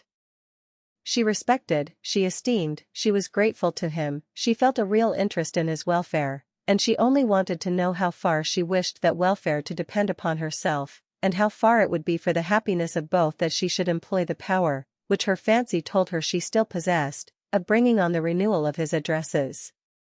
It had been settled in the evening, between the aunt and niece, that such a striking civility as Miss Darcy's, in coming to them on the very day of her arrival at Pemberley, for she had reached it only to a late breakfast, ought to be imitated, though it could not be equalled, by some exertion of politeness on their side, and, consequently, that it would be highly expedient to wait on her at Pemberley the following morning. They were, therefore, to go. Elizabeth was pleased, though when she asked herself the reason, she had very little to say in reply. Mr. Gardiner left them soon after breakfast. The fishing scheme had been renewed the day before, and a positive engagement made of his meeting some of the gentlemen at Pemberley by noon. Engaged by the river. Chapter 45.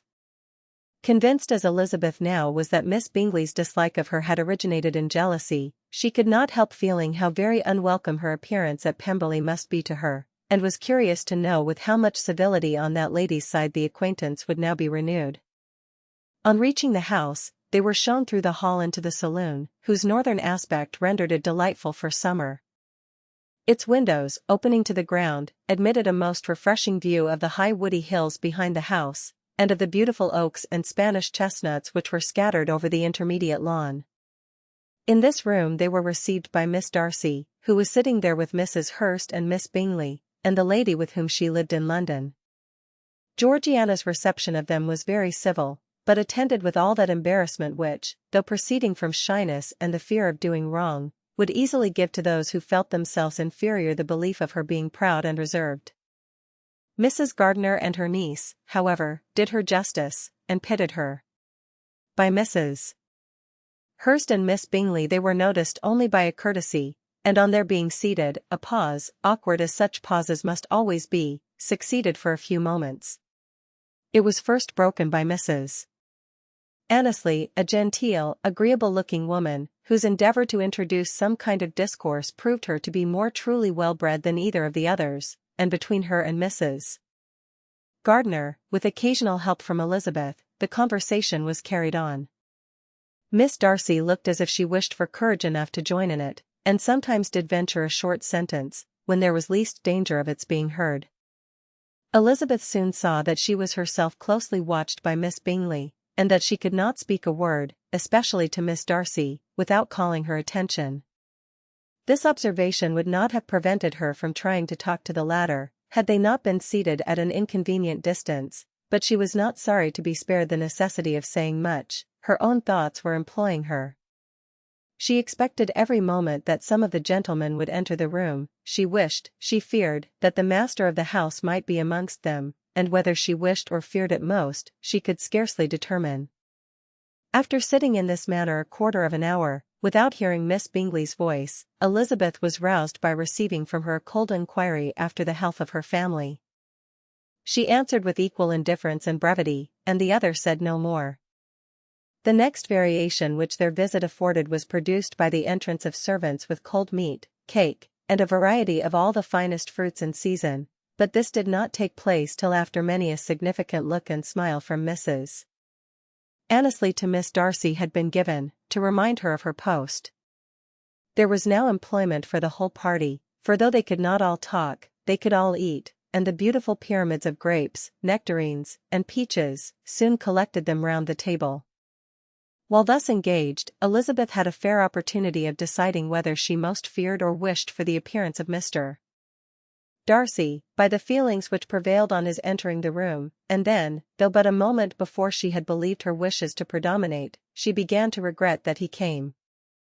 He had been some time with Mr.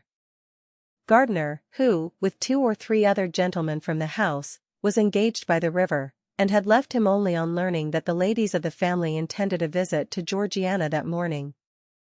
No sooner did he appear, than Elizabeth wisely resolved to be perfectly easy and unembarrassed, a resolution the more necessary to be made, but perhaps not the more easily kept, because she saw that the suspicions of the whole party were awakened against them, and that there was scarcely an eye which did not watch his behavior when he first came into the room. In no countenance was attentive curiosity so strongly marked as in Miss Bingley's, in spite of the smiles which overspread her face whenever she spoke to one of its objects, for jealousy had not yet made her desperate, and her attentions to Mr. Darcy were by no means over. Miss Darcy, on her brother's entrance, exerted herself much more to talk, and Elizabeth saw that he was anxious for his sister and herself to get acquainted, and forwarded, as much as possible, every attempt at conversation on either side. Miss Bingley saw all this likewise, and, in the imprudence of anger, took the first opportunity of saying, with sneering civility, "Pray, Miss Eliza, are not the Shire militia removed from Meryton? They must be a great loss to your family." In Darcy's presence she dared not mention Wickham's name, but Elizabeth instantly comprehended that he was uppermost in her thoughts, and the various recollections connected with him gave her a moment's distress, but, exerting herself vigorously to repel the ill-natured attack, she presently answered the question in a tolerably disengaged tone. While she spoke, an involuntary glance showed her Darcy with a heightened complexion, earnestly looking at her, and his sister overcome with confusion, and unable to lift up her eyes. Had Miss Bingley known what pain she was then giving her beloved friend, she undoubtedly would have refrained from the hint, but she had merely intended to discompose Elizabeth, by bringing forward the idea of a man to whom she believed her partial, to make her betray a sensibility which might injure her in Darcy's opinion, and, perhaps, to remind the latter of all the follies and absurdities by which some part of her family were connected with that corps. Not a syllable had ever reached her of Miss Darcy's meditated elopement. To no creature had it been revealed, where secrecy was possible, except to Elizabeth, and from all Bingley's connections her brother was particularly anxious to conceal it, from that very wish which Elizabeth had long ago attributed to him, of their becoming hereafter her own. He had certainly formed such a plan, and without meaning that it should affect his endeavour to separate him from Miss Bennet, it is probable that it might add something to his lively concern for the welfare of his friend. Elizabeth's collected behaviour, however, soon quieted his emotion, and as Miss Bingley, vexed and disappointed, dared not approach nearer to Wickham, Georgiana also recovered in time, though not enough to be able to speak any more. Her brother, whose eye she feared to meet, scarcely recollected her interest in the affair, and the very circumstance which had been designed to turn his thoughts from Elizabeth, seemed to have fixed them on her more and more cheerfully. Their visit did not continue long after the question and answer above mentioned, and while Mr. Darcy was attending them to their carriage, Miss Bingley was venting her feelings in criticisms on Elizabeth's person, behaviour, and dress. But Georgiana would not join her. Her brother's recommendation was enough to ensure her favour. His judgment could not err, and he had spoken in such terms of Elizabeth, as to leave Georgiana without the power of finding her otherwise than lovely and amiable. When Darcy returned to the saloon, Miss Bingley could not help repeating to him some part of what she had been saying to his sister. "How very ill Eliza Bennet looks this morning, Mr. Darcy," she cried. "I never in my life saw anyone so much altered as she is since the winter. She is grown so brown and coarse. Louisa and I were agreeing that we should not have known her again." However little Mr. Darcy might have liked such an address, he contented himself with coolly replying that he perceived no other alteration than her being rather tanned, no miraculous consequence of travelling in the summer. "For my own part," she rejoined, "I must confess that I never could see any beauty in her. Her face is too thin, her complexion has no brilliancy, and her features are not at all handsome. Her nose wants character, there is nothing marked in its lines. Her teeth are tolerable, but not out of the common way, and as for her eyes, which have sometimes been called so fine, I never could perceive anything extraordinary in them. They have a sharp, shrewish look, which I do not like at all, and in her air altogether, there is a self-sufficiency without fashion, which is intolerable." Persuaded as Miss Bingley was that Darcy admired Elizabeth, this was not the best method of recommending herself, but angry people are not always wise, and in seeing him at last look somewhat nettled, she had all the success she expected. He was resolutely silent, however, and, from a determination of making him speak, she continued.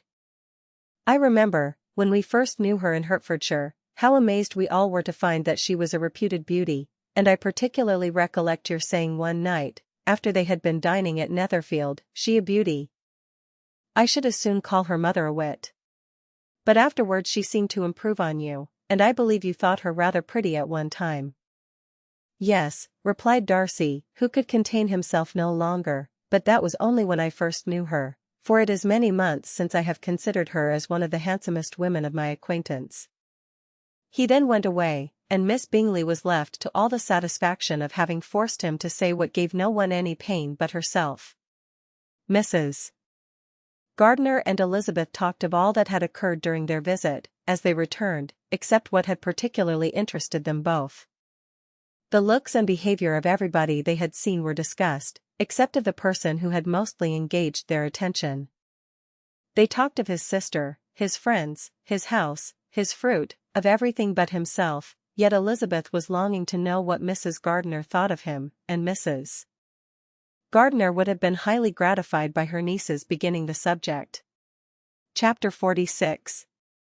Elizabeth had been a good deal disappointed in not finding a letter from Jane on their first arrival at Lambton, and this disappointment had been renewed on each of the mornings that had now been spent there, but on the third her repining was over, and her sister justified, by the receipt of 2 letters from her at once, on one of which was marked that it had been missent elsewhere. Elizabeth was not surprised at it, as Jane had written the direction remarkably ill. They had just been preparing to walk as the letters came in, and her uncle and aunt, leaving her to enjoy them in quiet, set off by themselves. The one missent must be first attended to, it had been written 5 days ago. The beginning contained an account of all their little parties and engagements, with such news as the country afforded, but the latter half, which was dated a day later, and written in evident agitation, gave more important intelligence.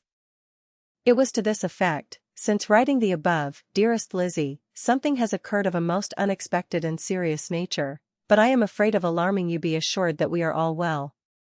What I have to say relates to poor Lydia. An express came at 12 last night, just as we were all gone to bed, from Colonel Forster, to inform us that she was gone off to Scotland with one of his officers, to own the truth, with Wickham. Imagine our surprise. To Kitty, however, it does not seem so wholly unexpected. I am very, very sorry. So imprudent a match on both sides. But I am willing to hope the best, and that his character has been misunderstood. Thoughtless and indiscreet, I can easily believe him, but this step, and let us rejoice over it, marks nothing bad at heart. His choice is disinterested at least, for he must know my father can give her nothing. Our poor mother is sadly grieved. My father bears it better. How thankful am I, that we never let them know what has been said against him. We must forget it ourselves. They were off Saturday night about 12, as is conjectured, but were not missed till yesterday morning at 8. The express was sent off directly. My dear Lizzie, they must have passed within 10 miles of us. Colonel Forster gives us reason to expect him here soon. Lydia left a few lines for his wife, informing her of their intention. I must conclude, for I cannot be long from my poor mother. I am afraid you will not be able to make it out, but I hardly know what I have written. Without allowing herself time for consideration, and scarcely knowing what she felt, Elizabeth, on finishing this letter, instantly seized the other, and opening it with the utmost impatience, read as follows. It had been written a day later than the conclusion of the first. By this time, my dearest sister, you have received my hurried letter. I wish this may be more intelligible, but though not confined for time, my head is so bewildered that I cannot answer for being coherent. Dearest Lizzie, I hardly know what I would write, but I have bad news for you, and it cannot be delayed. Imprudent as a marriage between Mr. Wickham and our poor Lydia would be, we are now anxious to be assured it has taken place, for there is but too much reason to fear they are not gone to Scotland. Colonel Forster came yesterday, having left Brighton the day before, not many hours after the express. Though Lydia's short letter to Mrs. F. gave them to understand that they were going to Gretna Green, something was dropped by Denny expressing his belief that W. never intended to go there, or to marry Lydia at all, which was repeated to Colonel F., who, instantly taking the alarm, set off from B., intending to trace their route. He did trace them easily to Clapham, but no farther, for on entering that place, they removed into a hackney coach, and dismissed the chaise that brought them from Epsom. All that is known after this is, that they were seen to continue the London road. I know not what to think. After making every possible inquiry on that side of London, Colonel F. came on into Hertfordshire, anxiously renewing them at all the turnpikes, and at the inns in Barnet and Hatfield, but without any success. No such people had been seen to pass through. With the kindest concern he came on to Longbourn, and broke his apprehensions to us in a manner most creditable to his heart. I am sincerely grieved for him and Mrs. F. But no one can throw any blame on them. Our distress, my dear Lizzie, is very great. My father and mother believe the worst, but I cannot think so ill of him. Many circumstances might make it more eligible for them to be married privately in town than to pursue their first plan, and even if he could form such a design against a young woman of Lydia's connections, which is not likely, can I suppose her so lost to everything? Impossible. I grieve to find, however, that Colonel F. is not disposed to depend upon their marriage. He shook his head when I expressed my hopes, and said he feared W. was not a man to be trusted. My poor mother is really ill, and keeps her room. Could she exert herself, it would be better, but this is not to be expected, and as to my father, I never in my life saw him so affected. Poor Kitty has anger for having concealed their attachment, but as it was a matter of confidence, one cannot wonder. I am truly glad, dearest Lizzie, that you have been spared something of these distressing scenes, but now, as the first shock is over, shall I own that I long for your return? I am not so selfish, however, as to press for it, if inconvenient. Adieu. I take up my pen again to do what I have just told you I would not, but circumstances are such, that I cannot help earnestly begging you all to come here as soon as possible. I know my dear uncle and aunt so well, that I am not afraid of requesting it, though I have still something more to ask of the former. My father is going to London with Colonel Forster instantly, to try to discover her. What he means to do, I am sure I know not, but his excessive distress will not allow him to pursue any measure in the best and safest way, and Colonel Forster is obliged to be at Brighton again tomorrow evening. In such an exigence my uncle's advice and assistance would be everything in the world. He will immediately comprehend what I must feel, and I rely upon his goodness." "Oh! Where is my uncle?"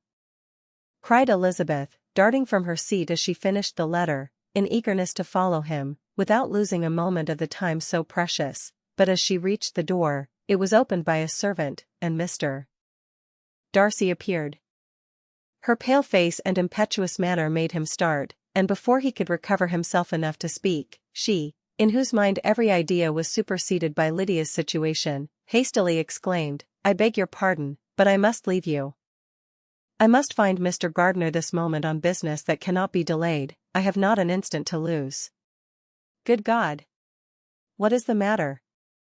cried he, with more feeling than politeness. Then recollecting himself, "I will not detain you a minute, but let me, or let the servant, go after Mr. and Mrs. Gardiner."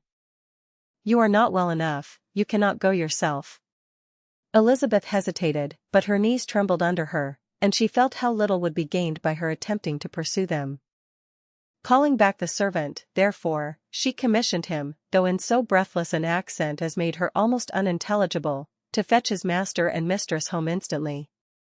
On his quitting the room, she sat down, unable to support herself, and looking so miserably ill, that it was impossible for Darcy to leave her, or to refrain from saying, in a tone of gentleness and commiseration, "Let me call your maid. Is there nothing you could take to give you present relief? A glass of wine, shall I get you one? You are very ill." "No, I thank you," she replied, endeavoring to recover herself. "There is nothing the matter with me. I am quite well. I am only distressed by some dreadful news which I have just received from Longbourn." She burst into tears as she alluded to it, and for a few minutes could not speak another word. Darcy, in wretched suspense, could only say something indistinctly of his "I have not an instant to lose" concern, and observe her in compassionate silence. At length she spoke again. "I have just had a letter from Jane, with such dreadful news. It cannot be concealed from anyone. My youngest sister has left all her friends, has eloped, has thrown herself into the power of Mr. Wickham. They are gone off together from Brighton.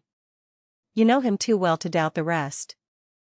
She has no money, no connections, nothing that can tempt him to she is lost forever." Darcy was fixed in astonishment. "When I consider," she added, in a yet more agitated voice, "that I might have prevented it. I who knew what he was. Had I but explained some part of it, only some part of what I learnt, to my own family. Had his character been known, this could not have happened. But it is all too late now." "I am grieved, indeed," cried Darcy, grieved, shocked. "But is it certain, absolutely certain?" "Oh, yes. They left Brighton together on Sunday night, and were traced almost to London, but not beyond. They are certainly not gone to Scotland." "And what has been done, what has been attempted, to recover her?" "My father has gone to London, and Jane has written to beg my uncle's immediate assistance, and we shall be off, I hope, in half an hour. But nothing can be done. I know very well that nothing can be done. How is such a man to be worked on? How are they even to be discovered? I have not the smallest hope. It is every way horrible." Darcy shook his head in silent acquiescence. "When my eyes were opened to his real character, oh! Had I known what I ought, what I dared to do! But I knew not, I was afraid of doing too much. Wretched, wretched mistake!" Darcy made no answer. He seemed scarcely to hear her, and was walking up and down the room in earnest meditation, his brow contracted, his air gloomy. Elizabeth soon observed, and instantly understood it. Her power was sinking. Everything must sink under such a proof of family weakness, such an assurance of the deepest disgrace. She could neither wonder nor condemn, but the belief of his self-conquest brought nothing consolatory to her bosom, afforded no palliation of her distress. It was, on the contrary, exactly calculated to make her understand her own wishes, and never had she so honestly felt that she could have loved him, as now, when all love must be vain. but self, though it would intrude, could not engross her.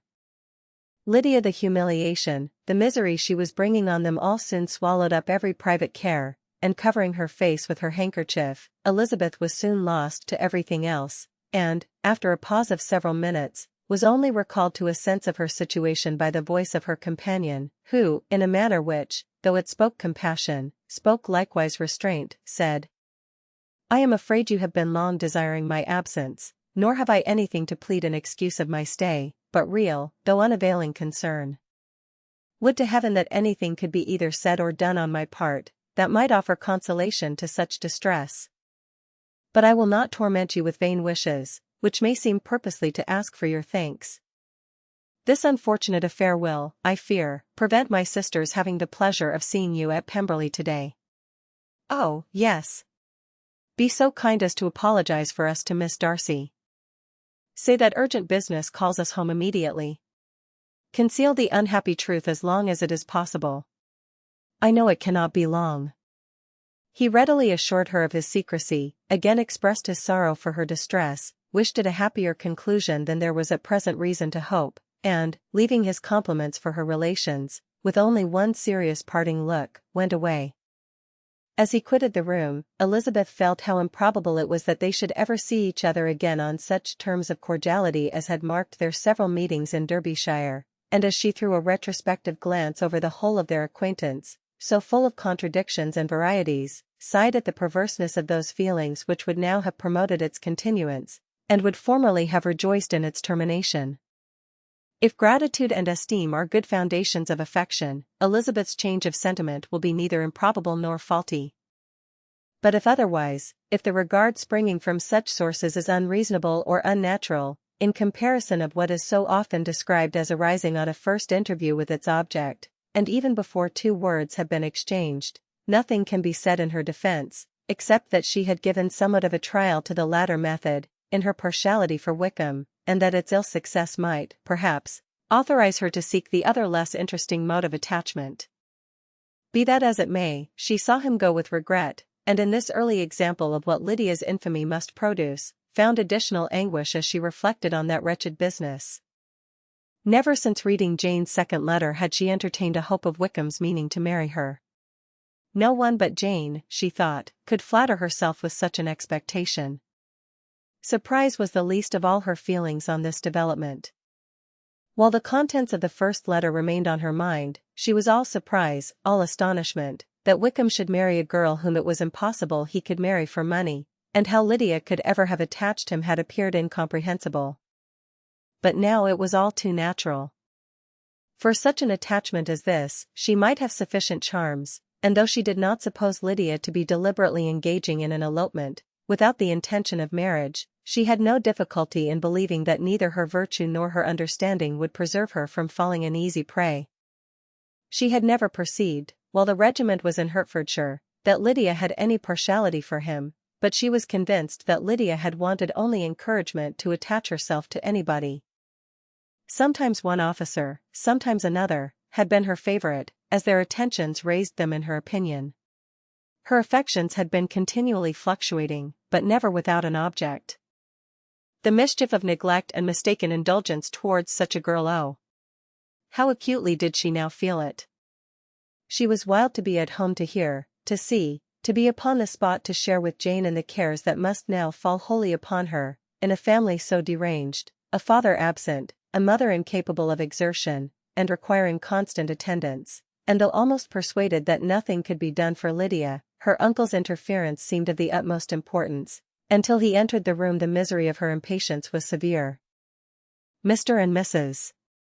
Gardiner had hurried back in alarm, supposing, by the servant's account, that their niece was taken suddenly ill, but satisfying them instantly on that head, she eagerly communicated the cause of their summons, reading the 2 letters aloud, and dwelling on the postscript of the last with trembling energy.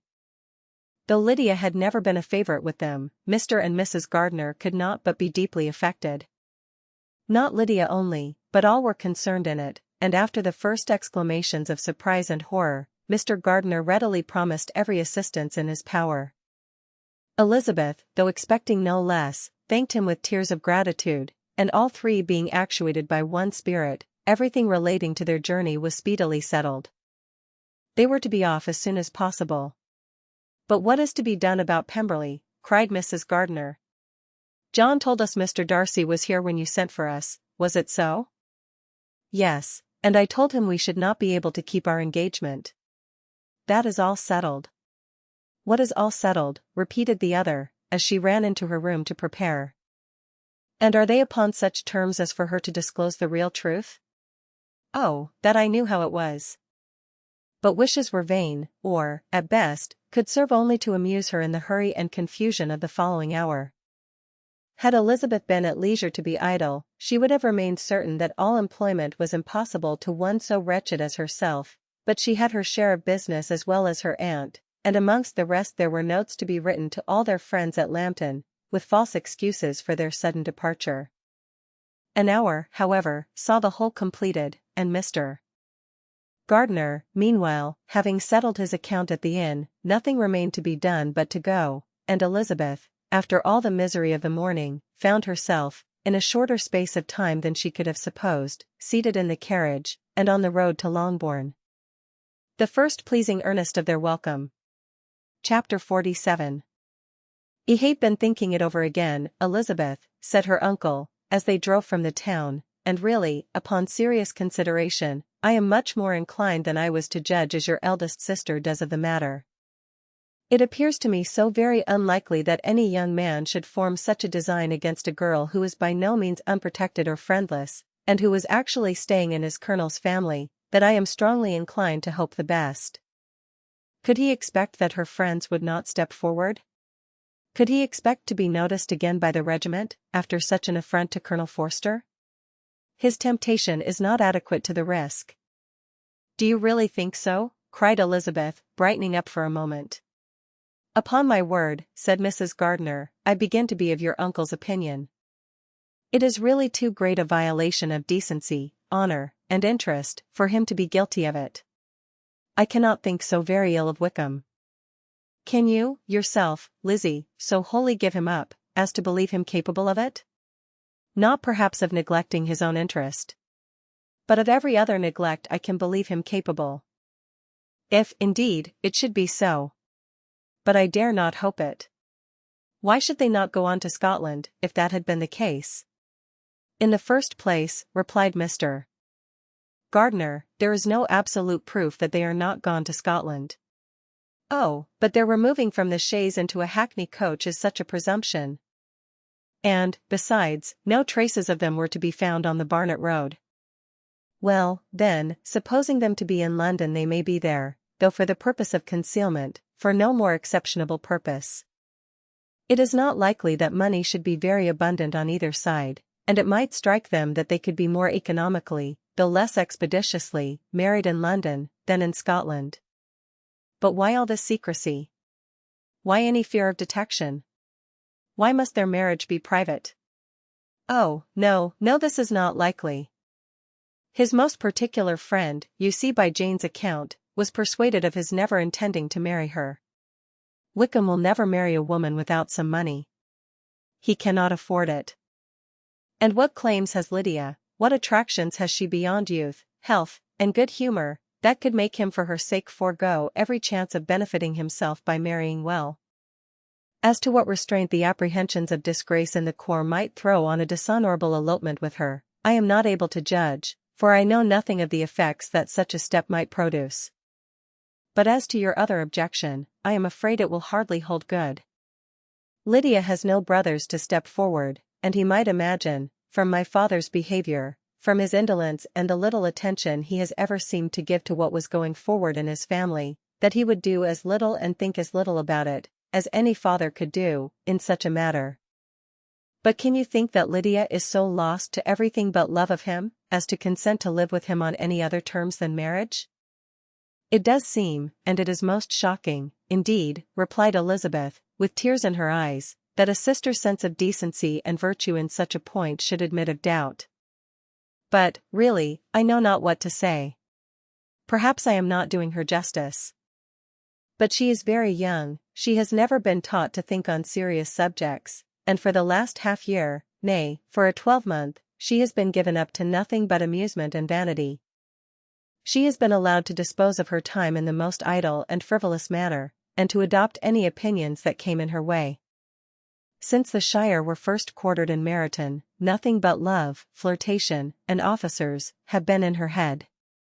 She has been doing everything in her power, by thinking and talking on the subject, to give greater what shall I call it?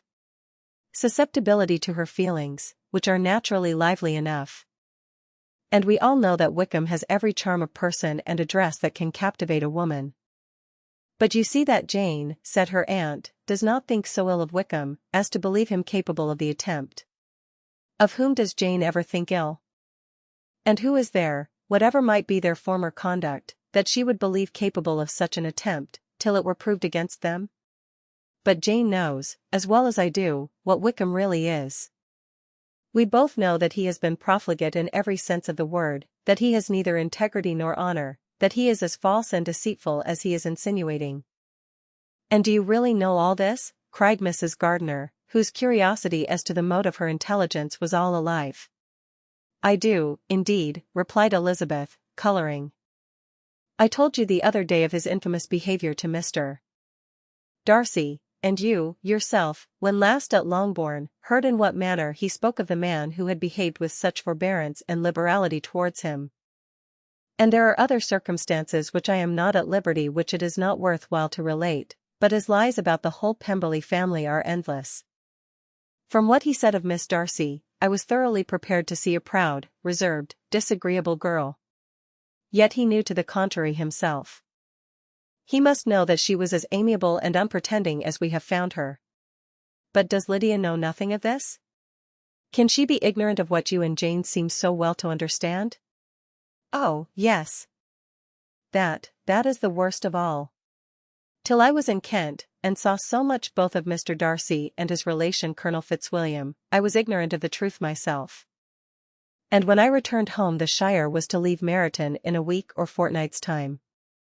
As that was the case, neither Jane, to whom I related the whole, nor I, thought it necessary to make our knowledge public, for of what use could it apparently be to anyone, that the good opinion, which all the neighbourhood had of him, should then be overthrown? And even when it was settled that Lydia should go with Mrs. Forster, the necessity of opening her eyes to his character never occurred to me. That she could be in any danger from the deception never entered my head. That such a consequence as this should ensue, you may easily believe was far enough from my thoughts. When they all removed to Brighton, therefore, you had no reason, I suppose, to believe them fond of each other? Not the slightest. I can remember no symptom of affection on either side, and had anything of the kind been perceptible, you must be aware that ours is not a family on which it could be thrown away. When first he entered the corps, she was ready enough to admire him, but so we all were. Every girl in or near Meryton was out of her senses about him for the first 2 months, but he never distinguished her by any particular attention, and, consequently, after a moderate period of extravagant and wild admiration, her fancy for him gave way, and others of the regiment, who treated her with more distinction, again became her favourites. It may be easily believed that however little of novelty could be added to their fears, hopes, and conjectures, on this interesting subject by its repeated discussion, no other could detain them from it long, during the whole of the journey. From Elizabeth's thoughts it was never absent. Fixed there by the keenest of all anguish, self-reproach, she could find no interval of ease or forgetfulness. They travelled as expeditiously as possible, and sleeping one night on the road, reached Longbourn by dinner-time the next day. It was a comfort to Elizabeth to consider that Jane could not have been wearied by long expectations. The little Gardiners, attracted by the sight of a chaise, were standing on the steps of the house, as they entered the paddock, and when the carriage drove up to the door, the joyful surprise that lighted up their faces and displayed itself over their whole bodies, in a variety of capers and frisks, was the first pleasing earnest of their welcome. Elizabeth jumped out, and after giving each of them a hasty kiss, hurried into the vestibule, where Jane, who came running downstairs from her mother's apartment, immediately met her. Elizabeth, as she affectionately embraced her, whilst tears filled the eyes of both, lost not a moment in asking whether anything had been heard of the fugitives. "Not yet," replied Jane. But now that my dear uncle is come, I hope everything will be well. Is my father in town? Yes, he went on Tuesday, as I wrote you word. And have you heard from him often? We have heard only once. He wrote me a few lines on Wednesday, to say that he had arrived in safety, and to give me his directions, which I particularly begged him to do. He merely added that he should not write again, till he had something of importance to mention. And my mother, how is she? How are you all? My mother is tolerably well, I trust, though her spirits are greatly shaken. She is upstairs, and will have great satisfaction in seeing you all. She does not yet leave her dressing room. Mary and Kitty, thank heaven, are quite well. But you, how are you? Cried Elizabeth. You look pale. How much you must have gone through. Her sister, however, assured her of her being perfectly well, and their conversation, which had been passing while Mr. and Mrs. Gardiner were engaged with their children, was now put an end to by the approach of the whole party. Jane ran to her uncle and aunt, and welcomed and thanked them both, with alternate smiles and tears. When they were all in the drawing-room, the questions which Elizabeth had already asked were of course repeated by the others, and they soon found that Jane had no intelligence to give. The sanguine hope of good, however, which the benevolence of her heart suggested, had not yet deserted her. She still expected that it would all end well, and that every morning would bring some letter, either from Lydia or her father, to explain their proceedings, and, perhaps, announce the marriage. Mrs. Bennet, to whose apartment they all repaired, after a few minutes' conversation together, received them exactly as might be expected, with tears and lamentations of regret, invectives against the villainous conduct of Wickham, and complaints of her own sufferings and ill-usage, blaming everybody but the person to whose ill-judging indulgence the errors of her daughter must be principally owing. If I had been able, said she, to carry my point in going to Brighton with all my family, this would not have happened, but poor dear Lydia had nobody to take care of her. Why did the Forsters ever let her go out of their sight? I am sure there was some great neglect or other on their side, for she is not the kind of girl to do such a thing, if she had been well looked after. I always thought they were very unfit to have the charge of her, but I was overruled, as I always am. Poor, dear child. And now here's Mr. Bennet gone away, and I know he will fight Wickham, wherever he meets him, and then he will be killed, and what is to become of us all? The Collinses will turn us out, before he is cold in his grave, and if you are not kind to us, brother, I do not know what we shall do. They all exclaimed against such terrific ideas, and Mr. Gardiner, after general assurances of his affection for her and all her family, told her that he meant to be in London the very next day, and would assist Mr. Bennet in every endeavour for recovering Lydia. Do not give way to useless alarm, added he, though it is right to be prepared for the worst, there is no occasion to look on it as certain. It is not quite a week since they left Brighton. In a few days more, we may gain some news of them, until we know that they are not married, and have no design of marrying, do not let us give the matter over as lost. As soon as I get to town, I shall go to my brother, and make him come home with me to Grassetchett Street, and then we may consult together as to what is to be done. Oh, my dear brother, replied Mrs. Bennet, that is exactly what I could most wish for. And now do, when you get to town, find them out, wherever they may be, and if they are not married already, make them marry. And as for wedding clothes, do not let them wait for that, but tell Lydia she shall have as much money as she chooses to buy them, after they are married. And, above all things, keep Mr. Bennet from fighting.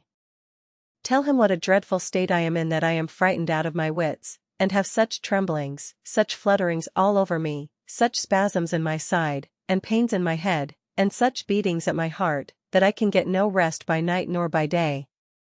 And tell my dear Lydia not to give any directions about her clothes till she has seen me, for she does not know which are the best warehouses. Oh, brother, how kind you are! I know you will contrive it all. But Mr. Gardiner, though he assured her again of his earnest endeavours in the cause, could not avoid recommending moderation to her, as well in her hopes as her fears, and after talking with her in this manner till dinner was on table, they left her to vent all her feelings on the housekeeper, who attended in the absence of her daughters. Though her brother and sister were persuaded that there was no real occasion for such a seclusion from the family, they did not attempt to oppose it, for they knew that she had not prudence enough to hold her tongue before the servants, while they waited at table, and judged it better that one only of the household, and the one whom they could most trust, should comprehend all her fears and solicitude on the subject. In the dining-room they were soon joined by Mary and Kitty, who had been too busily engaged in their separate apartments to make their appearance before. One came from her books, and the other from her toilette. The faces of both, however, were tolerably calm, and no change was visible in either, except that the loss of her favorite sister, or the anger which she had herself incurred in the business, had given something more of fretfulness than usual to the accents of Kitty. As for Mary, she was mistress enough of herself to whisper to Elizabeth, with a countenance of grave reflection, soon after they were seated at table: "This is a most unfortunate affair, and will probably be much talked of. But we must stem the tide of malice, and pour into the wounded bosoms of each other the balm of sisterly consolation." Then perceiving in Elizabeth no inclination of replying, she added, "Unhappy as the event must be for Lydia, we may draw from it this useful lesson, that loss of virtue in a female is irretrievable, that one false step involves her in endless ruin, that her reputation is no less brittle than it is beautiful, and that she cannot be too much guarded in her behavior towards the undeserving of the other sex." Elizabeth lifted up her eyes in amazement, but was too much oppressed to make any reply. Mary, however, continued to console herself with such kind of moral extractions from the evil before them. In the afternoon, the two elder Miss Bennets were able to be for half an hour by themselves, and Elizabeth instantly availed herself of the opportunity of making any inquiries which Jane was equally eager to satisfy. After joining in general lamentations over the dreadful sequel of this event, which Elizabeth considered as all but certain, and Miss Bennet could not assert to be wholly impossible, the former continued the subject by saying, "But tell me all and everything about it which I have not already heard. Give me further particulars. What did Colonel Forster say? Had they no apprehension of anything before the elopement took place? They must have seen them together forever." Colonel Forster did own that he had often suspected some partiality, especially on Lydia's side, but nothing to give him any alarm. "I am so grieved for him. His behavior was attentive and kind to the utmost. He was coming to us, in order to assure us of his concern, before he had any idea of their not being gone to Scotland. When that apprehension first got abroad, it hastened his journey."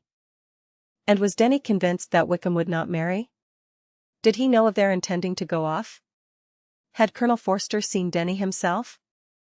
"Yes, but when questioned by him, Denny denied knowing anything of their plan, and would not give his real opinion about it. He did not repeat his persuasion of their not marrying, and from that I am inclined to hope he might have been misunderstood before. And till Colonel Forster came himself, not one of you entertained a doubt, I suppose, of their being really married? How was it possible that such an idea should enter our brains? I felt a little uneasy, a little fearful of my sister's happiness with him in marriage, because I knew that his conduct had not been always quite right. My father and mother knew nothing of that, they only felt how imprudent a match it must be." Kitty then owned, with a very natural triumph on knowing more than the rest of us, that in Lydia's last letter she had prepared her for such a step. She had known, it seems, of their being in love with each other many weeks. But not before they went to Brighton? No, I believe not. And did Colonel Forster appear to think ill of Wickham himself? Does he know his real character? I must confess that he did not speak so well of Wickham as he formerly did. He believed him to be imprudent and extravagant, and since this sad affair has taken place, it is said that he left Meryton greatly in debt, but I hope this may be false. Oh, Jane, had we been less secret, had we told what we knew of him, this could not have happened. Perhaps it would have been better, replied her sister. But to expose the former faults of any person, without knowing what their present feelings were, seemed unjustifiable. We acted with the best intentions. Could Colonel Forster repeat the particulars of Lydia's note to his wife? He brought it with him for us to see. Jane then took it from her pocket-book, and gave it to Elizabeth. These were the contents: "My dear Harriet, you will laugh when you know where I am gone, and I cannot help laughing myself at your surprise tomorrow morning, as soon as I am missed. I am going to Gretna Green, and if you cannot guess with who, I shall think you a simpleton, for there is but one man in the world I love, and he is an angel. I should never be happy without him, so think it no harm to be off. You need not send them word at Longbourn of my going, if you do not like it, for it will make the surprise the greater when I write to them, and sign my name Lydia Wickham. What a good joke it will be! I can hardly write for laughing. Pray make my excuses to Pratt for not keeping my engagement, and dancing with him tonight. Tell him I hope he will excuse me when he knows all, and tell him I will dance with him at the next ball we meet with great pleasure. I shall send for my clothes when I get to Longbourn, but I wish you would tell Sally to mend a great slit in my worked muslin gown before they are packed up. Goodbye. Give my love to Colonel Forster. I hope you will drink to our good journey. Your affectionate friend, Lydia Bennet. Oh, thoughtless Lydia, cried Elizabeth when she had finished it. What a letter is this, to be written at such a moment. But at least it shows that she was serious in the object of her journey. Whatever he might afterwards persuade her to, it was not on her side a scheme of infamy. My poor father! How he must have felt it! I never saw anyone so shocked. He could not speak a word for full 10 minutes. My mother was taken ill immediately, and the whole house in such confusion. Oh, Jane, cried Elizabeth, was there a servant belonging to it who did not know the whole story before the end of the day? I do not know, I hope there was. But to be guarded at such a time is very difficult. My mother was in hysterics, and though I endeavored to give her every assistance in my power, I am afraid I did not do so much as I might have done. But the horror of what might possibly happen almost took from me my faculties. Your attendance upon her has been too much for you. You do not look well. Oh, that I had been with you! You have had every care and anxiety upon yourself alone. Mary and Kitty have been very kind, and would have shared in every fatigue, I am sure, but I did not think it right for either of them. Kitty is slight and delicate, and Mary studies so much that her hours of repose should not be broken in on. My Aunt Phillips came to Longbourn on Tuesday, after my father went away, and was so good as to stay till Thursday with me. She was of great use and comfort to us all, and Lady Lucas has been very kind. She walked here on Wednesday morning to condole with us, and offered her services, or any of her daughters, if they could be of use to us. She had better have stayed at home, cried Elizabeth. Perhaps she meant well, but, under such a misfortune as this, one cannot see too little of one's neighbors. Assistance is impossible, condolence, insufferable. Let them triumph over us at a distance, and be satisfied. She then proceeded to inquire into the measures which her father had intended to pursue, while in town, for the recovery of his daughter. He meant, I believe, replied Jane, to go to Epsom, the place where they last changed horses, see the postilions, and try if anything could be made out from them. His principal object must be to discover the number of the hackney coach which took them from Clapham. It had come with a fare from London, and as he thought the circumstance of a gentleman and ladies removing from one carriage into another might be remarked, he meant to make inquiries at Clapham. If he could anyhow discover at what house the coachman had before set down his fare, he determined to make inquiries there, and hoped it might not be impossible to find out the stand and number of the coach. I do not know of any other designs that he had formed, but he was in such a hurry to be gone, and his spirits so greatly discomposed, that I had difficulty in finding out even so much as this. The Post. Chapter 48. The whole party were in hopes of a letter from Mr. Bennet the next morning, but the post came in without bringing a single line from him. His family knew him to be, on all common occasions, a most negligent and dilatory correspondent, but at such a time they had hoped for exertion. They were forced to conclude that he had no pleasing intelligence to send, but even of that they would have been glad to be certain.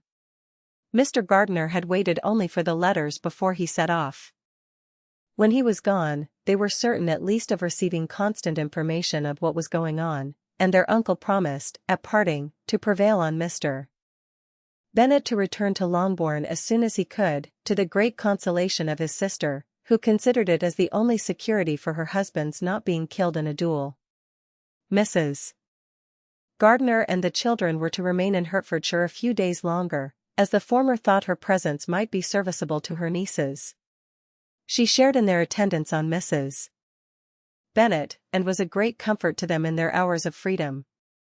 Their other aunt also visited them frequently, and always, as she said, with the design of cheering and heartening them up, though, as she never came without reporting some fresh instance of Wickham's extravagance or irregularity, she seldom went away without leaving them more dispirited than she found them.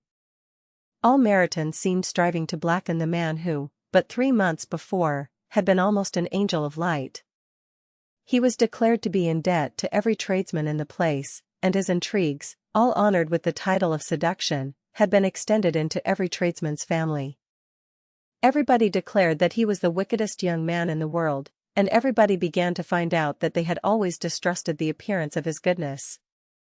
Elizabeth, though she did not credit above half of what was said, believed enough to make her former assurance of her sister's ruin still more certain, and even Jane, who believed still less of it, became almost hopeless, more especially as the time was now come, when, if they had gone to Scotland, which she had never before entirely despaired of, they must in all probability have gained some news of them.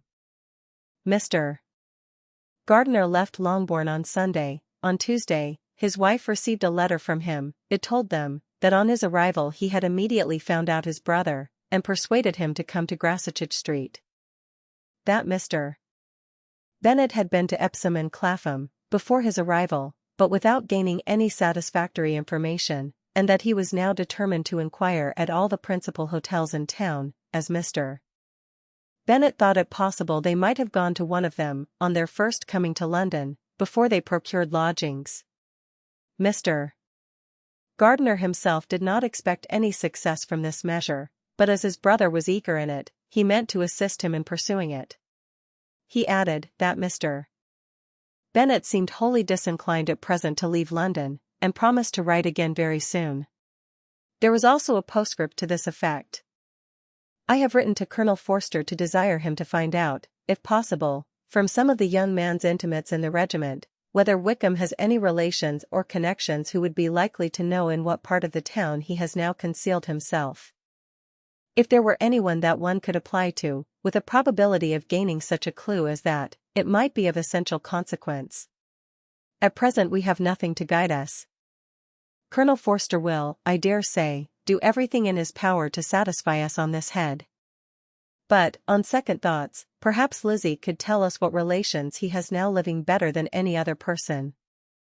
Elizabeth was at no loss to understand from whence this deference for her authority proceeded, but it was not in her power to give any information of so satisfactory a nature as the compliment deserved.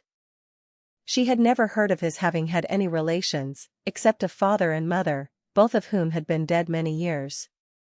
It was possible, however, that some of his companions in the shire might be able to give more information, and though she was not very sanguine in expecting it, the application was a something to look forward to. Every day at Longbourn was now a day of anxiety, but the most anxious part of each was when the post was expected. The arrival of letters was the first grand object of every morning's impatience. Through letters, whatever of good or bad was to be told would be communicated, and every succeeding day was expected to bring some news of importance. But before they heard again from Mr. Gardiner, a letter arrived for their father, from a different quarter, from Mr. Collins, which, as Jane had received directions to open all that came for him in his absence, she accordingly read, and Elizabeth, who knew what curiosities his letters always were, looked over her, and read it likewise. It was as follows: My dear Sir, I feel myself called upon, by our relationship, and my situation in life, to condole with you on the grievous affliction you are now suffering under, of which we were yesterday informed by a letter from Hertfordshire. Be assured, my dear Sir, that Mrs. Collins and myself sincerely sympathize with you, and all your respectable family, in your present distress, which must be of the bitterest kind, because proceeding from a cause which no time can remove. No arguments shall be wanting on my part, that can alleviate so severe a misfortune, or that may comfort you, under a circumstance that must be, of all others, most afflicting to a parent's mind. The death of your daughter would have been a blessing in comparison of this. And it is the more to be lamented, because there is reason to suppose, as my dear Charlotte informs me, that this licentiousness of behavior in your daughter has proceeded from a faulty degree of indulgence, though, at the same time, for the consolation of yourself and Mrs. Bennet, I am inclined to think that her own disposition must be naturally bad, or she could not be guilty of such an enormity, at so early an age. Howsoever that may be, you are grievously to be pitied, in which opinion I am not only joined by Mrs. Collins, but likewise by Lady Catherine and her daughter, to whom I have related the affair. They agree with me in apprehending that this false step in one daughter will be injurious to the fortunes of all the others, for who, as Lady Catherine herself condescendingly says, will connect themselves with such a family? And this consideration leads me, moreover, to reflect, with augmented satisfaction, on a certain event of last November, for had it been otherwise, I must have been involved in all your sorrow and disgrace. Let me advise you, then, my dear sir, to console yourself as much as possible, to throw off your unworthy child from your affection forever, and leave her to reap the fruits of her own heinous offence. I am, dear sir, etc., etc. Mr. Gardiner did not write again, till he had received an answer from Colonel Forster, and then he had nothing of a pleasant nature to send. It was not known that Wickham had a single relation with whom he kept up any connection, and it was certain that he had no near one living. His former acquaintance had been numerous, but since he had been in the militia, it did not appear that he was on terms of particular friendship with any of them. There was no one, therefore, who could be pointed out as likely to give any news of him. And in the wretched state of his own finances, there was a very powerful motive for secrecy, in addition to his fear of discovery by Lydia's relations, for it had just transpired that he had left gaming debts behind him to a very considerable amount. Colonel Forster believed that more than £1,000 would be necessary to clear his expenses at Brighton. He owed a good deal in the town, but his debts of honour were still more formidable. Mr. Gardiner did not attempt to conceal these particulars from the Longbourn family. Jane heard them with horror. "A gamester," she cried. "This is wholly unexpected, I had not an idea of it." Mr. Gardiner added, in his letter, that they might expect to see their father at home on the following day, which was Saturday. Rendered spiritless by the ill success of all their endeavours, he had yielded to his brother-in-law's entreaty that he would return to his family and leave it to him to do whatever occasion might suggest to be advisable for continuing their pursuit. When Mrs. Bennet was told of this, she did not express so much satisfaction as her children expected, considering what her anxiety for his life had been before. "What? Is he coming home, and without poor Lydia?" she cried. "Sure he will not leave London before he has found them. Who is to fight Wickham, and make him marry her, if he comes away?" As Mrs. Gardiner began to wish to be at home, it was settled that she and her children should go to London at the same time that Mr. Bennet came from it. The coach, therefore, took them the first stage of their journey, and brought its master back to Longbourn. Mrs. Gardiner went away in all the perplexity about Elizabeth and her Derbyshire friend, that had attended her from that part of the world. His name had never been voluntarily mentioned before them by her niece, and the kind of half-expectation which Mrs. Gardiner had formed, of their being followed by a letter from him, had ended in nothing. Elizabeth had received none since her return, that could come from Pemberley. The present unhappy state of the family rendered any other excuse for the lowness of her spirits unnecessary. Nothing, therefore, could be fairly conjectured from that, though Elizabeth, who was by this time tolerably well acquainted with her own feelings, was perfectly aware that, had she known nothing of Darcy, she could have borne the dread of Lydia's infamy somewhat better. It would have spared her, she thought, one sleepless night out of two. When Mr. Bennet arrived, he had all the appearance of his usual philosophic composure. He said as little as he had ever been in the habit of saying, made no mention of the business that had taken him away, and it was some time before his daughters had courage to speak of it. It was not till the afternoon, when he joined them at tea, that Elizabeth ventured to introduce the subject, and then, on her briefly expressing her sorrow for what he must have endured, he replied, "Say nothing of that. Who should suffer but myself? It has been my own doing, and I ought to feel it. You must not be too severe upon yourself, replied Elizabeth. You may well warn me against such an evil. Human nature is so prone to fall into it. No, Lizzie, let me once in my life feel how much I have been to blame.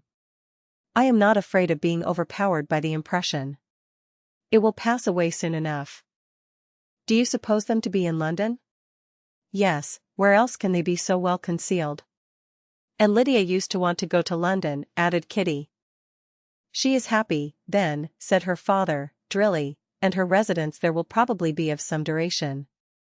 Then, after a short silence, he continued, Lizzie, I bear you no ill will for being justified in your advice to me last May, which, considering the event, shows some greatness of mind. They were interrupted by Miss Bennet, who came to fetch her mother's tea. This is a parade, cried he, which does one good, it gives such an elegance to misfortune. Another day I will do the same, I will sit in my library, in my nightcap and powdering gown, and give as much trouble as I can, or perhaps I may defer it till Kitty runs away. I am not going to run away, Papa, said Kitty, fretfully. If I should ever go to Brighton, I would behave better than Lydia. You go to Brighton? I would not trust you so near it as Eastbourne, for £50. No, Kitty, I have at least learned to be cautious, and you will feel the effects of it. No officer is ever to enter my house again, nor even to pass through the village. Balls will be absolutely prohibited, unless you stand up with one of your sisters. And you are never to stir out of doors, till you can prove that you have spent 10 minutes of every day in a rational manner. Kitty, who took all these threats in a serious light, began to cry. Well, well, said he, do not make yourself unhappy. If you are a good girl for the next 10 years, I will take you to a review at the end of them. Chapter 49. 2 days after Mr.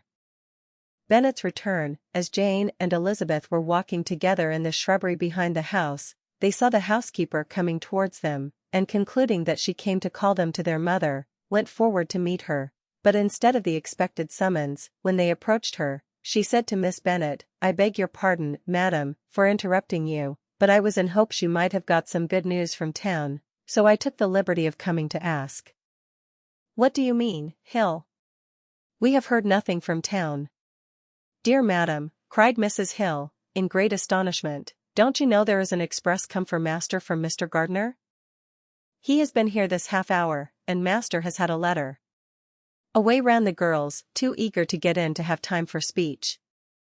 They ran through the vestibule into the breakfast room, from thence to the library. Their father was in neither, and they were on the point of seeking him upstairs with their mother, when they were met by the butler, who said, If you are looking for my master, ma'am, he is walking towards the little copse. Upon this information, they instantly passed through the hall once more, and ran across the lawn after their father, who was deliberately pursuing his way towards a small wood on one side of the paddock. Jane, who was not so light, nor so much in the habit of running as Elizabeth, soon lagged behind, while her sister, panting for breath, came up with him, and eagerly cried out, Oh, Papa, what news? What news? Have you heard from my uncle? Yes, I have had a letter from him by express. Well, and what news does it bring, good or bad? What is there of good to be expected? Said he, taking the letter from his pocket, but perhaps you would like to read it. Elizabeth impatiently caught it from his hand. Jane now came up. Read it aloud, said their father, for I hardly know myself what it is about. Grassetchit Street, Monday, August 2nd. My dear brother. At last I am able to send you some tidings of my niece, and such as, upon the whole, I hope will give you satisfaction. Soon after you left me on Saturday, I was fortunate enough to find out in what part of London they were. The particulars I reserve till we meet. It is enough to know they are discovered. I have seen them both. Then it is as I always hoped, cried Jane, they are married. Elizabeth read on, I have seen them both. They are not married, nor can I find there was any intention of being so, but if you are willing to perform the engagements which I have ventured to make on your side, I hope it will not be long before they are. All that is required of you is, to assure to your daughter, by settlement, her equal share of the £5,000, secured among your children after the decease of yourself and my sister, and, moreover, to enter into an engagement of allowing her, during your life, £100 per annum. These are conditions which, considering everything, I had no hesitation in complying with, as far as I thought myself privileged, for you. I shall send this by express, that no time may be lost in bringing me your answer. You will easily comprehend, from these particulars, that Mr. Wickham's circumstances are not so hopeless as they are generally believed to be. The world has been deceived in that respect, and I am happy to say, there will be some little money, even when all his debts are discharged, to settle on my niece, in addition to her own fortune. If, as I conclude will be the case, you send me full powers to act in your name throughout the whole of this business, I will immediately give directions to Haggerston for preparing a proper settlement. There will not be the smallest occasion for your coming to town again, therefore stay quietly at Longbourn, and depend on my diligence and care. Send back your answer as soon as you can, and be careful to write explicitly. We have judged it best that my niece should be married from this house, of which I hope you will approve. She comes to us today. I shall write again as soon as anything more is determined on. Yours, etc. E.D.W. Gardiner. Is it possible? Cried Elizabeth, when she had finished. Can it be possible that he will marry her? Wickham is not so undeserving, then, as we have thought him, said her sister. My dear father, I congratulate you.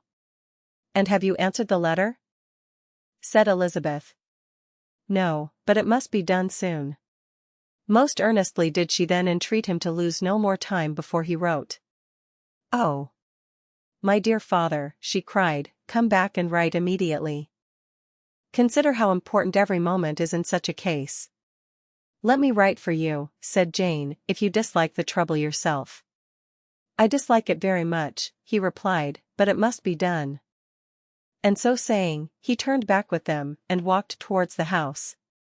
And may I ask, said Elizabeth, but the terms, I suppose, must be complied with. Complied with? I am only ashamed of his asking so little. And they must marry. Yet he is such a man. Yes, yes, they must marry. There is nothing else to be done. But there are two things that I want very much to know. One is, how much money your uncle has laid down to bring it about, and the other, how I am ever to pay him. Money? My uncle? Cried Jane, what do you mean, sir? I mean that no man in his proper senses would marry Lydia on so slight a temptation as 100 a year during my life, and 50 after I am gone. That is very true, said Elizabeth, though it had not occurred to me before. His debts to be discharged, and something still to remain. Oh, it must be my uncle's doings. Generous, good man, I am afraid he has distressed himself. A small sum could not do all this. No, said her father. Wickham's a fool if he takes her with a farthing less than £10,000, I should be sorry to think so ill of him, in the very beginning of our relationship. £10,000. Heaven forbid. How is half such a sum to be repaid? Mr. Bennet made no answer, and each of them, deep in thought, continued silent till they reached the house. Their father then went to the library to write, and the girls walked into the breakfast-room. And they are really to be married, cried Elizabeth, as soon as they were by themselves. How strange this is! And for this we are to be thankful. That they should marry, small as is their chance of happiness, and wretched as is his character, we are forced to rejoice. Oh, Lydia! I comfort myself with thinking, replied Jane, that he certainly would not marry Lydia, if he had not a real regard for her. Though our kind uncle has done something towards clearing him, I cannot believe that £10,000, or anything like it, has been advanced. He has children of his own, and may have more. How could he spare half £10,000? If we are ever able to learn what Wickham's debts have been, said Elizabeth, and how much is settled on his side on our sister, we shall exactly know what Mr. Gardiner has done for them, because Wickham has not sixpence of his own. The kindness of my uncle and aunt can never be requited. Their taking her home, and affording her their personal protection and countenance, is such a sacrifice to her advantage as years of gratitude cannot enough acknowledge. By this time she is actually with them. If such goodness does not make her miserable now, she will never deserve to be happy. What a meeting for her, when she first sees my aunt.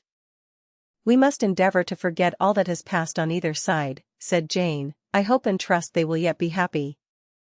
His consenting to marry her is a proof, I will believe, that he has come to a right way of thinking. Their mutual affection will steady them, and I flatter myself they will settle so quietly, and live in so rational a manner, as may in time make their past imprudence forgotten. Their conduct has been such, replied Elizabeth, as neither you, nor I, nor anybody, can ever forget. It is useless to talk of it.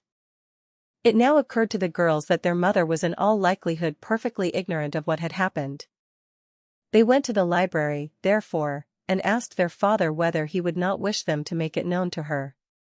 He was writing, and, without raising his head, coolly replied, just as you please. May we take my uncle's letter to read to her? Take whatever you like, and get away.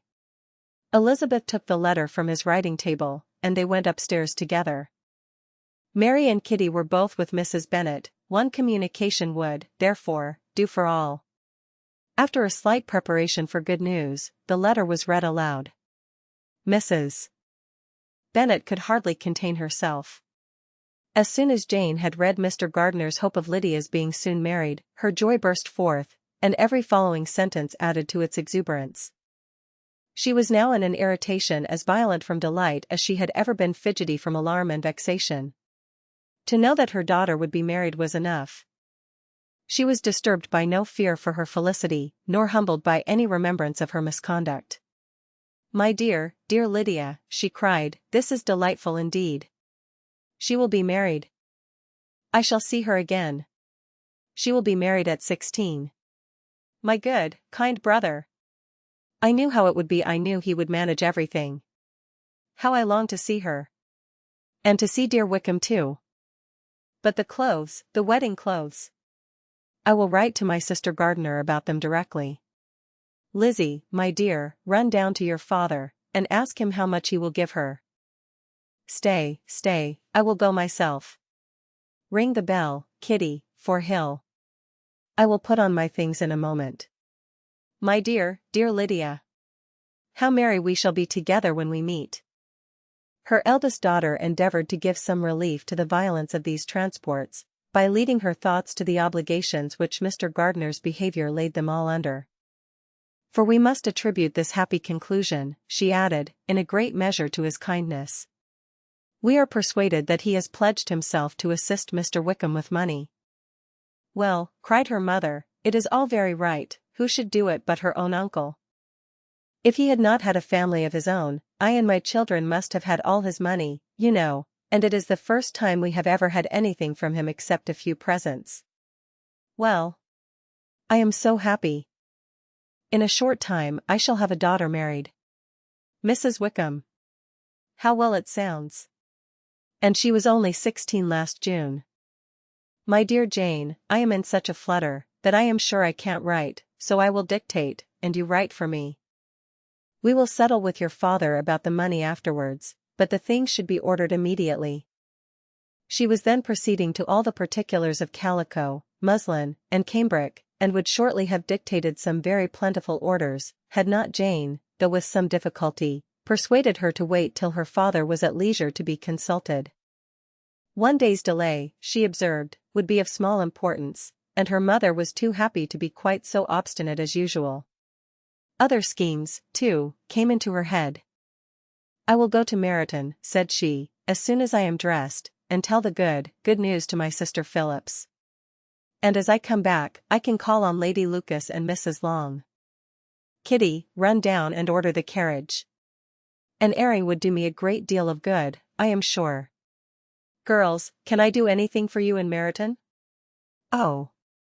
Here comes Hill. My dear Hill, have you heard the good news? Miss Lydia is going to be married, and you shall all have a bowl of punch to make merry at her wedding. Mrs. Hill began instantly to express her joy.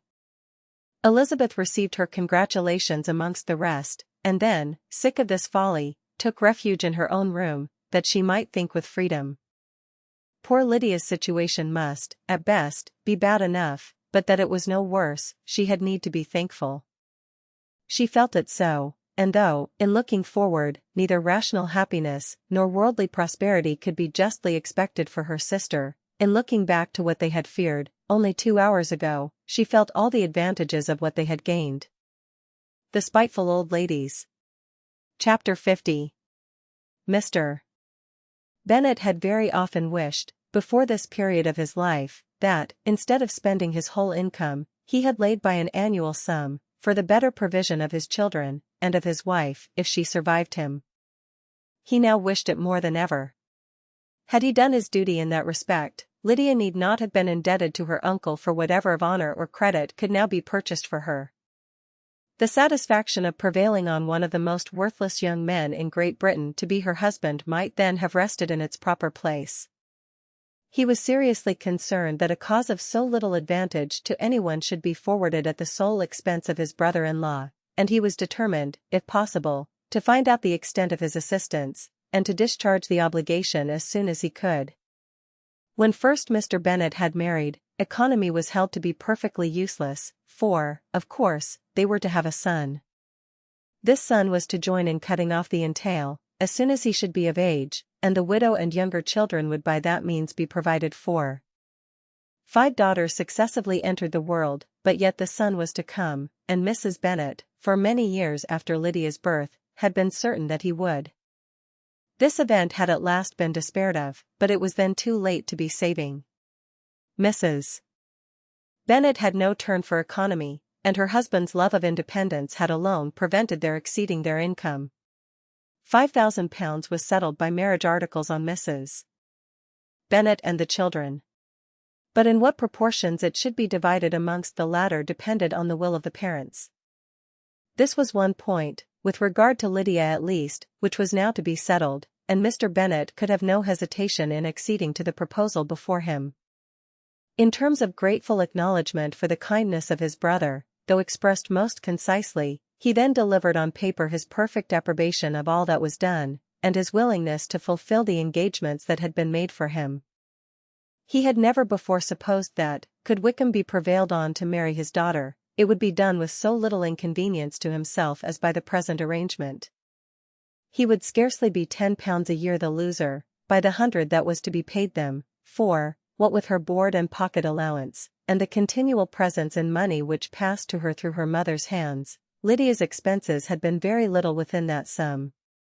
That it would be done with such trifling exertion on his side, too, was another very welcome surprise, for his chief wish at present was to have as little trouble in the business as possible. When the first transports of rage which had produced his activity in seeking her were over, he naturally returned to all his former indolence.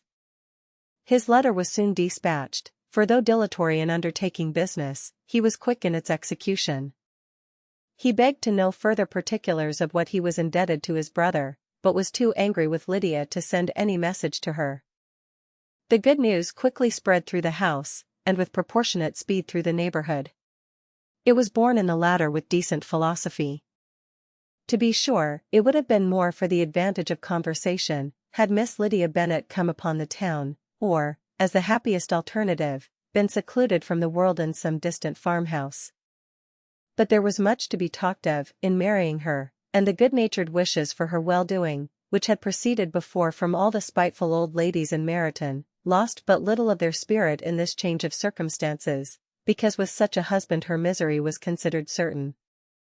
It was a fortnight since Mrs. Bennet had been downstairs, but on this happy day she again took her seat at the head of her table, and in spirits oppressively high.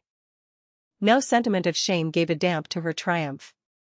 The marriage of a daughter, which had been the first object of her wishes since Jane was 16, was now on the point of accomplishment, and her thoughts and her words ran wholly on those attendants of elegant nuptials, fine muslins, new carriages, and servants.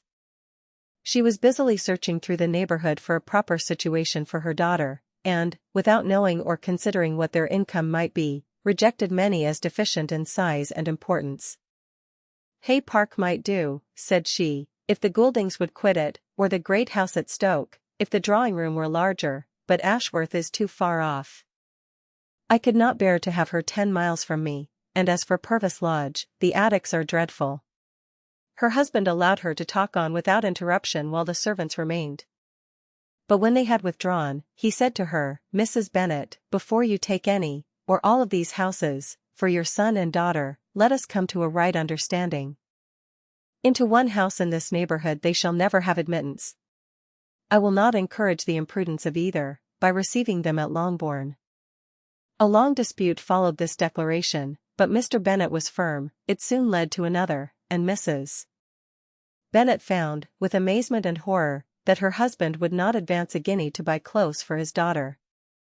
He protested that she should receive from him no mark of affection whatever on the occasion. Mrs. Bennet could hardly comprehend it. That his anger could be carried to such a point of inconceivable resentment as to refuse his daughter a privilege, without which her marriage would scarcely seem valid, exceeded all that she could believe possible. She was more alive to the disgrace, which her want of new clothes must reflect on her daughter's nuptials, than to any sense of shame at her eloping and living with Wickham a fortnight before they took place. Elizabeth was now most heartily sorry that she had, from the distress of the moment, been led to make Mr. Darcy acquainted with their fears for her sister, for since her marriage would so shortly give the proper termination to the elopement, they might hope to conceal its unfavorable beginning from all those who were not immediately on the spot. She had no fear of its spreading farther, through his means. There were few people on whose secrecy she would have more confidently depended, but at the same time there was no one whose knowledge of a sister's frailty would have mortified her so much. Not, however, from any fear of disadvantage from it individually to herself, for at any rate there seemed a gulf impassable between them. Had Lydia's marriage been concluded on the most honorable terms, it was not to be supposed that Mr. Darcy would connect himself with a family, where to every other objection would now be added an alliance and relationship of the nearest kind with the man whom he so justly scorned. From such a connection she could not wonder that he should shrink. The wish of procuring her regard, which she had assured herself of his feeling in Derbyshire, could not in rational expectation survive such a blow as this. She was humbled, she was grieved, she repented, though she hardly knew of what. She became jealous of his esteem, when she could no longer hope to be benefited by it. She wanted to hear of him, when there seemed the least chance of gaining intelligence. She was convinced that she could have been happy with him, when it was no longer likely they should meet. What a triumph for him, as she often thought, could he know that the proposals which she had proudly spurned only 4 months ago would now have been gladly and gratefully received. He was as generous, she doubted not, as the most generous of his sex. But while he was mortal, there must be a triumph. She began now to comprehend that he was exactly the man who, in disposition and talents, would most suit her. His understanding and temper, though unlike her own, would have answered all her wishes. It was an union that must have been to the advantage of both. By her ease and liveliness, his mind might have been softened, his manners improved, and from his judgment, information, and knowledge of the world, she must have received benefit of greater importance. But no such happy marriage could now teach the admiring multitude what connubial felicity really was. An union of a different tendency, and precluding the possibility of the other, was soon to be formed in their family. How Wickham and Lydia were to be supported in tolerable independence she could not imagine. But how little of permanent happiness could belong to a couple who were only brought together because their passions were stronger than their virtue, she could easily conjecture. Mr. Gardiner soon wrote again to his brother. To Mr. Bennet's acknowledgments he briefly replied, with assurances of his eagerness to promote the welfare of any of his family, and concluded with entreaties that the subject might never be mentioned to him again. The principal purport of his letter was to inform them that Mr. Wickham had resolved on quitting the militia. It was greatly my wish that he should do so, he added, as soon as his marriage was fixed on. And I think you will agree with me, in considering a removal from that corps as highly advisable, both on his account and my niece's. It is Mr. Wickham's intention to go into the regulars, and, among his former friends, there are still some who are able and willing to assist him in the army. He has the promise of an ensigncy in General S. Regiment, now quartered in the north. It is an advantage to have it so far from this part of the kingdom. He promises fairly, and I hope among different people, where they may each have a character to preserve, they will both be more prudent. I have written to Colonel Forster, to inform him of our present arrangements, and to request that he will satisfy the various creditors of Mr. Wickham in and near Brighton with assurances of speedy payment, for which I have pledged myself. And will you give yourself the trouble of carrying similar assurances to his creditors in Meryton, of whom I shall subjoin a list, according to his information? He is given in all his debts. I hope at least he has not deceived us. Haggerston has our directions, and all will be completed in a week. They will then join his regiment, unless they are first invited to Longbourn, and I understand from Mrs. Gardiner that my niece is very desirous of seeing you all before she leaves the south. She is well, and begs to be dutifully remembered to you and her mother. Yours, etc. E. Gardiner. Mr. Bennet and his daughters saw all the advantages of Wickham's removal from the shire, as clearly as Mr. Gardiner could do. But Mrs. Bennet was not so well pleased with it. Lydia's being settled in the north, just when she had expected most pleasure and pride in her company, for she had by no means given up her plan of their residing in Hertfordshire, was a severe disappointment, and, besides, it was such a pity that Lydia should be taken from a regiment where she was acquainted with everybody, and had so many favourites. She is so fond of Mrs. Forster, said she, it will be quite shocking to send her away. And there are several of the young men, too, that she likes very much. The officers may not be so pleasant in General S. regiment. His daughter's request, for such it might be considered, of being admitted into her family again, before she set off for the north, received at first an absolute negative. But Jane and Elizabeth, who agreed in wishing, for the sake of their sister's feelings and consequence, that she should be noticed on her marriage by her parents, urged him so earnestly, yet so rationally and so mildly, to receive her and her husband at Longbourn, as soon as they were married, that he was prevailed on to think as they thought, and act as they wished. And their mother had the satisfaction of knowing that she should be able to show her married daughter in the neighbourhood, before she was banished to the north. When Mr. Bennet wrote again to his brother, therefore, he sent his permission for them to come, and it was settled that, as soon as the ceremony was over, they should proceed to Longbourn. Elizabeth was surprised, however, that Wickham should consent to such a scheme, and, had she consulted only her own inclination, any meeting with him would have been the last object of her wishes. With an affectionate smile. Chapter 51. Their sister's wedding day arrived, and Jane and Elizabeth felt for her probably more than she felt for herself.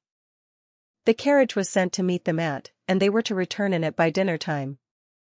Their arrival was dreaded by the elder Miss Bennets and Jane more especially, who gave Lydia the feelings which would have attended herself, had she been the culprit, and was wretched in the thought of what her sister must endure.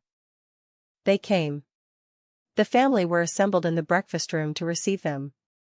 Smiles decked the face of Mrs.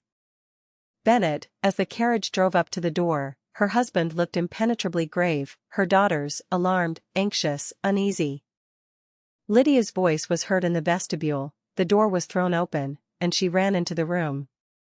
Her mother stepped forwards, embraced her, and welcomed her with rapture, gave her hand with an affectionate smile to Wickham, who followed his lady, and wished them both joy, with an alacrity which showed no doubt of their happiness.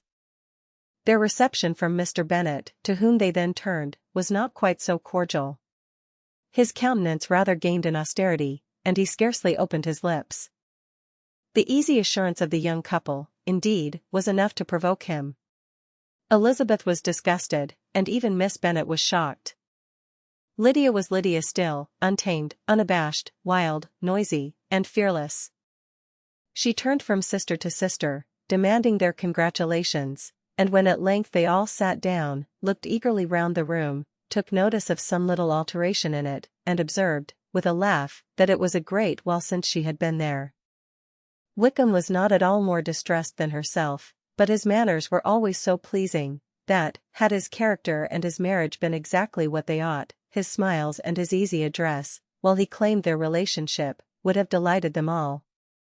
Elizabeth had not before believed him quite equal to such assurance, but she sat down, resolving within herself to draw no limits in future to the impudence of an impudent man. She blushed, and Jane blushed, but the cheeks of the two who caused their confusion suffered no variation of color. There was no want of discourse.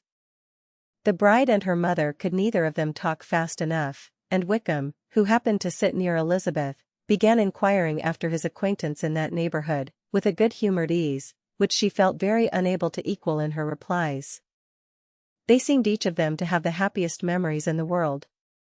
Nothing of the past was recollected with pain, and Lydia led voluntarily to subjects which her sisters would not have alluded to for the world. "Only think of its being 3 months, she cried, since I went away. It seems but a fortnight, I declare, and yet there have been things enough happened in the time. Good gracious! When I went away, I am sure I had no more idea of being married till I came back again. Though I thought it would be very good fun if I was." Her father lifted up his eyes, Jane was distressed, Elizabeth looked expressively at Lydia, but she, who never heard nor saw anything of which she chose to be insensible, gaily continued. "Oh, mamma, do the people hereabouts know I am married today? I was afraid they might not, and we overtook William Golding in his cuckle, so I was determined he should know it, and so I let down the side glass next to him, and took off my glove and let my hand just rest upon the window frame, so that he might see the ring, and then I bowed and smiled like anything." Elizabeth could bear it no longer. She got up and ran out of the room, and returned no more, till she heard them passing through the hall to the dining parlor. She then joined them soon enough to see Lydia, with anxious parade, walk up to her mother's right hand, and hear her say to her eldest sister, "Ah, Jane, I take your place now, and you must go lower, because I am a married woman." It was not to be supposed that time would give Lydia that embarrassment from which she had been so wholly free at first. Her ease and good spirits increased. She longed to see Mrs. Phillips, the Lucases, and all their other neighbors, and to hear herself called Mrs. Wickham by each of them, and in the meantime she went after dinner to show her ring and boast of being married to Mrs. Hill and the 2 housemates. "Well, mamma," said she, when they were all returned to the breakfast-room, "and what do you think of my husband? Is not he a charming man? I am sure my sisters must all envy me. I only hope they may have half my good luck. They must all go to Brighton. That is the place to get husbands. What a pity it is, mamma, we did not all go." "Very true, and if I had my will we should. But, my dear Lydia, I don't at all like your going such a way off." "Must it be so?" "Oh, Lord! Yes, there is nothing in that. I shall like it of all things. You and Papa, and my sisters, must come down and see us. We shall be at Newcastle all the winter, and I dare say there will be some balls, and I will take care to get good partners for them all." "I should like it beyond anything," said her mother. "And then when you go away, you may leave 1 or 2 of my sisters behind you, and I dare say I shall get husbands for them before the winter is over." "I thank you for my share of the favor," said Elizabeth, "but I do not particularly like your way of getting husbands."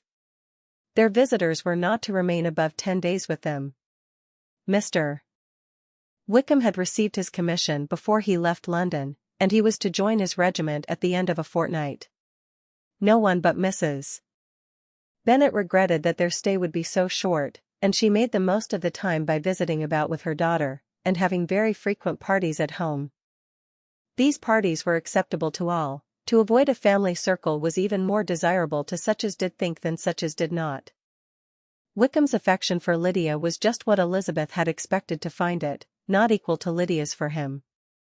She had scarcely needed her present observation to be satisfied, from the reason of things, that their elopement had been brought on by the strength of her love rather than by his, and she would have wondered why, without violently caring for her, he chose to elope with her at all, had she not felt certain that his flight was rendered necessary by distress of circumstances, and if that were the case, he was not the young man to resist an opportunity of having a companion. Lydia was exceedingly fond of him. He was her dear Wickham on every occasion, no one was to be put in competition with him. He did everything best in the world, and she was sure he would kill more birds on the 1st of September than anybody else in the country. One morning, soon after their arrival, as she was sitting with her two elder sisters, she said to Elizabeth, "Lizzie, I never gave you an account of my wedding, I believe. You were not by when I told Mama, and the others, all about it. Are not you curious to hear how it was managed?" "No, really," replied Elizabeth, "I think there cannot be too little said on the subject." "La! You are so strange. But I must tell you how it went off. We were married, you know, at St. Clement's, because Wickham's lodgings were in that parish. And it was settled that we should all be there by 11 o'clock. My uncle and aunt and I were to go together, and the others were to meet us at the church. Well, Monday morning came and I was in such a fuss. I was so afraid, you know, that something would happen to put it off, and then I should have gone quite distracted. And there was my aunt, all the time I was dressing, preaching and talking away just as if she was reading a sermon. However, I did not hear above 1 word in 10, for I was thinking, you may suppose, of my dear Wickham. I longed to know whether he would be married in his blue coat. Well, and so we breakfasted at 10 as usual. I thought it would never be over, for, by the by, you are to understand that my uncle and aunt were horrid unpleasant all the time I was with them. If you'll believe me, I did not once put my foot out of doors, though I was there a fortnight. Not one party, or scheme, or anything. To be sure, London was rather thin, but, however, the little theatre was open. Well, and so, just as the carriage came to the door, my uncle was called away upon business to that horrid man Mr. Stone. And then, you know, when once they get together, there is no end of it. Well, I was so frightened I did not know what to do, for my uncle was to give me away, and if we were beyond the hour we could not be married all day. But, luckily, he came back again in 10 minutes' time, and then we all set out. However, I recollected afterwards, that if he had been prevented going, the wedding need not be put off, for Mr. Darcy might have done as well. "Mr. Darcy," repeated Elizabeth, in utter amazement. "Oh, yes. He was to come there with Wickham, you know. But, gracious me! I quite forgot. I ought not to have said a word about it. I promised them so faithfully. What will Wickham say? It was to be such a secret." "If it was to be a secret," said Jane, "say not another word on the subject. You may depend upon my seeking no further." "Oh, certainly," said Elizabeth, though burning with curiosity, "we will ask you no questions." "Thank you," said Lydia, "for if you did, I should certainly tell you all, and then Wickham would be so angry." On such encouragement to ask, Elizabeth was forced to put it out of her power, by running away. But to live in ignorance on such a point was impossible, or at least it was impossible not to try for information. Mr. Darcy had been at her sister's wedding. It was exactly a scene, and exactly among people, where he had apparently least to do, and least temptation to go. Conjectures as to the meaning of it, rapid and wild, hurried into her brain, but she was satisfied with none. Those that best pleased her, as placing his conduct in the noblest light, seemed most improbable. She could not bear such suspense, and hastily seizing a sheet of paper, wrote a short letter to her aunt, to request an explanation of what Lydia had dropped, if it were compatible with the secrecy which had been intended. "You may readily comprehend," she added, "what my curiosity must be to know how a person unconnected with any of us, and, comparatively speaking, a stranger to our family, should have been amongst you at such a time. Pray write instantly, and let me understand it unless it is, for very cogent reasons, to remain in the secrecy which Lydia seems to think necessary, and then I must endeavor to be satisfied with ignorance. Not that I shall, though," she added to herself, and she finished the letter, "and, my dear aunt, if you do not tell me in an honorable manner, I shall certainly be reduced to tricks and stratagems to find it out."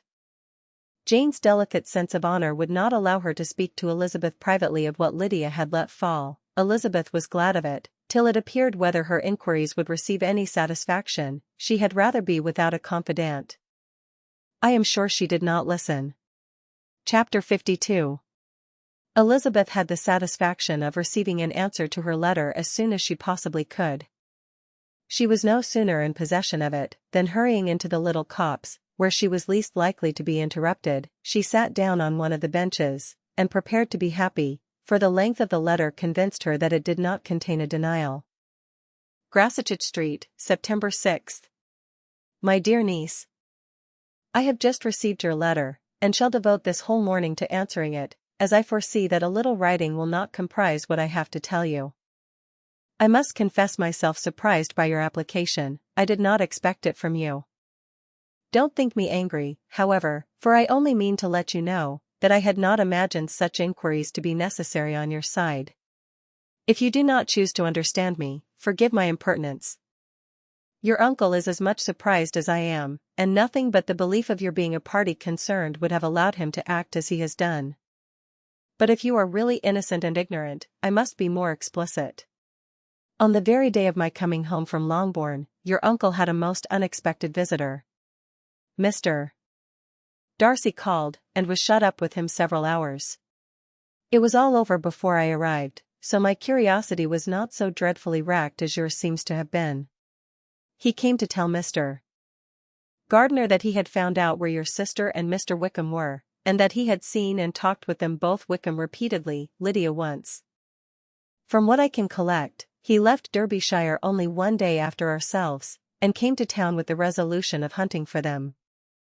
The motive professed was his conviction of its being owing to himself that Wickham's worthlessness had not been so well known as to make it impossible for any young woman of character to love or confide in him. He generously imputed the whole to his mistaken pride, and confessed that he had before thought it beneath him to lay his private actions open to the world. His character was to speak for itself. He called it, therefore, his duty to step forward, and endeavor to remedy an evil which had been brought on by himself. If he had another motive, I am sure it would never disgrace him.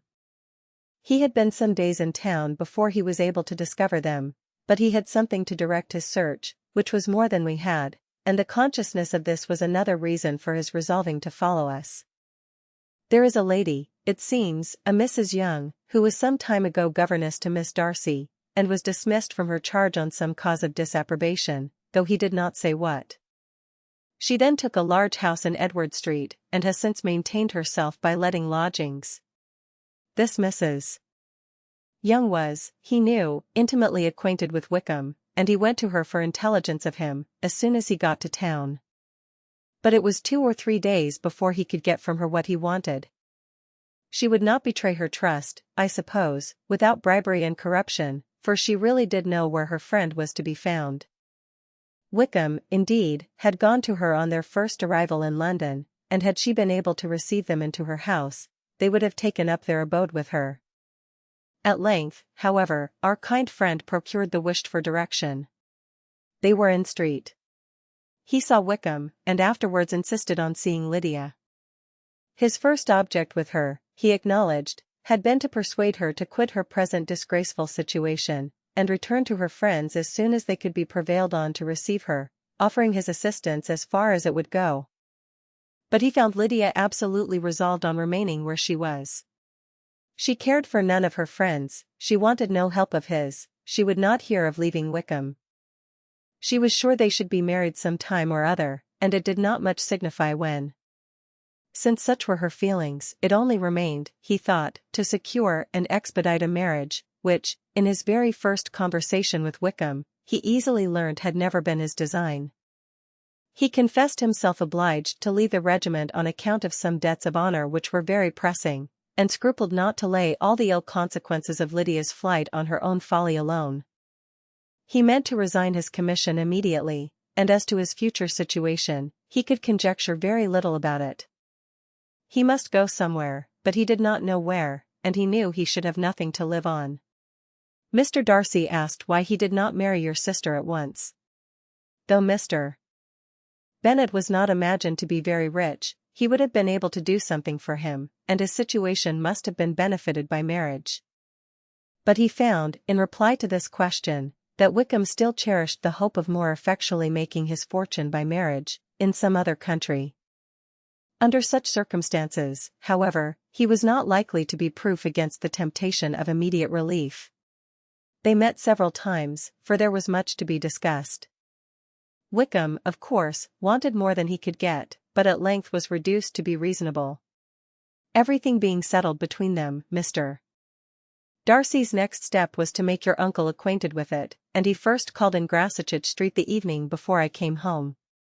But Mr. Gardiner could not be seen, and Mr. Darcy found, on further inquiry, that your father was still with him, but would quit town the next morning. He did not judge your father to be a person whom he could so properly consult as your uncle, and therefore readily postponed seeing him till after the departure of the former. He did not leave his name, until the next day it was only known that a gentleman had called on business. On Saturday he came again. Your father was gone, your uncle at home, and, as I said before, they had a great deal of talk together. They met again on Sunday, and then I saw him too. It was not all settled before Monday. As soon as it was, the express was sent off to Longbourn. But our visitor was very obstinate.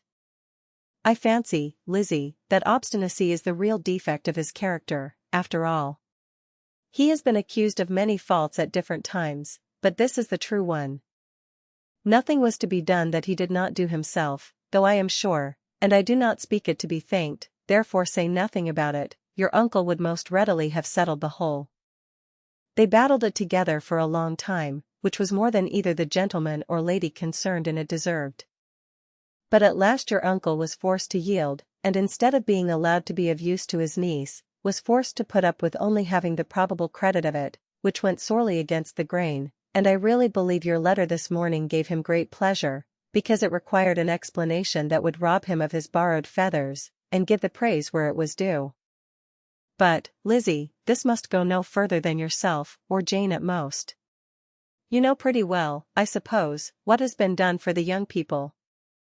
His debts are to be paid, amounting, I believe, to considerably more than £1,000, another 1,000 in addition to her own settled upon her, and his commission purchased. The reason why all this was to be done by him alone, was such as I have given above. It was owing to him, to his reserve and want of proper consideration, that Wickham's character had been so misunderstood, and consequently that he had been received and noticed as he was. Perhaps there was some truth in this, though I doubt whether his reserve, or anybody's reserve, can be answerable for the event. But in spite of all this fine talking, my dear Lizzie, you may rest perfectly assured that your uncle would never have yielded, if we had not given him credit for another interest in the affair. When all this was resolved on, he returned again to his friends, who were still staying at Pemberley, but it was agreed that he should be in London once more when the wedding took place, and all money matters were then to receive the last finish. I believe I have now told you everything. It is a relation which you tell me is to give you great surprise. I hope at least it will not afford you any displeasure. Lydia came to us, and Wickham had constant admission to the house.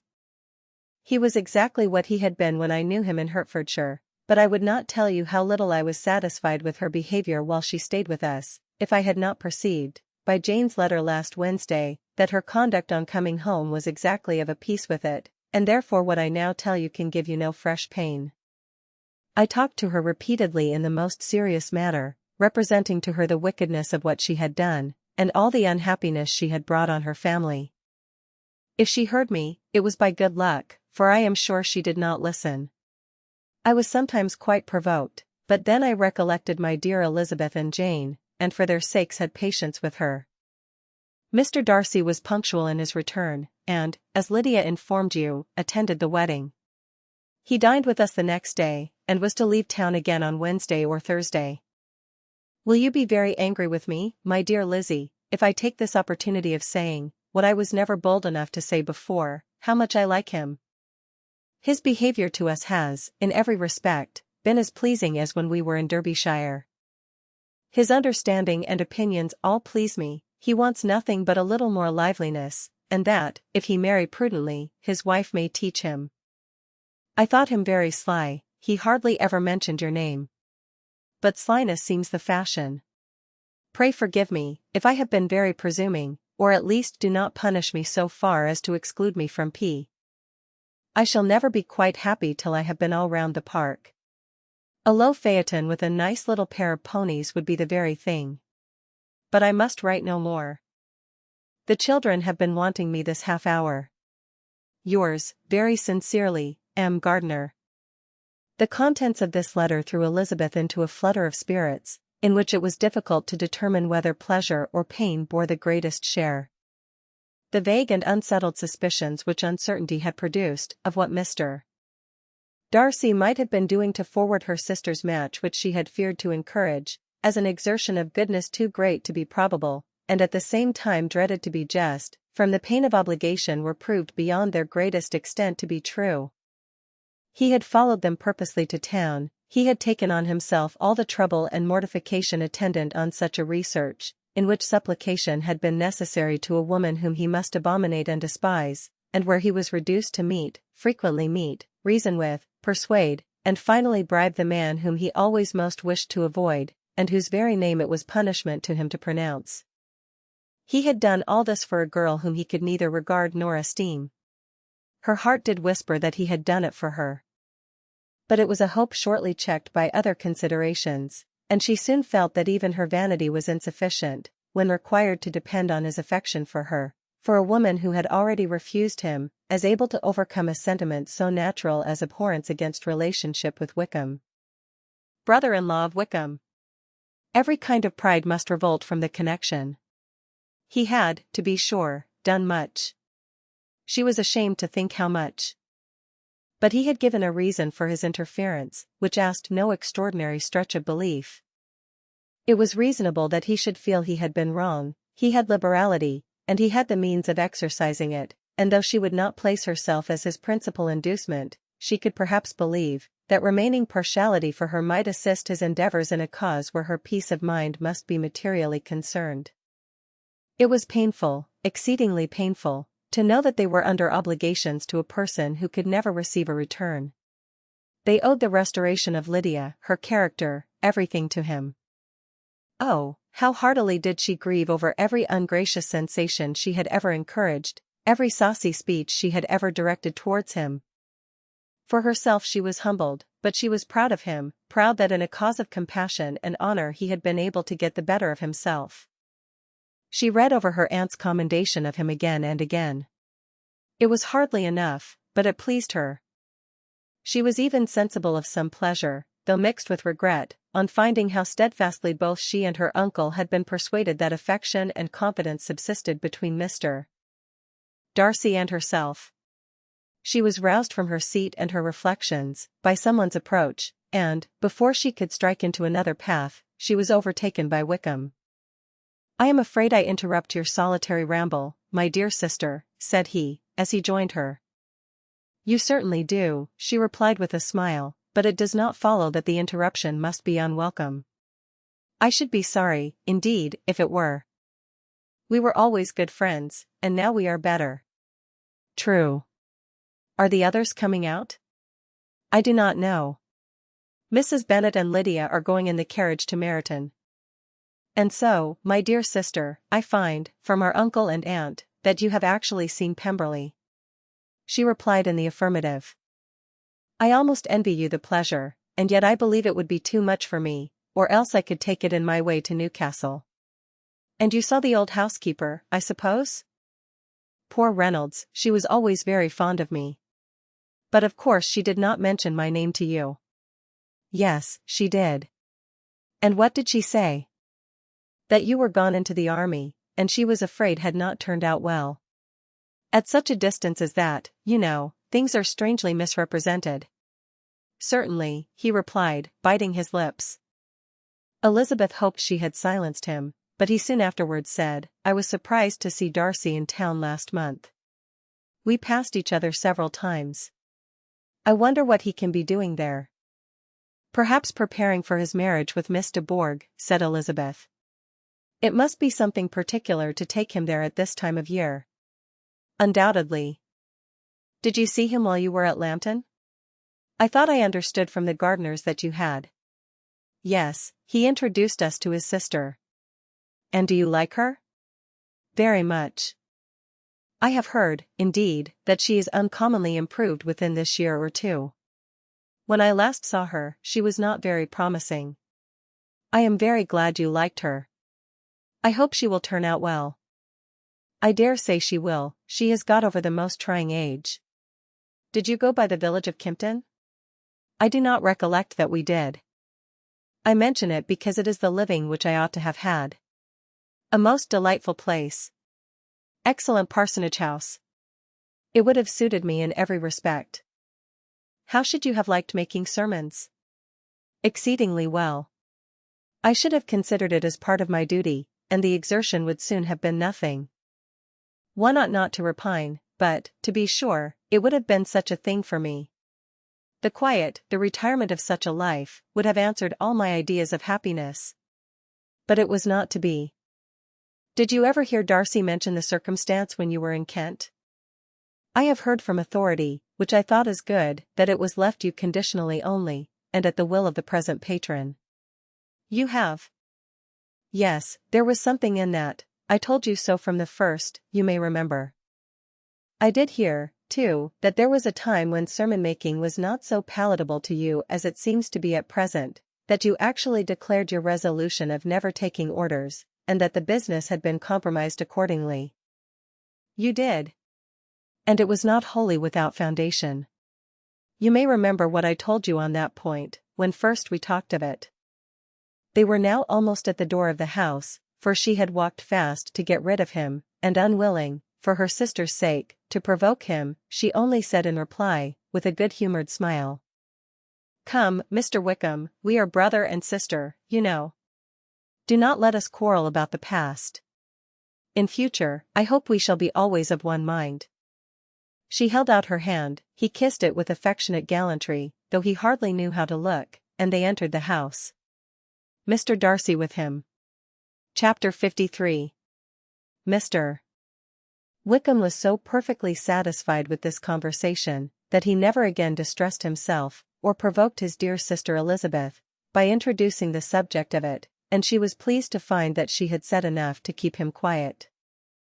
The day of his and Lydia's departure soon came, and Mrs. Bennet was forced to submit to a separation, which, as her husband by no means entered into her scheme of their all going to Newcastle, was likely to continue at least a 12-month. "Oh, my dear Lydia," she cried, "when shall we meet again?" "Oh, Lord! I don't know. Not these 2 or 3 years, perhaps. Write to me very often, my dear. As often as I can.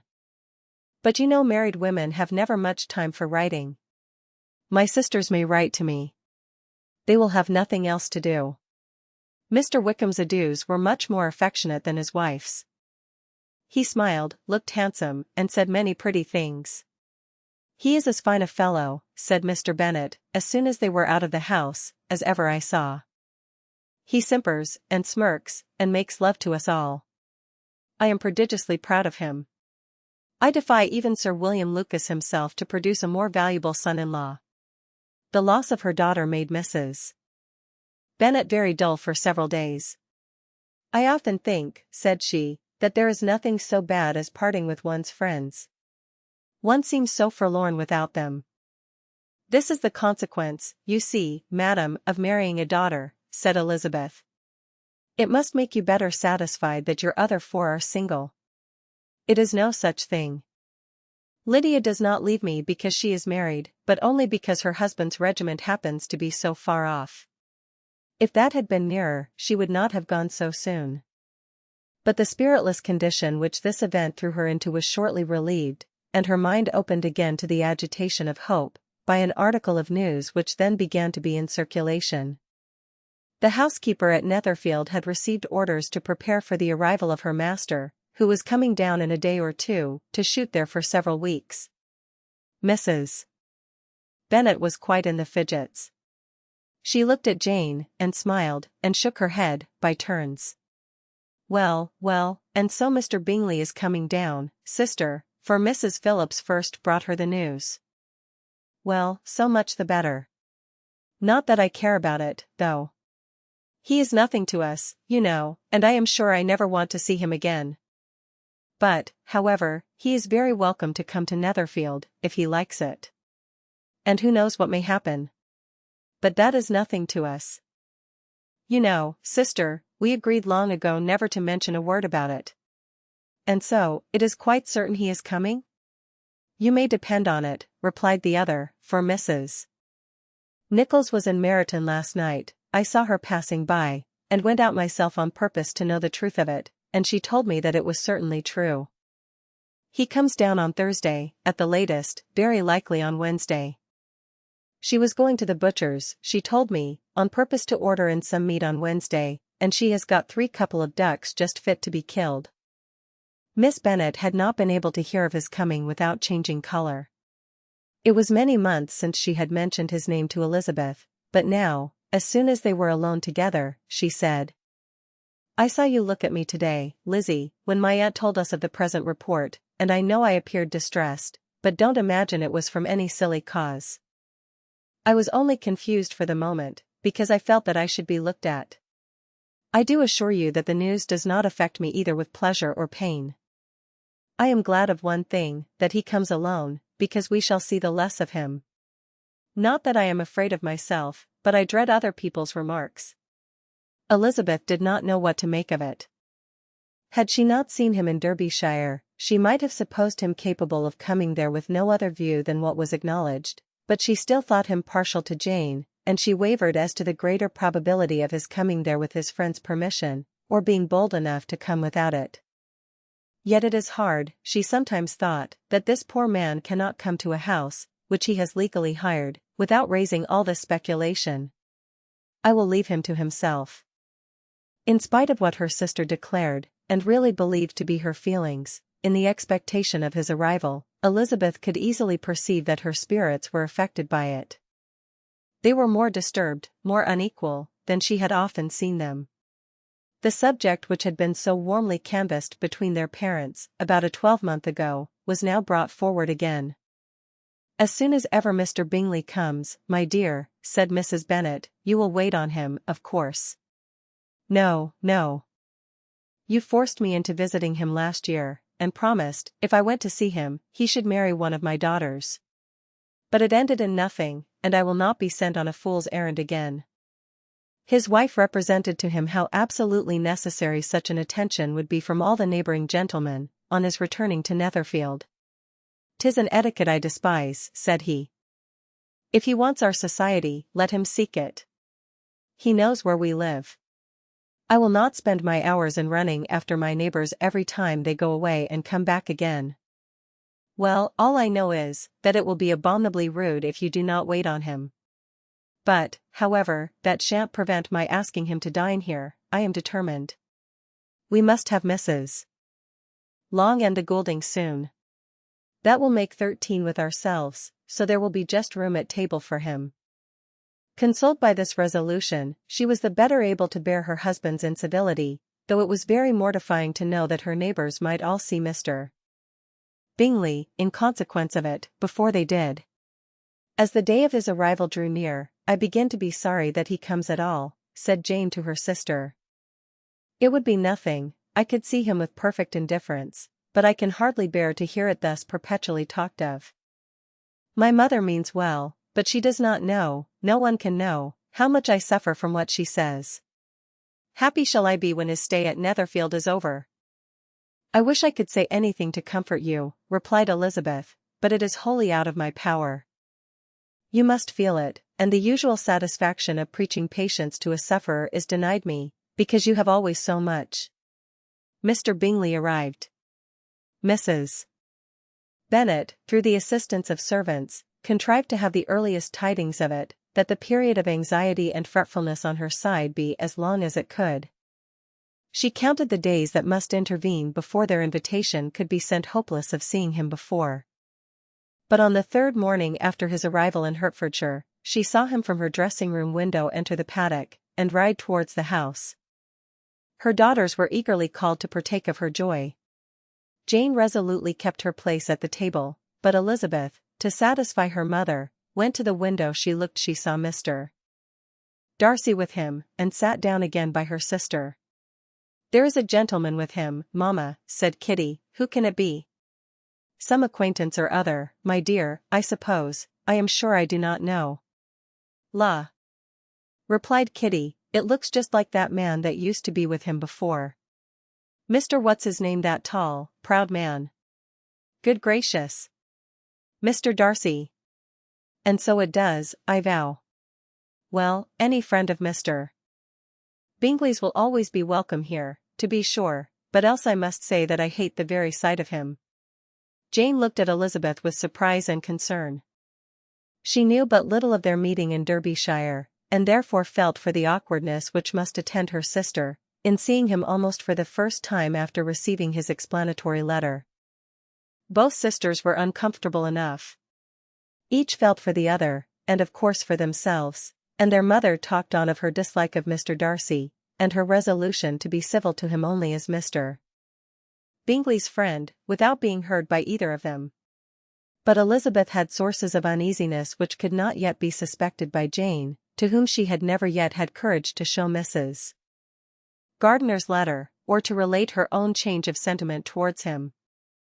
To Jane, he could be only a man whose proposals she had refused, and whose merits she had undervalued, but to her own more extensive information, he was the person to whom the whole family were indebted for the first of benefits, and whom she regarded herself with an interest, if not quite so tender, at least as reasonable and just, as what Jane felt for Bingley. Her astonishment at his coming to Netherfield, to Longbourn, and voluntarily seeking her again, was almost equal to what she had known on first witnessing his altered behaviour in Derbyshire. The colour which had been driven from her face returned for half a minute with an additional glow, and a smile of delight added lustre to her eyes, as she thought for that space of time that his affection and wishes must still be unshaken, but she would not be secure. "Let me first see how he behaves," said she, "it will then be early enough for expectation." She sat intently at work, striving to be composed, and without daring to lift up her eyes, till anxious curiosity carried them to the face of her sister as the servant was approaching the door. Jane looked a little paler than usual, but more sedate than Elizabeth had expected. On the gentleman's appearing, her colour increased, yet she received them with tolerable ease, and with a propriety of behaviour equally free from any symptom of resentment, or any unnecessary complaisance.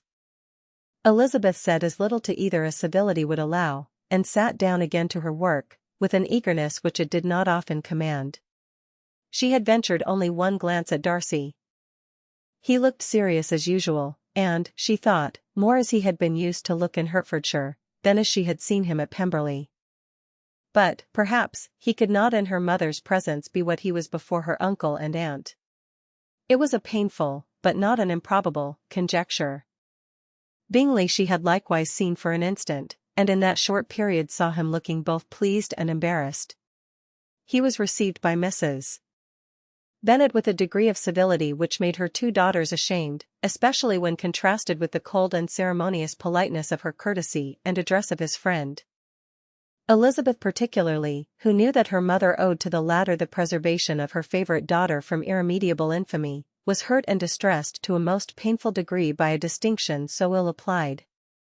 Darcy, after inquiring of her how Mr. and Mrs. Gardiner did a question which she could not answer without confusion, said scarcely anything.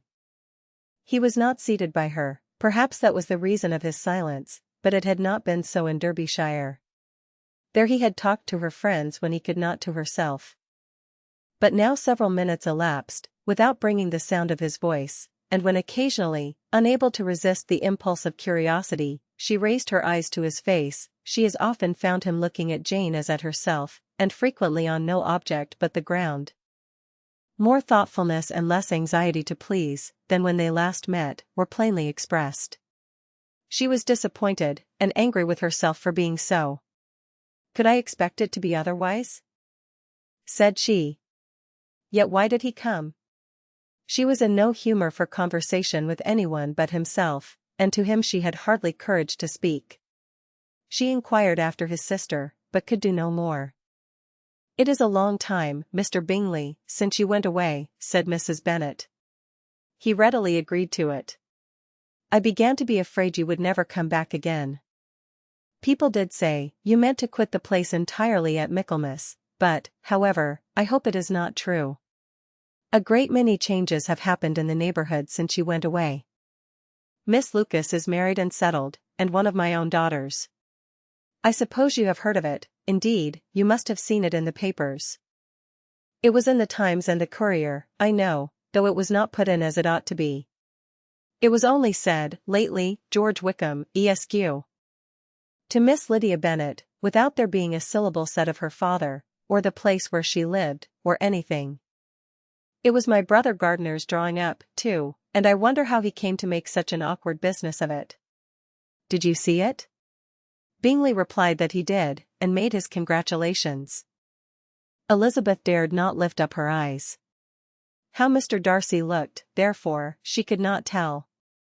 It is a delightful thing, to be sure, to have a daughter well married, continued her mother, but at the same time, Mr. Bingley, it is very hard to have her taken away from me. They are gone down to Newcastle, a place quite northward it seems, and there they are to stay, I do not know how long. His regiment is there, for I suppose you have heard of his leaving the shire, and of his being gone into the regulars. Thank heaven! He has some friends, though, perhaps, not so many as he deserves. Elizabeth, who knew this to be levelled at Mr. Darcy, was in such misery of shame that she could hardly keep her seat. It drew from her, however, the exertion of speaking, which nothing else had so effectually done before, and she asked Bingley whether he meant to make any stay in the country at present. A few weeks, he believed. When you have killed all your own birds, Mr. Bingley, said her mother, I beg you will come here and shoot as many as you please on Mr. Bennet's manor. I am sure he will be vastly happy to oblige you, and will save all the best of the coveys for you. Elizabeth's misery increased at such unnecessary, such officious attention. Were the same fair prospect to arise at present, as had flattered them a year ago, everything, she was persuaded, would be hastening to the same vexatious conclusion. At that instant she felt, that years of happiness could not make Jane or herself amends for moments of such painful confusion. The first wish of my heart, said she to herself, is never more to be in company with either of them. Their society can afford no pleasure that will atone for such wretchedness as this. Let me never see either one or the other again. Yet the misery, for which years of happiness were to offer no compensation, received soon afterwards material relief, from observing how much the beauty of her sister rekindled the admiration of her former lover. When first he came in, he had spoken to her but little, but every 5 minutes seemed to be giving her more of his attention. He found her as handsome as she had been last year, as good-natured, and as unaffected, though not quite so chatty. Jane was anxious that no difference should be perceived in her at all, and was really persuaded that she talked as much as ever, but her mind was so busily engaged, that she did not always know when she was silent. When the gentlemen rose to go away, Mrs. Bennet was mindful of her intended civility, and they were invited and engaged to dine at Longbourn in a few days' time. You are quite a visit in my debt, Mr. Bingley, she added, for when you went to town last winter, you promised to take a family dinner with us as soon as you returned. I have not forgot, you see, and I assure you I was very much disappointed that you did not come back and keep your engagement. Bingley looked a little silly at this reflection, and said something of his concern at having been prevented by business. They then went away. Mrs. Bennet had been strongly inclined to ask them to stay and dine there that day, but, though she always kept a very good table, she did not think anything less than 2 courses could be good enough for a man on whom she had such anxious designs, or satisfy the appetite and pride of one who had 10,000 a year. Jane happened to look round. Chapter 54. As soon as they were gone, Elizabeth walked out to recover her spirits, or, in other words, to dwell without interruption on those subjects which must deaden them more. Mr. Darcy's behavior astonished and vexed her. Why, if he came only to be silent, grave, and indifferent, said she, did he come at all? She could settle it in no way that gave her pleasure. He could be still amiable, still pleasing to my uncle and aunt, when he was in town, and why not to me? If he fears me, why come hither? If he no longer cares for me, why silent? Teasing man. I will think no more about him. Her resolution was for a short time involuntarily kept by the approach of her sister, who joined her with a cheerful look which showed her better satisfied with their visitors than Elizabeth. Now, said she, that this first meeting is over, I feel perfectly easy. I know my own strength, and I shall never be embarrassed again by his coming. I am glad he dines here on Tuesday. It will then be publicly seen that on both sides we meet only as common and indifferent acquaintance." "Yes, very indifferent, indeed," said Elizabeth, laughingly. "Oh, Jane! Take care. My dear Lizzie, you cannot think me so weak as to be in danger now." "I think you are in very great danger of making him as much in love with you as ever." They did not see the gentleman again till Tuesday, and Mrs. Bennet, in the meanwhile, was giving way to all the happy schemes which the good humour and common politeness of Bingley, in half an hour's visit, had revived.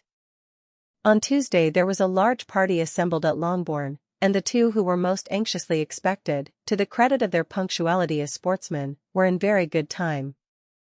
When they repaired to the dining-room, Elizabeth eagerly watched to see whether Bingley would take the place which, in all their former parties, had belonged to him, by her sister. Her prudent mother, occupied by the same ideas, forbore to invite him to sit by herself. On entering the room, he seemed to hesitate, but Jane happened to look round, and happened to smile. It was decided. He placed himself by her. Elizabeth, with a triumphant sensation, looked towards his friend. He bore it with noble indifference, and she would have imagined that Bingley had received his sanction to be happy, had she not seen his eyes likewise turned towards Mr. Darcy, with an expression of half-laughing alarm. His behaviour to her sister was such during dinner-time as showed an admiration of her, which, though more guarded than formerly, persuaded Elizabeth, that, if left wholly to himself, Jane's happiness, and his own, would be speedily secured. Though she dared not depend upon the consequence, she yet received pleasure from observing his behaviour. It gave her all the animation that her spirits could boast, for she was in no cheerful humour. Mr. Darcy was almost as far from her as the table could divide them. He was on one side of her mother. She knew how little such a situation would give pleasure to either, or make either appear to advantage. She was not near enough to hear any of their discourse, but she could see how seldom they spoke to each other, and how formal and cold was their manner whenever they did. Her mother's ungraciousness made the sense of what they owed him more painful to Elizabeth's mind, and she would, at times, have given anything to be privileged to tell him that his kindness was neither unknown nor unfelt by the whole of the family. She was in hopes that the evening would afford some opportunity of bringing them together, that the whole of the visit would not pass away without enabling them to enter into something more of conversation than the mere ceremonious salutation attending his entrance. Anxious and uneasy, the period which passed in the drawing-room before the gentleman came, was wearisome and dull to a degree that almost made her uncivil. She looked forward to their entrance as the point on which all her chance of pleasure for the evening must depend. "If he does not come to me, then," said she, "I shall give him up for ever." The gentleman came, and she thought he looked as if he would have answered her hopes, but, alas! The ladies had crowded round the table, where Miss Bennet was making tea, and Elizabeth pouring out the coffee, in so close a confederacy, that there was not a single vacancy near her which would admit of a chair. And on the gentleman's approaching, one of the girls moved closer to her than ever, and said, in a whisper, "The men shan't come and part us, I am determined. We want none of them, do we?" Darcy had walked away to another part of the room. She followed him with her eyes, envied everyone to whom he spoke, had scarcely patience enough to help anybody to coffee, and then was enraged against herself for being so silly. A man who has once been refused. How could I ever be foolish enough to expect a renewal of his love? Is there one among the sex who would not protest against such a weakness as a second proposal to the same woman? There is no indignity so abhorrent to their feelings. She was a little revived, however, by his bringing back his coffee cup himself, and she seized the opportunity of saying, "Is your sister at Pemberley still?" "Yes, she will remain there till Christmas." "And quite alone? Have all her friends left her?" "Mrs. Annesley is with her. The others have been gone on to Scarborough these 3 weeks." She could think of nothing more to say, but if he wished to converse with her, he might have better success.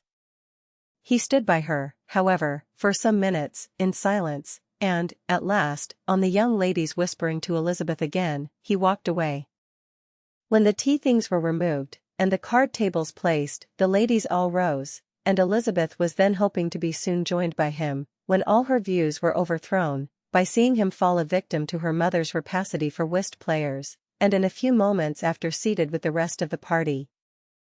She now lost every expectation of pleasure. They were confined for the evening at different tables, and she had nothing to hope, but that his eyes were so often turned towards her side of the room, as to make him play as unsuccessfully as herself. Mrs. Bennet had designed to keep the two Netherfield gentlemen to supper, but their carriage was, unluckily, ordered before any of the others, and she had no opportunity of detaining them. "Well, girls," said she, as soon as they were left to themselves, "what say you to the day? I think everything has passed off uncommonly well, I assure you. The dinner was as well dressed as any I ever saw. The venison was roasted to a turn, and everybody said they never saw so fat a haunch. The soup was 50 times better than what we had at the Lucases last week, and even Mr. Darcy acknowledged that the partridges were remarkably well done, and I suppose he has 2 or 3 French cooks at least. And, my dear Jane, I never saw you look in greater beauty. Mrs. Long said so too, for I asked her whether you did not. And what do you think she said besides? Ah, Mrs. Bennet, we shall have her at Netherfield at last. She did, indeed. I do think Mrs. Long is as good a creature as ever lived, and her nieces are very pretty behaved girls, and not at all handsome. I like them prodigiously. Mrs. Long and her nieces. Mrs. Bennet, in short, was in very great spirits. She had seen enough of Bingley's behaviour to Jane to be convinced that she would get him at last, and her expectations of advantage to her family, when in a happy humour, were so far beyond reason, that she was quite disappointed at not seeing him there again the next day, to make his proposals. "It has been a very agreeable day," said Miss Bennet to Elizabeth. "The party seemed so well selected, so suitable one with the other. I hope we may often meet again." Elizabeth smiled. "Lizzie, you must not do so. You must not suspect me. It mortifies me. I assure you that I have now learned to enjoy his conversation as an agreeable and sensible young man without having a wish beyond it. I am perfectly satisfied, from what his manners now are, that he never had any design of engaging my affection. It is only that he is blessed with greater sweetness of address, and a stronger desire of generally pleasing, than any other man." "You are very cruel," said her sister, "you will not let me smile, and are provoking me to it every moment. How hard it is in some cases to be believed. And how impossible in others. But why should you wish to persuade me that I feel more than I acknowledge? That is a question which I hardly know how to answer. We all love to instruct, though we can teach only what is not worth knowing. Forgive me, and if you persist in indifference, do not make me your confidant. Lizzie, my dear, I want to speak to you." Chapter 55. A few days after this visit, Mr. Bingley called again, and alone. His friend had left him that morning for London, but was to return home in 10 days' time. He sat with them above an hour, and was in remarkably good spirits. Mrs. Bennet invited him to dine with them, but, with many expressions of concern, he confessed himself engaged elsewhere. "Next time you call," said she, "I hope we shall be more lucky. He should be particularly happy at any time, etc., etc." And if she would give him leave, would take an early opportunity of waiting on them. "Can you come tomorrow?" Yes, he had no engagement at all for tomorrow, and her invitation was accepted with alacrity. He came, and in such very good time, that the ladies were none of them dressed. In ran Mrs. Bennet to her daughter's room, in her dressing gown, and with her hair half finished, crying out, "My dear Jane, make haste and hurry down. He is come, Mr. Bingley is come. He is, indeed. Make haste, make haste. Here, Sarah, come to Miss Bennet this moment, and help her on with her gown. Never mind Miss Lizzie's hair." "We will be down as soon as we can," said Jane, "but I dare say Kitty is forwarder than either of us, for she went upstairs half an hour ago." "Oh! Hang Kitty! What has she to do with it? Come, be quick, be quick. Where is your sash, my dear?" But when her mother was gone, Jane would not be prevailed on to go down without one of her sisters. The same anxiety to get them by themselves was visible again in the evening. After tea, Mr. Bennet retired to the library, as was his custom, and Mary went upstairs to her instrument. 2 obstacles of the 5 being thus removed, Mrs. Bennet sat looking and winking at Elizabeth and Catherine for a considerable time, without making any impression on them. Elizabeth would not observe her, and when at last Kitty did, she very innocently said, "What is the matter, Mamma? What do you keep winking at me for? What am I to do?" "Nothing, child, nothing. I did not wink at you." She then sat still 5 minutes longer, but unable to waste such a precious occasion, she suddenly got up, and saying to Kitty, "Come here, my love, I want to speak to you," took her out of the room. Jane instantly gave a look at Elizabeth which spoke her distress at such premeditation, and her entreaty that she would not give in to it. In a few minutes, Mrs. Bennet half opened the door and called out, "Lizzie, my dear, I want to speak with you." Elizabeth was forced to go. "We may as well leave them by themselves, you know," said her mother as soon as she was in the hall. "Kitty and I are going upstairs to sit in my dressing-room." Elizabeth made no attempt to reason with her mother, but remained quietly in the hall till she and Kitty were out of sight, then returned into the drawing-room. Mrs. Bennet's schemes for this day were ineffectual. Bingley was everything that was charming, except the professed lover of her daughter. His ease and cheerfulness rendered him a most agreeable addition to their evening party, and he bore with the ill-judged officiousness of the mother, and heard all her silly remarks with a forbearance and command of countenance particularly grateful to the daughter. He scarcely needed an invitation to stay supper, and before he went away an engagement was formed, chiefly through his own and Mrs. Bennet's means, for his coming next morning to shoot with her husband. After this day, Jane said no more of her indifference. Not a word passed between the sisters concerning Bingley, but Elizabeth went to bed in the happy belief that all must speedily be concluded, unless Mr. Darcy returned within the stated time. Seriously, however, she felt tolerably persuaded that all this must have taken place with that gentleman's concurrence. Bingley was punctual to his appointment, and he and Mr.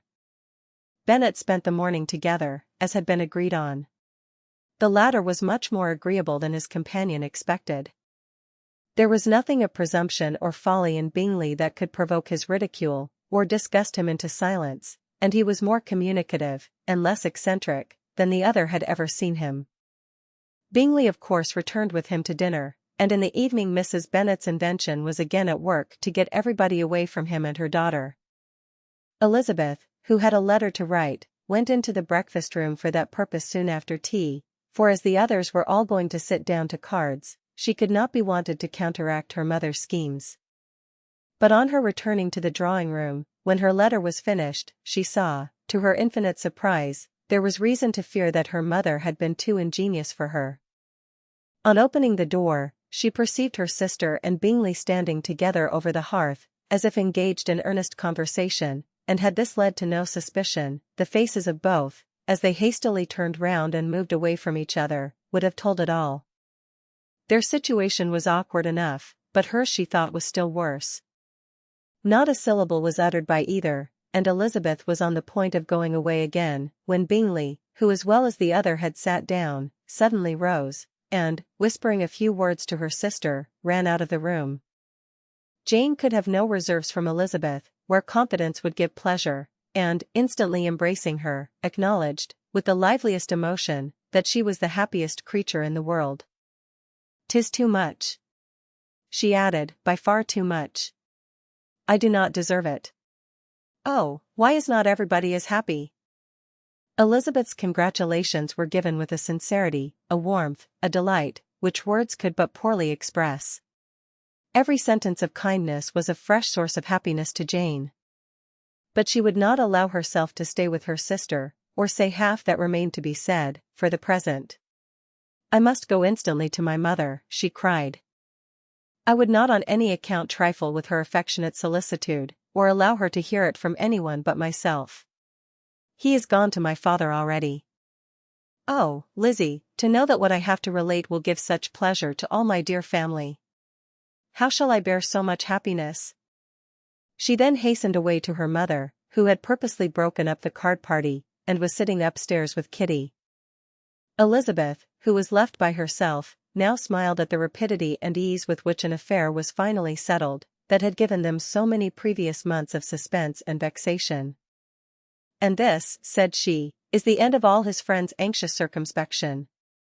Of all his sister's falsehood and contrivance. The happiest, wisest, and most reasonable end."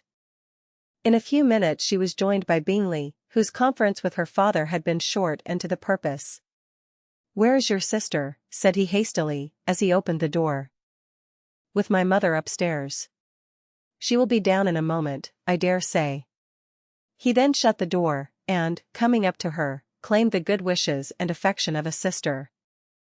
Elizabeth honestly and heartily expressed her delight in the prospect of their relationship.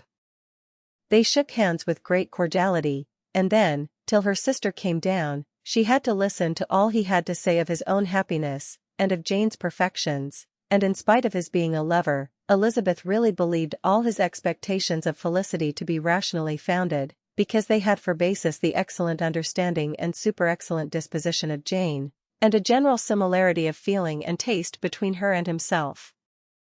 It was an evening of no common delight to them all. The satisfaction of Miss Bennet's mind gave such a glow of sweet animation to her face, as made her look handsomer than ever. Kitty simpered and smiled, and hoped her turn was coming soon. Mrs. Bennet could not give her consent, or speak her approbation in terms warm enough to satisfy her feelings, though she talked to Bingley of nothing else, for half an hour, and when Mr. Bennet joined them at supper, his voice and manner plainly showed how really happy he was. Not a word, however, passed his lips in allusion to it, till their visitor took his leave for the night, but as soon as he was gone, he turned to his daughter and said, "Jane, I congratulate you. You will be a very happy woman." Jane went to him instantly, kissed him, and thanked him for his goodness. "You are a good girl," he replied, "and I have great pleasure in thinking you will be so happily settled. I have not a doubt of your doing very well together. Your tempers are by no means unlike. You are each of you so complying, that nothing will ever be resolved on, so easy, that every servant will cheat you, and so generous, that you will always exceed your income. I hope not so. Imprudence or thoughtlessness in money matters would be unpardonable in me." "Exceed their income? My dear Mr. Bennet," cried his wife, "what are you talking of? Why, he has 4,000 or 5,000 a year, and very likely more." Then addressing her daughter, "Oh, my dear, dear Jane, I am so happy. I am sure I shan't get a wink of sleep all night. I knew how it would be. I always said it must be so, at last. I was sure you could not be so beautiful for nothing. I remember, as soon as ever I saw him, when he first came into Hertfordshire last year, I thought how likely it was that you should come together. Oh, he is the handsomest young man that ever was seen." Wickham, Lydia, were all forgotten. Jane was beyond competition her favorite child. At that moment she cared for no other. Her younger sisters soon began to make interest with her for objects of happiness which she might in future be able to dispense. Mary petitioned for the use of the library at Netherfield, and Kitty begged very hard for a few balls there every winter. Bingley, from this time, was of course a daily visitor at Longbourn, coming frequently before breakfast, and always remaining till after supper, unless when some barbarous neighbour, who could not be enough detested, had given him an invitation to dinner, which he thought himself obliged to accept. Elizabeth had now but little time for conversation with her sister, for while he was present Jane had no attention to bestow on anyone else, but she found herself considerably useful to both of them, in those hours of separation that must sometimes occur.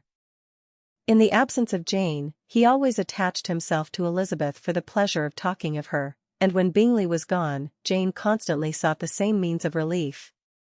"He has made me so happy," said she, one evening, "by telling me that he was totally ignorant of my being in town last spring. I had not believed it possible." "I suspected as much," replied Elizabeth. "But how did he account for it?" "It must have been his sister's doing. They were certainly no friends to his acquaintance with me, which I cannot wonder at, since he might have chosen so much more advantageously in many respects. But when they see, as I trust they will, that their brother is happy with me, they will learn to be contented, and we shall be on good terms again, though we can never be what we once were to each other." "That is the most unforgiving speech," said Elizabeth, "that I ever heard you utter." "Good girl. It would vex me, indeed, to see you again the dupe of Miss Bingley's pretended regard.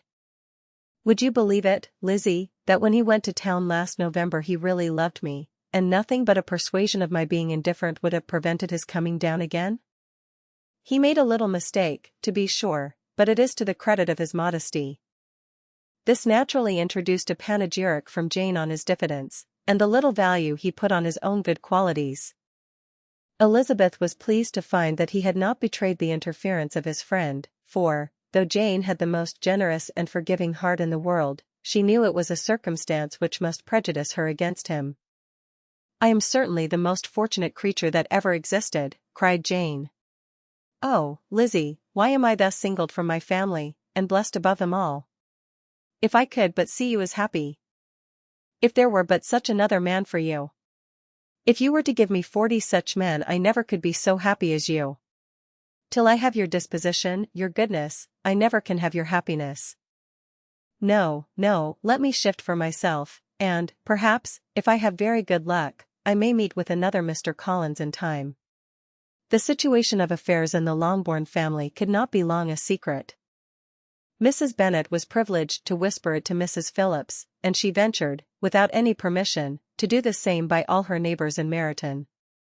The Bennets were speedily pronounced to be the luckiest family in the world, though only a few weeks before, when Lydia had first run away, they had been generally proved to be marked out for misfortune. Chapter 56. One morning, about a week after Bingley's engagement with Jane had been formed, as he and the females of the family were sitting together in the dining-room, their attention was suddenly drawn to the window by the sound of a carriage, and they perceived a chaise and 4 driving up the lawn. It was too early in the morning for visitors, and besides, the equipage did not answer to that of any of their neighbours. The horses were post, and neither the carriage, nor the livery of the servant who preceded it, were familiar to them. As it was certain, however, that somebody was coming, Bingley instantly prevailed on Miss Bennet to avoid the confinement of such an intrusion, and walk away with him into the shrubbery. They both set off, and the conjectures of the remaining 3 continued, though with little satisfaction, till the door was thrown open, and their visitor entered. It was Lady Catherine de Bourgh. They were of course all intending to be surprised, but their astonishment was beyond their expectation, and on the part of Mrs. Bennet and Kitty, though she was perfectly unknown to them, even inferior to what Elizabeth felt. She entered the room with an air more than usually ungracious, made no other reply to Elizabeth's salutation than a slight inclination of the head, and sat down without saying a word. Elizabeth had mentioned her name to her mother on her ladyship's entrance, though no request of introduction had been made. Mrs. Bennet, all amazement, though flattered by having a guest of such high importance, received her with the utmost politeness. After sitting for a moment in silence, she said, very stiffly, to Elizabeth, "I hope you are well, Miss Bennet. That lady, I suppose, is your mother?" Elizabeth replied very concisely that she was. "And that, I suppose, is one of your sisters?" "Yes, madam," said Mrs. Bennet, delighted to speak to a Lady Catherine. "She is my youngest girl but one. My youngest of all is lately married, and my eldest is somewhere about the ground, walking with a young man, who, I believe, will soon become a part of the family."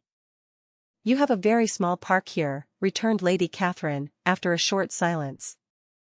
"It is nothing in comparison of Rosings, my lady, I dare say, but, I assure you, it is much larger than Sir William Lucas's. This must be a most inconvenient sitting-room for the evening in summer, the windows are full west." Mrs. Bennet assured her that they never sat there after dinner, and then added, "May I take the liberty of asking your ladyship whether you left Mr. and Mrs. Collins well?" "Yes, very well. I saw them the night before last." Elizabeth now expected that she would produce a letter for her from Charlotte, as it seemed the only probable motive for her calling. but no letter appeared, and she was completely puzzled. Mrs. Bennet, with great civility, begged her ladyship to take some refreshment, but Lady Catherine very resolutely, and not very politely, declined eating anything, and then, rising up, said to Elizabeth, "Miss Bennet, there seemed to be a prettyish kind of a little wilderness on one side of your lawn. I should be glad to take a turn in it, if you will favour me with your company." "Go, my dear," cried her mother, "and show her ladyship about the different walks. I think she will be pleased with the hermitage." Elizabeth obeyed, and, running into her own room for her parasol, attended her noble guest downstairs. As they passed through the hall, Lady Catherine opened the doors into the dining parlour and drawing-room, and pronouncing them, after a short survey, to be decent-looking rooms, walked on. Her carriage remained at the door, and Elizabeth saw that her waiting-woman was in it. They proceeded in silence along the gravel walk that led to the copse. Elizabeth was determined to make no effort for conversation with a woman who was now more than usually insolent and disagreeable. "How could I ever think her like her nephew?" said she, as she looked in her face. As soon as they entered the copse, Lady Catherine began in the following manner. "You can be at no loss, Miss Bennet, to understand the reason of my journey hither. Your own heart, your own conscience, must tell you why I come." Elizabeth looked with unaffected astonishment. "Indeed, you are mistaken, madam. I have not been at all able to account for the honour of seeing you here." "Miss Bennet," replied her ladyship, in an angry tone, "you ought to know that I am not to be trifled with. But however insincere you may choose to be, you shall not find me so. My character has ever been celebrated for its sincerity and frankness, and in a cause of such moment as this, I shall certainly not depart from it. A report of a most alarming nature reached me 2 days ago. I was told that not only your sister was on the point of being most advantageously married, but that Miss Elizabeth Bennet would, in all likelihood, be soon afterwards united to my own nephew, Mr. Darcy. Though I know it must be a scandalous falsehood, though I would not injure him so much as to suppose the truth of it possible, I instantly resolved on setting off for this place, that I might make my sentiments known to you." "If you believed it impossible to be true," said Elizabeth, colouring with astonishment and disdain, "I wonder you took the trouble of coming so far. What could your ladyship propose by it?" "At once to insist upon having such a report universally contradicted." "Your coming to Longbourn, to see me and my family," said Elizabeth coolly, "will be rather a confirmation of it if, indeed, such a report is in existence." "If? Do you then pretend to be ignorant of it? Has it not been industriously circulated by yourselves? Do you not know that such a report is spread abroad? I never heard that it was. And can you likewise declare that there is no foundation for it? I do not pretend to possess equal frankness with your ladyship. You may ask questions which I shall not choose to answer. This is not to be borne. Miss Bennet, I insist on being satisfied. Has my nephew, made you an offer of marriage? Your ladyship has declared it to be impossible. It ought to be so, it must be so, while he retains the use of his reason. But your arts and allurements may, in a moment of infatuation, have made him forget what he owes to himself and to all his family.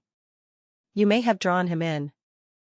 If I have, I shall be the last person to confess it.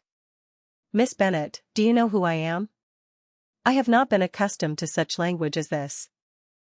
I am almost the nearest relation he has in the world, and am entitled to know all his dearest concerns. But you are not entitled to know mine, nor will such behavior as this ever induce me to be explicit. Let me be rightly understood. This match, to which you have the presumption to aspire, can never take place. No, never. Mr. Darcy is engaged to my daughter. Now, what have you to say? Only this, that if he is so, you can have no reason to suppose he will make an offer to me." Lady Catherine hesitated for a moment, and then replied. "The engagement between them is of a peculiar kind. From their infancy, they have been intended for each other. It was the favourite wish of his mother, as well as of hers. While in their cradles we planned the union, and now, at the moment when the wishes of both sisters would be accomplished, Is their marriage to be prevented by a young woman of inferior birth, of no importance in the world, and wholly unallied to the family? Do you pay no regard to the wishes of his friends to his tacit engagement with Miss de Bourgh? Are you lost to every feeling of propriety and delicacy? Have you not heard me say, that from his earliest hours he was destined for his cousin? Yes, and I had heard it before. But what is that to me? If there is no other objection to my marrying your nephew, I shall certainly not be kept from it by knowing that his mother and aunt wished him to marry Miss de Bourgh. You both did as much as you could in planning the marriage. Its completion depended on others. If Mr. Darcy is neither by honor nor inclination confined to his cousin, why is not he to make another choice? And if I am that choice, why may not I accept him? Because honor, decorum, prudence, nay, interest forbid it. Yes, Miss Bennet, interest, for do not expect to be noticed by his family or friends, if you wilfully act against the inclinations of all. You will be censured, slighted, and despised, by everyone connected with him. Your alliance will be a disgrace, your name will never even be mentioned by any of us. These are heavy misfortunes, replied Elizabeth. But the wife of Mr. Darcy must have such extraordinary sources of happiness necessarily attached to her situation, that she could, upon the whole, have no cause to repine. Obstinate, headstrong girl! I am ashamed of you. Is this your gratitude for my attentions to you last spring? Is nothing due to me on that score? Let us sit down. You are to understand, Miss Bennet, that I came here with the determined resolution of carrying my purpose, nor will I be dissuaded from it. I have not been used to submit to any person's whims. I have not been in the habit of brooking disappointment. That will make your ladyship's situation at present more pitiable, but it will have no effect on me. I will not be interrupted. Hear me in silence. My daughter and my nephew are formed for each other. They are descended, on the maternal side, from the same noble line, and, on the father's, from respectable, honorable, and ancient, though untitled, families. Their fortune on both sides is splendid. They are destined for each other by the voice of every member of their respective houses, and what is to divide them? The upstart pretensions of a young woman without family, connections, or fortune. Is this to be endured? But it must not, shall not be. If you were sensible of your own good, you would not wish to quit the sphere in which you have been brought up. In marrying your nephew, I should not consider myself as quitting that sphere. He is a gentleman, I am a gentleman's daughter, so far we are equal. True. You are a gentleman's daughter. But what was your mother? Who are your uncles and aunts? Do not imagine me ignorant of their condition. Whatever my connections may be, said Elizabeth, if your nephew does not object to them, they can be nothing to you.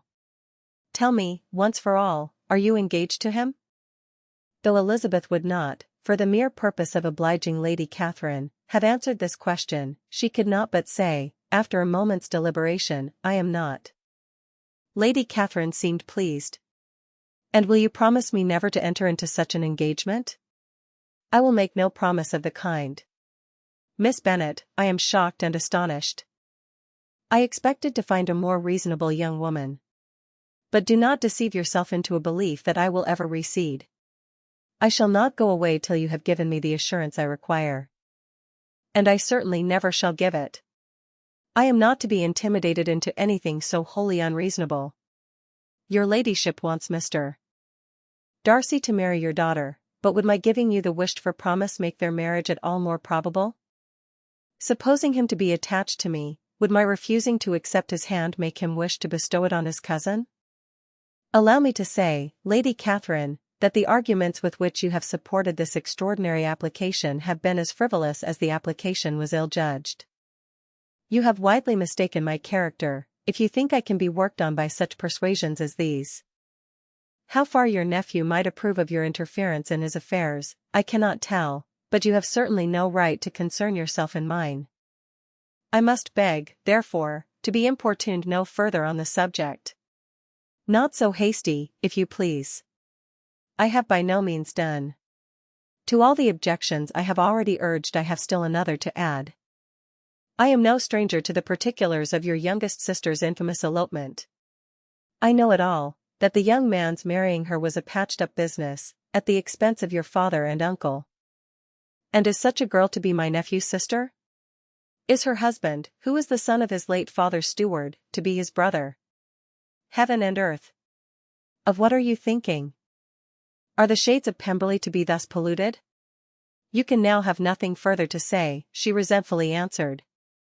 You have insulted me, in every possible method. I must beg to return to the house. And she rose as she spoke. Lady Catherine rose also, and they turned back. Her ladyship was highly incensed. You have no regard, then, for the honor and credit of my nephew. Unfeeling, selfish girl. Do you not consider that a connection with you must disgrace him in the eyes of everybody? Lady Catherine, I have nothing further to say. You know my sentiments. You are then resolved to have him? I have said no such thing. I am only resolved to act in that manner, which will, in my own opinion, constitute my happiness, without reference to you, or to any person so wholly unconnected with me. It is well. You refuse, then, to oblige me. You refuse to obey the claims of duty, honor, and gratitude. You are determined to ruin him in the opinion of all his friends, and make him the contempt of the world. Neither duty, nor honor, nor gratitude, replied Elizabeth, has any possible claim on me, in the present instance. No principle of either would be violated by my marriage with Mr. Darcy. And with regard to the resentment of his family, or the indignation of the world, if the former were excited by his marrying me, it would not give me one moment's concern, and the world in general would have too much sense to join in the scorn. And this is your real opinion? This is your final resolve? Very well. I shall now know how to act. Do not imagine, Miss Bennet, that your ambition will ever be gratified. I came to try you. I hope to find you reasonable, but depend upon it I will carry my point. In this manner Lady Catherine talked on till they were at the door of the carriage, when, turning hastily round, she added, I take no leave of you, Miss Bennet. I send no compliments to your mother. You deserve no such attention. I am most seriously displeased. Elizabeth made no answer, and without attempting to persuade her ladyship to return into the house, walked quietly into it herself. She heard the carriage drive away as she proceeded upstairs. Her mother impatiently met her at the door of her dressing-room, to ask why Lady Catherine would not come in again and rest herself. She did not choose it, said her daughter, she would go. She is a very fine-looking woman. And her calling here was prodigiously civil. For she only came, I suppose, to tell us the Collinses were well. She is on her road somewhere, I dare say, and so, passing through Meryton, thought she might as well call on you. I suppose she had nothing particular to say to you, Lizzie? Elizabeth was forced to give in to a little falsehood here, for to acknowledge the substance of their conversation was impossible. But now it comes out. Chapter 57. The discomposure of spirits which this extraordinary visit threw Elizabeth into could not be easily overcome, nor could she for many hours learn to think of it less than incessantly. Lady Catherine, it appeared, had actually taken the trouble of this journey from Rosings for the sole purpose of breaking off her supposed engagement with Mr. Darcy.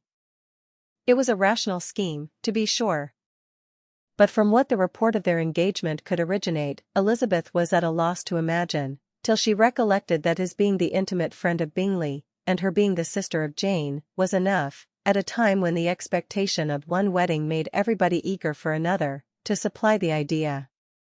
She had not herself forgotten to feel that the marriage of her sister must bring them more frequently together. And her neighbours at Lucas Lodge, therefore, for through their communication with the Collinses, the report, she concluded, had reached Lady Catherine, had only set that down as almost certain and immediate which she had looked forward to as possible at some future time. In revolving Lady Catherine's expressions, however, she could not help feeling some uneasiness as to the possible consequence of her persisting in this interference. From what she had said of her resolution to prevent the marriage, it occurred to Elizabeth that she must meditate an application to her nephew, and how he might take a similar representation of the evils attached to a connection with her she dared not pronounce. She knew not the exact degree of his affection for his aunt, or his dependence on her judgment, but it was natural to suppose that he thought much higher of her ladyship than she could do, and it was certain, that in enumerating the miseries of a marriage with one whose immediate connections were so unequal to his own, his aunt would address him on his weakest side. With his notions of dignity, he would probably feel that the arguments, which to Elizabeth had appeared weak and ridiculous, contained much good sense and solid reasoning. If he had been wavering before, as to what he should do, which had often seemed likely, the advice and entreaty of so near a relation might settle every doubt, and determine him at once to be as happy as dignity unblemished could make him. In that case he would return no more. Lady Catherine might see him in her way through town, and his engagement to Bingley of coming again to Netherfield must give way. If, therefore, an excuse for not keeping his promise should come to his friend within a few days, she added, I shall know how to understand it. I shall then give over every expectation, every wish of his constancy. If he is satisfied with only regretting me, when he might have obtained my affections and hand, I shall soon cease to regret him at all. The surprise of the rest of the family, on hearing who their visitor had been, was very great, but they obligingly satisfied it with the same kind of supposition which had appeased Mrs. Bennet's curiosity, and Elizabeth was spared from much teasing on the subject. The next morning, as she was going downstairs, she was met by her father, who came out of his library with a letter in his hand. Lizzie, said he, I was going to look for you, come into my room. She followed him thither, and her curiosity to know what he had to tell her was heightened by the supposition of its being in some manner connected with the letter he held. It suddenly struck her that it might be from Lady Catherine, and she anticipated with dismay all the consequent explanations. She followed her father to the fireplace, and they both sat down. He then said, I have received a letter this morning that has astonished me exceedingly. As it principally concerns yourself, you ought to know its contents. I did not know before that I had 2 daughters on the brink of matrimony. Let me congratulate you on a very important conquest. The color now rushed into Elizabeth's cheeks in the instantaneous conviction of its being a letter from the nephew, instead of the aunt, and she was undetermined whether most to be pleased that he explained himself at all, or offended that his letter was not rather addressed to herself, when her father continued. You look conscious. Young ladies have great penetration in such matters as these, but I think I may defy even your sagacity to discover the name of your admirer. This letter is from Mr. Collins. From Mr. Collins? And what can he have to say? Something very much to the purpose, of course. He begins with congratulations on the approaching nuptials of my eldest daughter, of which, it seems, he has been told by some of the good-natured, gossiping Lucases. I shall not sport with your impatience by reading what he says on that point. What relates to yourself is as follows, having thus offered you the sincere congratulations of Mrs. Collins and myself on this happy event, let me now add a short hint on the subject of another, of which we have been advertised by the same authority. Your daughter Elizabeth, it is presumed, will not long bear the name of Bennet, after her eldest sister has resigned it, and the chosen partner of her fate may be reasonably looked up to as one of the most illustrious personages in this land. Can you possibly guess, Lizzie, who is meant by this? This young gentleman is blessed, in a peculiar way, with everything the heart of mortal can most desire, splendid property, noble kindred, and extensive patronage. Yet, in spite of all these temptations, let me warn my cousin Elizabeth, and yourself, of what evils you may incur by a precipitate closure with this gentleman's proposals, which, of course, you will be inclined to take immediate advantage of. Have you any idea, Lizzie, who this gentleman is? But now it comes out. My motive for cautioning you is as follows. We have reason to imagine that his aunt, Lady Catherine de Bourgh, does not look on the match with a friendly eye. Mr. Darcy, you see, is the man. Now, Lizzie, I think I have surprised you. Could he, or the Lucases, have pitched on any man, within the circle of our acquaintance, whose name would have given the lie more effectually to what they related? Mr. Darcy, who never looks at any woman but to see a blemish, and who probably never looked at you in his life. It is admirable." Elizabeth tried to join in her father's pleasantry, but could only force one most reluctant smile. Never had his wit been directed in a manner so little agreeable to her. "Are you not diverted?" "Oh, yes." "Pray read on." After mentioning the likelihood of this marriage to her ladyship last night, she immediately, with her usual condescension, expressed what she felt on the occasion, when it became apparent that, on the score of some family objections on the part of my cousin, she would never give her consent to what she termed so disgraceful a match. "I thought it my duty to give the speediest intelligence of this to my cousin, that she and her noble admirer may be aware of what they are about, and not run hastily into a marriage which has not been properly sanctioned." Mr. Collins, moreover, adds, "I am truly rejoiced that my cousin Lydia's sad business has been so well hushed up, and am only concerned that their living together before the marriage took place should be so generally known. I must not, however, neglect the duties of my station, or refrain from declaring my amazement at hearing that you received the young couple into your house as soon as they were married. It was an encouragement of vice, and had I been the rector of Longbourn, I should very strenuously have opposed it. You ought certainly to forgive them as a Christian, but never to admit them in your sight, or allow their names to be mentioned in your hearing." That is his notion of Christian forgiveness. The rest of his letter is only about his dear Charlotte's situation, and his expectation of a young olive branch. "But, Lizzie, you look as if you did not enjoy it. You are not going to be missish, I hope, and pretend to be affronted at an idle report. For what do we live, but to make sport for our neighbors, and laugh at them in our turn?"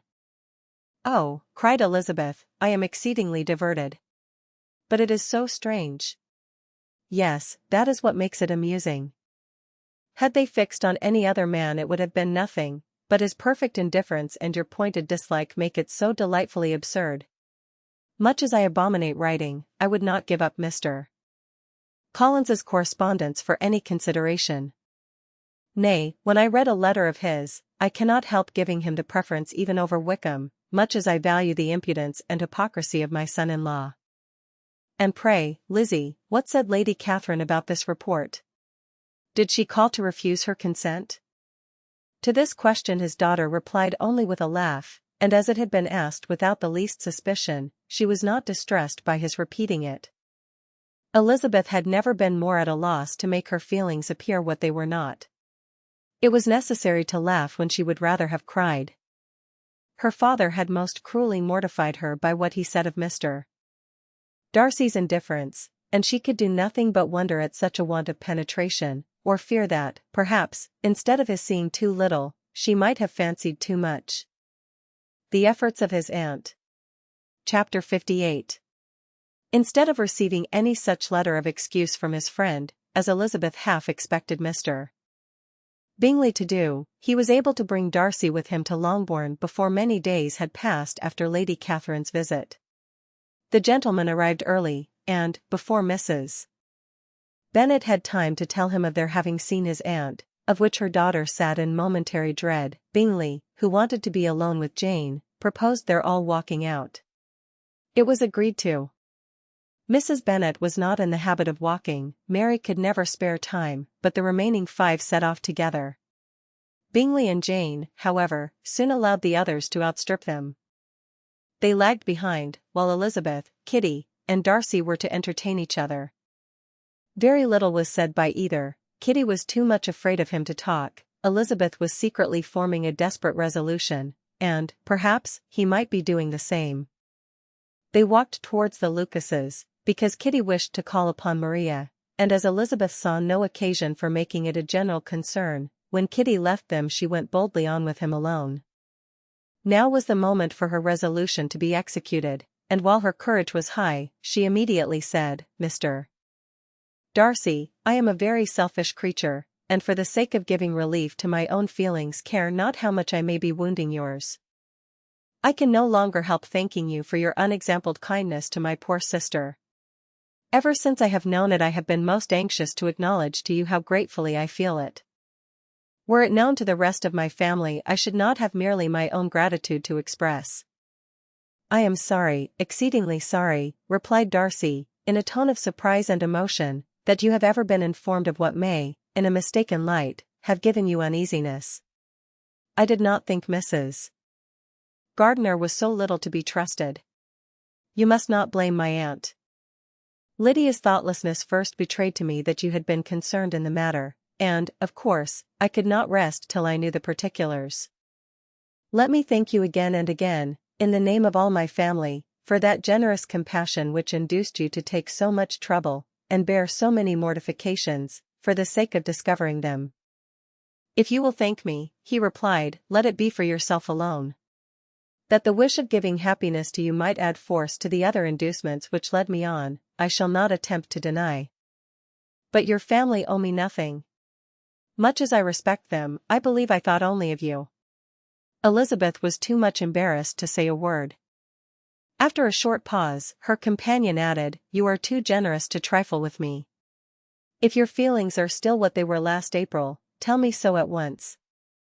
My affections and wishes are unchanged, but one word from you will silence me on this subject forever.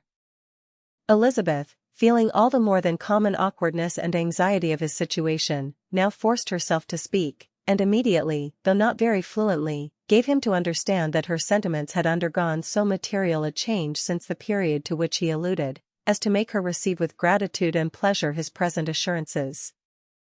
The happiness which this reply produced was such as he had probably never felt before, and he expressed himself on the occasion as sensibly and as warmly as a man violently in love can be supposed to do.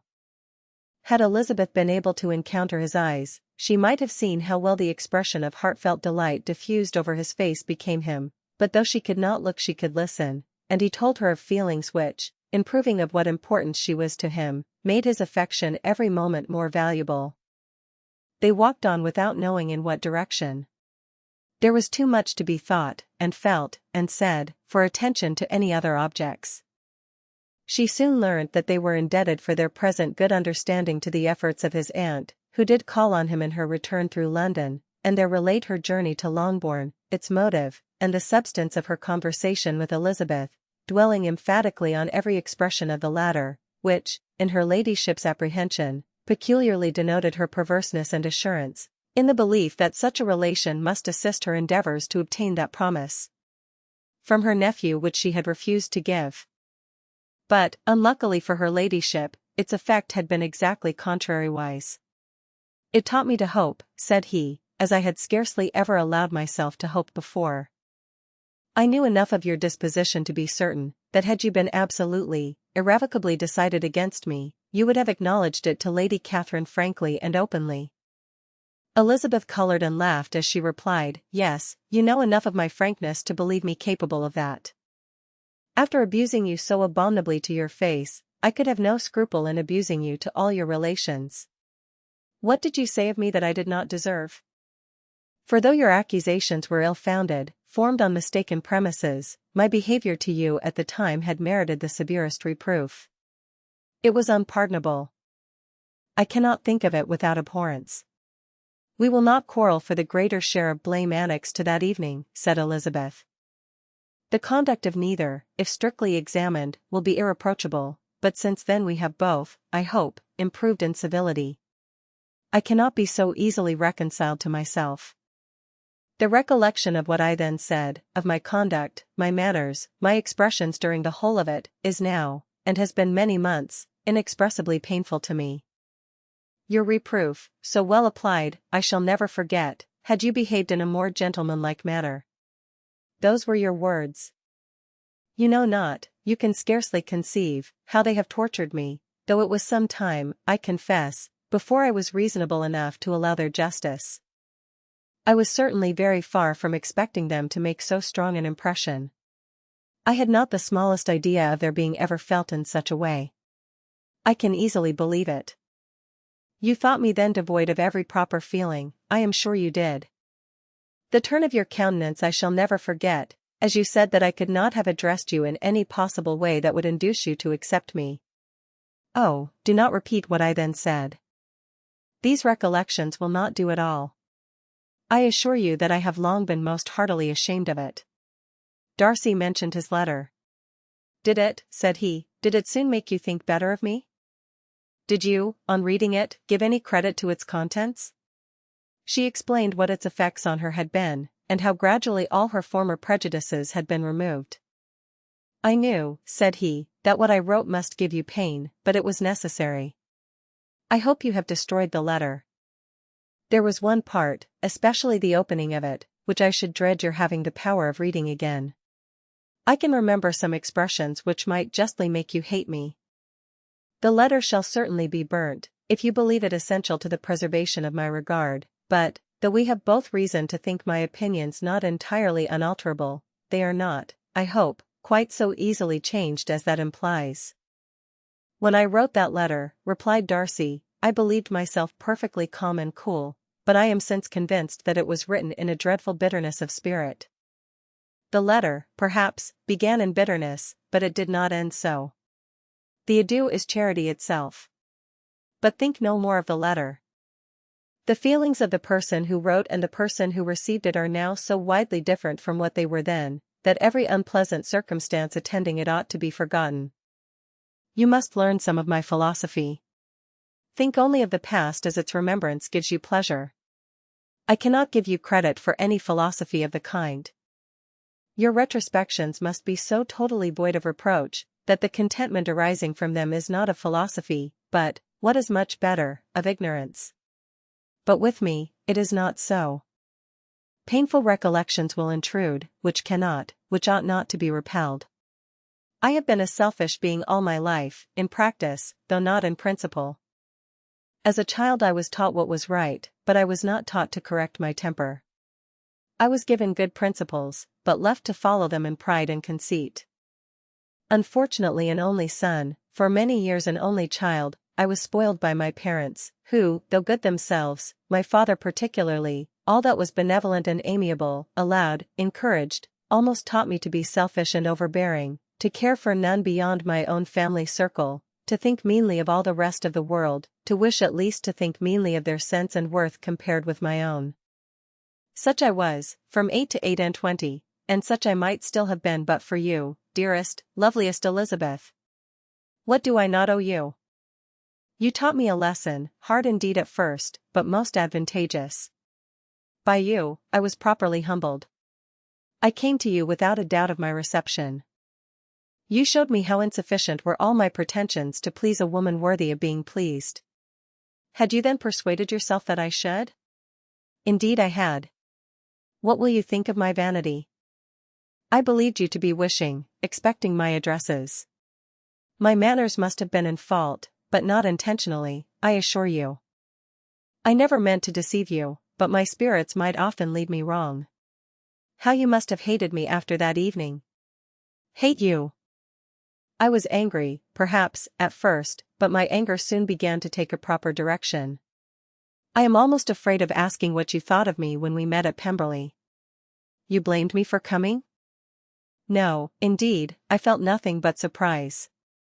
Your surprise could not be greater than mine in being noticed by you. My conscience told me that I deserved no extraordinary politeness, and I confess that I did not expect to receive more than my due. My object then, replied Darcy, was to show you, by every civility in my power, that I was not so mean as to resent the past, and I hoped to obtain your forgiveness, to lessen your ill opinion, by letting you see that your reproofs had been attended to. How soon any other wishes introduced themselves, I can hardly tell, but I believe in about half an hour after I had seen you.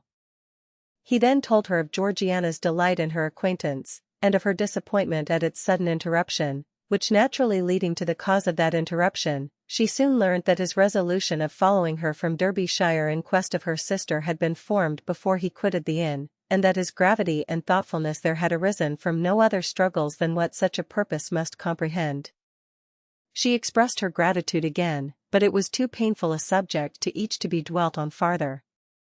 After walking several miles in a leisurely manner, and too busy to know anything about it, they found at last, on examining their watches, that it was time to be at home. What could have become of Mr. Bingley and Jane, was a wonder which introduced the discussion of their affairs. Darcy was delighted with their engagement, his friend had given him the earliest information of it. I must ask whether you were surprised, said Elizabeth. Not at all. When I went away, I felt that it would soon happen. That is to say, you had given your permission. I guessed as much. And though he exclaimed at the term, she found that it had been pretty much the case. On the evening before my going to London, said he, I made a confession to him, which I believe I ought to have made long ago. I told him of all that had occurred to make my former interference in his affairs absurd and impertinent. His surprise was great. He had never had the slightest suspicion. I told him, moreover, that I believed myself mistaken in supposing, as I had done, that your sister was indifferent to him, and as I could easily perceive that his attachment to her was unabated, I felt no doubt of their happiness together. Elizabeth could not help smiling at his easy manner of directing his friend. Did you speak from your own observation, said she, when you told him that my sister loved him, or merely from my information last spring? From the former. I had narrowly observed her, during the 2 visits which I had lately made her here, and I was convinced of her affection. And your assurance of it, I suppose, carried immediate conviction to him. It did. Bingley is most unaffectedly modest. His diffidence had prevented his depending on his own judgment in so anxious a case, but his reliance on mine made everything easy. I was obliged to confess one thing, which for a time, and not unjustly, offended him. I could not allow myself to conceal that your sister had been in town 3 months last winter, that I had known it, and purposely kept it from him. He was angry. But his anger, I am persuaded, lasted no longer than he remained in any doubt of your sister's sentiments. He has heartily forgiven me now. Elizabeth longed to observe that Mr. Bingley had been a most delightful friend, so easily guided that his worth was invaluable, but she checked herself. She remembered that he had yet to learn to be laughed at, and it was rather too early to begin. In anticipating the happiness of Bingley, which of course was to be inferior only to his own, he continued the conversation till they reached the house. In the hall they parted, unable to utter a syllable. Chapter 59. My dear Lizzie, where can you have been walking to? Was a question which Elizabeth received from Jane as soon as she entered the room, and from all the others when they sat down to table. She had only to say in reply, that they had wandered about till she was beyond her own knowledge. She colored as she spoke, but neither that, nor anything else, awakened a suspicion of the truth. The evening passed quietly, unmarked by anything extraordinary. The acknowledged lovers talked and laughed, the unacknowledged were silent.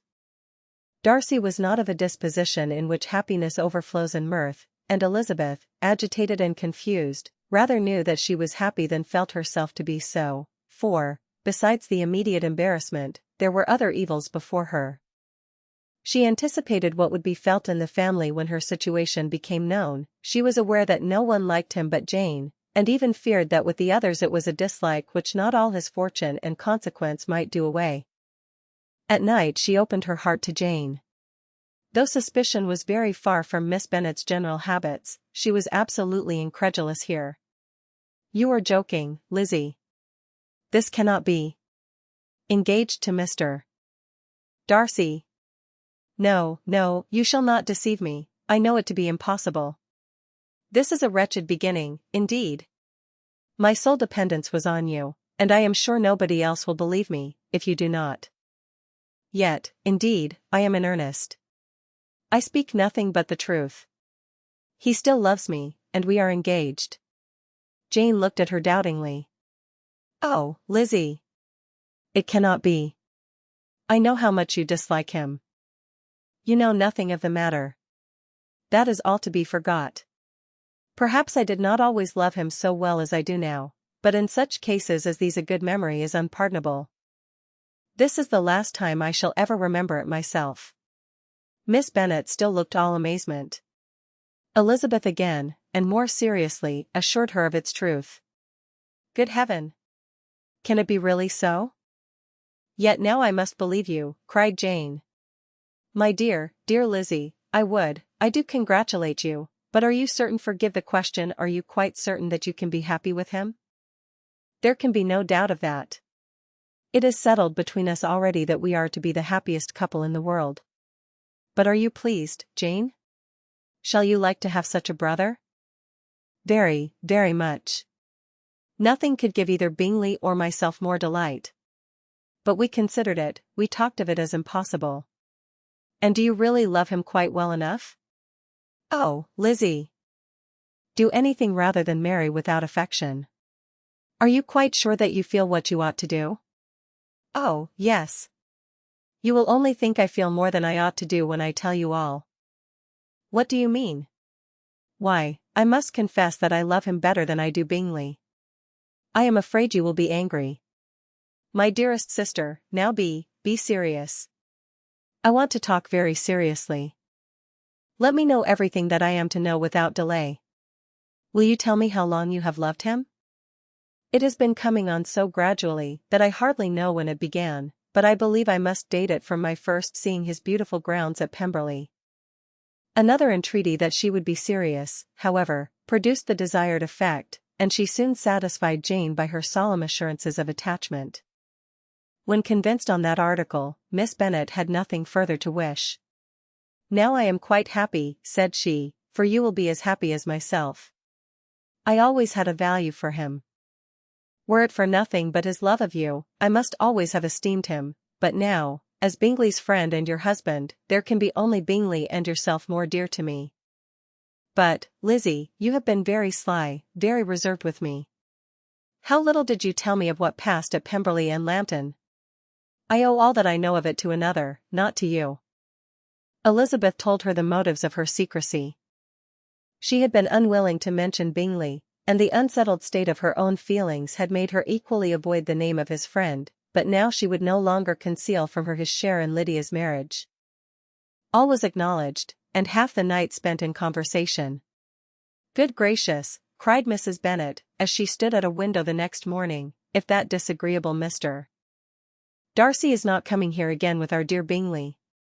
What can he mean by being so tiresome as to be always coming here? I had no notion but he would go shooting, or something or other, and not disturb us with his company. What shall we do with him? Lizzie, you must walk out with him again, that he may not be in Bingley's way. Elizabeth could hardly help laughing at so convenient a proposal, yet was really vexed that her mother should be always giving him such an epithet. As soon as they entered, Bingley looked at her so expressively, and shook hands with such warmth, as left no doubt of his good information, and he soon afterwards said aloud, Mrs.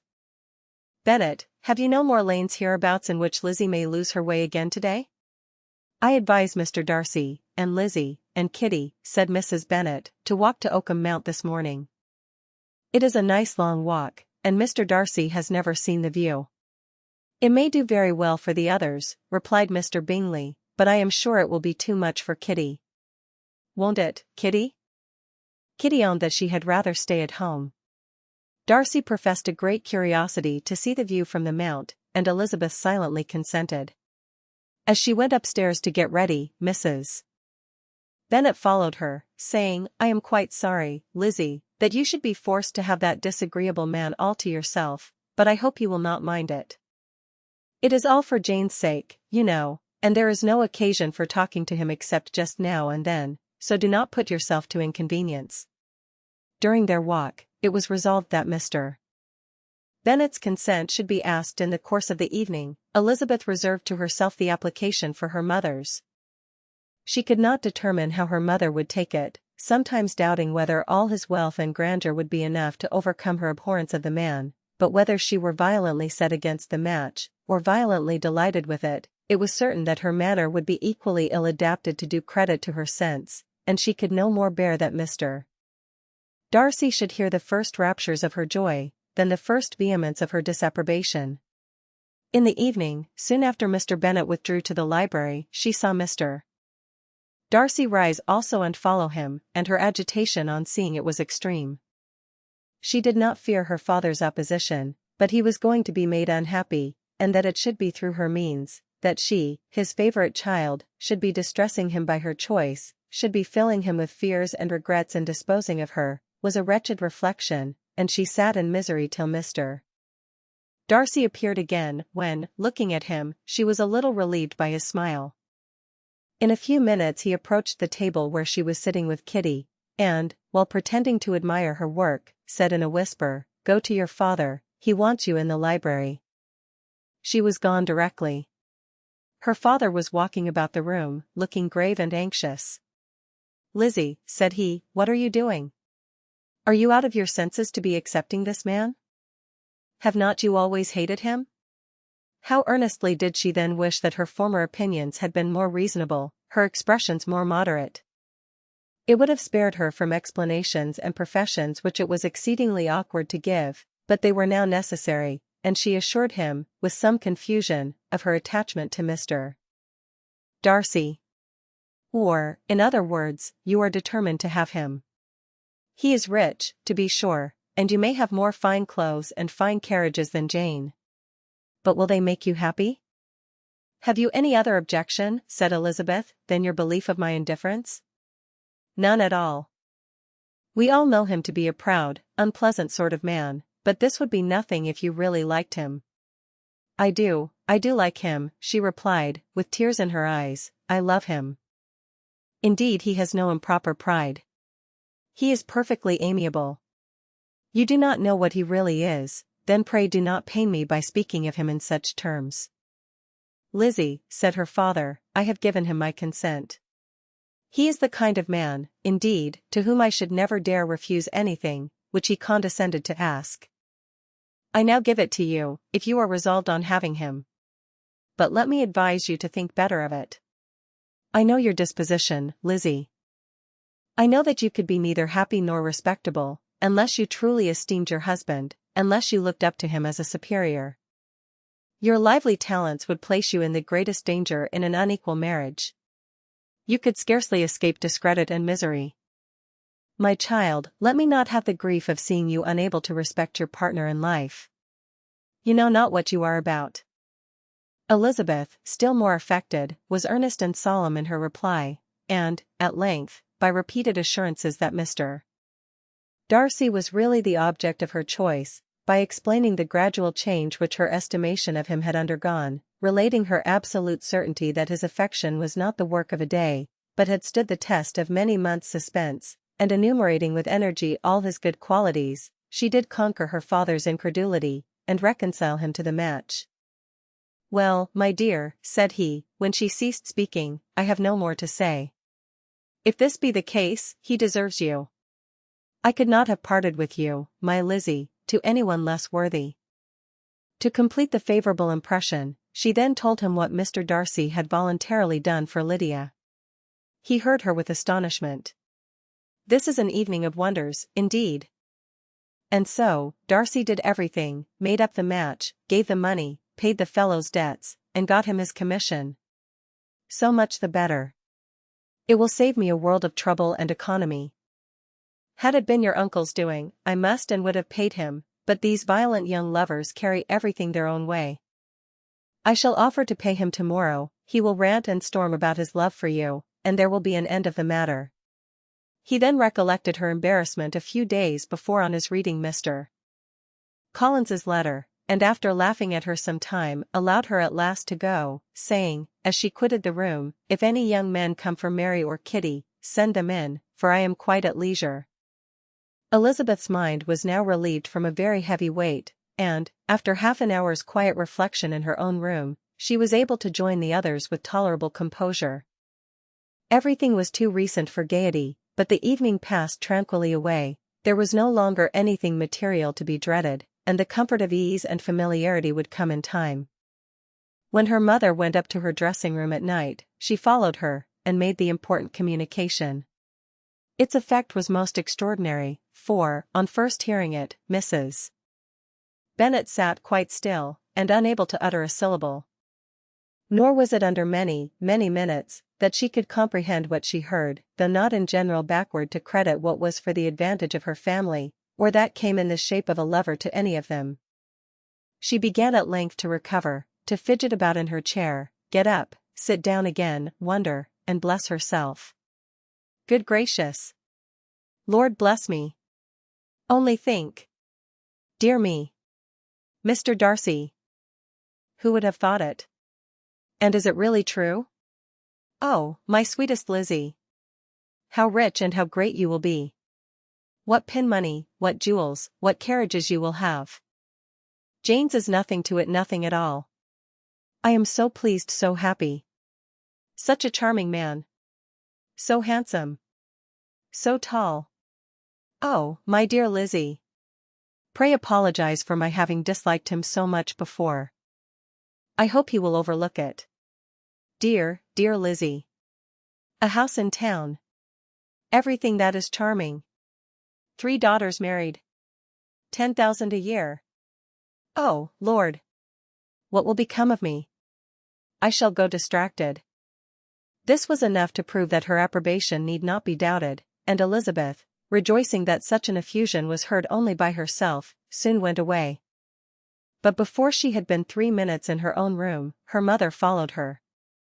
My dearest child, she cried, I can think of nothing else. 10,000 a year, and very likely more.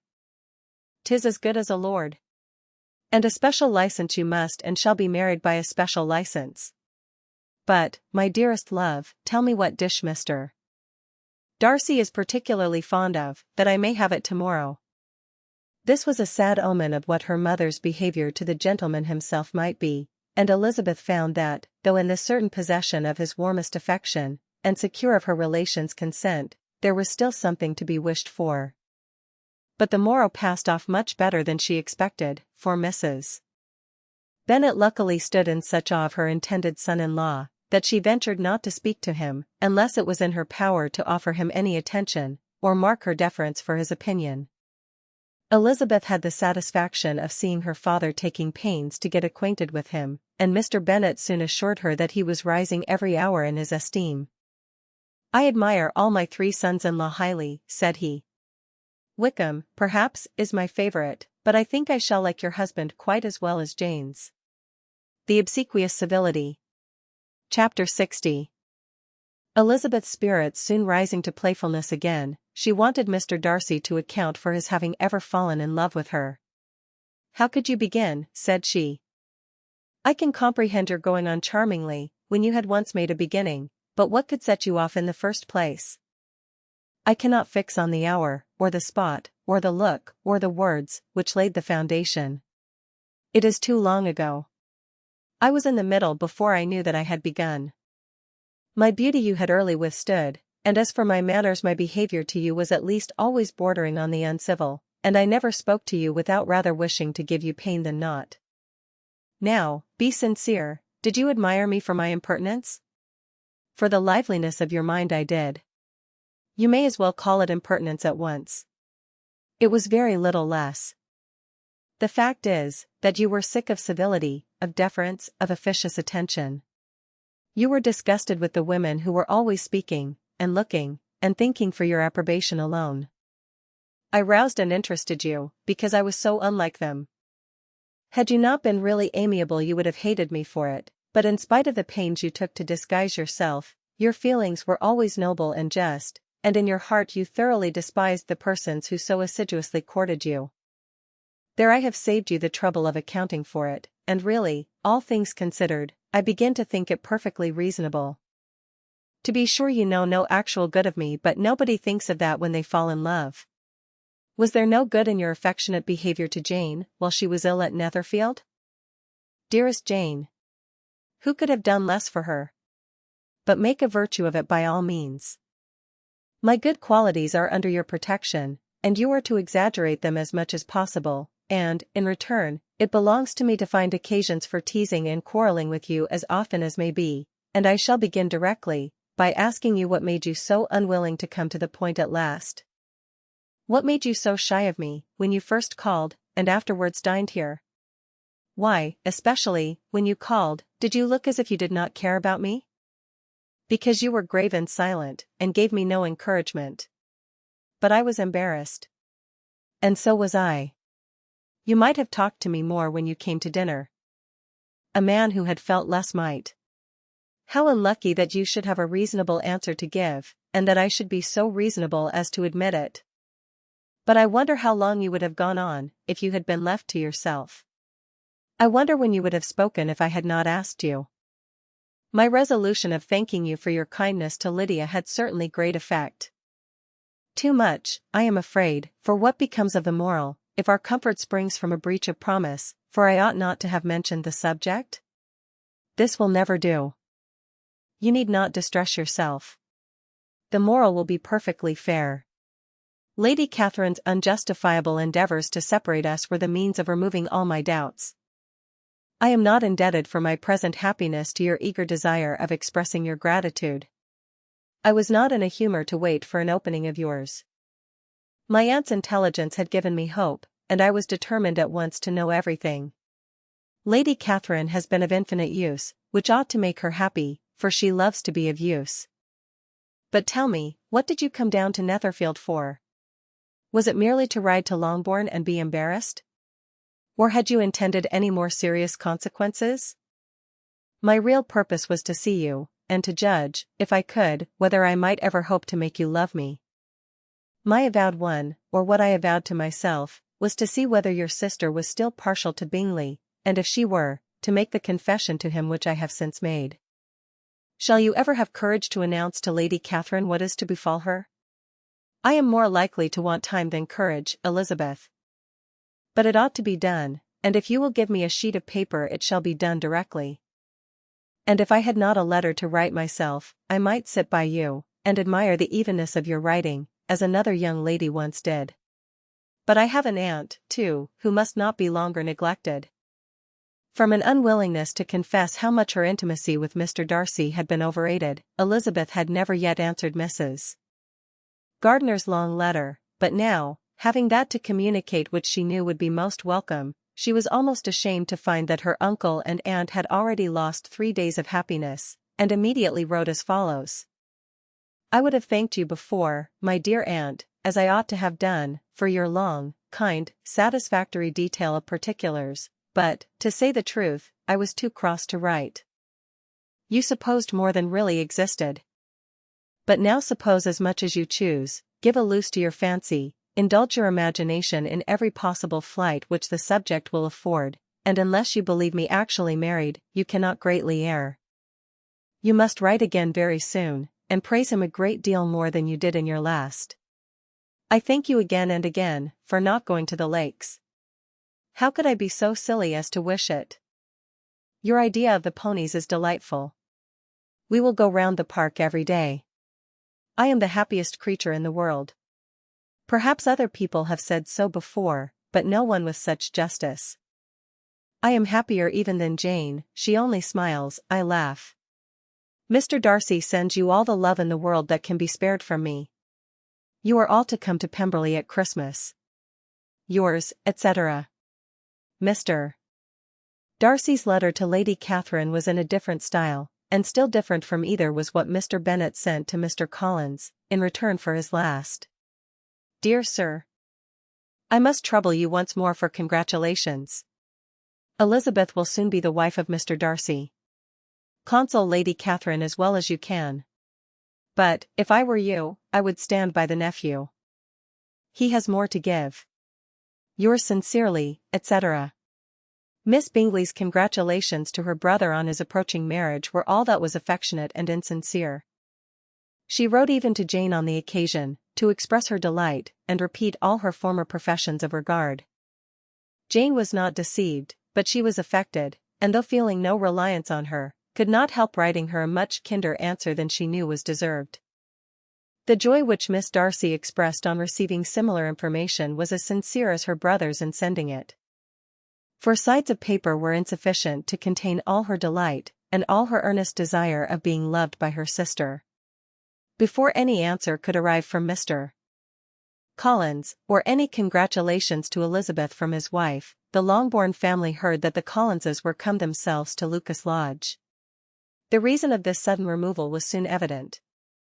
Lady Catherine had been rendered so exceedingly angry by the contents of her nephew's letter, that Charlotte, really rejoicing in the match, was anxious to get away till the storm was blown over. At such a moment, the arrival of her friend was a sincere pleasure to Elizabeth, though in the course of their meetings she must sometimes think the pleasure dearly bought, when she saw Mr. Darcy exposed to all the parading and obsequious civility of her husband. He bore it, however, with admirable calmness. He could even listen to Sir William Lucas, when he complimented him on carrying away the brightest jewel of the country, and expressed his hopes of their all meeting frequently at St. James's, with very decent composure. If he did shrug his shoulders, it was not till Sir William was out of sight. Mrs. Phillips's vulgarity was another, and, perhaps, a greater tax on his forbearance, and though Mrs. Phillips, as well as her sister, stood in too much awe of him to speak with the familiarity which Bingley's good humour encouraged, yet, whenever she did speak, she must be vulgar.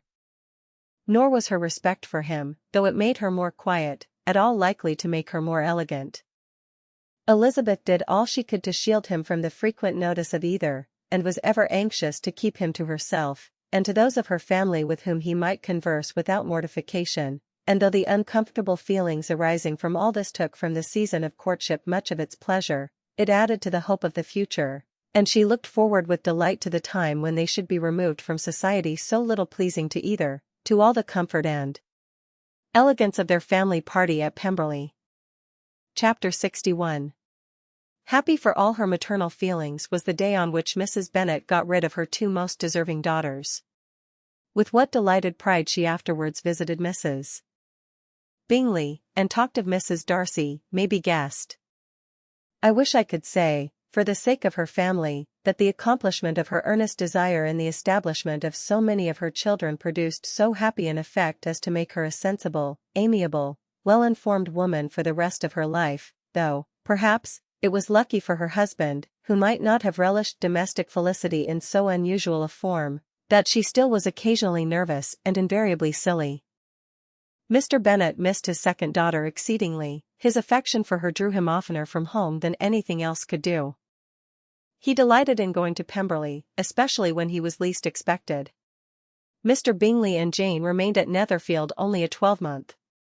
So near a vicinity to her mother and Meryton relations was not desirable even to his easy temper, or her affectionate heart. The darling wish of his sisters was then gratified. He bought an estate in a neighbouring county to Derbyshire, and Jane and Elizabeth, in addition to every other source of happiness, were within 30 miles of each other. Kitty, to her very material advantage, spent the chief of her time with her two elder sisters. In society so superior to what she had generally known, her improvement was great. She was not of so ungovernable a temper as Lydia, and, removed from the influence of Lydia's example, she became, by proper attention and management, less irritable, less ignorant, and less insipid. From the further disadvantage of Lydia's society she was of course carefully kept, and though Mrs. Wickham frequently invited her to come and stay with her, with the promise of balls and young men, her father would never consent to her going. Mary was the only daughter who remained at home, and she was necessarily drawn from the pursuit of accomplishments by Mrs. Bennet's being quite unable to sit alone.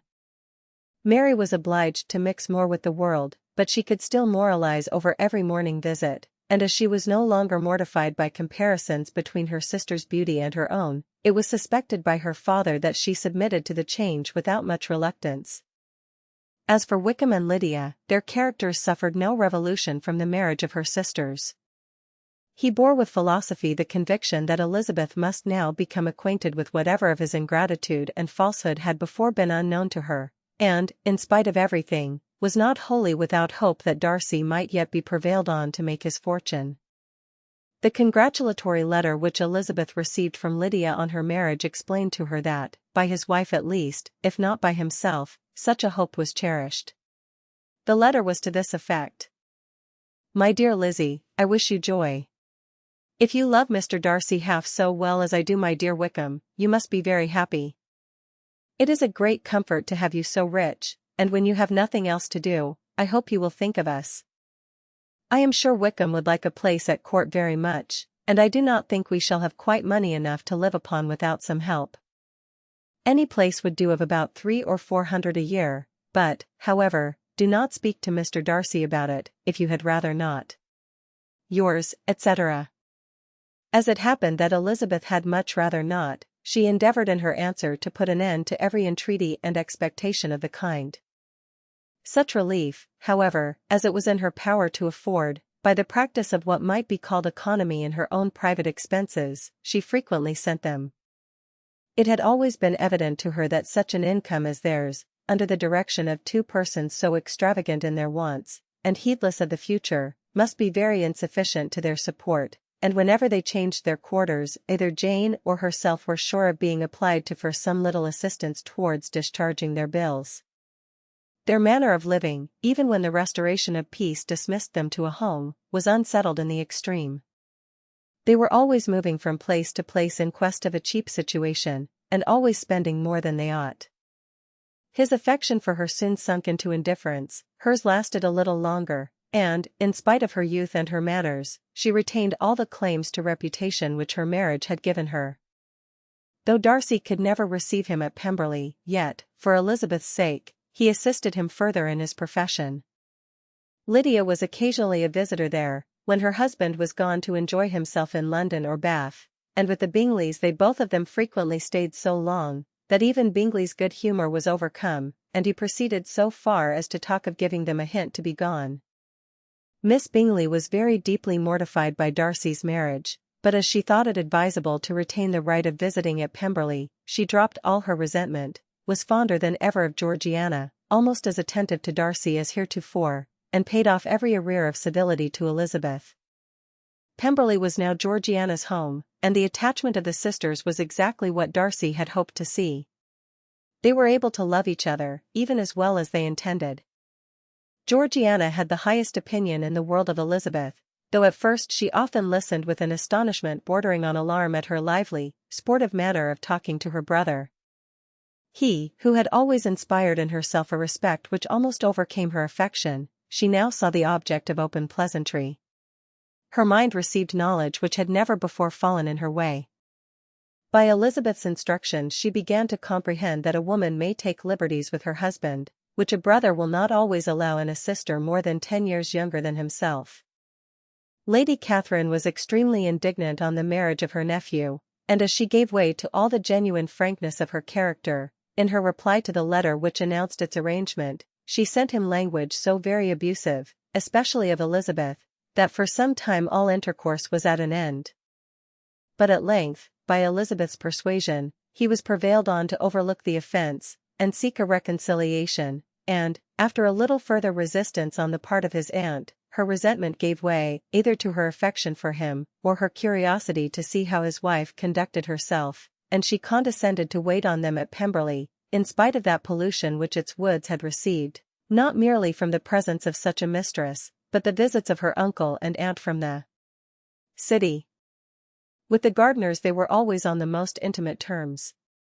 Darcy, as well as Elizabeth, really loved them, and they were both ever sensible of the warmest gratitude towards the persons who, by bringing her into Derbyshire, had been the means of uniting them. Chiswick Press, Charles Whittingham and Co., Tooks Court, Chancery Lane, London. End of the Project Gutenberg ebook Pride and Prejudice.